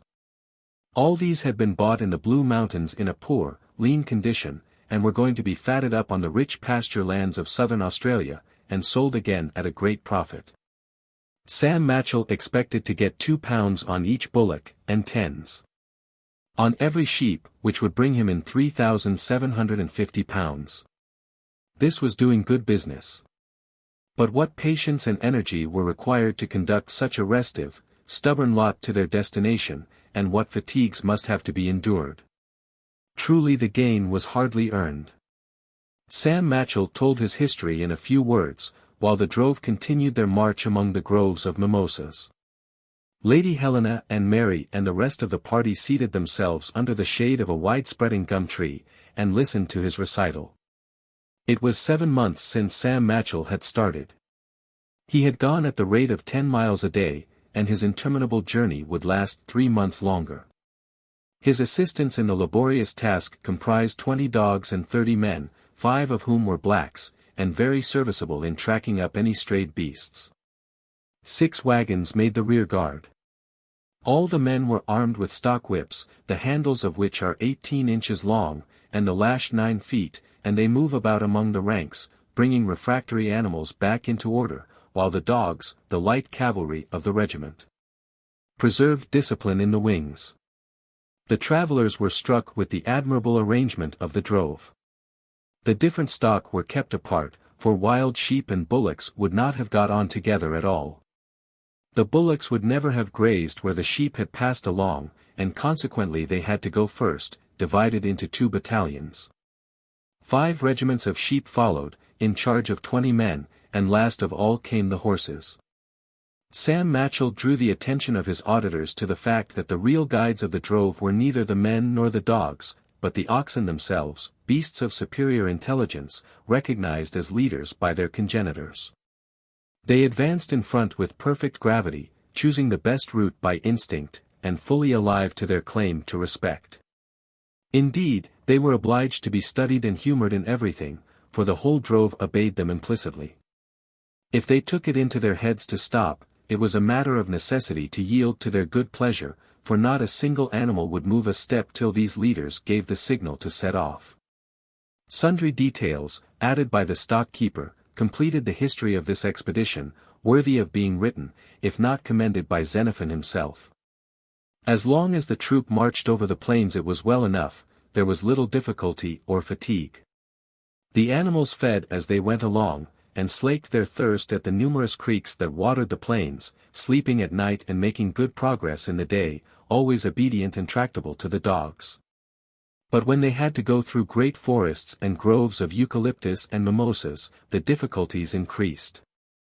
Platoons, battalions and regiments got all mixed together or scattered, and it was a work of time to collect them again. Should a leader unfortunately go astray, he had to be found, cost what it might, on pain of a general disbandment, and the blacks were often long days in quest of him, before their search was successful. During the heavy rains the lazy beasts refused to stir, and when violent storms chanced to occur, the creatures became almost mad with terror, and were seized with a wild, disorderly panic. However, by dint of energy and ambition, the stock keeper triumphed over these difficulties, incessantly renewed though they were. He kept steadily on, mile after mile of plains and woods, and mountains, lay behind. But in addition to all his other qualities, there was one higher than all that he specially needed when they came to rivers. This was patience, patience that could stand any trial, and not only could hold out for hours and days, but for weeks. The stock keeper would be himself forced to wait on the banks of a stream that might have been crossed at once. There was nothing to hinder but the obstinacy of the herd. The bullocks would taste the water and turn back. The sheep fled in all directions, afraid to brave the liquid element. The stock keeper hoped when night came he might manage them better, but they still refused to go forward. The rams were dragged in by force, but the sheep would not follow. They tried what thirst would do, by keeping them without drink for several days, but when they were brought to the river again, they simply quenched their thirst, and declined a more intimate acquaintance with the water. The next expedient employed was to carry all the lambs over, hoping the mothers would be drawn after them, moved by their cries. But the lambs might bleat as pitifully as they liked, the mothers never stirred. Sometimes this state of affairs would last a whole month, and the stock keeper would be driven to his wits' end by his bleating, bellowing, neighing army. Then all of a sudden, one fine day, without rhyme or reason, a detachment would take it into their heads to make a start across, and the only difficulty now was to keep the whole herd from rushing helter-skelter after them. The wildest confusion set in among the ranks, and numbers of the animals were drowned in the passage. Such was the narrative of Sam Matchell. During its recital, a considerable part of the troop had filed past in good order. It was time for him to return to his place at their head, that he might be able to choose the best pasturage. Taking leave of Lord Glenarvan, he sprang on a capital horse of the native breed, that one of his men held waiting for him, and after shaking hands cordially with everybody all round, took his departure. A few minutes later, nothing was visible of the stock keeper and his troop but a cloud of dust. The wagon resumed its course in the opposite direction, and did not stop again till they halted for the night at the foot of Mount Talbot. Paganel made the judicious observation that it was the 25th of December, the Christmas day so dear to English hearts. But the steward had not forgotten it, and an appetizing meal was soon ready under the tent, for which he deserved and received warm compliments from the guests. Indeed, Albonnet had quite excelled himself on this occasion. He produced from his stores such an array of European dishes as is seldom seen in the Australian desert. Reindeer hams, slices of salt beef, smoked salmon, oat cakes, and barley meal scones.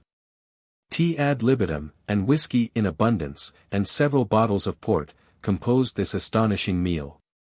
The little party might have thought themselves in the grand dining hall of Malcolm Castle, in the heart of the Highlands of Scotland. The next day, at 11 a.m., the wagon reached the banks of the Wimmera on the 143d meridian. The river, half a mile in width, wound its limpid course between tall rows of gum trees and acacias. Magnificent specimens of the Myrtaceae, among others, the Metrosydros speciosa, 15 feet high, with long drooping branches, adorned with red flowers. Thousands of birds, the lories, and greenfinches, and gold-winged pigeons, not to speak of the noisy paroquets, flew about in the green branches. Below, on the bosom of the water, were a couple of shy and unapproachable black swans. This rara avis of the Australian rivers soon disappeared among the windings of the Wimmera, which water the charming landscape in the most capricious manner. The wagon stopped on a grassy bank, the long fringes of which dipped in the rapid current. There was neither raft nor bridge, but cross over they must. Ayrton looked about for a practicable ford. About a quarter of a mile up the water seemed shallower, and it was here they determined to try to pass over. The soundings in different parts showed a depth of 3 feet only, so that the wagon might safely enough venture. "I suppose there is no other way of fording the river," said Glenarvan to the quartermaster. "No, my lord. But the passage does not seem dangerous. We shall manage it." "Shall Lady Glenarvan and Miss Grant get out of the wagon?" "Not at all. My bullocks are sure-footed, and you may rely on me for keeping them straight." "Very well, Ayrton. I can trust you." The horsemen surrounded the ponderous vehicle, and all stepped boldly into the current. Generally, when wagons have to ford rivers, they have empty casks slung all round them, to keep them floating on the water. But they had no such swimming belt with them on this occasion, and they could only depend on the sagacity of the animals and the prudence of Ayrton, who directed the team. The Major and the 2 sailors were some feet in advance.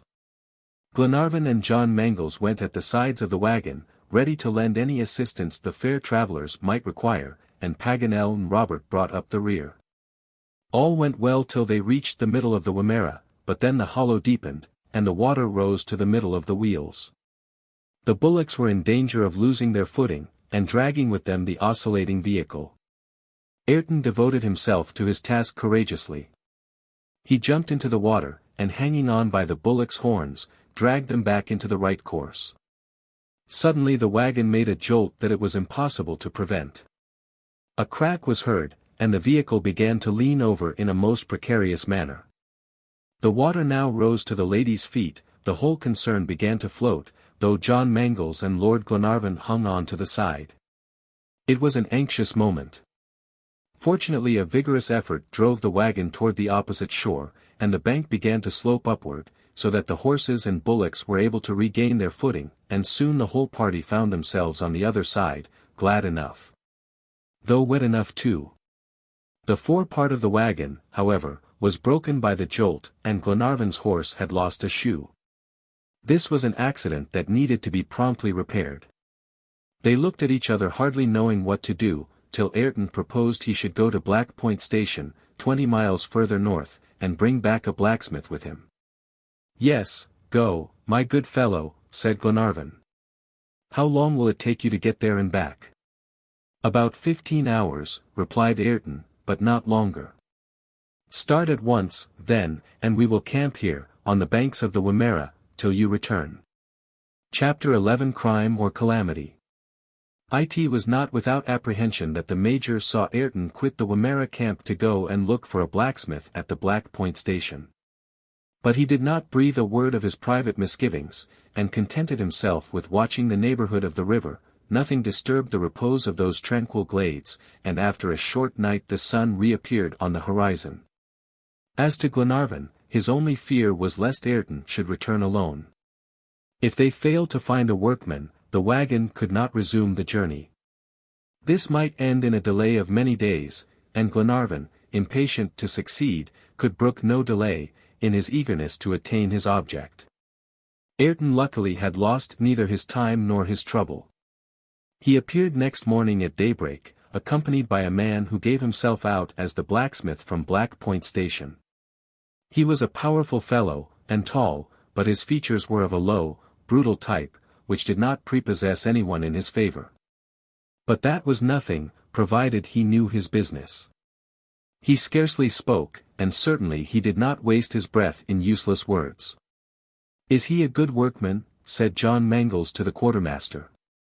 "I know no more about him than you do, Captain," said Ayrton. "But we shall see." The blacksmith set to work. Evidently that was his trade, as they could plainly see from the way he set about repairing the forepart of the wagon. He worked skillfully and with uncommon energy. The Major observed that the flesh of his wrists was deeply furrowed, showing a ring of extravasated blood. It was the mark of a recent injury, which the sleeve of an old woolen shirt could not conceal. McNabbs questioned the blacksmith about those sores which looked so painful. The man continued his work without answering. 2 hours more and the damage the carriage had sustained was made good. As to Glenarvan's horse, it was soon disposed of. The blacksmith had had the forethought to bring the shoes with him. These shoes had a peculiarity which did not escape the Major. It was a trefoil clumsily cut on the back part. McNabbs pointed it out to Ayrton. "It is the Black Point brand," said the quartermaster. "That enables them to track any horses that may stray from the station, and prevents their being mixed with other herds." The horse was soon shod. The blacksmith claimed his wage, and went off without uttering 4 words. Half an hour later, the travelers were on the road. Beyond the grove of mimosas was a stretch of sparsely timbered country, which quite deserved its name of open plain. Some fragments of quartz and ferruginous rock lay among the scrub and the tall grass, where numerous flocks were feeding. Some miles farther the wheels of the wagon plowed deep into the alluvial soil, where irregular creeks murmured in their beds, half hidden among giant reeds. By and by they skirted vast salt lakes, rapidly evaporating. The journey was accomplished without trouble, and, indeed, without fatigue. Lady Helena invited the horsemen of the party to pay her a visit in turns, as her reception room was but small, and in pleasant converse with this amiable woman they forgot the fatigue of their day's ride. Lady Helena, seconded by Miss Mary, did the honors of their ambulatory house with perfect grace. John Mangles was not forgotten in these daily invitations, and his somewhat serious conversation was not unpleasing. The party crossed, in a diagonal direction, the mail coach road from Crowland to Horsham, which was a very dusty one, and little used by pedestrians. The spurs of some low hills were skirted at the boundary of Talbot County, and in the evening the travelers reached a point about 3 miles from Maryborough. The fine rain was falling, which, in any other country, would have soaked the ground. But here the air absorbed the moisture so wonderfully that the camp did not suffer in the least. Next day, the 29th of December, the march was delayed somewhat by a succession of little hills, resembling a miniature Switzerland. It was a constant repetition of up and down hill, and many a jolt besides, all of which were scarcely pleasant. The travelers walked part of the way, and thought it no hardship. At 11 o'clock they arrived at Carisbrooke, rather an important municipality. Ayrton was for passing outside the town without going through it, in order, he said, to save time. Glenarvan concurred with him, but Paganel, always eager for novelties, was for visiting Carisbrooke. They gave him his way, and the wagon went on slowly. Paganel, as was his custom, took Robert with him. His visit to the town was very short, but it sufficed to give him an exact idea of Australian towns. There was a bank, a courthouse, a market, a church, and 100 or so of brick houses, all exactly alike. The whole town was laid out in squares, crossed with parallel streets in the English fashion. Nothing could be more simple, nothing less attractive. As the town grows, they lengthen the streets as we lengthen the trousers of a growing child, and thus the original symmetry is undisturbed. Carisbrooke was full of activity, a remarkable feature in these towns of yesterday. It seems in Australia as if towns shot up like trees, owing to the heat of the sun. Men of business were hurrying along the streets, gold buyers were hastening to meet the incoming escort. The precious metal, guarded by the local police, was coming from the mines at Bendigo and Mount Alexander. All the little world was so absorbed in its own interests, that the strangers passed unobserved amid the laborious inhabitants. After an hour devoted to visiting Carisbrooke, the two visitors rejoined their companions, and crossed a highly cultivated district. Long stretches of prairie, known as the low-level plains, next met their gaze, dotted with countless sheep and shepherds' huts. And then came a sandy tract, without any transition, but with the abruptness of change so characteristic of Australian scenery. Mount Simpson and Mount Tarrangower marked the southern point where the boundary of the Loddon district cuts the 144th meridian. As yet they had not met with any of the aboriginal tribes living in the savage state. Glenarvan wondered if the Australians were wanting in Australia, as the Indians had been wanting in the pampas of the Argentine district. But Paganel told him that, in that latitude, the natives frequented chiefly the Murray Plains, about 100 miles to the eastward. "We are now approaching the gold district," said he. "In a day or two we shall cross the rich region of Mount Alexander." It was here that the swarm of diggers alighted in 1852, the natives had to fly to the interior. "We are in civilized districts without seeing any sign of it, but our road will, before the day is over, cross the railway which connects the Murray with the Sewell. I must confess, a railway in Australia does seem to me an astonishing thing." "And pray, why, Paganel?" said Glenarvan. "Why? Because it jars on one's ideas. Oh! I know you English are so used to colonizing distant possessions. You, who have electric telegraphs and universal exhibitions in New Zealand, you think it is all quite natural. But it dumbfounders the mind of a Frenchman like myself, and confuses all one's notions of Australia. Because you look at the past, and not at the present," said John Mangles. A loud whistle interrupted the discussion. The party were within a mile of the railway. Quite a number of persons were hastening toward the railway bridge. The people from the neighboring stations left their houses, and the shepherds their flocks, and crowded the approaches to the railway. Every now and then there was a shout, "The railway! The railway!" Something serious must have occurred to produce such an agitation. Perhaps some terrible accident. Glenarvan, followed by the rest, urged on his horse. In a few minutes he arrived at Camden Bridge, and then he became aware of the cause of such an excitement. A fearful accident had occurred, not a collision, but a train had gone off the line, and then there had been a fall. The affair recalled the worst disasters of American railways. The river crossed by the railway was full of broken carriages and the engine. Whether the weight of the train had been too much for the bridge, or whether the train had gone off the rails, the fact remained that 5 carriages out of 6 fell into the bed of the Loddon, dragged down by the locomotive. The 6th carriage, miraculously preserved by the breaking of the coupling chain, remained on the rails, 6 feet from the abyss. Below nothing was discernible but a melancholy heap of twisted and blackened axles, shattered wagons, bent rails, charred sleepers. The boiler, burst by the shock, had scattered its plates to enormous distances. From this shapeless mass of ruins flames and black smoke still rose. After the fearful fall came fire, more fearful still. Great tracks of blood, scattered limbs, charred trunks of bodies, showed here and there. None could guess how many victims lay dead and mangled under those ruins. Glenarvan, Paganel, the Major, Mangles, mixing with the crowd, heard the current talk. Everyone tried to account for the accident, while doing his utmost to save what could be saved. "The bridge must have broken," said one. "Not a bit of it. The bridge is whole enough, they must have forgotten to close it to let the train pass.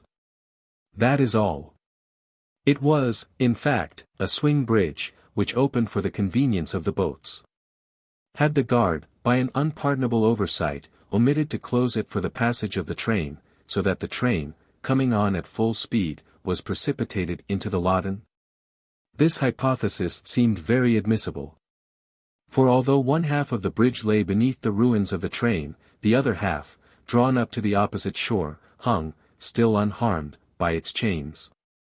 No one could doubt that an oversight on the part of the guard had caused the catastrophe. The accident had occurred in the night, to the express train which left Melbourne at 11:45 in the evening.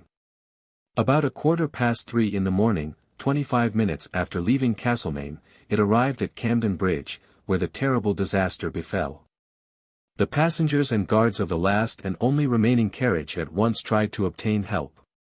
But the telegraph, whose posts were lying on the ground, could not be worked. It was 3 hours before the authorities from Castlemaine reached the scene of the accident, and it was 6 o'clock in the morning when the salvage party was organized, under the direction of Mr.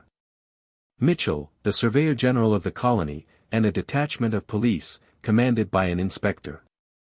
The squatters and their hands lent their aid, and directed their efforts first to extinguishing the fire which raged in the ruined heap with unconquerable violence. A few unrecognizable bodies lay on the slope of the embankment, but from that blazing mass no living thing could be saved. The fire had done its work too speedily. Of the passengers 10 only survived, those in the last carriage. The railway authorities sent a locomotive to bring them back to Castlemaine. Lord Glenarvan, having introduced himself to the Surveyor General, entered into conversation with him and the Inspector of Police. The latter was a tall, thin man, imperturbably cool, and, whatever he may have felt, allowed no trace of it to appear on his features. He contemplated this calamity as a mathematician does a problem. He was seeking to solve it, and to find the unknown, and when Glenarvan observed, "This is a great misfortune," he quietly replied, "Better than that, my lord." "Better than that?" cried Glenarvan. "I do not understand you." "It is better than a misfortune, it is a crime," he replied, in the same quiet tone. Glenarvan looked inquiringly at Mr. Mitchell for a solution. "Yes, my lord," replied the Surveyor General, "our inquiries have resulted in the conclusion that the catastrophe is the result of a crime. The last luggage van has been robbed. The surviving passengers were attacked by a gang of 5 or 6 villains. The bridge was intentionally opened, and not left open by the negligence of the guard. And connecting with this fact the guard's disappearance, we may conclude that the wretched fellow was an accomplice of these ruffians." The police officer shook his head at this inference. "You do not agree with me," said Mr. Mitchell. "No, not as to the complicity of the guard." "Well, but granting that complicity, we may attribute the crime to the natives who haunt the Murray. Without him the blacks could never have opened a swing bridge, they know nothing of its mechanism." "Exactly so," said the police inspector. "Well," added Mr. Mitchell, "we have the evidence of a boatman whose boat passed Camden Bridge at 10:40 p.m., that the bridge was properly shut after he passed." "True." "Well, after that I cannot see any doubt as to the complicity of the guard." The police officer shook his head gently, but continuously. "Then you don't attribute the crime to the natives?" "Not at all." "To whom then?" Just at this moment a noise was heard from about half a mile up the river. A crowd had gathered, and quickly increased. They soon reached the station, and in their midst were 2 men carrying a corpse. It was the body of the guard, quite cold, stabbed to the heart. The murderers had no doubt hoped, by dragging their victim to a distance, that the police would be put on a wrong scent in their first inquiries. This discovery, at any rate, justified the doubts of the police inspector. The poor blacks had had no hand in the matter. "Those who dealt that blow," said he, "were already well used to this little instrument." And so saying he produced a pair of darbies, a kind of handcuff made of a double ring of iron secured by a lock. "I shall soon have the pleasure of presenting them with these bracelets as a New Year's gift." "Then you suspect some folks who came out free in Her Majesty's ships." "What? Convicts?" cried Paganel, who recognized the formula employed in the Australian colonies. "I thought," said Glenarvan, "convicts had no right in the province of Victoria." "Bah," said the inspector, "if they have no right, they take it. They escape sometimes, and, if I am not greatly mistaken, this lot have come straight from Perth, and, take my word for it, they will soon be there again. Mr. Mitchell nodded acquiescence in the words of the police inspector. At this moment the wagon arrived at the level crossing of the railway. Glenarvan wished to spare the ladies the horrible spectacle at Camden Bridge. He took courteous leave of the Surveyor General, and made a sign to the rest to follow him. "There is no reason," said he, "for delaying our journey." When they reached the wagon, Glenarvan merely mentioned to Lady Helena that there had been a railway accident, without a hint of the crime that had played so great a part in it. Neither did he make mention of the presence of a band of convicts in the neighborhood, reserving that piece of information solely for Ayrton's ear. The little procession now crossed the railway some 200 yards below the bridge, and then resumed their eastward course. Chapter 12 Toline of the Lachlan. About 2 miles from the railway, the plain terminated in a range of low hills, and it was not long before the wagon entered a succession of narrow gorges and capricious windings, out of which it emerged into a most charming region, where grand trees, not closely planted, but in scattered groups, were growing with absolutely tropical luxuriance. As the party drove on they stumbled upon a little native boy lying fast asleep beneath the shade of a magnificent banksia. He was dressed in European garb, and seemed about 8 years of age. There was no mistaking the characteristic features of his race, the crisped hair, the nearly black skin, the flattened nose, the thick lips, the unusual length of the arms, immediately classed him among the aborigines of the interior. But a degree of intelligence appeared in his face that showed some educational influences must have been at work on his savage, untamed nature. Lady Helena, whose interest was greatly excited by this spectacle, got out of the wagon, followed by Mary, and presently the whole company surrounded the peaceful little sleeper. "Poor child," said Mary Grant. "Is he lost, I wonder, in this desert?" "I suppose," said Lady Helena, "he has come a long way to visit this part. No doubt some he loves are here." "But he can't be left here," added Robert. "We must." His compassionate sentence remained unfinished, for, just at that moment the child turned over in his sleep, and, to the extreme surprise of everybody, there was a large label on his shoulders, on which the following was written: Toline. To be conducted to Echuca. Care of Jeffries Smith, railway porter. Prepaid. "That's the English all over," exclaimed Paganel. "They send off a child just as they would luggage, and book him like a parcel. I heard it was done, certainly, but I could not believe it before." "Poor child," said Lady Helena. "Could he have been in a train that got off the line at Camden Bridge? Perhaps his parents are killed, and he is left alone in the world." "I don't think so, madam," replied John Mangles. "That card rather goes to prove he was traveling alone." "He is waking up," said Mary. And so he was. His eyes slowly opened and then closed again, pained by the glare of light. But Lady Helena took his hand, and he jumped up at once and looked about him in bewilderment at the sight of so many strangers. He seemed half frightened at first, but the presence of Lady Helena reassured him. "Do you understand English, my little man?" asked the young lady. "I understand it and speak it," replied the child in fluent enough English, but with a marked accent. His pronunciation was like a Frenchman's. "What is your name?" asked Lady Helena. "Toline," replied the little native. "Toline," exclaimed Paganel. "Ah! I think that means, bark of a tree, in Australian." Toline nodded, and looked again at the travelers. "Where do you come from?" inquired Lady Helena. "From Melbourne, by the railway from Sandhurst." "Were you in the accident at Camden Bridge?" said Glenarvan. "Yes, sir," was Toline's reply, "but the God of the Bible protected me." "Are you traveling alone?" "Yes, alone. The Reverend Paxton put me in charge of Jeffries Smith, but unfortunately the poor man was killed." "And you did not know any one else on the train?" "No one, madam, but God watches over children and never forsakes them." Toline said this in soft, quiet tones, which went to the heart. When he mentioned the name of God his voice was grave and his eyes beamed with all the fervor that animated his young soul. This religious enthusiasm at so tender an age was easily explained.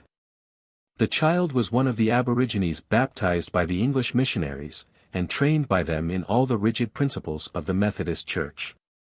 His calm replies, proper behavior, and even his somber garb made him look like a little reverend already.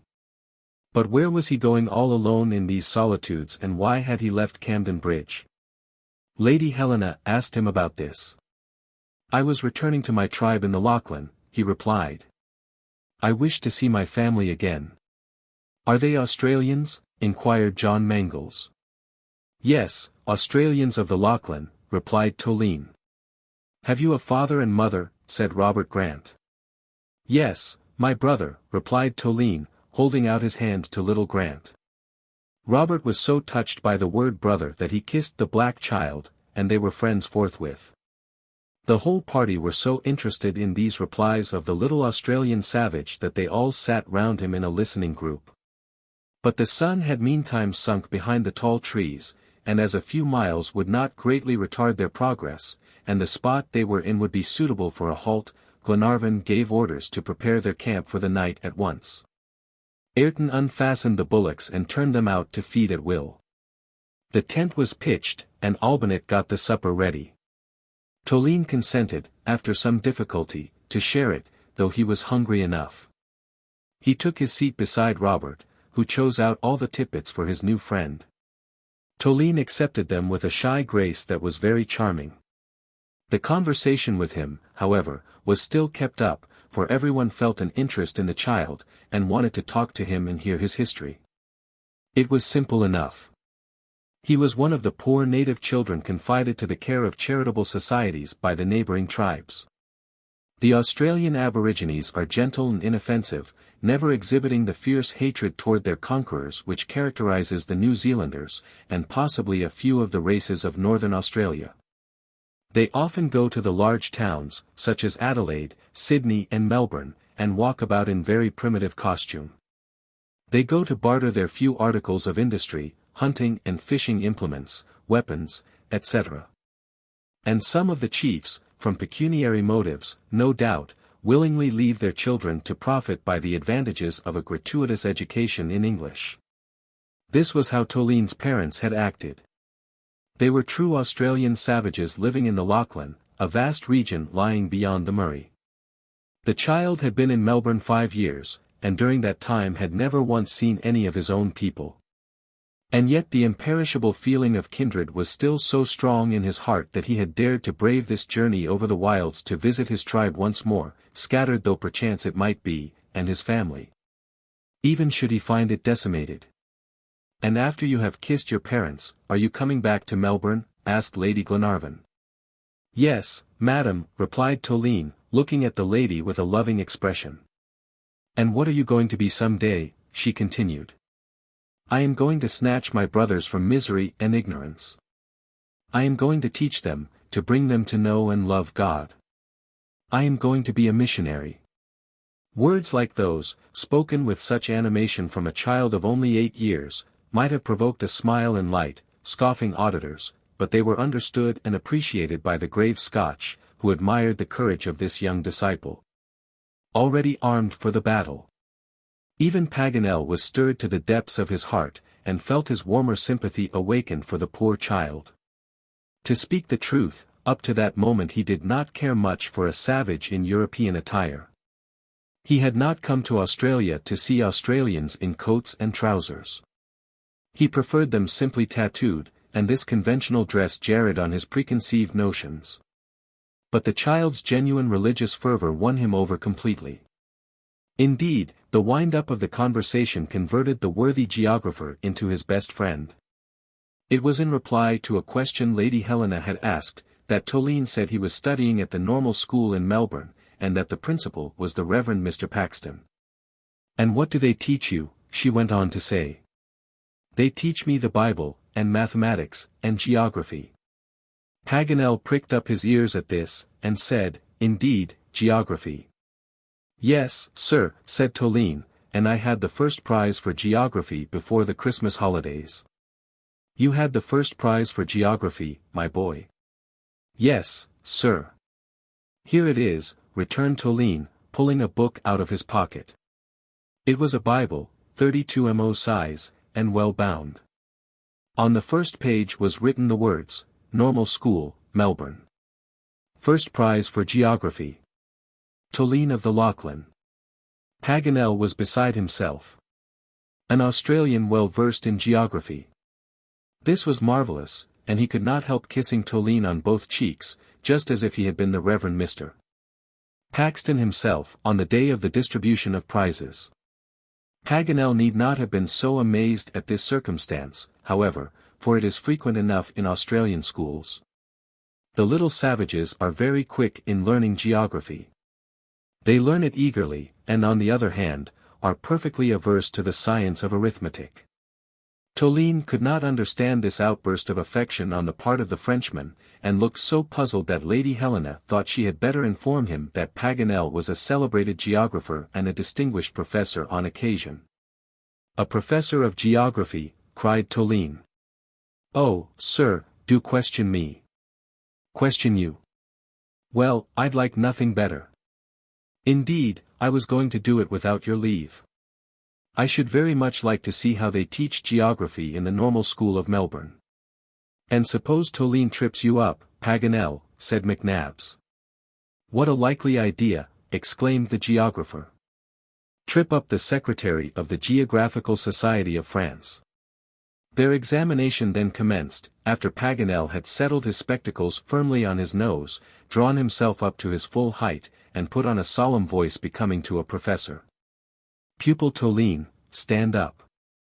As Toline was already standing, he could not get any higher, but he waited modestly for the geographer's questions. Pupil Toline, what are the 5 divisions of the globe? Oceanica, Asia, Africa, America, and Europe. Perfectly so. Now we'll take Oceanica first. Where are we at this moment? What are the principal divisions? Australia, belonging to the English, New Zealand, belonging to the English, Tasmania, belonging to the English. The islands of Chatham, Auckland, Macquarie, Kermadec, Makin, Meraki, are also belonging to the English. Very good, and New Caledonia, the Sandwich Islands, the Mendana, the Pomotu? They are islands under the protectorate of Great Britain. What, cried Paganel, under the protectorate of Great Britain? I rather think on the contrary, that France. France, said the child, with an astonished look. Well, well, said Paganel. Is that what they teach you in the Melbourne Normal School? Yes, sir. Isn't it right? Oh, yes, yes, perfectly right. All Oceanica belongs to the English.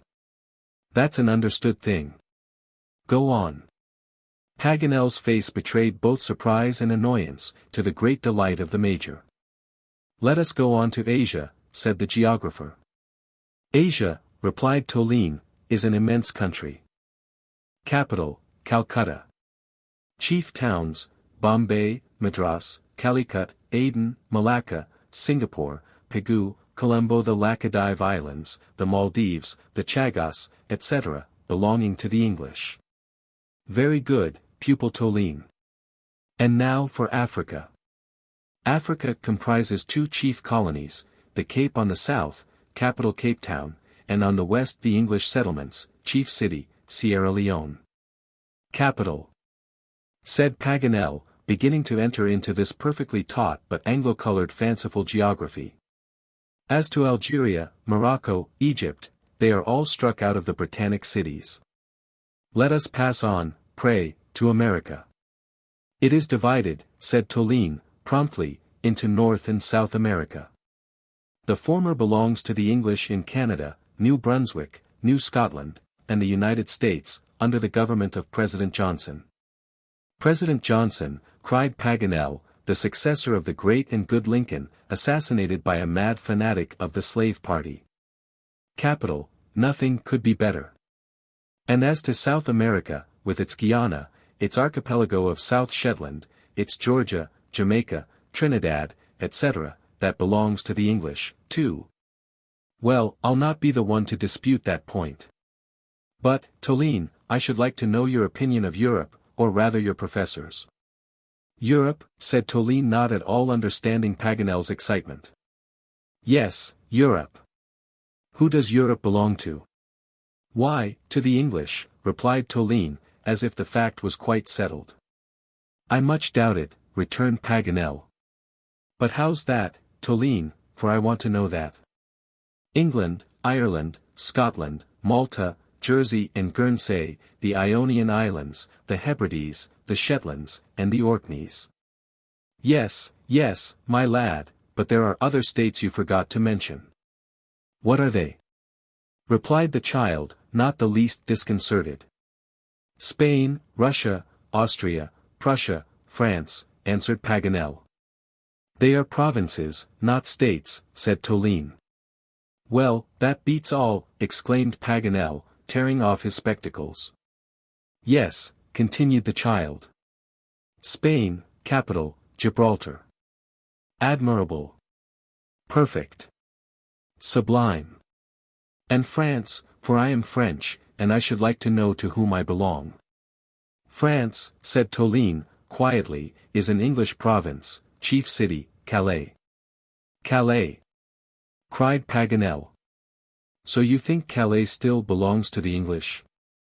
Certainly. And that it is the capital of France? Yes, sir, and it is there that the governor, Lord Napoleon, lives. This was too much for Paganel's risible faculties. He burst out laughing. Toline did not know what to make of him. He had done his best to answer every question put to him. But the singularity of the answers were not his blame, indeed, he never imagined anything singular about them. However, he took it all quietly, and waited for the professor to recover himself. These peals of laughter were quite incomprehensible to him. You see, said Major McNabbs, laughing, I was right. The pupil could enlighten you after all. Most assuredly, friend Major, replied the geographer. So that's the way they teach geography in Melbourne. They do it well, these professors in the normal school. Europe, Asia, Africa, America, Oceanica, the whole world belongs to the English. My conscience. With such an ingenious education it is no wonder the natives submit. Ah, well, Toline, my boy, does the moon belong to England, too? She will, some day, replied the young savage, gravely. This was the climax. Paganel could not stand any more. He was obliged to go away and take his laugh out, for he was actually exploding with mirth, and he went fully a quarter of a mile from the encampment before his equilibrium was restored. Meanwhile, Glenarvan looked up a geography they had brought among their books. It was Richardson's Compendium, a work in great repute in England, and more in agreement with modern science than the manual in use in the normal school in Melbourne. Here, my child, he said to Toline, take this book and keep it. You have a few wrong ideas about geography, which it would be well for you to rectify. I will give you this as a keepsake from me. Toline took the book silently. But, after examining it attentively, he shook his head with an air of incredulity, and could not even make up his mind to put it in his pocket. By this time night had closed in, it was 10 p.m. And time to think of rest, if they were to start betimes next day. Robert offered his friend Toline half his bed, and the little fellow accepted it. Lady Helena and Mary Grant withdrew to the wagon, and the others lay down in the tent, Paganel's merry peals still mingling with the low, sweet song of the wild magpie. But in the morning at 6 o'clock, when the sunshine wakened the sleepers, they looked in vain for the little Australian. Toline had disappeared. Was he in haste to get to the Lachlan district? Or was he hurt by Paganel's laughter? No one could say. But when Lady Helena opened her eyes she discovered a fresh branch of mimosa leaves lying across her, and Paganel found a book in his vest pocket, which turned out to be Richardson's Geography. Chapter 13. A Warning. On the 2d of January, at sunrise, the travelers forded the Colban and the Copespi rivers. The half of their journey was now accomplished. In 15 days more, should their journey continue to be prosperous, the little party would reach Twofold Bay. They were all in good health. All that Paganel said of the hygienic qualities of the climate was realized. There was little or no humidity, and the heat was quite bearable. Neither horses nor bullocks could complain of it any more than human beings. The order of the march had been changed in one respect since the affair of Camden Bridge. That criminal catastrophe on the railway made Ayrton take sundry precautions, which had hitherto been unnecessary. The hunters never lost sight of the wagon, and whenever they camped, one was always placed on watch. Morning and evening the firearms were primed afresh. It was certain that a gang of ruffians was prowling about the country, and though there was no cause for actual fear, it was well to be ready for whatever might happen. It need hardly be said these precautions were adopted without the knowledge of Lady Helena and Mary Grant, as Lord Glenarvan did not wish to alarm them. They were by no means unnecessary, however, for any imprudence or carelessness might have cost the travelers dear. Others beside Glenarvan were on their guard. In lonely settlements and on stations, the inhabitants and the squatters prepared carefully against any attack or surprise. Houses are closed at nightfall, the dogs let loose inside the fences, barked at the slightest sound. Not a single shepherd on horseback gathered his numerous flocks together at close of day, without having a carbine slung from his saddle. The outrage at Camden Bridge was the reason for all this, and many a colonist fastened himself in with bolts and bars now at dusk, who used to sleep with open doors and windows. The government itself displayed zeal and prudence, especially in the post office department. On this very day, just as Glenarvan and his party were on their way from Kilmore to Heathcote, the mail dashed by at full speed. But though the horses were at a gallop, Glenarvan caught sight of the glittering weapons of the mounted police that rode by its side, as they swept past in a cloud of dust. The travelers might have fancied themselves back in those lawless times when the discovery of the first gold fields deluged the Australian continent with the scum of Europe. A mile beyond the road to Kilmore, the wagon, for the first time since leaving Cape Bernouilli, struck into one of those forests of gigantic trees which extend over a superficies of several degrees. A cry of admiration escaped the travelers at the sight of the eucalyptus trees, 200 feet high, with tough bark 5 inches thick. The trunks, measuring 20 feet round, and furrowed with foamy streaks of an odorous resin, rose 150 feet above the soil. Not a branch, not a twig, not a stray shoot, not even a knot, spoilt the regularity of their outline. They could not have come out smoother from the hands of a turner. They stood like pillars all molded exactly alike, and could be counted by hundreds. At an enormous height they spread out in chaplets of branches, rounded and adorned at their extremity with alternate leaves. At the axil of these leaves solitary flowers drooped down, the calyx of which resembles an inverted urn. Under this leafy dome, which never lost its greenness, the air circulated freely, and dried up the dampness of the ground. Horses, cattle, and wagon could easily pass between the trees, for they were standing in wide rows, and parcelled out like a wood that was being felled. This was neither like the densely packed woods choked up with brambles, nor the virgin forest barricaded with the trunks of fallen trees, and overgrown with inextricable tangles of creepers, where only iron and fire could open up a track. A grassy carpet at the foot of the trees, and a canopy of verdure above, long perspectives of bold colors, little shade, little freshness at all, a peculiar light, as if the rays came through a thin veil. Dappled lights and shades sharply reflected on the ground, made up a whole, and constituted a peculiar spectacle rich in novel effects. The forests of the oceanic continent do not in the least resemble the forests of the New World. And the eucalyptus, the terra of the aborigines, belonging to the family of Myrtaceae, the different varieties of which can hardly be enumerated, is the tree par excellence of the Australian flora.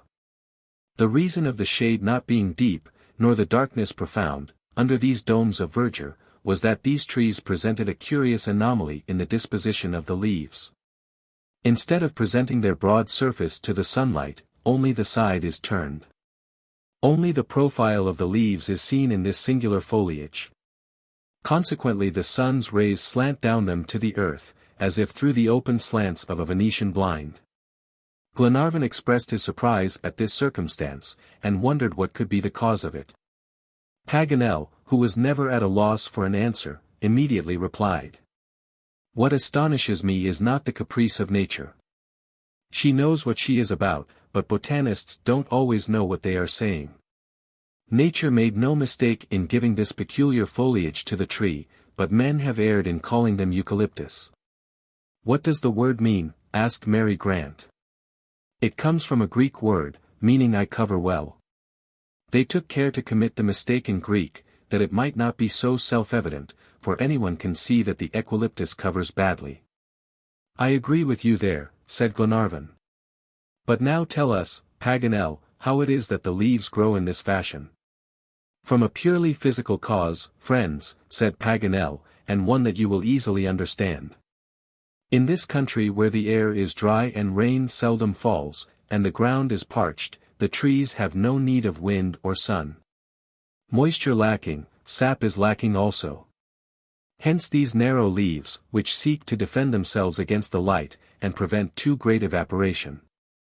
This is why they present the profile and not the face to the sun's rays. There is nothing more intelligent than a leaf. And nothing more selfish, added the Major. These only thought of themselves, and not at all of travelers. Everyone inclined to the opinion of McNabbs except Paganel, who congratulated himself on walking under shadeless trees, though all the time he was wiping the perspiration from his forehead. However, this disposition of foliage was certainly to be regretted, for the journey through the forest was often long and painful, as the traveler had no protection whatever against the sun's fierce rays. The whole of this day the wagon continued to roll along through interminable rows of eucalyptus, without meeting either quadruped or native. A few cockatoos lived in the tops of the trees, but at such a height they could scarcely be distinguished, and their noisy chatter was changed into an imperceptible murmur. Occasionally a swarm of paroquets flew along a distant path, and lighted it up for an instant with gay colors. But otherwise, solemn silence reigned in this vast green temple, and the tramp of the horses, a few words exchanged with each other by the riders, the grinding noise of the wheels, and from time to time a cry from Ayrton to stir up his lazy team, were the only sounds which disturbed this immense solitude. When night came they camped at the foot of some eucalyptus, which bore marks of a comparatively recent fire. They looked like tall factory chimneys, for the flame had completely hollowed them out their whole length. With the thick bark still covering them, they looked none the worse.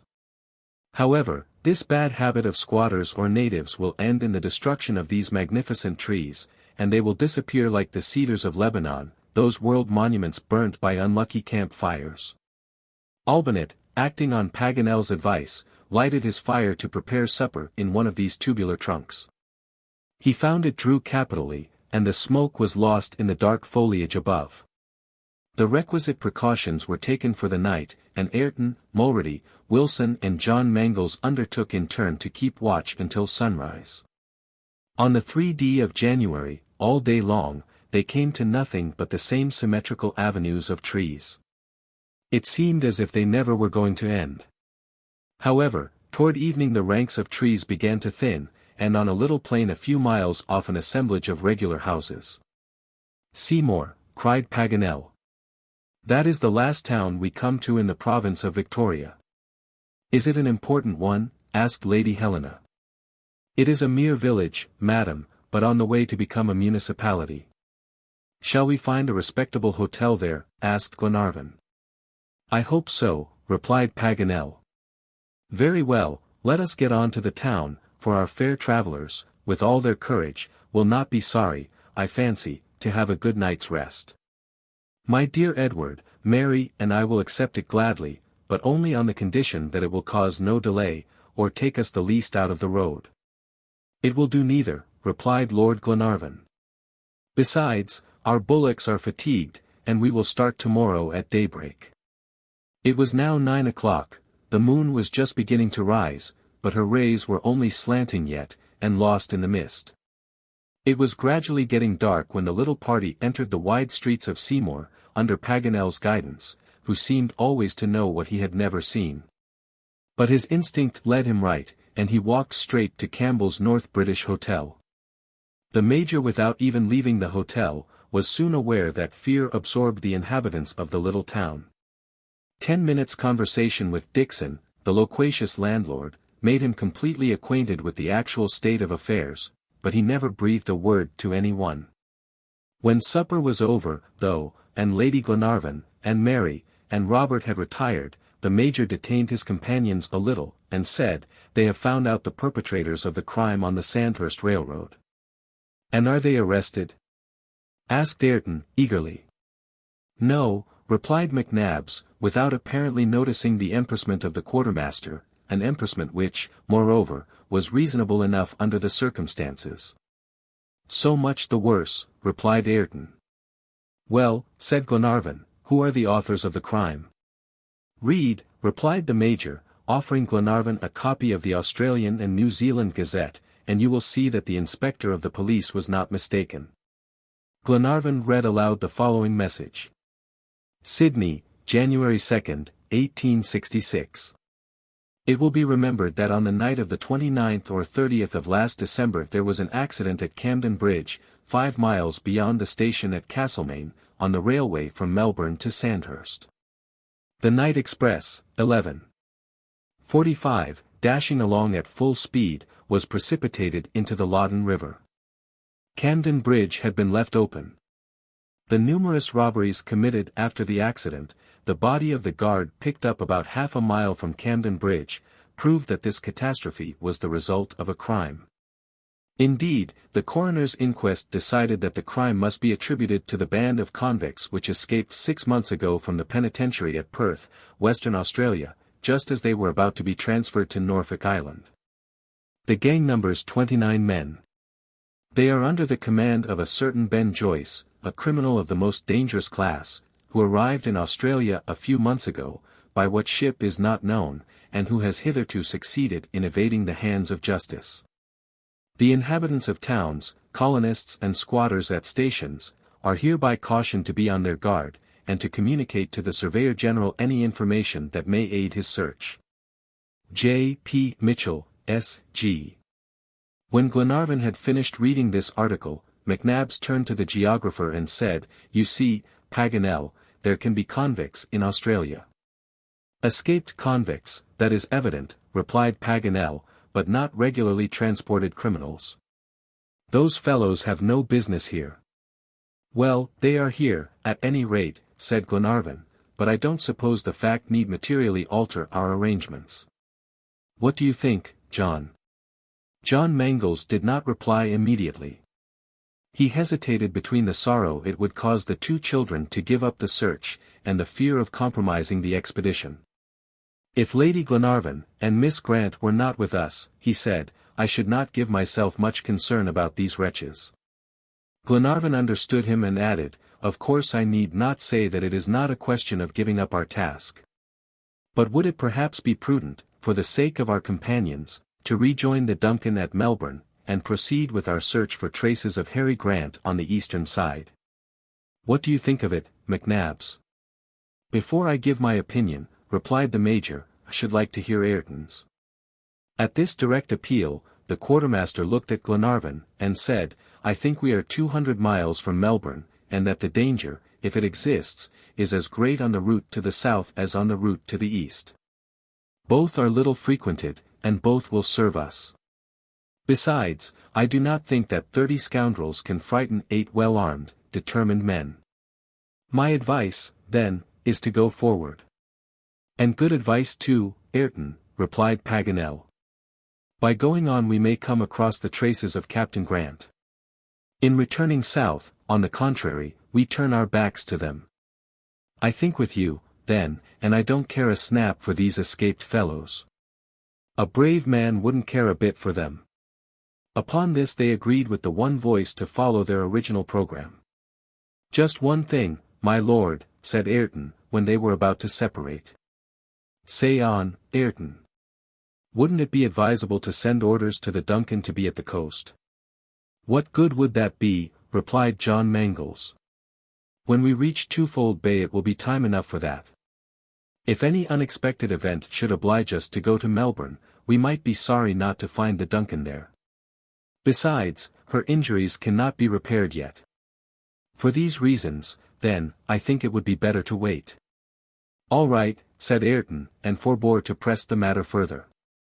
Chapter 14 Wealth in the Wilderness. On January 6th, at 7 a.m. After a tranquil night passed in longitude 146 degrees 15 seconds, the travelers continued their journey across the vast district. They directed their course steadily toward the rising sun, and made a straight line across the plain. Twice over they came upon the traces of squatters going toward the north, and their different footprints became confused, and Glenarvan's horse no longer left on the dust the black point mark, recognizable by its double shamrock. The plain was furrowed in some places by fantastic winding creeks surrounded by bogs, and whose waters were rather temporary than permanent. They originated in the slopes of the Buffalo Ranges, a chain of mountains of moderate height, the undulating line of which was visible on the horizon. It was resolved to camp there the same night. Ayrton goaded on his team, and after a journey of 35 miles, the bullocks arrived, somewhat fatigued. The tent was pitched beneath the great trees, and as night had drawn on, supper was served as quickly as possible, for all the party cared more for sleeping than eating, after such a day's march. Paganel, who had the first watch, did not lie down, but shouldered his rifle and walked up and down before the camp, to keep himself from going to sleep. In spite of the absence of the moon, the night was almost luminous with the light of the southern constellations.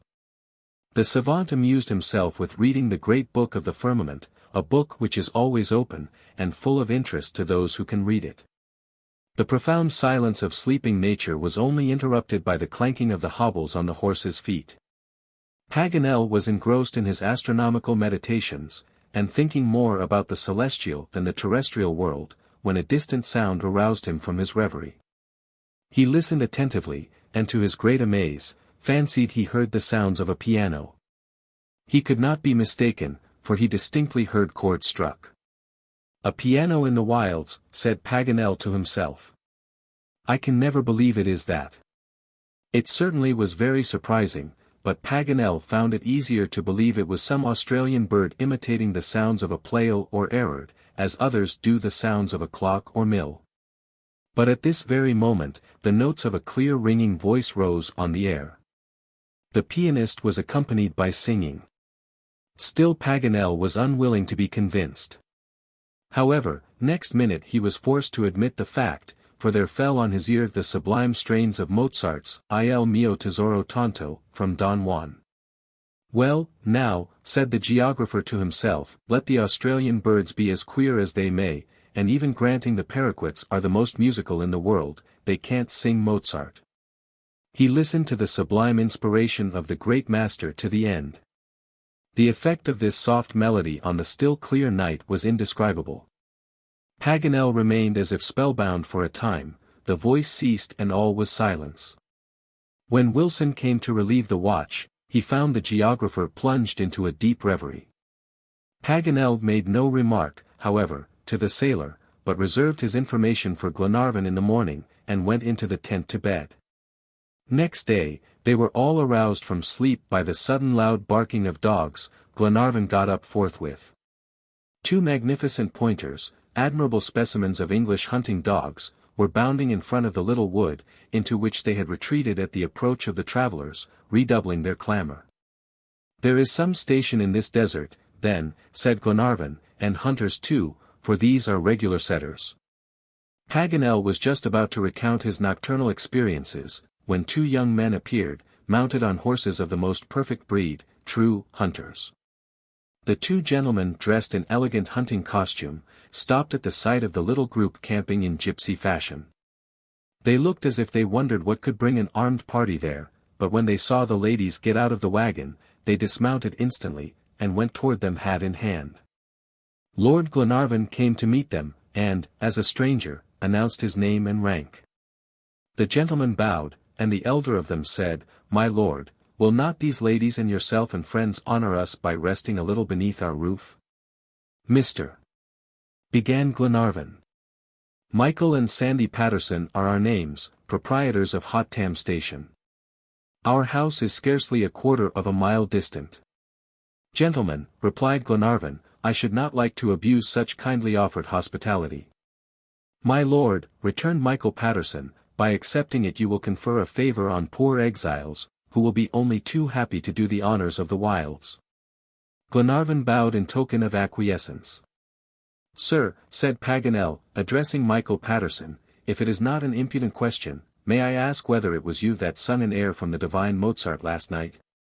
It was, sir, replied the stranger, and my cousin Sandy accompanied me.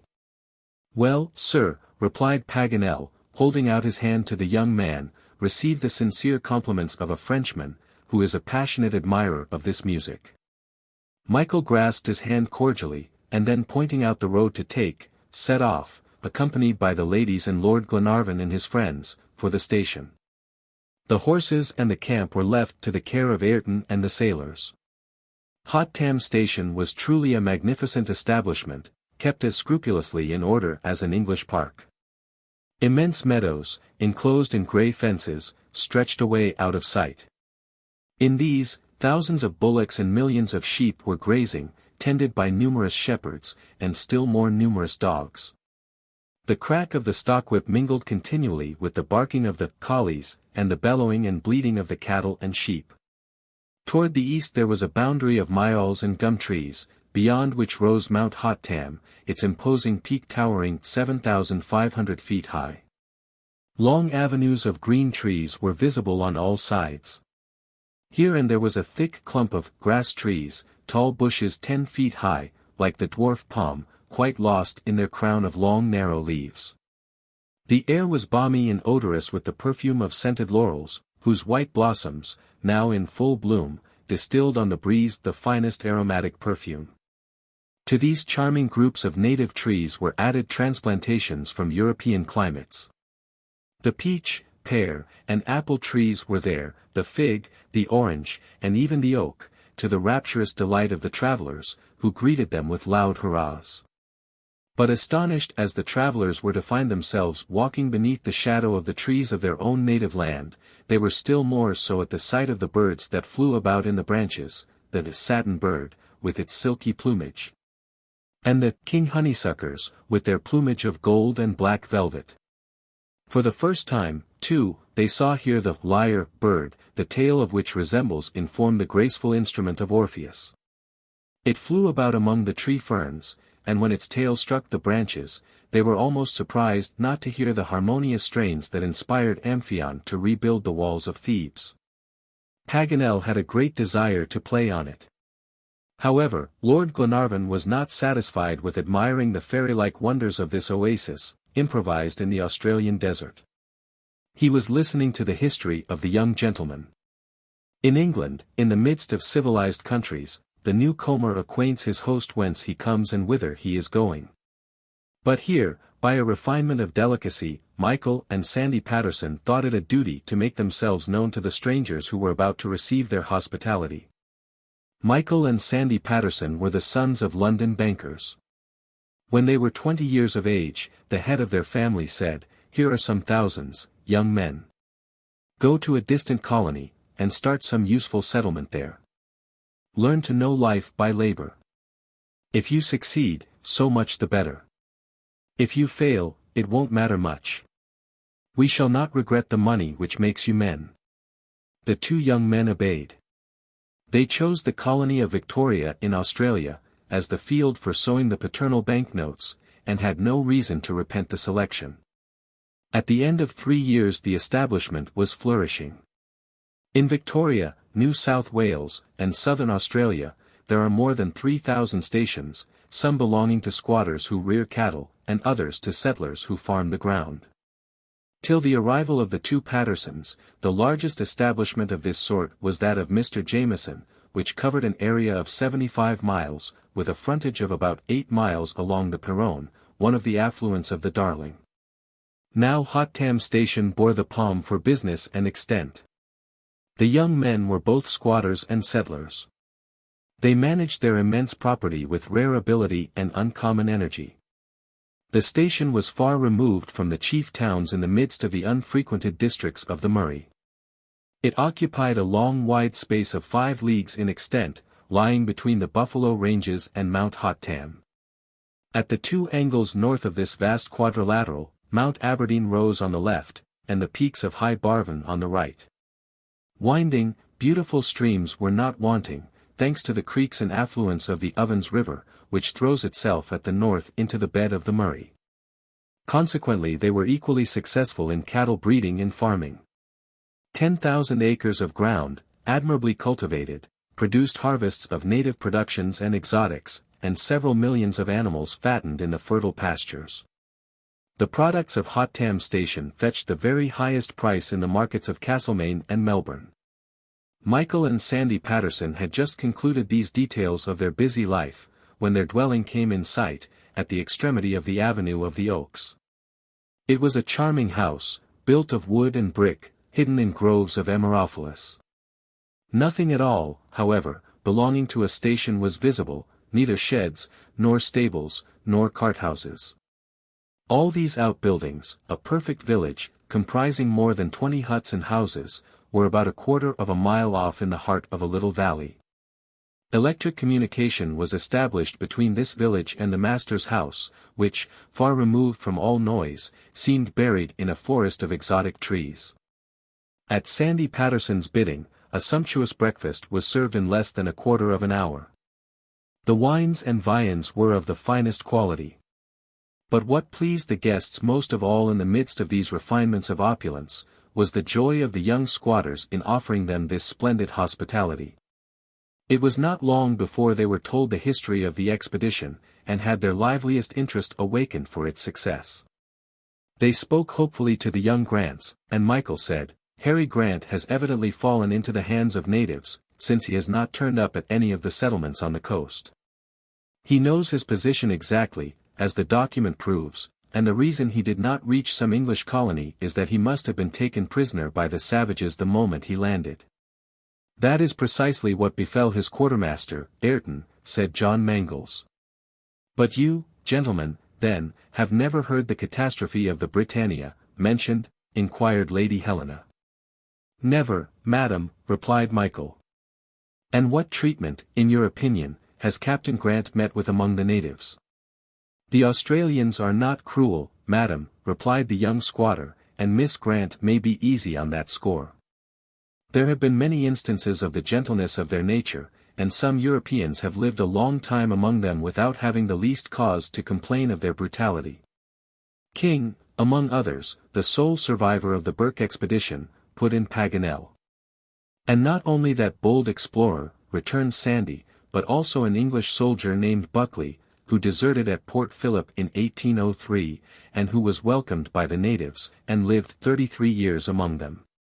And more recently," added Michael, "one of the last numbers of the Australasia informs us that a certain Marilli has just been restored to his countrymen after 16 years of slavery. His story is exactly similar to the captain's, for it was at the very time of his shipwreck in the Provienne, in 1846, that he was made prisoner by the natives, and dragged away into the interior of the continent. I therefore think you have reason to hope still." The young squatter's words caused great joy to his auditors. They completely corroborated the opinions of Paganel and Ayrton. The conversation turned on the convicts after the ladies had left the table. The squatters had heard of the catastrophe at Camden Bridge, but felt no uneasiness about the escaped gang. It was not a station, with more than 100 men on it, that they would dare to attack. Besides, they would never go into the deserts of the Murray, where they could find no booty, nor near the colonies of New South Wales, where the roads were too well watched. Ayrton had said this too. Glenarvan could not refuse the request of his amiable hosts, to spend the whole day at the station. It was 12 hours delay, but also 12 hours rest, and both horses and bullocks would be the better for the comfortable quarters they would find there. This was accordingly agreed upon, and the young squatters sketched out a program of the day's amusements, which was adopted eagerly. At noon, 7 vigorous hunters were before the door. An elegant brake was intended for the ladies, in which the coachman could exhibit his skill in driving four in hand. The cavalcade set off preceded by huntsmen, and armed with first-rate rifles, followed by a pack of pointers barking joyously as they bounded through the bushes. For 4 hours the hunting party wandered through the paths and avenues of the park, which was as large as a small German state. The Reus-Schleitz, or Saxe-Coburg-Gotha, would have gone inside it comfortably. Few people were to be met in it certainly, but sheep in abundance. As for game, there was a complete preserve awaiting the hunters. The noisy reports of guns were soon heard on all sides. Little Robert did wonders in company with Major McNabbs. The daring boy, in spite of his sister's injunctions, was always in front, and the first to fire. But John Mangles promised to watch over him, and Mary felt less uneasy. During this battue they killed certain animals peculiar to the country, the very names of which were unknown to Paganel, among others the wombat and the bandicoot. The wombat is an herbivorous animal, which burrows in the ground like a badger. It is as large as a sheep, and the flesh is excellent. The bandicoot is a species of marsupial animal which could outwit the European fox, and give him lessons in pillaging poultry yards. It was a repulsive-looking animal, 1.5 feet long, but, as Paganel chanced to kill it, of course he thought it charming.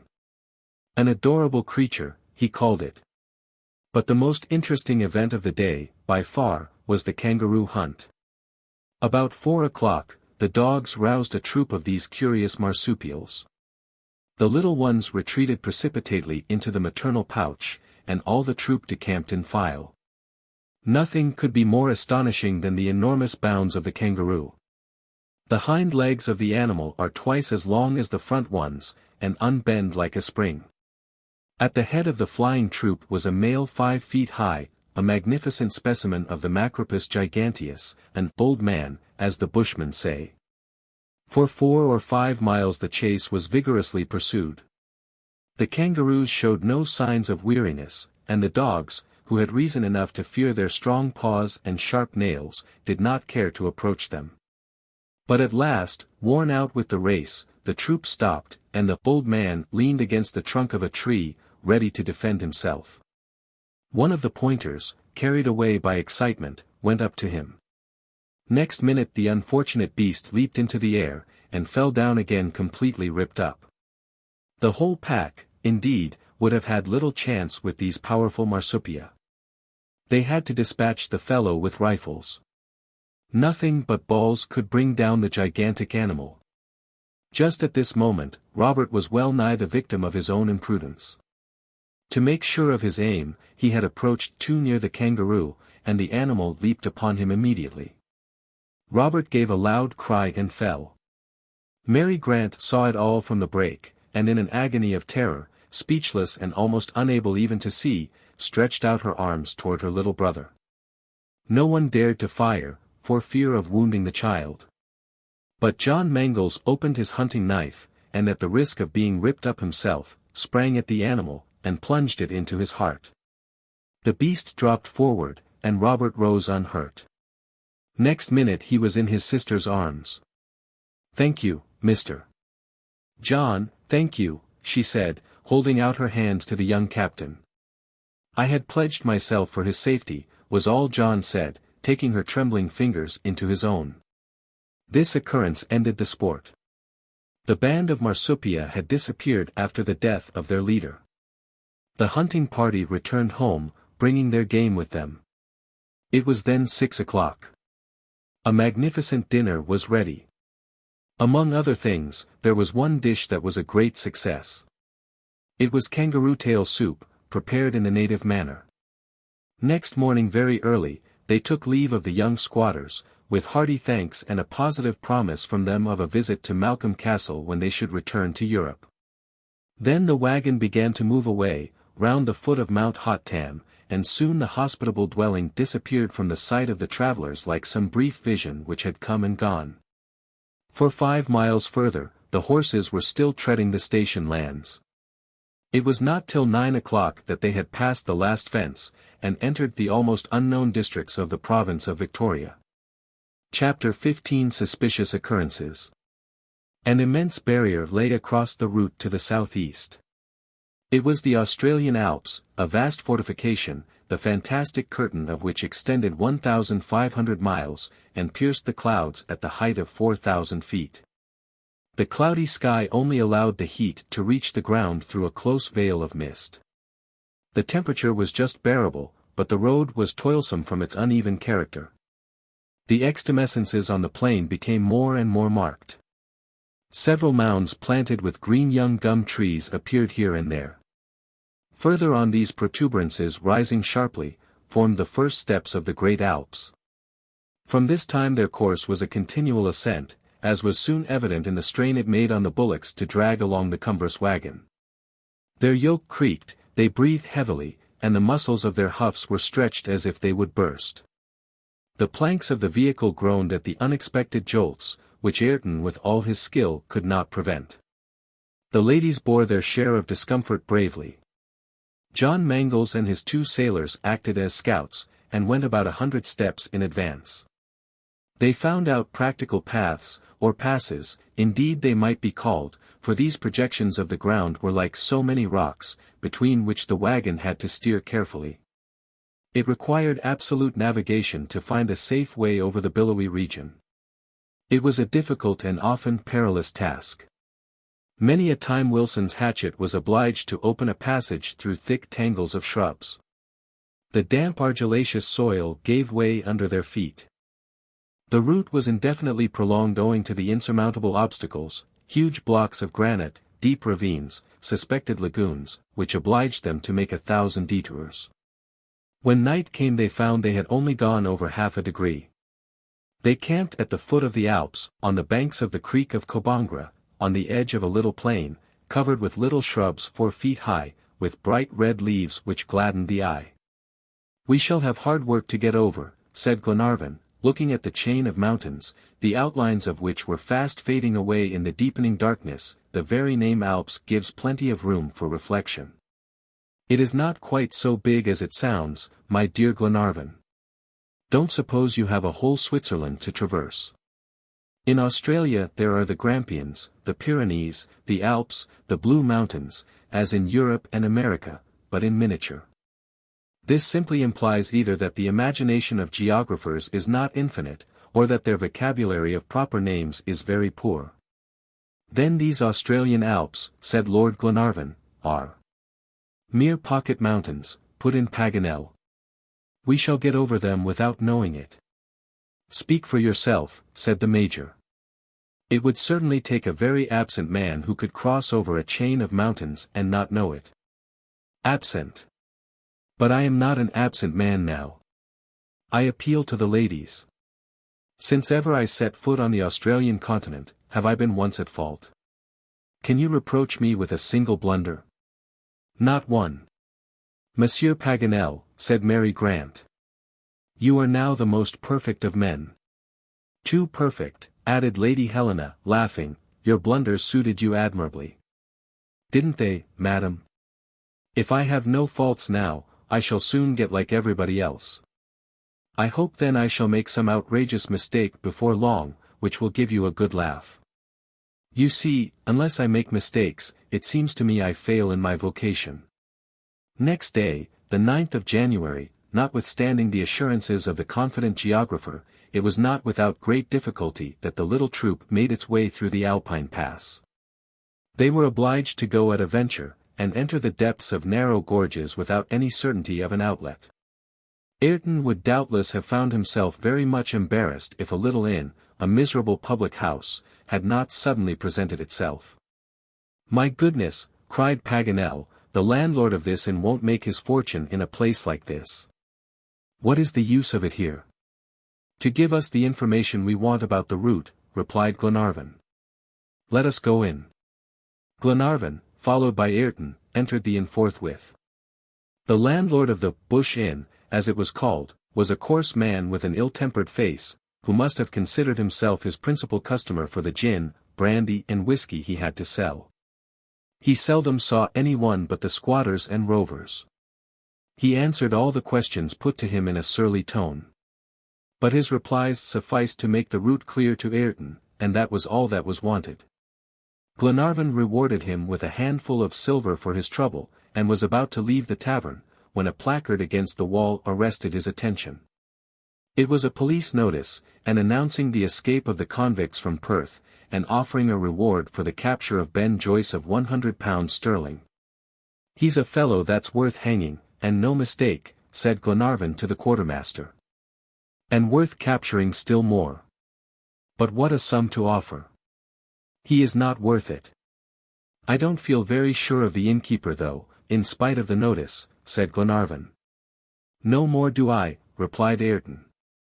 They went back to the wagon, toward the point where the route to Lucknow stopped. A narrow path wound away from this which led across the chain in a slanting direction. They had commenced the ascent. It was hard work. More than once both the ladies and gentlemen had to get down and walk. They were obliged to help to push round the wheels of the heavy vehicle, and to support it frequently in dangerous declivities, to unharness the bullocks when the team could not go well round sharp turnings. Prop up the wagon when it threatened to roll back, and more than once Ayrton had to reinforce his bullocks by harnessing the horses, although they were tired out already with dragging themselves along. Whether it was this prolonged fatigue, or from some other cause altogether, was not known, but one of the horses sank suddenly, without the slightest symptom of illness. It was Mulready's horse that fell, and on attempting to pull it up, the animal was found to be dead. Ayrton examined it immediately, but was quite at a loss to account for the disaster. "The beast must have broken some blood vessels," said Glenarvan. "Evidently," replied Ayrton. "Take my horse, Mulready," added Glenarvan. "I will join Lady Helena in the wagon." Mulready obeyed, and the little party continued their fatiguing ascent, leaving the carcass of the dead animal to the ravens. The Australian Alps are of no great thickness, and the base is not more than 8 miles wide. Consequently, if the pass chosen by Ayrton came out on the eastern side, they might hope to get over the high barrier within 48 hours more. The difficulty of the route would then be surmounted, and they would only have to get to the sea. During the 18th the travelers reached the topmost point of the pass, about 2,000 feet high. They found themselves on an open plateau, with nothing to intercept the view. Toward the north the quiet waters of Lake Omco, all alive with aquatic birds, and beyond this lay the vast plains of the Murray. To the south were the wide-spreading plains of Gippsland, with its abundant gold fields and tall forests. There nature was still mistress of the products and water, and great trees where the woodman's axe was as yet unknown, and the squatters, then 5 in number, could not struggle against her. It seemed as if this chain of the Alps separated 2 different countries, one of which had retained its primitive wildness. The sun went down, and a few solitary rays piercing the rosy clouds, lighted up the Murray district, leaving Gippsland in deep shadow, as if night had suddenly fallen on the whole region. The contrast was presented very vividly to the spectators placed between these 2 countries so divided, and some emotion filled the minds of the travelers. As they contemplated the almost unknown district they were about to traverse right to the frontiers of Victoria. They camped on the plateau that night, and next day the descent commenced. It was tolerably rapid. A hailstorm of extreme violence assailed the travelers, and obliged them to seek a shelter among the rocks. It was not hailstones, but regular lumps of ice, as large as one's hand, which fell from the stormy clouds. A waterspout could not have come down with more violence, and sundry big bruises warned Paganel and Robert to retreat. The wagon was riddled in several places, and few coverings would have held out against those sharp icicles, some of which had fastened themselves into the trunks of the trees. It was impossible to go on till this tremendous shower was over, unless the travelers wished to be stoned. It lasted about an hour, and then the march commenced anew over slanting rocks still slippery after the hail. Toward evening the wagon, very much shaken and disjointed in several parts, but still standing firm on its wooden discs, came down the last slopes of the Alps, among great isolated pines. The passage ended in the plains of Gippsland. The chain of the Alps was safely passed, and the usual arrangements were made for the nightly encampment. On the 21st, at daybreak, the journey was resumed with an ardor which never relaxed. Everyone was eager to reach the goal, that is to say the Pacific Ocean, at that part where the wreck of the Britannia had occurred. Nothing could be done in the lonely wilds of Gippsland, and Ayrton urged Lord Glenarvan to send orders at once for the DUNCAN to repair to the coast, in order to have at hand all means of research. He thought it would certainly be advisable to take advantage of the Lucknow route to Melbourne. If they waited it would be difficult to find any way of direct communication with the capital. This advice seemed good, and Paganel recommended that they should act upon it. He also thought that the presence of the yacht would be very useful, and he added, that if the Lucknow road was once passed, it would be impossible to communicate with Melbourne. Glenarvan was undecided what to do, and perhaps he would have yielded to Ayrton's arguments, if the Major had not combated this decision vigorously. He maintained that the presence of Ayrton was necessary to the expedition, that he would know the country about the coast, and that if any chance should put them on the track of Harry Grant, the quartermaster would be better able to follow it up than anyone else, and, finally, that he alone could point out the exact spot where the shipwreck occurred. McNabbs voted therefore for the continuation of the voyage, without making the least change in their program. John Mangles was of the same opinion. The young captain said even that orders would reach the DUNCAN more easily from Twofold Bay, than if a message was sent 200 miles over a wild country. His counsel prevailed. It was decided that they should wait till they came to Twofold Bay. The Major watched Ayrton narrowly, and noticed his disappointed look. But he said nothing, keeping his observations, as usual, to himself. The plains which lay at the foot of the Australian Alps were level, but slightly inclined toward the east. Great clumps of mimosas and eucalyptus, and various odorous gum trees, broke the uniform monotony here and there. The Gastrolobium grandiflorum covered the ground, with its bushes covered with gay flowers. Several unimportant creeks, mere streams full of little rushes, and half covered up with orchids, often interrupted the route. They had to ford these. Flocks of bustards and emus fled at the approach of the travelers. Below the shrubs, kangaroos were leaping and springing like dancing jacks. But the hunters of the party were not thinking much of the sport, and the horses little needed any additional fatigue. Moreover, a sultry heat oppressed the plain. The atmosphere was completely saturated with electricity, and its influence was felt by men and beasts. They just dragged themselves along, and cared for nothing else. The silence was only interrupted by the cries of Ayrton urging on his burdened team. From noon to 2 o'clock they went through a curious forest of ferns, which would have excited the admiration of less weary travelers. These plants in full flower measured 30 feet in height. Horses and riders passed easily beneath their drooping leaves, and sometimes the spurs would clash against the woody stems.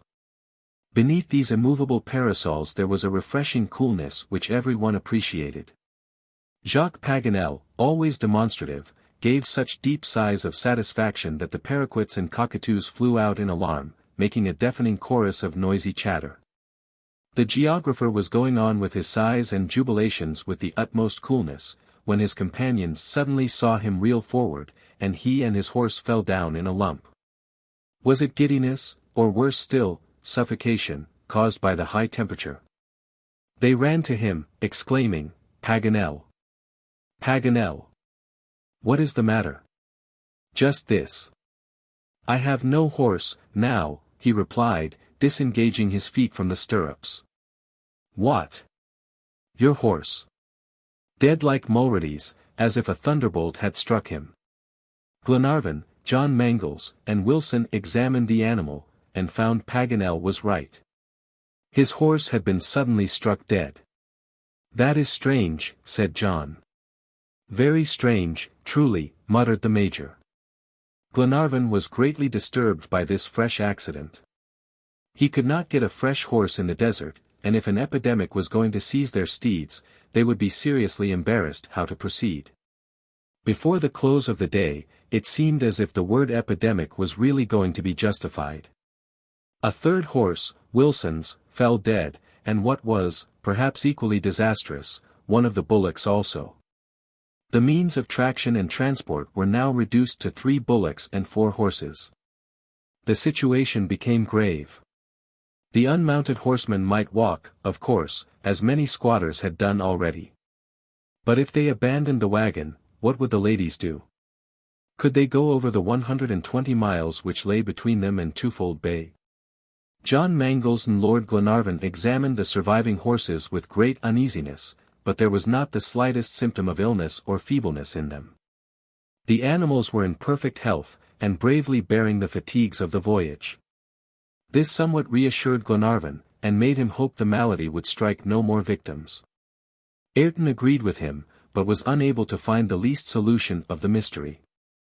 They went on again, the wagon serving, from time to time, as a house of rest for the pedestrians. In the evening, after a march of only 10 miles, the signal to halt was given, and the tent pitched. The night passed without inconvenience beneath a vast mass of bushy ferns, under which enormous bats, properly called flying foxes, were flapping about. The next day's journey was good, there were no new calamities. The health of the expedition remained satisfactory, horses and cattle did their task cheerily. Lady Helena's drawing room was very lively, thanks to the number of visitors. Albinett busied himself in passing round refreshments which were very acceptable in such hot weather. Half a barrel of Scotch ale was sent in bodily. Barclay and Company was declared to be the greatest man in Great Britain, even above Wellington, who could never have manufactured such good beer. This was a Scotch estimate. Jacques Paganel drank largely, and discoursed still more de omni re Sibyllae. A day so well commenced seemed as if it could not but end well. They had gone 15 good miles, and managed to get over a pretty hilly district where the soil was reddish. There was every reason to hope they might camp that same night on the banks of the Snowy River, an important river which throws itself into the Pacific, south of Victoria. Already the wheels of the wagon were making deep ruts on the wide plains, covered with blackish alluvium, as it passed on between tufts of luxuriant grass and fresh fields of gastrolobium. As evening came on, a white mist on the horizon marked the course of the Snowy River. Several additional miles were got over, and a forest of tall trees came in sight at a bend of the road, behind a gentle eminence. Ayrton turned his team a little toward the great trunks, lost in shadow, and he had got to the skirts of the wood, about half a mile from the river, when the wagon suddenly sank up to the middle of the wheels. "Stop!" he called out to the horseman following him. "What is wrong?" inquired Glenarvan. "We have stuck in the mud," replied Ayrton. He tried to stimulate the bullocks to a fresh effort by voice and goad, but the animals were buried halfway up their legs, and could not stir. "Let us camp here," suggested John Mangles. "It would certainly be the best place," said Ayrton. "We shall see by daylight tomorrow how to get ourselves out." Glenarvan acted on their advice, and came to a halt. Night came on rapidly after a brief twilight, but the heat did not withdraw with the light. Stifling vapors filled the air, and occasionally bright flashes of lightning, the reflections of a distant storm, lighted up the sky with a fiery glare. Arrangements were made for the night immediately. They did the best they could with the sunk wagon, and the tent was pitched beneath the shelter of the great trees, and if the rain did not come, they had not much to complain about. Ayrton succeeded, though with some difficulty, in extricating the 3 bullocks. These courageous beasts were engulfed up to their flanks. The quartermaster turned them out with the 4 horses, and allowed no one but himself to see after their pasturage. He always executed his task wisely, and this evening Glenarvan noticed he redoubled his care, for which he took occasion to thank him, the preservation of the team being of supreme importance. Meantime, the travelers were dispatching a hasty supper. Fatigue and heat destroy appetite, and sleep was needed more than food. Lady Helena and Miss Grant speedily bade the company good night, and retired. Their companions soon stretched themselves under the tent or outside under the trees, which is no great hardship in this salubrious climate. Gradually they all fell into a heavy sleep. The darkness deepened owing to a thick current of clouds which overspread the sky. There was not a breath of wind. The silence of night was only interrupted by the cries of the moorpork in the minor key, like the mournful cuckoos of Europe. Towards 11 o'clock, after a wretched, heavy, unrefreshing sleep, the Major woke. His half-closed eyes were struck with a faint light running among the great trees. It looked like a white sheet, and glittered like a lake, and McNabbs thought at first it was the commencement of a fire. He started up, and went toward the wood, but what was his surprise to perceive a purely natural phenomenon. Before him lay an immense bed of mushrooms, which emitted a phosphorescent light. The luminous spores of the cryptograms shone in the darkness with intensity. The Major, who had no selfishness about him, was going to waken Paganel, that he might see this phenomenon with his own eyes, when something occurred which arrested him. This phosphorescent light illumined the distance half a mile, and McNabbs fancied he saw a shadow pass across the edge of it. Were his eyes deceiving him? Was it some hallucination? McNabbs lay down on the ground, and, after a close scrutiny, he could distinctly see several men stooping down and lifting themselves up alternately, as if they were looking on the ground for recent marks. The Major resolved to find out what these fellows were about, and without the least hesitation or so much as arousing his companions, crept along, lying flat on the ground, like a savage on the prairies, completely hidden among the long grass. Chapter 16 A Startling Discovery. It was a frightful night. At 2 a.m., the rain began to fall in torrents from the stormy clouds, and continued till daybreak. The tent became an insufficient shelter. Glenarvan and his companions took refuge in the wagon. They did not sleep, but talked of one thing and another. The Major alone, whose brief absence had not been noticed, contented himself with being a silent listener. There was reason to fear that if the storm lasted longer the Snowy River would overflow its banks, which would be a very unlucky thing for the wagon, stuck fast as it was already in the soft ground. Mulrady, Ayrton and Mangles went several times to ascertain the height of the water, and came back dripping from head to foot. At last day appeared, the rain ceased, but sunlight could not break through the thick clouds. Large patches of yellowish water, muddy, dirty ponds indeed they were, covered the ground. A hot steam rose from the soaking earth, and saturated the atmosphere with unhealthy humidity. Glenarvan's first concern was the wagon. This was the main thing in his eyes. They examined the ponderous vehicle, and found it sunk in the mud in a deep hollow in the stiff clay. The forepart had disappeared completely, and the hind part up to the axle. It would be a hard job to get the heavy conveyance out, and would need the united strength of men, bullocks, and horses. At any rate, we must make haste, said John Mangles. If the clay dries, it will make our task still more difficult. Let us be quick, then, replied Ayrton. Glenarvan, his two sailors, John Mangles, and Ayrton went off at once into the wood, where the animals had passed the night. It was a gloomy-looking forest of tall gum trees. Nothing but dead trees, with wide spaces between, which had been barked for ages, or rather skinned like the cork oak at harvest time. A miserable network of bare branches was seen above 200 feet high in the air. Not a bird built its nest in these aerial skeletons, not a leaf trembled on the dry branches, which rattled together like bones. To what cataclysm is this phenomenon to be attributed, so frequent in Australia, entire forests struck dead by some epidemic? No one knows. Neither the oldest natives, nor their ancestors who have lain long buried in the groves of the dead, have ever seen them green.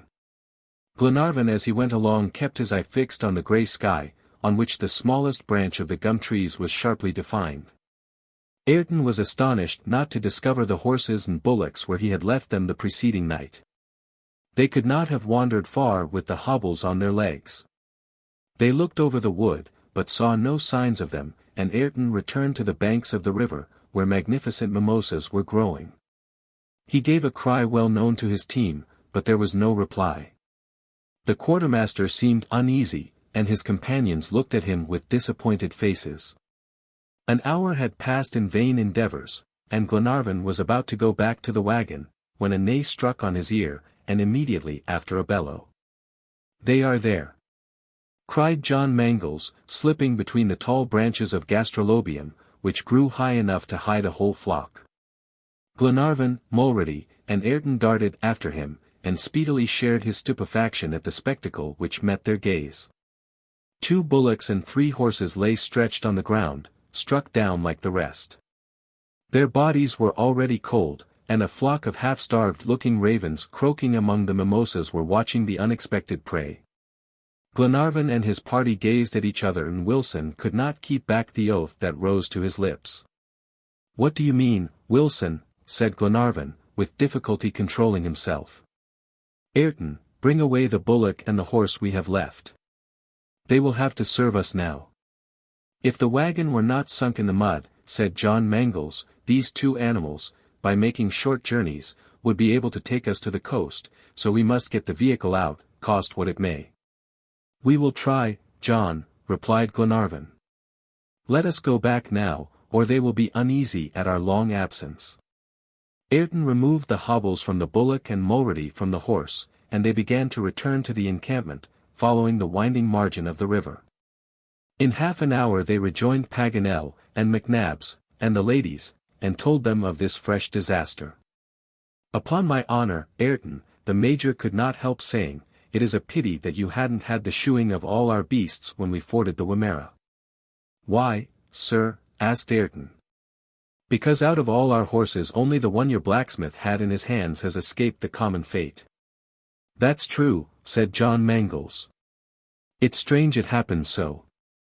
"A mere chance, and nothing more," replied the quartermaster, looking firmly at the Major. Major McNabbs bit his lips as if to keep back something he was about to say. Glenarvan and the rest waited for him to speak out his thoughts, but the Major was silent, and went up to the wagon, which Ayrton was examining. What was he going to say? "Mangles?" asked Glenarvan. "I don't know," replied the young captain. "But the Major is not at all a man to speak without reason." "No, John," said Lady Helena. "McNabbs must have suspicions about Ayrton." "Suspicions," exclaimed Paganel, shrugging his shoulders. "And what can they be?" asked Glenarvan. "Does he suppose him capable of having killed our horses and bullocks? And for what purpose? Is not Ayrton's interest identical with our own?" "You are right, dear Edward," said Lady Helena. "And what is more, the quartermaster has given us incontestable proofs of his devotion ever since the commencement of the journey." "Certainly he has," replied Mangles, "but still, what could the Major mean? I wish he would speak his mind plainly out." "Does he suppose him acting in concert with the convicts?" asked Paganel, imprudently. "What convicts?" said Miss Grant. "Monsieur Paganel is making a mistake," replied John Mangles, instantly. "He knows very well there are no convicts in the province of Victoria." "Ah, that is true," returned Paganel, trying to get out of his unlucky speech. "Whatever had I got in my head? Convicts! Who ever heard of convicts being in Australia? Besides, they would scarcely have disembarked before they would turn into good, honest men. The climate, you know, Miss Mary, the regenerative climate. Here the poor savant stuck fast, unable to get further, like the wagon in the mud."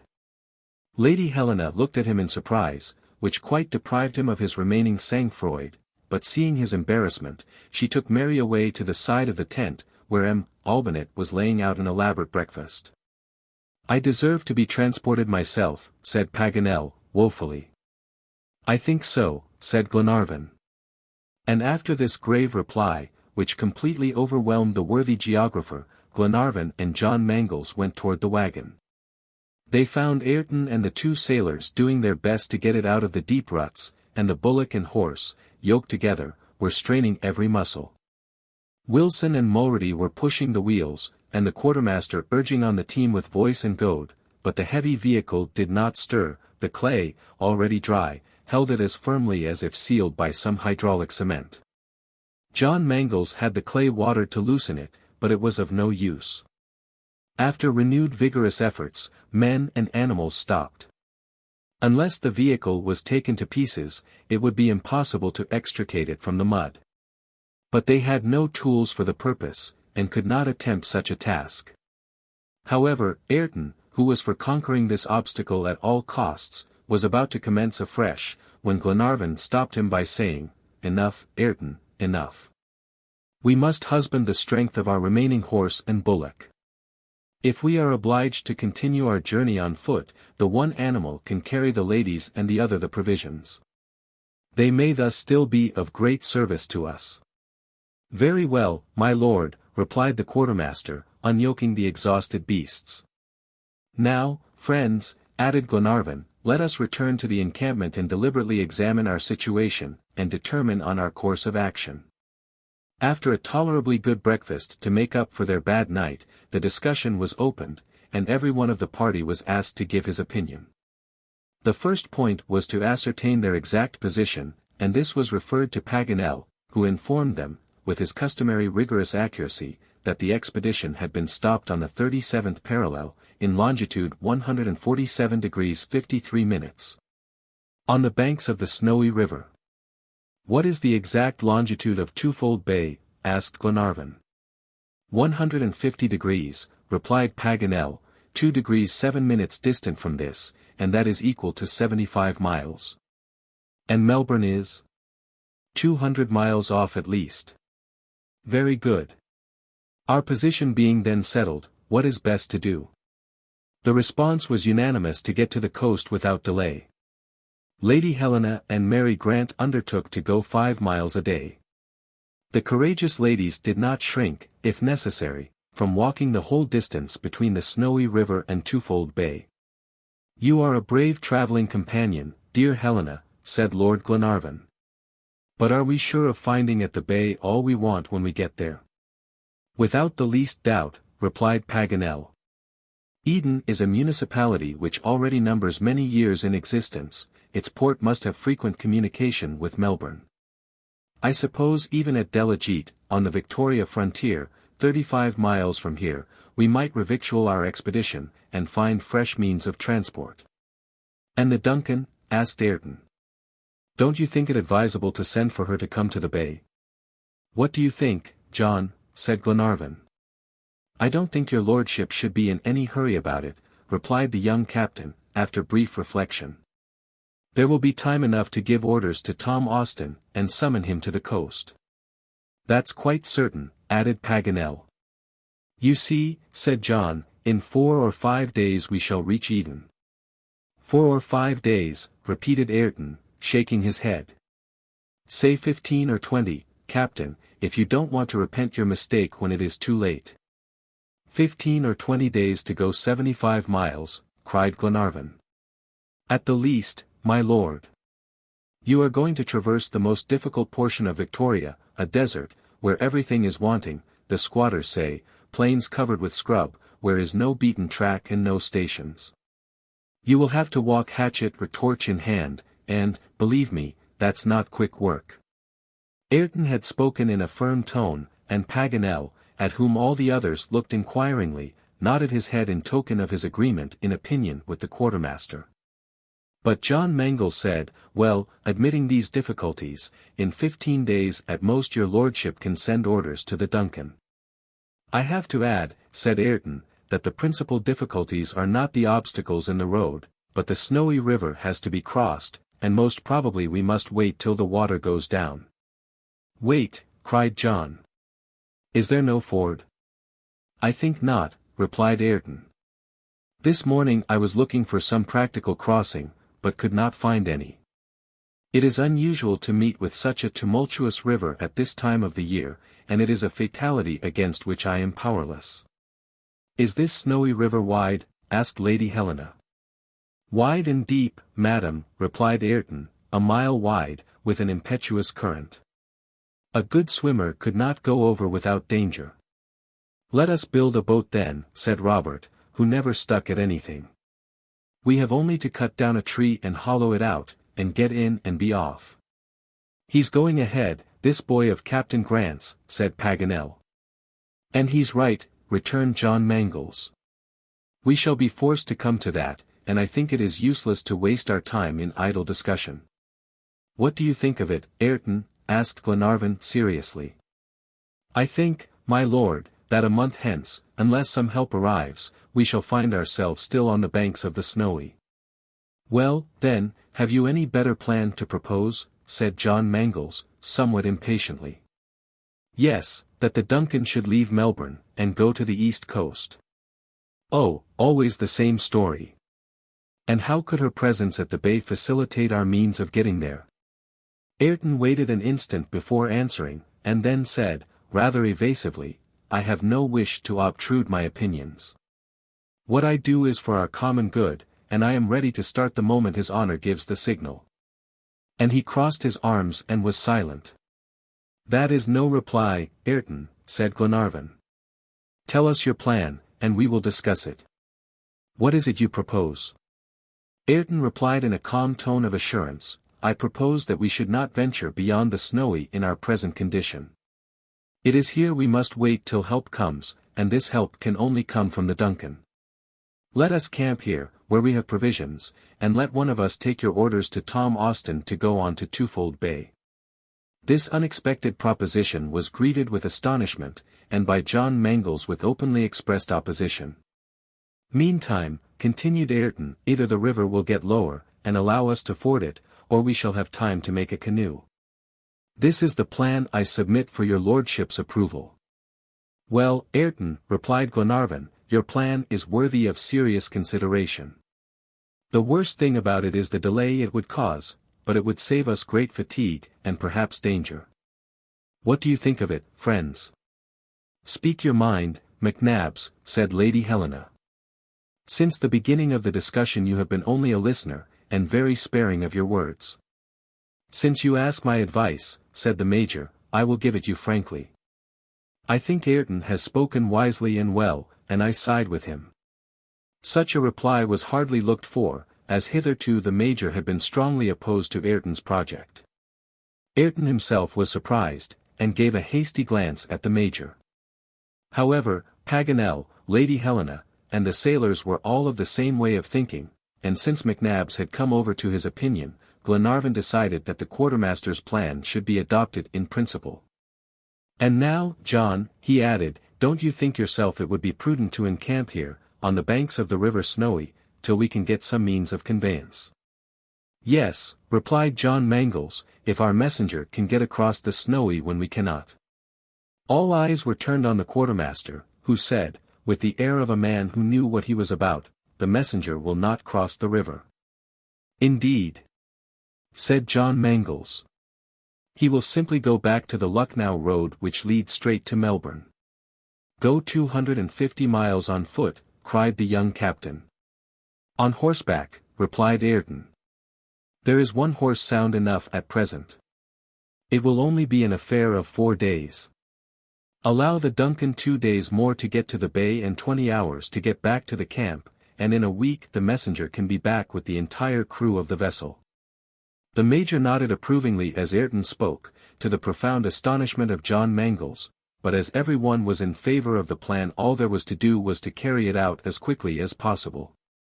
Now, then, friends, said Glenarvan, we must settle who is to be our messenger. It will be a fatiguing, perilous mission. I would not conceal the fact from you. Who is disposed, then, to sacrifice himself for his companions and carry our instructions to Melbourne? Wilson and Mulready, and also Paganel, John Mangles and Robert instantly offered their services. John particularly insisted that he should be entrusted with the business, but Ayrton, who had been silent till that moment, now said, with your honor's permission I will go myself. I am accustomed to all the country round.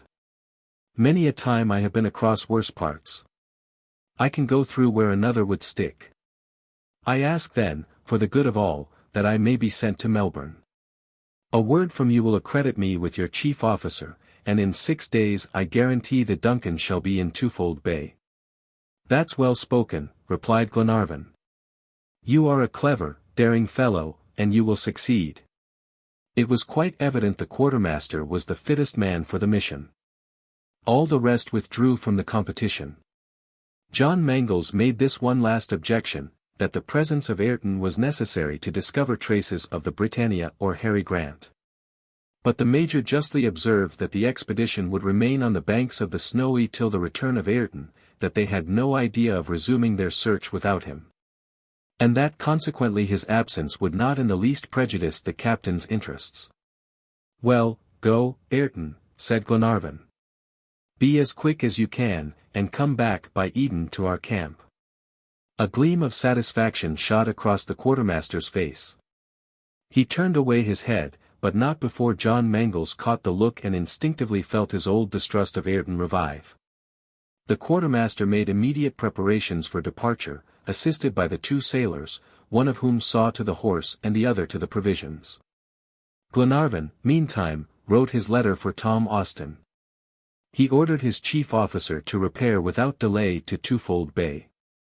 He introduced the quartermaster to him as a man worthy of all confidence. On arriving at the coast, Tom was to dispatch a detachment of sailors from the yacht under his orders. Glenarvan was just at this part of his letter, when McNabbs, who was following him with his eyes, asked him in a singular tone, how he wrote Ayrton's name.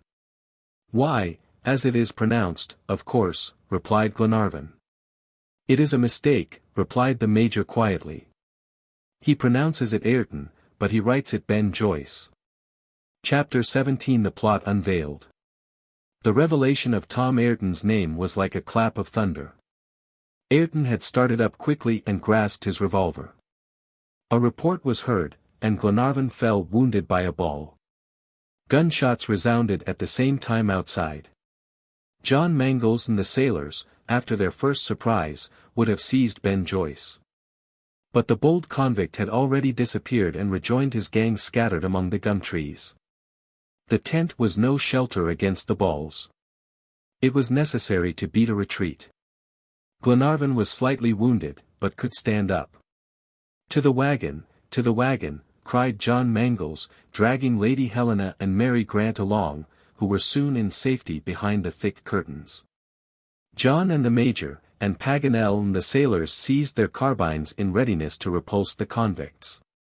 Glenarvan and Robert went in beside the ladies, while Olbinett rushed to the common defense. These events occurred with the rapidity of lightning. John Mangles watched the skirts of the wood attentively.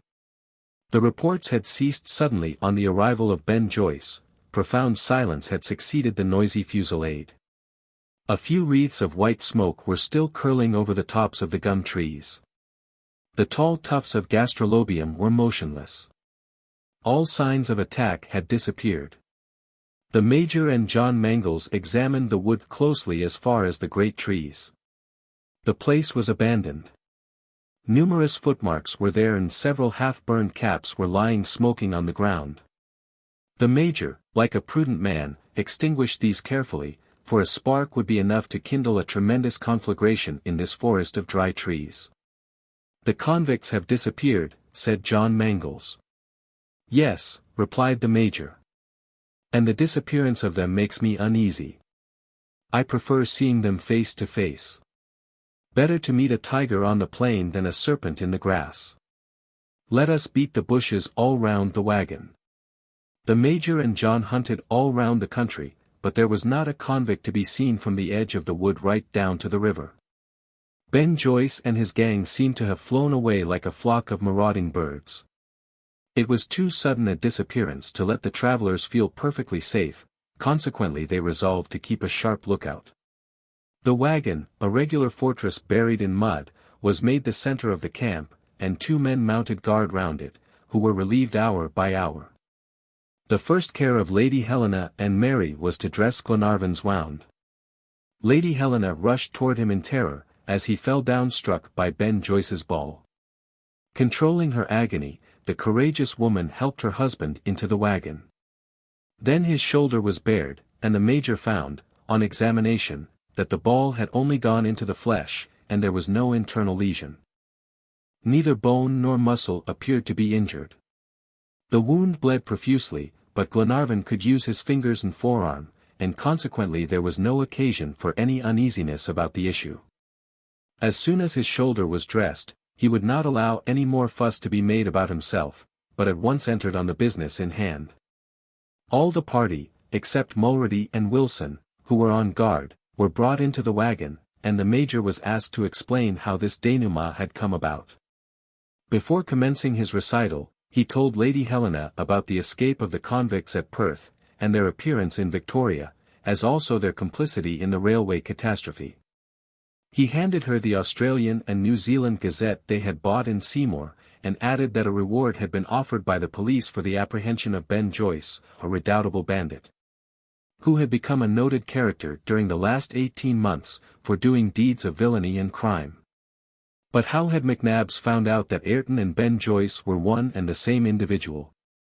This was the mystery to be unravelled, and the Major soon explained it. Ever since their first meeting, McNabbs had felt an instinctive distrust of the quartermaster.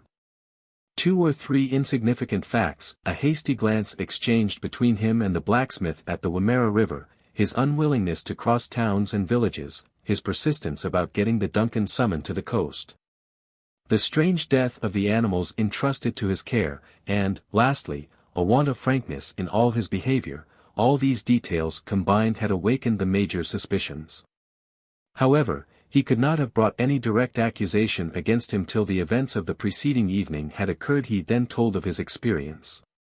McNabbs, slipping between the tall shrubs, got within reach of the suspicious shadows he had noticed about half a mile away from the encampment. The phosphorescent firs emitted a faint light, by which he could discern 3 men examining marks on the ground, and one of the 3 was the blacksmith of Black Point. "It is them," said one of the men. "Yes," replied another, "there is the trefoil on the mark of the horseshoe. It has been like that since the Wimmera. All the horses are dead. The poison is not far off. There is enough to kill a regiment of cavalry. A useful plant this gastrolobium." I heard them say this to each other, and then they were quite silent, but I did not know enough yet, so I followed them. Soon the conversation began again. "He is a clever fellow, this Ben Joyce," said the blacksmith. "A capital quartermaster, with his invention of shipwreck. If his project succeeds, it will be a stroke of fortune. He is a very devil, is this Ayrton. Call him Ben Joyce, for he has well earned his name." And then the scoundrels left the forest. I had all the information I wanted now, and came back to the camp quite convinced, begging Paganel's pardon, that Australia does not reform criminals. This was all the Major's story, and his companions sat silently thinking over it. "Then Ayrton has dragged us here," said Glenarvan, pale with anger, "on purpose to rob and assassinate us." "For nothing else," replied the Major. "And ever since we left the Wimmera, his gang has been on our track and spying on us, waiting for a favorable opportunity." "Yes.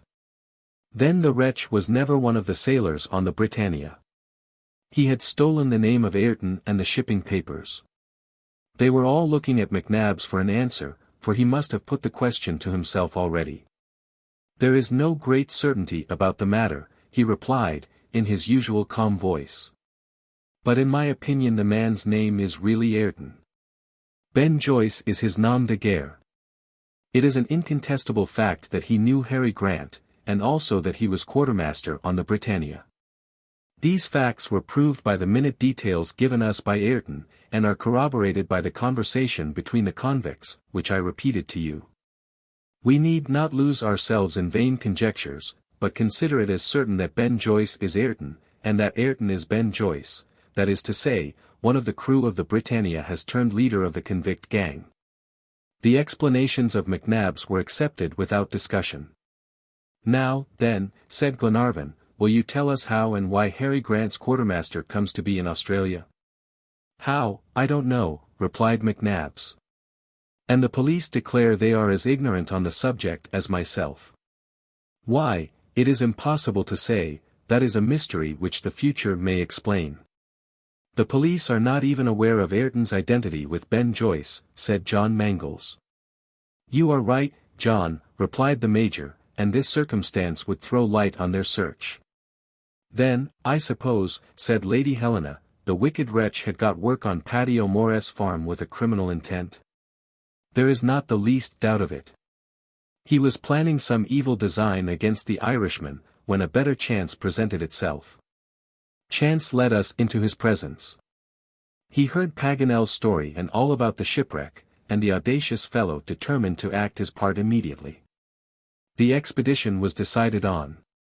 At the Wimmera he found means of communicating with one of his gang, the blacksmith of Black Point, and left traces of our journey which might be easily recognized. The gang followed us. A poisonous plant enabled them gradually to kill our bullocks and horses. At the right moment he sunk us in the marshes of the Snowy, and gave us into the hands of his gang. Such was the history of Ben Joyce. The Major had shown him up in his character, a bold and formidable criminal. His manifestly evil designs called for the utmost vigilance on the part of Glenarvan. Happily the unmasked bandit was less to be feared than the traitor. But one serious consequence must come out of this revelation. No one had thought of it yet except Mary Grant. John Mangles was the first to notice her pale, despairing face. He understood what was passing in her mind at a glance. "Miss Mary! Miss Mary!" he cried, "you are crying." "Crying, my child," said Lady Helena. "My father, madam, my father," replied the poor girl. She could say no more, but the truth flashed on every mind. They all knew the cause of her grief, and why tears fell from her eyes and her father's name came to her lips. The discovery of Ayrton's treachery had destroyed all hope. The convict had invented a shipwreck to entrap Glenarvan. In the conversation overheard by McNabbs, the convicts had plainly said that the Britannia had never been wrecked on the rocks in Twofold Bay. Harry Grant had never set foot on the Australian continent. A second time they had been sent on the wrong track by an erroneous interpretation of the document. Gloomy silence fell on the whole party at the sight of the children's sorrow, and no one could find a cheering word to say. Robert was crying in his sister's arms. Paganel muttered in a tone of vexation, "That unlucky document. It may boast of having half-crazed a dozen people's wits." The worthy geographer was in such a rage with himself, that he struck his forehead as if he would smash it in. Glenarvan went out to Mulrady and Wilson, who were keeping watch. Profound silence reigned over the plain between the wood and the river. Ben Joyce and his band must be at considerable distance, for the atmosphere was in such a state of complete torpor that the slightest sound would have been heard. It was evident, from the flocks of birds on the lower branches of the trees, and the kangaroos feeding quietly on the young shoots, and a couple of emus whose confiding heads passed between the great clumps of bushes, that those peaceful solitudes were untroubled by the presence of human beings. "You have neither seen nor heard anything for the last hour," said Glenarvan to the two sailors. "Nothing whatever, your honor," replied Wilson. "The convicts must be miles away from here." "They were not in numbers enough to attack us, I suppose," added Mulrady. "Ben Joyce will have gone to recruit his party, with some bandits like himself, among the bushrangers who may be lurking about the foot of the Alps." "That is probably the case, Mulrady," replied Glenarvan. "The rascals are cowards. They know we are armed, and well armed too. Perhaps they are waiting for nightfall to commence the attack. We must redouble our watchfulness. Oh, if we could only get out of this bog, and down the coast, but this swollen river bars our passage. I would pay its weight in gold for a raft which would carry us over to the other side. Why does not your honor give orders for a raft to be constructed? We have plenty of wood." "No, Wilson," replied Glenarvan, "this Snowy is not a river, it is an impassable torrent." John Mangles, the Major, and Paganel just then came out of the wagon on purpose to examine the state of the river. They found it still so swollen by the heavy rain that the water was a foot above the level. It formed an impetuous current, like the American rapids. To venture over that foaming current and that rushing flood, broken into 1,000 eddies and hollows and gulfs, was impossible. John Mangles declared the passage impracticable. "But we must not stay here," he added, without attempting anything. "What we were going to do before Ayrton's treachery is still more necessary now." "What do you mean, John?" asked Glenarvan. "I mean that our need is urgent, and that since we cannot go to Twofold Bay, we must go to Melbourne. We have still one horse. Give it to me, my lord, and I will go to Melbourne." "But that will be a dangerous venture, John," said Glenarvan. "Not to speak of the perils of a journey of 200 miles over an unknown country, the road and the byways will be guarded by the accomplices of Ben Joyce." "I know it, my lord, but I know also that things can't stay long as they are. Ayrton only asked a week's absence to fetch the crew of the DUNCAN, and I will be back to the Snowy River in 6 days. Well, my lord, what are your commands? Before Glenarvan decides, said Paganel, I must make an observation. That someone must go to Melbourne is evident, but that John Mangles should be the one to expose himself to the risk, cannot be. He is the captain of the DUNCAN, and must be careful of his life. I will go instead. That is all very well, Paganel, said the Major, but why should you be the one to go?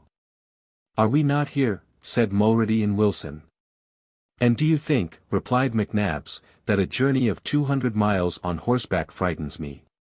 Friends, said Glenarvan, one of us must go, so let it be decided by drawing lots. Write all our names, Paganel. Not yours, my lord, said John Mangles. And why not? What? Separate you from Lady Helena, and before your wound is healed, too. Glenarvan, said Paganel, you cannot leave the expedition. No, added the Major. Your place is here, Edward, you ought not to go. Danger is involved in it, said Glenarvan, and I will take my share along with the rest. Write the names, Paganel, and put mine among them, and I hope the lot may fall on me.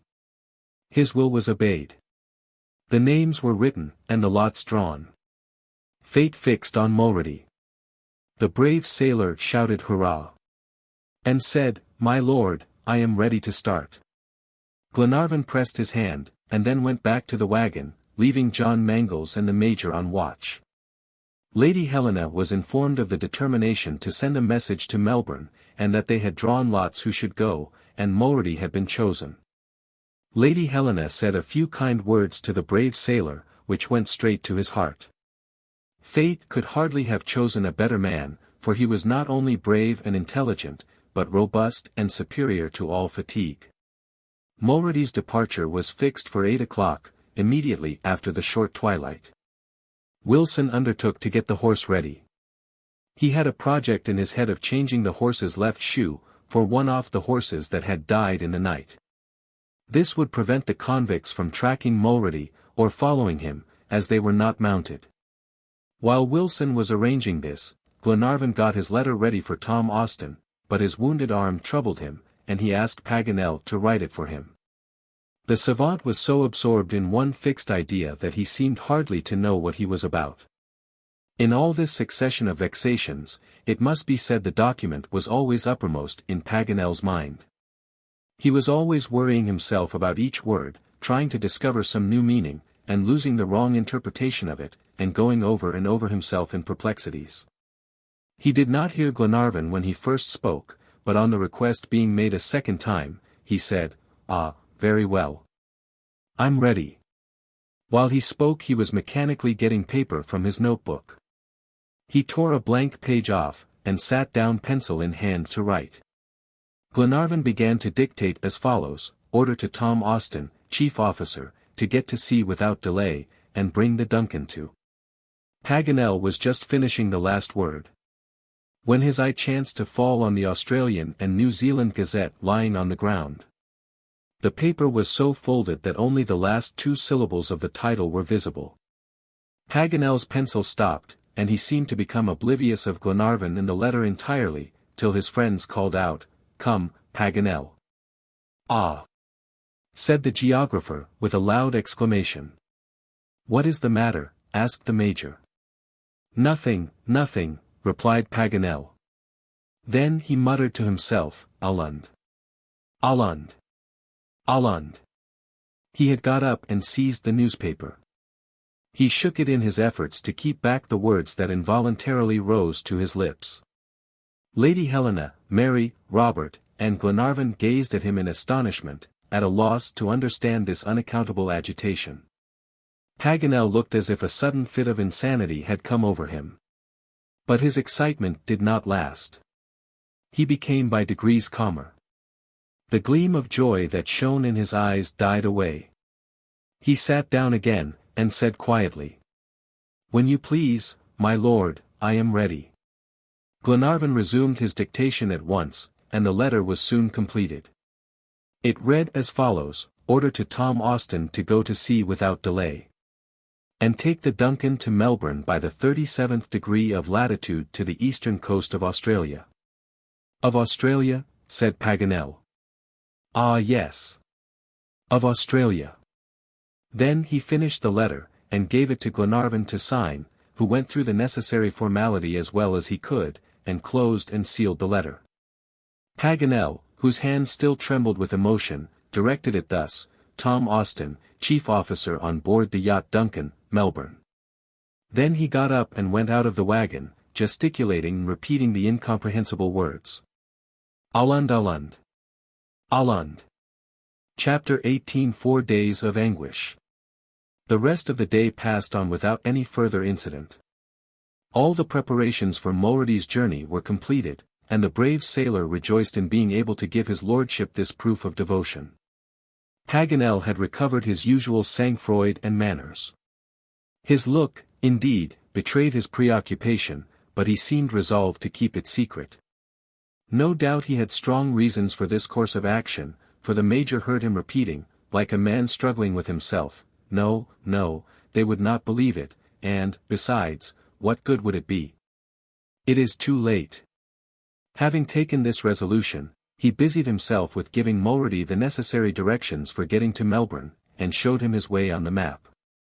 All the tracks, that is to say, paths through the prairie, came out on the road to Lucknow. This road, after running right down to the coast, took a sudden bend in the direction of Melbourne. This was the route that must be followed steadily, for it would not do to attempt a short cut across an almost unknown country. Nothing, consequently, could be more simple. Mulready could not lose his way. As to dangers, there were none after he had gone a few miles beyond the encampment, out of the reach of Ben Joyce and his gang. Once past their hiding place, Mulready was certain of soon being able to outdistance the convicts, and execute his important mission successfully. At 6 o'clock they all dined together. The rain was falling in torrents. The tent was not protection enough, and the whole party had to take refuge in the wagon. This was a sure refuge. The clay kept it firmly embedded in the soil, like a fortress resting on sure foundations. The arsenal was composed of 7 carbines and 7 revolvers, and could stand a pretty long siege, for they had plenty of ammunition and provisions.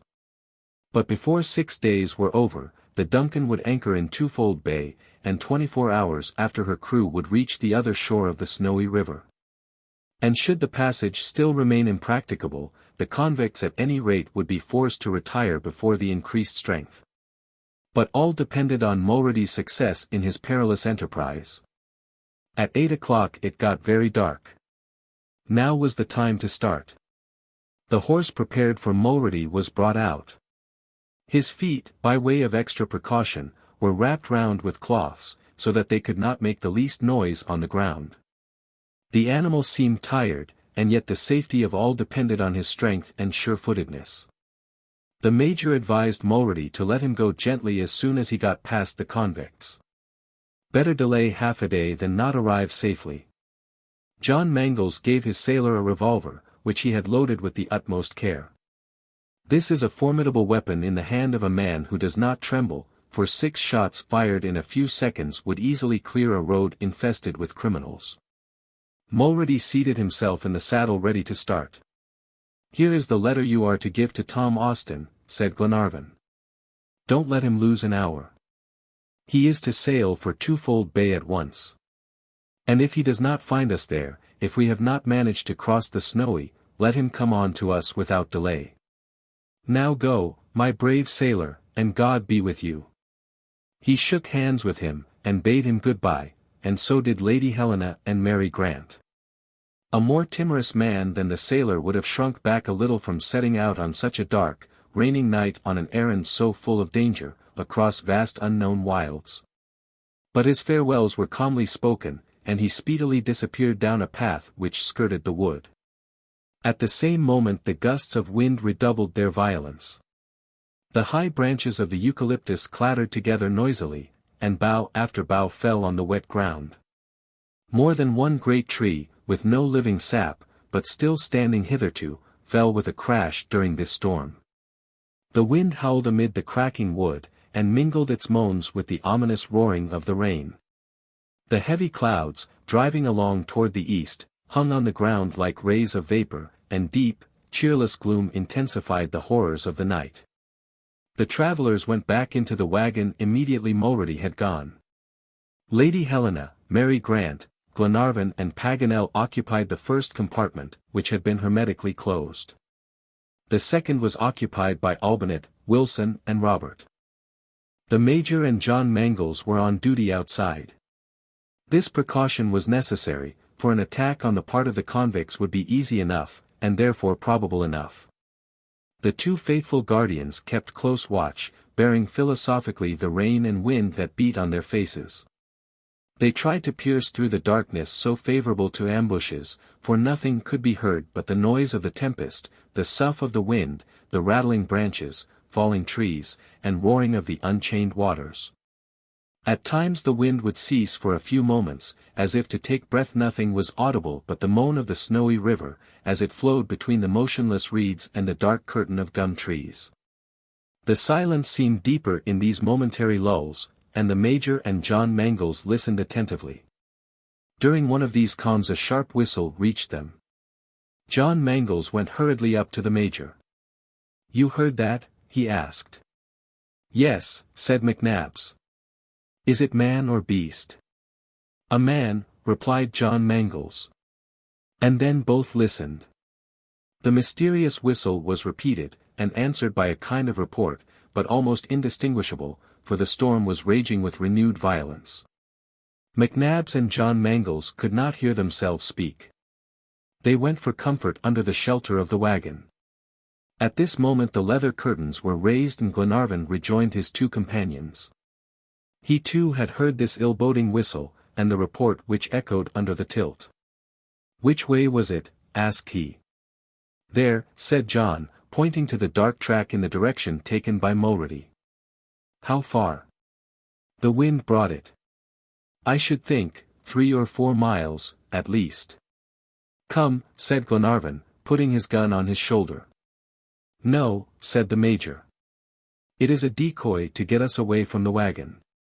But if Mulready has even now fallen beneath the blows of these rascals," exclaimed Glenarvan, seizing McNabbs by the hand. "We shall know by tomorrow," said the Major, coolly, determined to prevent Glenarvan from taking a step which was equally rash and futile. "You cannot leave the camp, my lord," said John. "I will go alone." "You will do nothing of the kind," cried McNabbs, energetically. "Do you want to have us killed one by one to diminish our force, and put us at the mercy of these wretches? If Mulready has fallen a victim to them, it is a misfortune that must not be repeated. Mulready was sent, chosen by chance. If the lot had fallen to me, I should have gone as he did, but I should neither have asked nor expected assistance." In restraining Glenarvan and John Mangles, the Major was right in every aspect of the case. To attempt to follow the sailor, to run in the darkness of night among the convicts in their leafy ambush was madness, and more than that, it was useless. Glenarvan's party was not so numerous that it could afford to sacrifice another member of it. Still Glenarvan seemed as if he could not yield, his hand was always on his carbine. He wandered about the wagon, and bent a listening ear to the faintest sound. The thought that one of his men was perhaps mortally wounded, abandoned to his fate, calling in vain on those for whose sake he had gone forth, was a torture to him. McNabbs was not sure that he should be able to restrain him, or if Glenarvan, carried away by his feelings, would not run into the arms of Ben Joyce. "Edward," said he, "be calm. Listen to me as a friend. Think of Lady Helena, of Mary Grant, of all who are left. And, besides, where would you go? Where would you find Mulready? He must have been attacked 2 miles off. In what direction? Which track would you follow?" At that very moment, as if to answer the Major, a cry of distress was heard. "Listen," said Glenarvan. This cry came from the same quarter as the report, but less than a quarter of a mile off. Glenarvan, repulsing McNabbs, was already on the track, when at 300 paces from the wagon they heard the exclamation, "Help! Help!" The voice was plaintive and despairing. John Mangles and the Major sprang toward the spot. A few seconds after they perceived among the scrub a human form dragging itself along the ground and uttering mournful groans. It was Mulready, wounded, apparently dying, and when his companions raised him they felt their hands bathed in blood. The rain came down with redoubled violence, and the wind raged among the branches of the dead trees. In the pelting storm, Glenarvan, the Major and John Mangles transported the body of Mulready. On their arrival everyone got up. Paganel, Robert, Wilson and Olbinett left the wagon, and Lady Helena gave up her compartment to poor Mulready. The Major removed the poor fellow's flannel shirt, which was dripping with blood and rain. He soon found the wound. It was a stab in the right side. McNabbs dressed it with great skill. He could not tell whether the weapon had touched any vital part. An intermittent jet of scarlet blood flowed from it. The patient's paleness and weakness showed that he was seriously injured. The Major washed the wound first with fresh water and then closed the orifice. After this he put on a thick pad of lint, and then folds of scraped linen held firmly in place with a bandage. He succeeded in stopping the hemorrhage. Mulready was laid on his side, with his head and chest well raised, and Lady Helena succeeded in making him swallow a few drops of water. After about a quarter of an hour, the wounded man, who till then had lain motionless, made a slight movement. His eyes unclosed, his lips muttered incoherent words, and the Major, bending toward him, heard him repeating, "My lord, the letter, Ben Joyce." The Major repeated these words, and looked at his companions. What did Mulready mean? Ben Joyce had been the attacking party, of course, but why? Surely for the express purpose of intercepting him, and preventing his arrival at the DUNCAN. This letter. Glenarvan searched Mulready's pockets. The letter addressed to Tom Austin was gone. The night wore away amid anxiety and distress. Every moment, they feared, would be poor Mulready's last. He suffered from acute fever. The Sisters of Charity, Lady Helena and Mary Grant, never left him. Never was patient so well tended, nor by such sympathetic hands. Day came, and the rain had ceased. Great clouds filled the sky still, the ground was strewn with broken branches. The marly soil, soaked by the torrents of rain, had yielded still more, the approaches to the wagon became difficult, but it could not sink any deeper. John Mangles, Paganel, and Glenarvan went, as soon as it was light enough, to reconnoiter in the neighborhood of the encampment. They revisited the track, which was still stained with blood. They saw no vestige of Ben Joyce, nor of his band. They penetrated as far as the scene of the attack. Here 2 corpses lay on the ground, struck down by Mulready's bullets. One was the blacksmith of Black Point. His face, already changed by death, was a dreadful spectacle. Glenarvan searched no further. Prudence forbade him to wander from the camp. He returned to the wagon, deeply absorbed by the critical position of affairs. "We must not think of sending another messenger to Melbourne," said he. "But we must," said John Mangles, "and I must try to pass where my sailor could not succeed." "No, John. It is out of the question. You have not even a horse for the journey, which is full 200 miles. This was true, for Mulready's horse, the only one that remained, had not returned. Had he fallen during the attack on his rider, or was he straying in the bush, or had the convicts carried him off? "Come what will," replied Glenarvan, "we will not separate again. Let us wait a week, or a fortnight, till the snowy falls to its normal level. We can then reach Twofold Bay by short stages, and from there we can send on to the DUNCAN, by a safer channel, the order to meet us." "That seems the only plan," said Paganel. "Therefore, my friends," rejoined Glenarvan, "no more parting. It is too great a risk for one man to venture alone into a robber-haunted waste. And now, may God save our poor sailor, and protect the rest of us." Glenarvan was right in both points. first in prohibiting all isolated attempts, and second, in deciding to wait till the passage of the Snowy River was practicable. He was scarcely 30 miles from Delegete, the first frontier village of New South Wales, where he would easily find the means of transport to Twofold Bay, and from there he could telegraph to Melbourne his orders about the DUNCAN. These measures were wise, but how late? If Glenarvan had not sent Mulrady to Lucknow, what misfortunes would have been averted, not to speak of the assassination of the sailor. When he reached the camp he found his companions in better spirits. They seemed more hopeful than before. "He is better. He is better," cried Robert, running out to meet Lord Glenarvan. "Mulrady?" "Yes, Edward," answered Lady Helena. "A reaction has set in. The Major is more confident. Our sailor will live." "Where is McNabbs?" asked Glenarvan. "With him." Mulrady wanted to speak to him, and they must not be disturbed.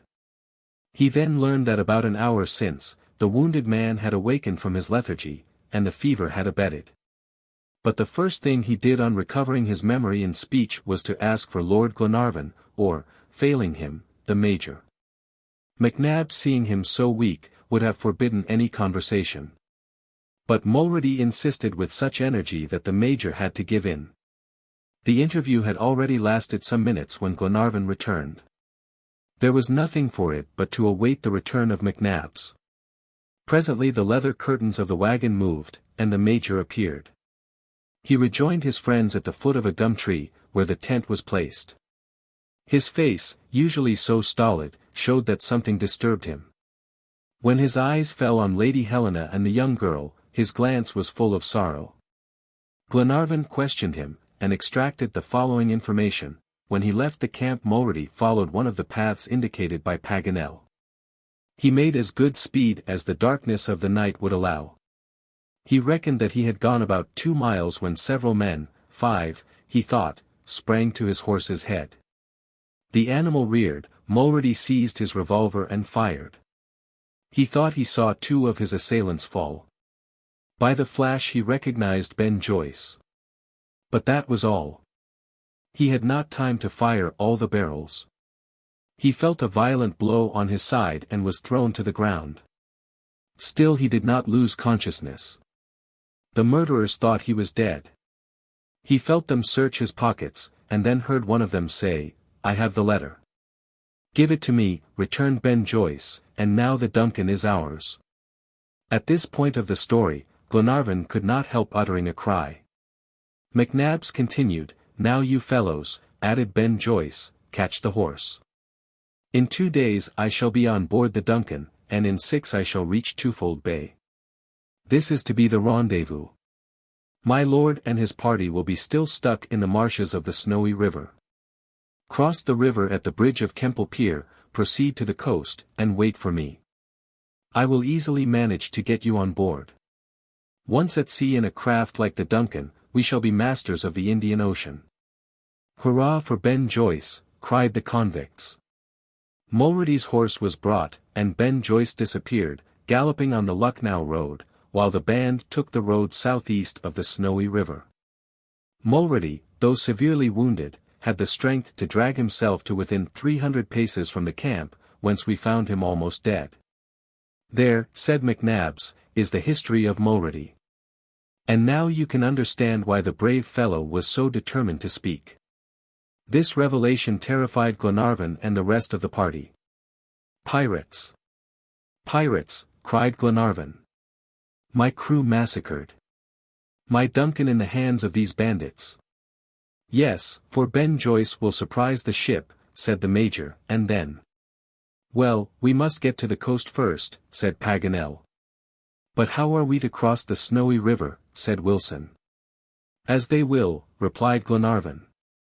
"They are to cross at Kemple Pier Bridge, and so will we." "But about Mulrady?" asked Lady Helena. "We will carry him, we will have relays. Can I leave my crew to the mercy of Ben Joyce and his gang?" To cross the Snowy River at Kemple Pier was practicable, but dangerous. The convicts might entrench themselves at that point, and defend it. They were at least 30 against 7. But there are moments when people do not deliberate, or when they have no choice but to go on. "My lord," said John Mangles, "before we throw away our chance, before venturing to this bridge, we ought to reconnoitre, and I will undertake it." "I will go with you, John," said Paganel. This proposal was agreed to, and John Mangles and Paganel prepared to start immediately. They were to follow the course of the Snowy River, follow its banks till they reached the place indicated by Ben Joyce, and especially they were to keep out of sight of the convicts, who were probably scouring the bush. So the two brave comrades started, well provisioned and well armed, and were soon out of sight as they threaded their way among the tall reeds by the river. The rest anxiously awaited their return all day. Evening came, and still the scouts did not return. They began to be seriously alarmed. At last, toward 11 o'clock, Wilson announced their arrival.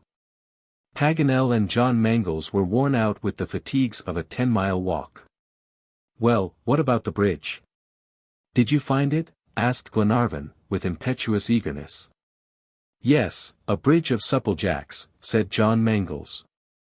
"The convicts passed over, but—" "But what?" said Glenarvan, who foreboded some new misfortune. "They burned it after they passed," said Paganel. Chapter 19 Helpless and Hopeless. It was not a time for despair, but action. The bridge at Kemple Pier was destroyed, but the Snowy River must be crossed, come what might, and they must reach Twofold Bay before Ben Joyce and his gang, so, instead of wasting time in empty words. The next day, the 16th of January, John Mangles and Glenarvan went down to examine the river, and arrange for the passage over. The swollen and tumultuous waters had not gone down the least. They rushed on with indescribable fury. It would be risking life to battle with them. Glenarvan stood gazing with folded arms and downcast face. "Would you like me to try and swim across?" said John Mangles. "No, John, no," said Lord Glenarvan, holding back the bold, daring young fellow, "let us wait." And they both returned to the camp. The day passed in the most intense anxiety. 10 times Lord Glenarvan went to look at the river, trying to invent some bold way of getting over, but in vain. Had a torrent of lava rushed between the shores, it could not have been more impassable. During these long wasted hours, Lady Helena, under the Major's advice, was nursing Mulrady with the utmost skill. The sailor felt a throb of returning life. McNabbs ventured to affirm that no vital part was injured. Loss of blood accounted for the patient's extreme exhaustion. The wound once closed and the hemorrhage stopped, time and rest would be all that was needed to complete his cure. Lady Helena had insisted on giving up the first compartment of the wagon to him, which greatly tried his modesty. The poor fellow's greatest trouble was the delay his condition might cause Glenarvan, and he made him promise that they should leave him in the camp under Wilson's care, should the passage of the river become practicable. But, unfortunately, no passage was practicable either that day or the next. January 17th, Glenarvan was in despair. Lady Helena and the Major vainly tried to calm him, and preached patience. Patience, indeed, when perhaps at this very moment Ben Joyce was boarding the yacht, when the DUNCAN, loosing from her moorings, was getting up steam to reach the fatal coast, and each hour was bringing her nearer. John Mangles felt in his own breast all that Glenarvan was suffering. He determined to conquer the difficulty at any price, and constructed a canoe in the Australian manner, with large sheets of bark of the gum trees. These sheets were kept together by bars of wood, and formed a very fragile boat. The captain and the sailor made a trial trip in it during the day. All that skill, and strength, and tact, and courage could do they did. But they were scarcely in the current before they were upside down, and nearly paid with their lives for the dangerous experiment. The boat disappeared, dragged down by the eddy. John Mangles and Wilson had not gone 10 fathoms, and the river was a mile broad, and swollen by the heavy rains and melted snows. Thus passed the 19th and 20th of January.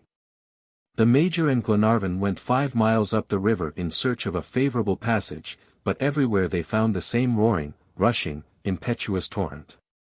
The whole southern slope of the Australian Alps poured its liquid masses into this single bed. All hope of saving the Duncan was now at an end.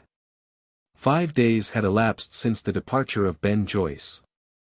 The yacht must be at this moment at the coast, and in the hands of the convicts. However, it was impossible that this state of things could last. The temporary influx would soon be exhausted, and the violence also. Indeed, on the morning of the 21st, Paganel announced that the water was already lower. "What does it matter now?" said Glenarvan. "It is too late." "That is no reason for our staying longer here," said the Major. "Certainly not," replied John Mangles. "Perhaps tomorrow the river may be practicable." "And will that save my unhappy men?" cried Glenarvan. "Will your lordship listen to me?" returned John Mangles. "I know Tom Austin. He would execute your orders, and set out as soon as departure was possible. But who knows whether the Duncan was ready and her injury repaired on the arrival of Ben Joyce? And suppose the yacht could not go to sea? Suppose there was a delay of a day, or 2 days? "You are right, John," replied Glenarvan. "We must get to Twofold Bay, we are only 35 miles from Delegete." "Yes," added Paganel, "and that's a town where we shall find rapid means of conveyance. Who knows whether we shan't arrive in time to prevent a catastrophe?" "Let us start," cried Glenarvan. John Mangles and Wilson instantly set to work to construct a canoe of larger dimensions. Experience had proved that the bark was powerless against the violence of the torrent, and John accordingly felled some of the gum trees, and made a rude but solid raft with the trunks. It was a long task, and the day had gone before the work was ended. It was completed next morning. By this time the waters had visibly diminished, the torrent had once more become a river, though a very rapid one, it is true. However, by pursuing a zigzag course, and overcoming it to a certain extent, John hoped to reach the opposite shore. At 12:30, they embarked provisions enough for a couple of days. The remainder was left with the wagon and the tent. Mulrady was doing well enough to be carried over, his convalescence was rapid. At 1 o'clock, they all seated themselves on the raft, still moored to the shore. John Mangles had installed himself at the starboard, and entrusted to Wilson a sort of oar to steady the raft against the current, and lessen the leeway. He took his own stand at the back, to steer by means of a large scull. But, notwithstanding their efforts, Wilson and John Mangles soon found themselves in an inverse position, which made the action of the oars impossible. There was no help for it, they could do nothing to arrest the gyratory movement of the raft.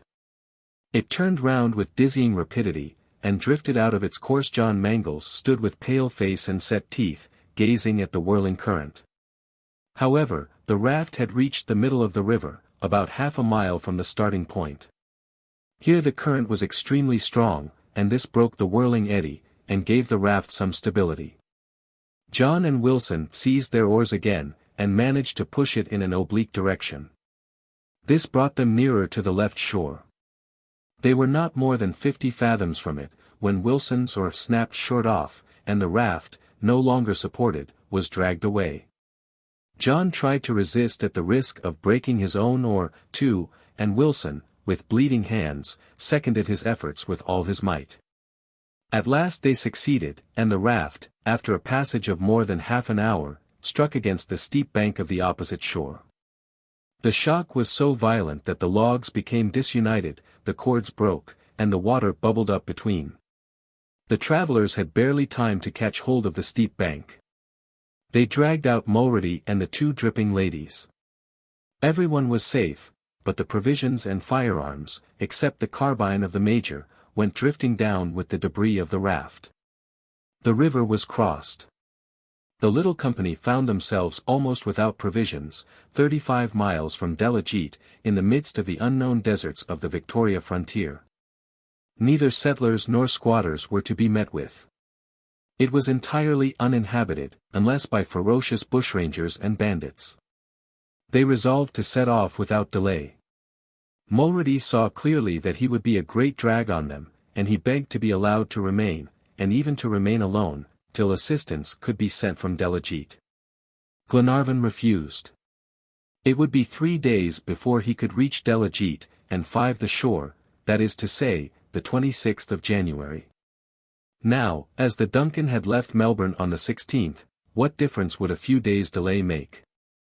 "No, my friend," he said, "I will not leave anyone behind. We will make a litter and carry you in turn." The litter was made of boughs of eucalyptus covered with branches, and, whether he would or not, Mulrady was obliged to take his place on it. Glenarvan would be the first to carry his sailor.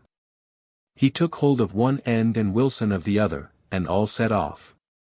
What a sad spectacle, and how lamentably was this expedition to end which had commenced so well. They were no longer in search of Harry Grant. This continent, where he was not, and never had been, threatened to prove fatal to those who sought him. And when these intrepid countrymen of his should reach the shore, they would find the Duncan waiting to take them home again. The first day passed silently and painfully. Every 10 minutes the litter changed bearers. All the sailors' comrades took their share in this task without murmuring, though the fatigue was augmented by the great heat.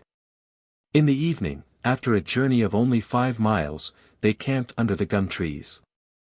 The small store of provisions saved from the raft composed the evening meal. But all they had to depend upon now was the Major's carbine. It was a dark, rainy night, and morning seemed as if it would never dawn. They set off again, but the Major could not find a chance of firing a shot. This fatal region was only a desert, unfrequented even by animals. Fortunately, Robert discovered a bustard's nest with a dozen of large eggs in it, which Albinett cooked on hot cinders. These, with a few roots of purslane which were growing at the bottom of a ravine, were all the breakfast of the 22d. The route now became extremely difficult. The sandy plains were bristling with spinifex, a prickly plant, which is called in Melbourne the porcupine. It tears the clothing to rags, and makes the legs bleed. The courageous ladies never complained, but footed it bravely, setting an example, and encouraging one and another by word or look. They stopped in the evening at Mount Bulla Bulla, on the edge of the Jungalla Creek. The supper would have been very scant, if McNabbs had not killed a large rat, the Meuse conditor, which is highly spoken of as an article of diet. Albinett roasted it, and it would have been pronounced even superior to its reputation had it equalled the sheep in size. They were obliged to be content with it, however, and it was devoured to the bones. On the 23d the weary but still energetic travelers started off again. After having gone round the foot of the mountain, they crossed the long prairies where the grass seemed made of whalebone. It was a tangle of darts, a medley of sharp little sticks, and a path had to be cut through either with the hatchet or fire. That morning there was not even a question of breakfast. Nothing could be more barren than this region strewn with pieces of quartz. Not only hunger, but thirst began to assail the travelers. A burning atmosphere heightened their discomfort. Glenarvan and his friends could only go half a mile an hour. Should this lack of food and water continue till evening, they would all sink on the road, never to rise again. But when everything fails a man, and he finds himself without resources, at the very moment when he feels he must give up, then Providence steps in. Water presented itself in the cephalotes, a species of cup-shaped flower, filled with refreshing liquid, which hung from the branches of coralliform-shaped bushes. They all quenched their thirst with these, and felt new life returning. The only food they could find was the same as the natives were forced to subsist upon, when they could find neither game, nor serpents, nor insects. Paganel discovered in the dry bed of a creek, a plant whose excellent properties had been frequently described by one of his colleagues in the Geographical Society. It was the nardu, a cryptogamous plant of the family Marcellacea, and the same which kept Burke and King alive in the deserts of the interior. Under its leaves, which resembled those of the trefoil, there were dried sporules as large as a lentil, and these sporules, when crushed between 2 stones, made a sort of flour. This was converted into coarse bread, which stilled the pangs of hunger at least. There was a great abundance of this plant growing in the district, and Albinett gathered a large supply, so that they were sure of food for several days. The next day, the 24th, Mulrady was able to walk part of the way. His wound was entirely cicatrized. The town of Delegete was not more than 10 miles off, and that evening they camped in longitude 140 degrees, on the very frontier of New South Wales. For some hours, a fine but penetrating rain had been falling. There would have been no shelter from this, if by chance John Mangles had not discovered a sawyer's hut, deserted and dilapidated to a degree. But with this miserable cabin they were obliged to be content.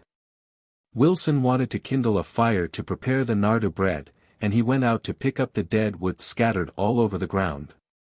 But he found it would not light, the great quantity of albuminous matter which it contained prevented all combustion. This is the incombustible wood put down by Paganel in his list of Australian products. They had to dispense with fire, and consequently with food too, and sleep in their wet clothes, while the laughing jackasses, concealed in the high branches, seemed to ridicule the poor unfortunates. However, Glenarvan was nearly at the end of his sufferings. It was time. The two young ladies were making heroic efforts, but their strength was hourly decreasing. They dragged themselves along, almost unable to walk. Next morning they started at daybreak. At 11 a.m., Delegete came in sight in the county of Wellesley, and 50 miles from Twofold Bay. Means of conveyance were quickly procured here.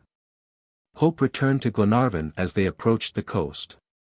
Perhaps there might have been some slight delay, and after all they might get there before the arrival of the DUNCAN. In 24 hours they would reach the bay.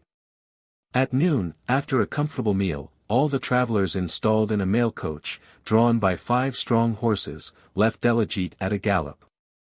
The postilions, stimulated by a promise of a princely douceur, drove rapidly along over a well-kept road. They did not lose a minute in changing horses, which took place every 10 miles. It seemed as if they were infected with Glenarvan's zeal. All that day, and night, too, they traveled on at the rate of 6 miles an hour. In the morning at sunrise, a dull murmur fell on their ears, and announced their approach to the Indian Ocean. They required to go round the bay to gain the coast at the 37th parallel, the exact point where Tom Austin was to wait their arrival. When the sea appeared, all eyes anxiously gazed at the offing. Was the DUNCAN, by a miracle of Providence, there running close to the shore, as a month ago, when they crossed Cape Corrientes, they had found her on the Argentine coast? They saw nothing. Sky and earth mingled in the same horizon. Not a sail enlivened the vast stretch of ocean. One hope still remained. Perhaps Tom Austin had thought it his duty to cast anchor in Twofold Bay, for the sea was heavy, and a ship would not dare to venture near the shore. "To Eden," cried Glenarvan. Immediately the mail coach resumed the route round the bay, toward the little town of Eden, 5 miles distant. The postilion stopped not far from the lighthouse, which marks the entrance of the port. Several vessels were moored in the roadstead, but none of them bore the flag of Malcolm. Glenarvan, John Mangles, and Paganel got out of the coach, and rushed to the custom house, to inquire about the arrival of vessels within the last few days. No ship had touched the bay for a week. "Perhaps the yacht has not started," Glenarvan said, a sudden revulsion of feeling lifting him from despair. "Perhaps we have arrived first." John Mangles shook his head. He knew Tom Austin. His first mate would not delay the execution of an order for 10 days. "I must know at all events how they stand," said Glenarvan. "Better certainty than doubt." A quarter of an hour afterward a telegram was sent to the syndicate of shipbrokers in Melbourne. The whole party then repaired to the Victoria Hotel. At 2 p.m. the following telegraphic reply was received: Lord Glenarvan, Eden. Twofold Bay. The DUNCAN left on the 16th current. Destination unknown. J. Andrews, S.B. The telegram dropped from Glenarvan's hands. There was no doubt now. The good, honest Scotch yacht was now a pirate ship in the hands of Ben Joyce. So ended this journey across Australia, which had commenced under circumstances so favourable. All trace of Captain Grant and his shipwrecked men seemed to be irrevocably lost. This ill success had cost the loss of a ship's crew. Lord Glenarvan had been vanquished in the strife, and the courageous searchers, whom the unfriendly elements of the Pampas had been unable to check, had been conquered on the Australian shore by the perversity of man. End of Book 2. In Search of the Castaways. Or the Children of Captain Grant. New Zealand. Page intentionally blank.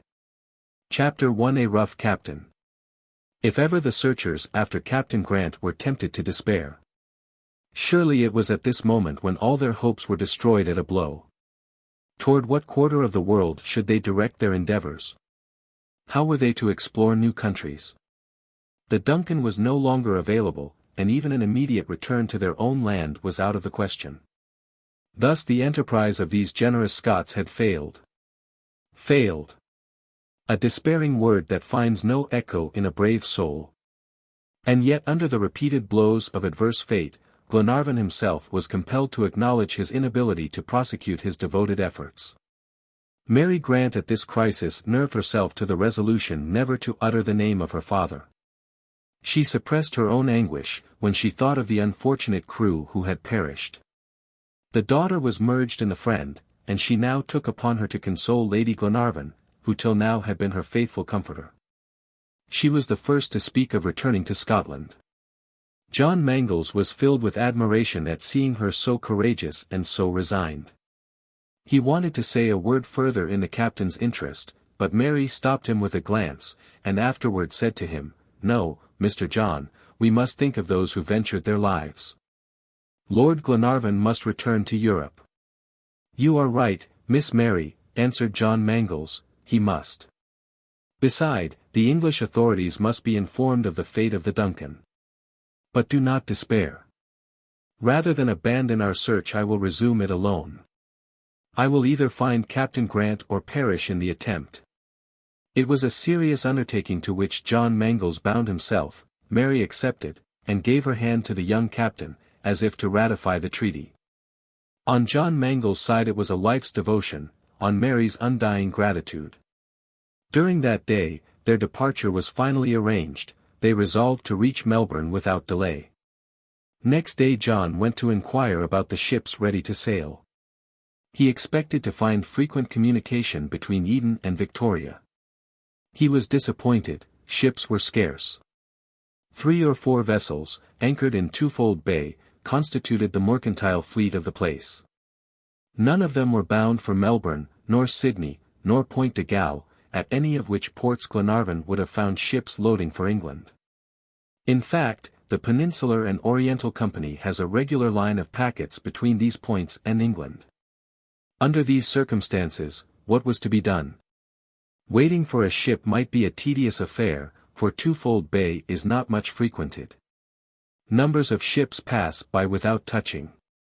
After due reflection and discussion, Glenarvan had nearly decided to follow the coast road to Sydney, when Paganel made an unexpected proposition. The geographer had visited Twofold Bay on his own account, and was aware that there were no means of transport for Sydney or Melbourne. But of the 3 vessels anchored in the roadstead one was loading for Auckland, the capital of the northern island of New Zealand. Paganel's proposal was to take the ship in question, and get to Auckland, whence it would be easy to return to Europe by the boats of the Peninsular and Oriental Company. This proposition was taken into serious consideration. Paganel on this occasion dispensed with the volley of arguments he generally indulged in. He confined himself to the bare proposition, adding that the voyage to New Zealand was only 5 or 6 days, the distance, in fact, being only about 1,000 miles. By a singular coincidence Auckland is situated on the selfsame parallel, the 37th, which the explorers had perseveringly followed since they left the coast of Araucania. Paganel might fairly have used this as an argument in favor of his scheme. In fact, it was a natural opportunity of visiting the shores of New Zealand. But Paganel did not lay stress on this argument. After 2 mistakes, he probably hesitated to attempt a third interpretation of the document. Besides, what could he make of it? It said positively that a continent had served as a refuge for Captain Grant, not an island. Now, New Zealand was nothing but an island. This seemed decisive. Whether, for this reason, or for some other, Paganel did not connect any idea of further search with this proposition of reaching Auckland. He merely observed that regular communication existed between that point and Great Britain, and that it was easy to take advantage of it. John Mangles supported Paganel's proposal. He advised its adoption, as it was hopeless to await the problematical arrival of a vessel in Twofold Bay. But before coming to any decision, he thought it best to visit the ship mentioned by the geographer. Glenarvan, the Major, Paganel, Robert, and Mangles himself, took a boat, and a few strokes brought them alongside the ship anchored 2 cables' length from the quay. It was a brig of 150 tons, named the Macquarie. It was engaged in the coasting trade between the various ports of Australia and New Zealand. The captain, or rather the master, received his visitors gruffly enough. They perceived that they had to do with a man of no education, and whose manners were in no degree superior to those of the 5 sailors of his crew. With a coarse, red face, thick hands, and a broken nose, blind of an eye, and his lips stained with the pipe, Will Halley was a sadly brutal-looking person. But they had no choice, and for so short a voyage it was not necessary to be very particular. "What do you want?" asked Will Halley, when the strangers stepped on the poop of his ship. "The captain," answered John Mangles. "I am the captain," said Halley. "What else do you want?" "The Macquarie is loading for Auckland, I believe." "Yes." "What else?" "What does she carry?" "Everything saleable and purchasable." "What else?" "When does she sail?" "Tomorrow at the midday tide." "What else?" "Does she take passengers?" "That depends on who the passengers are, and whether they are satisfied with the ship's mess." "They would bring their own provisions." "What else?" "What else?" "Yes." "How many are there?" 9, 2 of them are ladies. "I have no cabins." "We will manage with such space as may be left at their disposal." "What else?" "Do you agree?" said John Mangles, who was not in the least put out by the captain's peculiarities. "We'll see," said the master of the Macquarie. Will Halley took 2 or 3 turns on the poop, making it resound with iron-heeled boots, and then he turned abruptly to John Mangles. "What would you pay?" said he. "What do you ask?" replied John. £50. Glenarvan looked consent. "Very good." £50, replied John Mangles. "But passage only," added Halley. "Yes, passage only." "Food extra." "Extra." "Agreed." "And now," said Will, putting out his hand, "what about the deposit money?" "Here is half of the passage money, £25, said Mangles, counting out the sum to the master. "All aboard tomorrow," said he, "before noon. Whether or no, I weigh anchor. We will be punctual." This said, Glenarvan, the Major, Robert, Paganel, and John Mangles left the ship, Halley not so much as touching the oilskin that adorned his red locks. "What a brute!" exclaimed John. "He will do," answered Paganel. "He is a regular sea-wolf." "A downright bear," added the Major. "I fancy," said John Mangles, "that the said bear has dealt in human flesh in his time." "What matter," answered Glenarvan, "as long as he commands the Macquarie, and the Macquarie goes to New Zealand. From Twofold Bay to Auckland we shall not see much of him, after Auckland we shall see him no more." Lady Helena and Mary Grant were delighted to hear that their departure was arranged for tomorrow. Glenarvan warned them that the Macquarie was inferior in comfort to the DUNCAN. But after what they had gone through, they were indifferent to trifling annoyances. Wilson was told off to arrange the accommodation on board the Macquarie. Under his busy brush and broom things soon changed their aspect. Will Halley shrugged his shoulders, and let the sailor have his way. Glenarvan and his party gave him no concern. He neither knew, nor cared to know, their names. His new freight represented £50, and he rated it far below the 200 tons of cured hides which were stowed away in his holdskins first, men after. He was a merchant. As to his sailor qualification, He was said to be skillful enough in navigating these seas, whose reefs make them very dangerous. As the day drew to a close, Glenarvan had a desire to go again to the point on the coast cut by the 37th parallel. Two motives prompted him. He wanted to examine once more the presumed scene of the wreck. Ayrton had certainly been quartermaster on the Britannia, and the Britannia might have been lost on this part of the Australian coast. On the east coast if not on the west. It would not do to leave without thorough investigation, a locality which they were never to revisit. And then, failing the Britannia, the DUNCAN certainly had fallen into the hands of the convicts. Perhaps there had been a fight. There might yet be found on the coast traces of a struggle, a last resistance. If the crew had perished among the waves probably had thrown some bodies on the shore. Glenarvan, accompanied by his faithful John, went to carry out the final search. The landlord of the Victoria Hotel lent them 2 horses, and they set out on the northern road that skirts Twofold Bay. It was a melancholy journey. Glenarvan and Captain John trotted along without speaking, but they understood each other. The same thoughts, the same anguish harrowed both their hearts. They looked at the sea-worn rocks, they needed no words of question or answer. John's well-tried zeal and intelligence were a guarantee that every point was scrupulously examined, the least likely places. As well as the sloping beaches and sandy plains where even the slight tides of the Pacific might have thrown some fragments of wreck. But no indication was seen that could suggest further search in that quarter, all trace of the wreck escaped them still. As to the DUNCAN, no trace either. All that part of Australia, bordering the ocean, was desert. Still John Mangles discovered on the skirts of the shore evident traces of camping, remains of fires recently kindled under solitary myall trees. Had a tribe of wandering blacks passed that way lately? No, for Glenarvan saw a token which furnished incontestable proof that the convicts had frequented that part of the coast. This token was a grey and yellow garment worn and patched, an ill-omened rag thrown down at the foot of a tree. It bore the convict's original number at the Perth Penitentiary. The felon was not there, but his filthy garments betrayed his passage. This livery of crime, after having clothed some miscreant, was now decaying on this desert shore. "You see, John," said Glenarvan, "the convicts got as far as here. And our poor comrades of the DUNCAN." "Yes," said John, in a low voice, "they never landed, they perished." "Those wretches," cried Glenarvan. "If ever they fall into my hands I will avenge my crew." Grief had hardened Glenarvan's features. For some minutes he gazed at the expanse before him, as if taking a last look at some ship disappearing in the distance. Then his eyes became dim.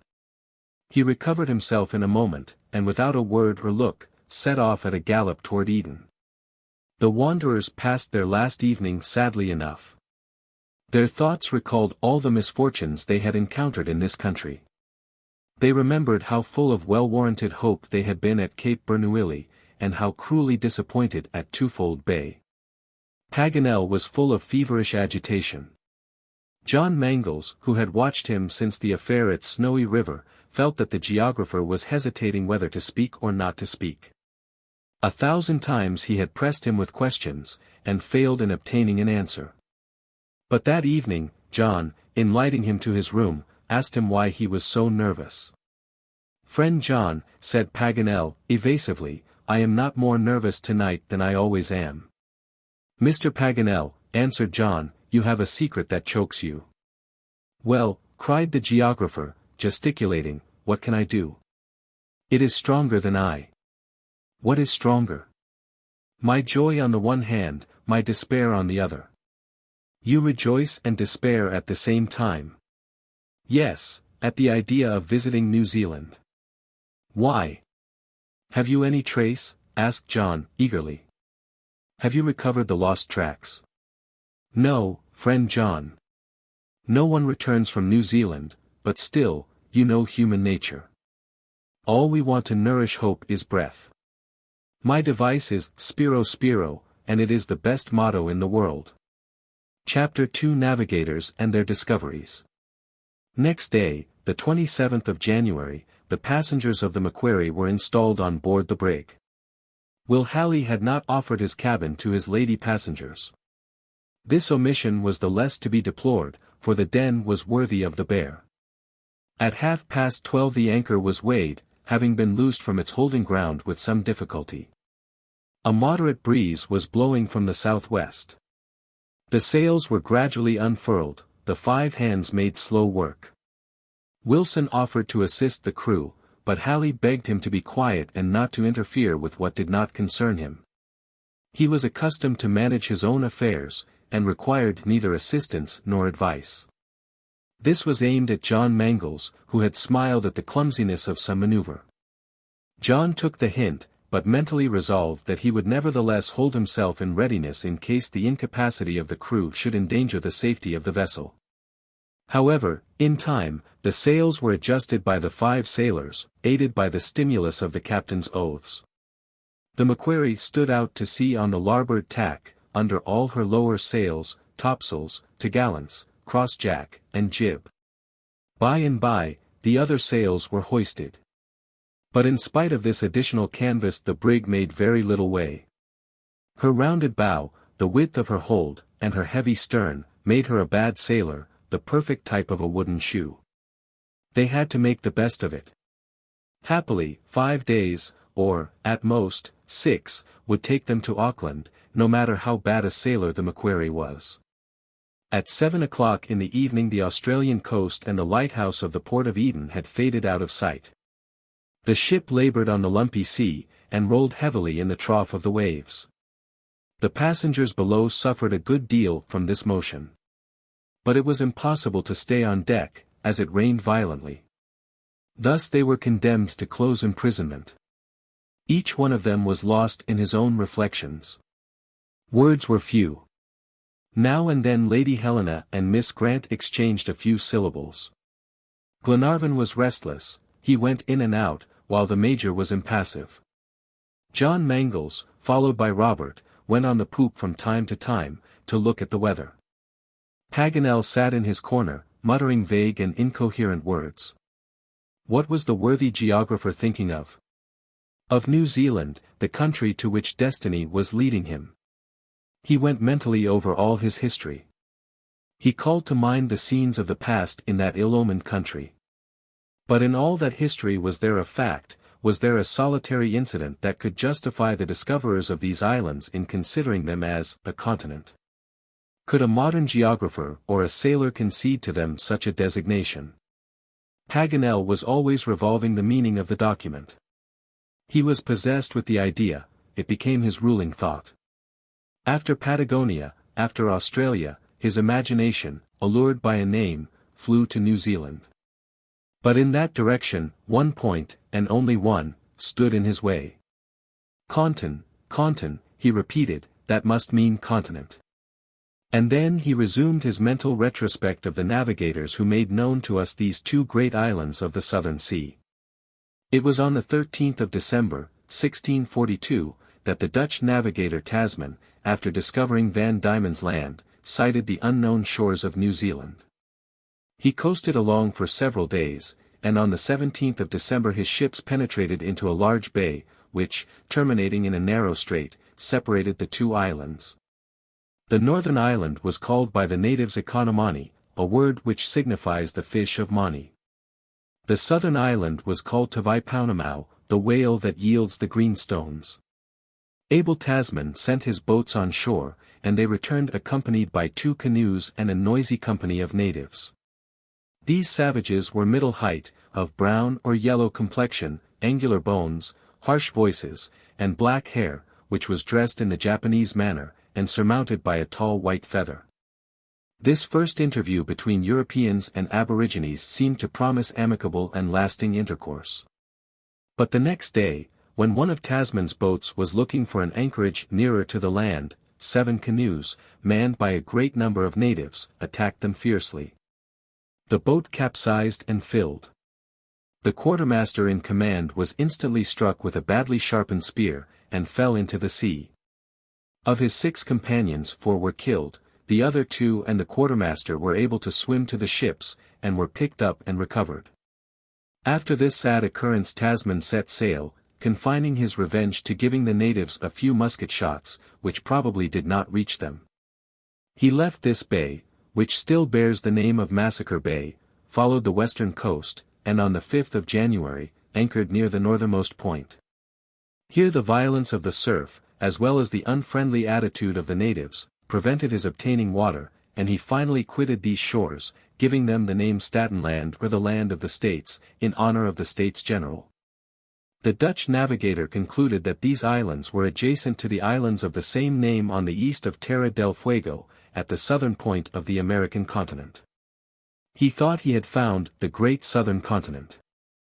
But, said Paganel to himself, what a 17th-century sailor might call a continent would never stand for one with a 19th-century man. No such mistake can be supposed. No. There is something here that baffles me. Chapter 3 The MARTYR-ROLL of Navigators. On the 31st of January, 4 days after starting, the Macquarie had not done 2/3 of the distance between Australia and New Zealand. Will Halley took very little heed to the working of the ship. He let things take their chance. He seldom showed himself, for which no one was sorry. No one would have complained if he had passed all his time in his cabin, but for the fact that the brutal captain was every day under the influence of gin or brandy. His sailors willingly followed his example, and no ship ever sailed more entirely depending on Providence than the Macquarie did from Twofold Bay. This unpardonable carelessness obliged John Mangles to keep a watchful eye ever open. Mulrady and Wilson more than once brought round the helm when some careless steering threatened to throw the ship on her beam ends. Often Will Halley would interfere and abuse the two sailors with a volley of oaths. The latter, in their impatience, would have liked nothing better than to bind this drunken captain, and lower him into the hold, for the rest of the voyage. But John Mangles succeeded, after some persuasion, in calming their well-grounded indignation. Still, the position of things filled him with anxiety, but, for fear of alarming Glenarvan, he spoke only to Paganel or the Major. McNabbs recommended the same course as Mulrady and Wilson. If you think it would be for the general good, John, said McNabbs, you should not hesitate to take the command of the vessel. When we get to Auckland the drunken imbecile can resume his command, and then he is at liberty to wreck himself, if that is his fancy. All that is very true, Mr. McNabbs, and if it is absolutely necessary I will do it. As long as we are on open sea, a careful lookout is enough. My sailors and I are watching on the poop, but when we get near the coast, I confess I shall be uneasy if Halley does not come to his senses. Could not you direct the course? Asked Paganel. That would be difficult, replied John. Would you believe it that there is not a chart on board? Is that so? It is indeed. The Macquarie only does a coasting trade between Eden and Auckland, and Halley is so at home in these waters that he takes no observations. I suppose he thinks the ship knows the way, and steers herself. Ha! Ha! Laughed John Mangles.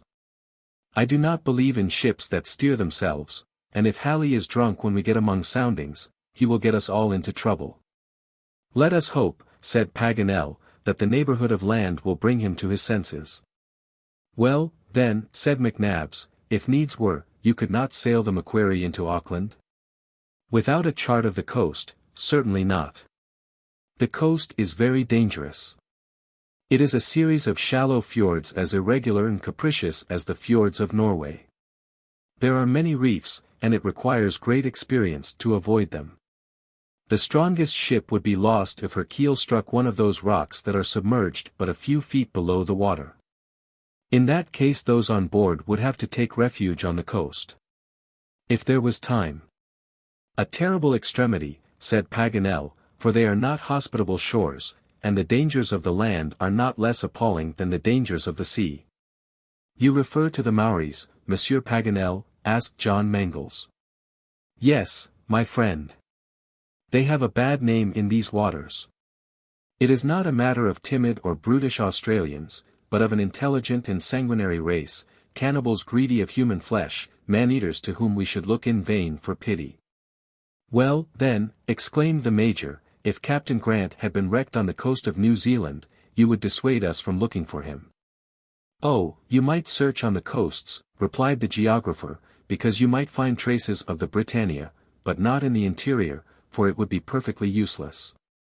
Every European who ventures into these fatal districts falls into the hands of the Maoris, and a prisoner in the hands of the Maoris is a lost man.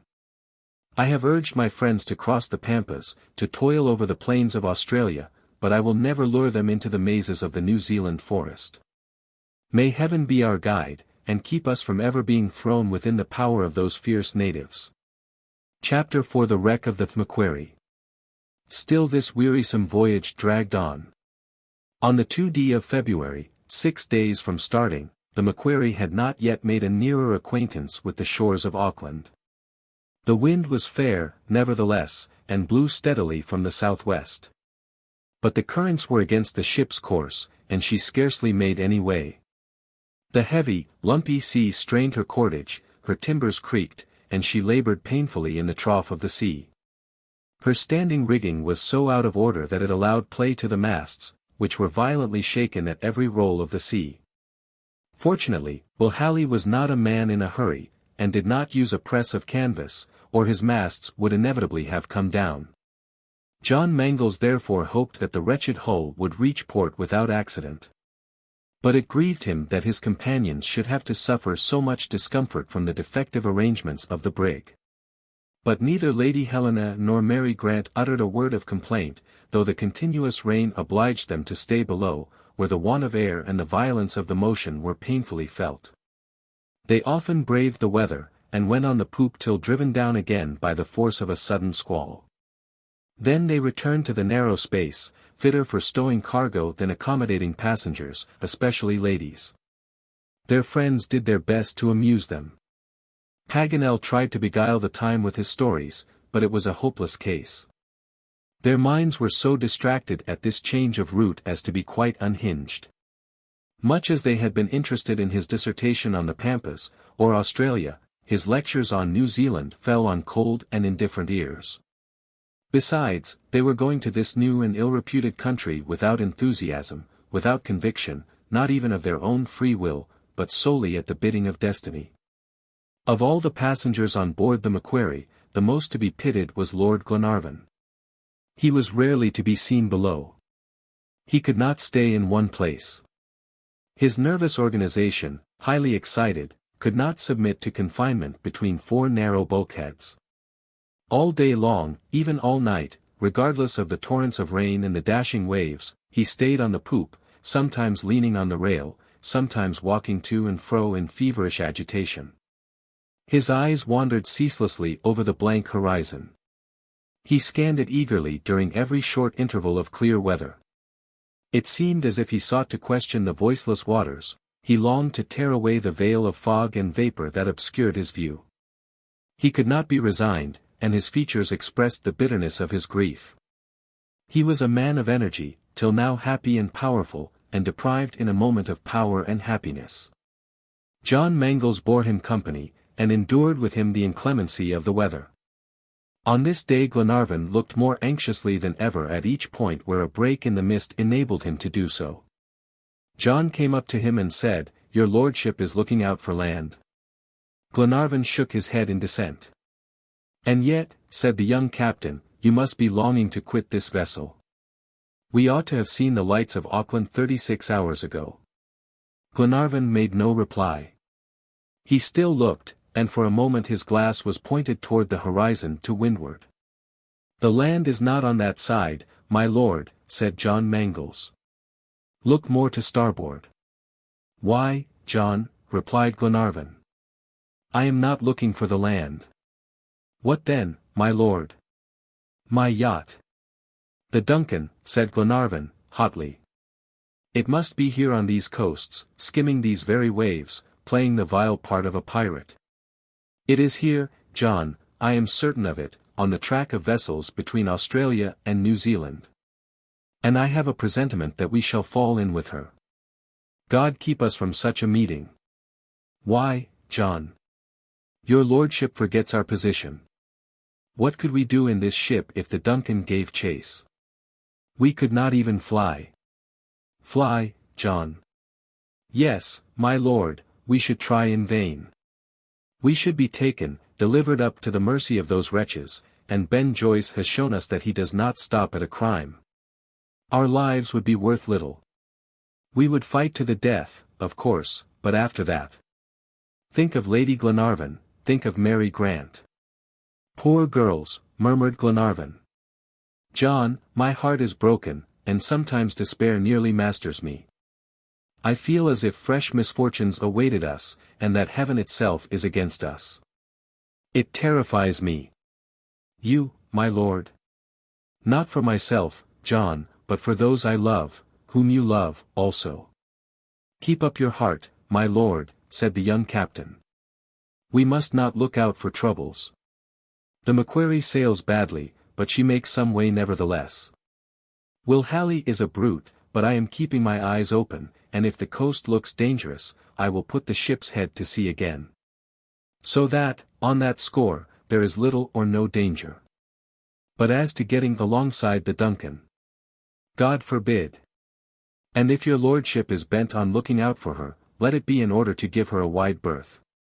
John Mangles was right. An encounter with the DUNCAN would have been fatal to the Macquarie. There was every reason to fear such an engagement in these narrow seas, in which pirates could ply their trade without risk. However, for that day at least, the yacht did not appear, and the 6th night from their departure from Twofold Bay came, without the fears of John Mangles being realized. But that night was to be a night of terrors. Darkness came on almost suddenly at 7 o'clock in the evening. The sky was very threatening. The sailor instinct rose above the stupefaction of the drunkard and roused Will Halley. He left his cabin, rubbed his eyes, and shook his great red head. Then he drew a great deep breath of air, as other people swallow a draught of water to revive themselves. He examined the masts. The wind freshened, and veering a point more to the westward, blew right for the New Zealand coast. Illustration omitted, page intentionally blank. Will Halley, with many an oath, called his men, tightened his topmast cordage, and made all snug for the night. John Mangles approved in silence. He had ceased to hold any conversation with the coarse seamen, but neither Glenarvan nor he left the poop. 2 hours after a stiff breeze came on. Will Halley took in the lower reef of his topsails. The maneuver would have been a difficult job for 5 men if the Macquarie had not carried a double yard, on the American plan. In fact, they had only to lower the upper yard to bring the sail to its smallest size. 2 hours passed. The sea was rising. The Macquarie was struck so violently that it seemed as if her keel had touched the rocks. There was no real danger, but the heavy vessel did not rise easily to the waves. By and by the returning waves would break over the deck in great masses. The boat was washed out of the davits by the force of the water. John Mangles never released his watch. Any other ship would have made no account of a sea like this. But with this heavy craft there was a danger of sinking by the bow, for the deck was filled at every lurch, and the sheet of water not being able to escape quickly by the scuppers, might submerge the ship. It would have been the wisest plan to prepare for emergency by knocking out the bulwarks with an axe to facilitate their escape, but Halley refused to take this precaution. But a greater danger was at hand, and one that it was too late to prevent.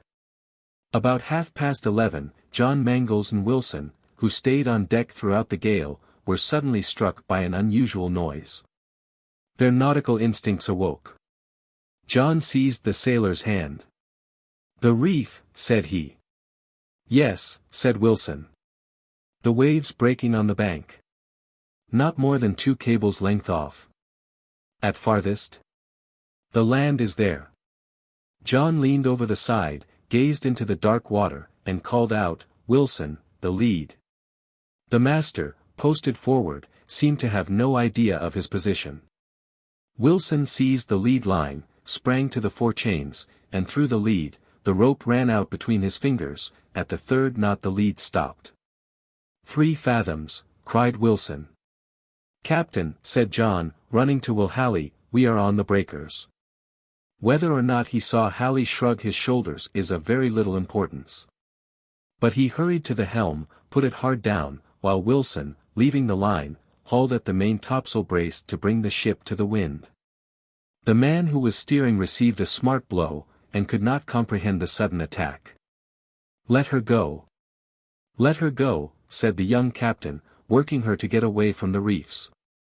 For half a minute the starboard side of the vessel was turned toward them, and, in spite of the darkness, John could discern a line of foam which moaned and gleamed 4 fathoms away. At this moment, Will Halley, comprehending the danger, lost his head. His sailors, hardly sobered, could not understand his orders. His incoherent words, his contradictory orders showed that this stupid sot had quite lost his self-control.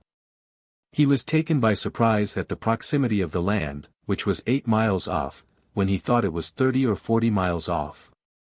The currents had thrown him out of his habitual track, and this miserable slave of routine was left quite helpless. Still the prompt maneuver of John Mangles succeeded in keeping the Macquarie off the breakers. But John did not know the position. For anything he could tell he was girdled in by reefs. The wind blew them strongly toward the east, and at every lurch they might strike. In fact, the sound of the reef soon redoubled on the starboard side of the bow. They must luff again. John put the helm down again and brought her up. The breakers increased under the bow of the vessel, and it was necessary to put her about to regain the open sea. Whether she would be able to go about under shortened sail, and badly trimmed as she was, remained to be seen, but there was nothing else to be done. "Helm hard down," cried Mangles to Wilson. The Macquarie began to near the new line of reefs. In another moment the waves were seen dashing on submerged rocks. It was a moment of inexpressible anxiety. The spray was luminous, just as if lit up by sudden phosphorescence. The roaring of the sea was like the voice of those ancient Tritons whom poetic mythology endowed with life. Wilson and Mulrady hung to the wheel with all their weight. Some cordage gave way, which endangered the foremast. It seemed doubtful whether she would go about without further damage. Suddenly the wind fell and the vessel fell back, and turning her became hopeless. A high wave caught her below, carried her up on the reefs, where she struck with great violence. The foremast came down with all the forerigging. The brig rose twice, and then lay motionless, heeled over on her port side at an angle of 30 degrees.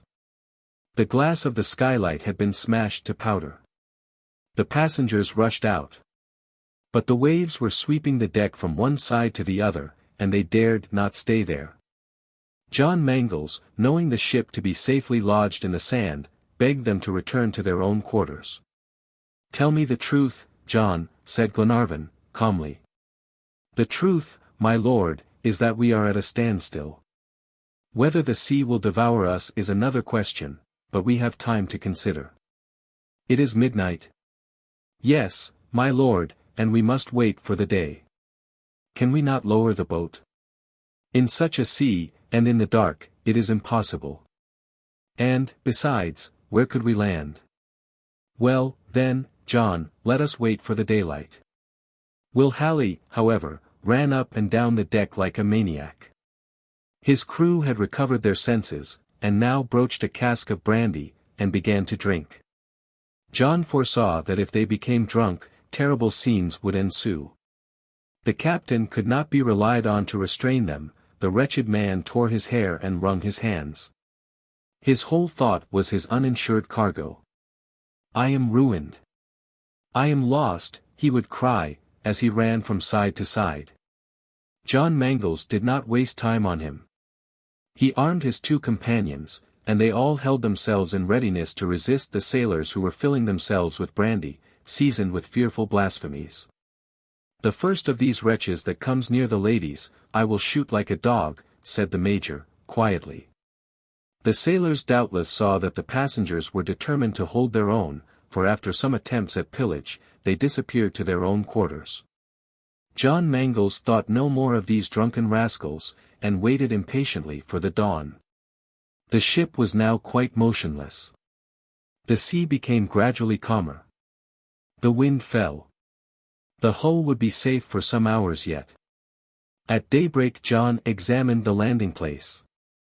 The yawl, which was now their only boat, would carry the crew and the passengers.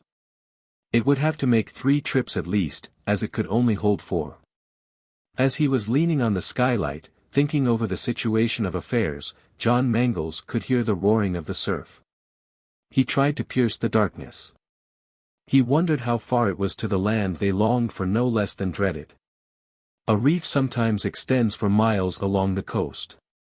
Could their fragile boat hold out on a long trip? While John was thus ruminating and longing for a little light from the murky sky, the ladies, relying on him, slept in their little berths. The stationary attitude of the brig ensured them some hours of repose. Glenarvan, John, and their companions, no longer disturbed by the noise of the crew who were now wrapped in a drunken sleep, also refreshed themselves by a short nap, and a profound silence reigned on board the ship. Herself slumbering peacefully on her bed of sand. Toward 4 o'clock the first peep of dawn appeared in the east. The clouds were dimly defined by the pale light of the dawn. John returned to the deck. The horizon was veiled with a curtain of fog. Some faint outlines were shadowed in the mist, but at a considerable height. A slight swell still agitated the sea, but the more distant waves were undistinguishable in a motionless bank of clouds. John waited. The light gradually increased, and the horizon acquired a rosy hue. The curtain slowly rose over the vast watery stage. Black reefs rose out of the waters. Then a line became defined on the belt of foam, and there gleamed a luminous beacon-like point behind a low hill which concealed the scarcely risen sun. There was the land, less than 9 miles off. "Land ho!" cried John Mangles. His companions, aroused by his voice, rushed to the poop, and gazed in silence at the coast whose outline lay on the horizon.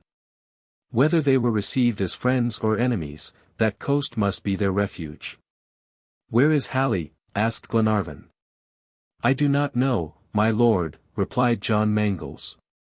"Where are the sailors?" "Invisible, like himself." "Probably dead drunk, like himself," added McNabbs. "Let them be called," said Glenarvan, "we cannot leave them on the ship." Mulrady and Wilson went down to the forecastle, and 2 minutes after they returned. The place was empty. They then searched between decks, and then the hold. But found no trace of Will Halley nor his sailors. "What? No one?" exclaimed Glenarvan. "Could they have fallen into the sea?" asked Paganel. "Everything is possible," replied John Mangles, who was getting uneasy. Then turning toward the stern, "To the boat," said he. Wilson and Mulrady followed to launch the yawl. The yawl was gone. Chapter 5 Cannibals. Will Halley and his crew, taking advantage of the darkness of night and the sleep of the passengers, had fled with the only boat. There could be no doubt about it.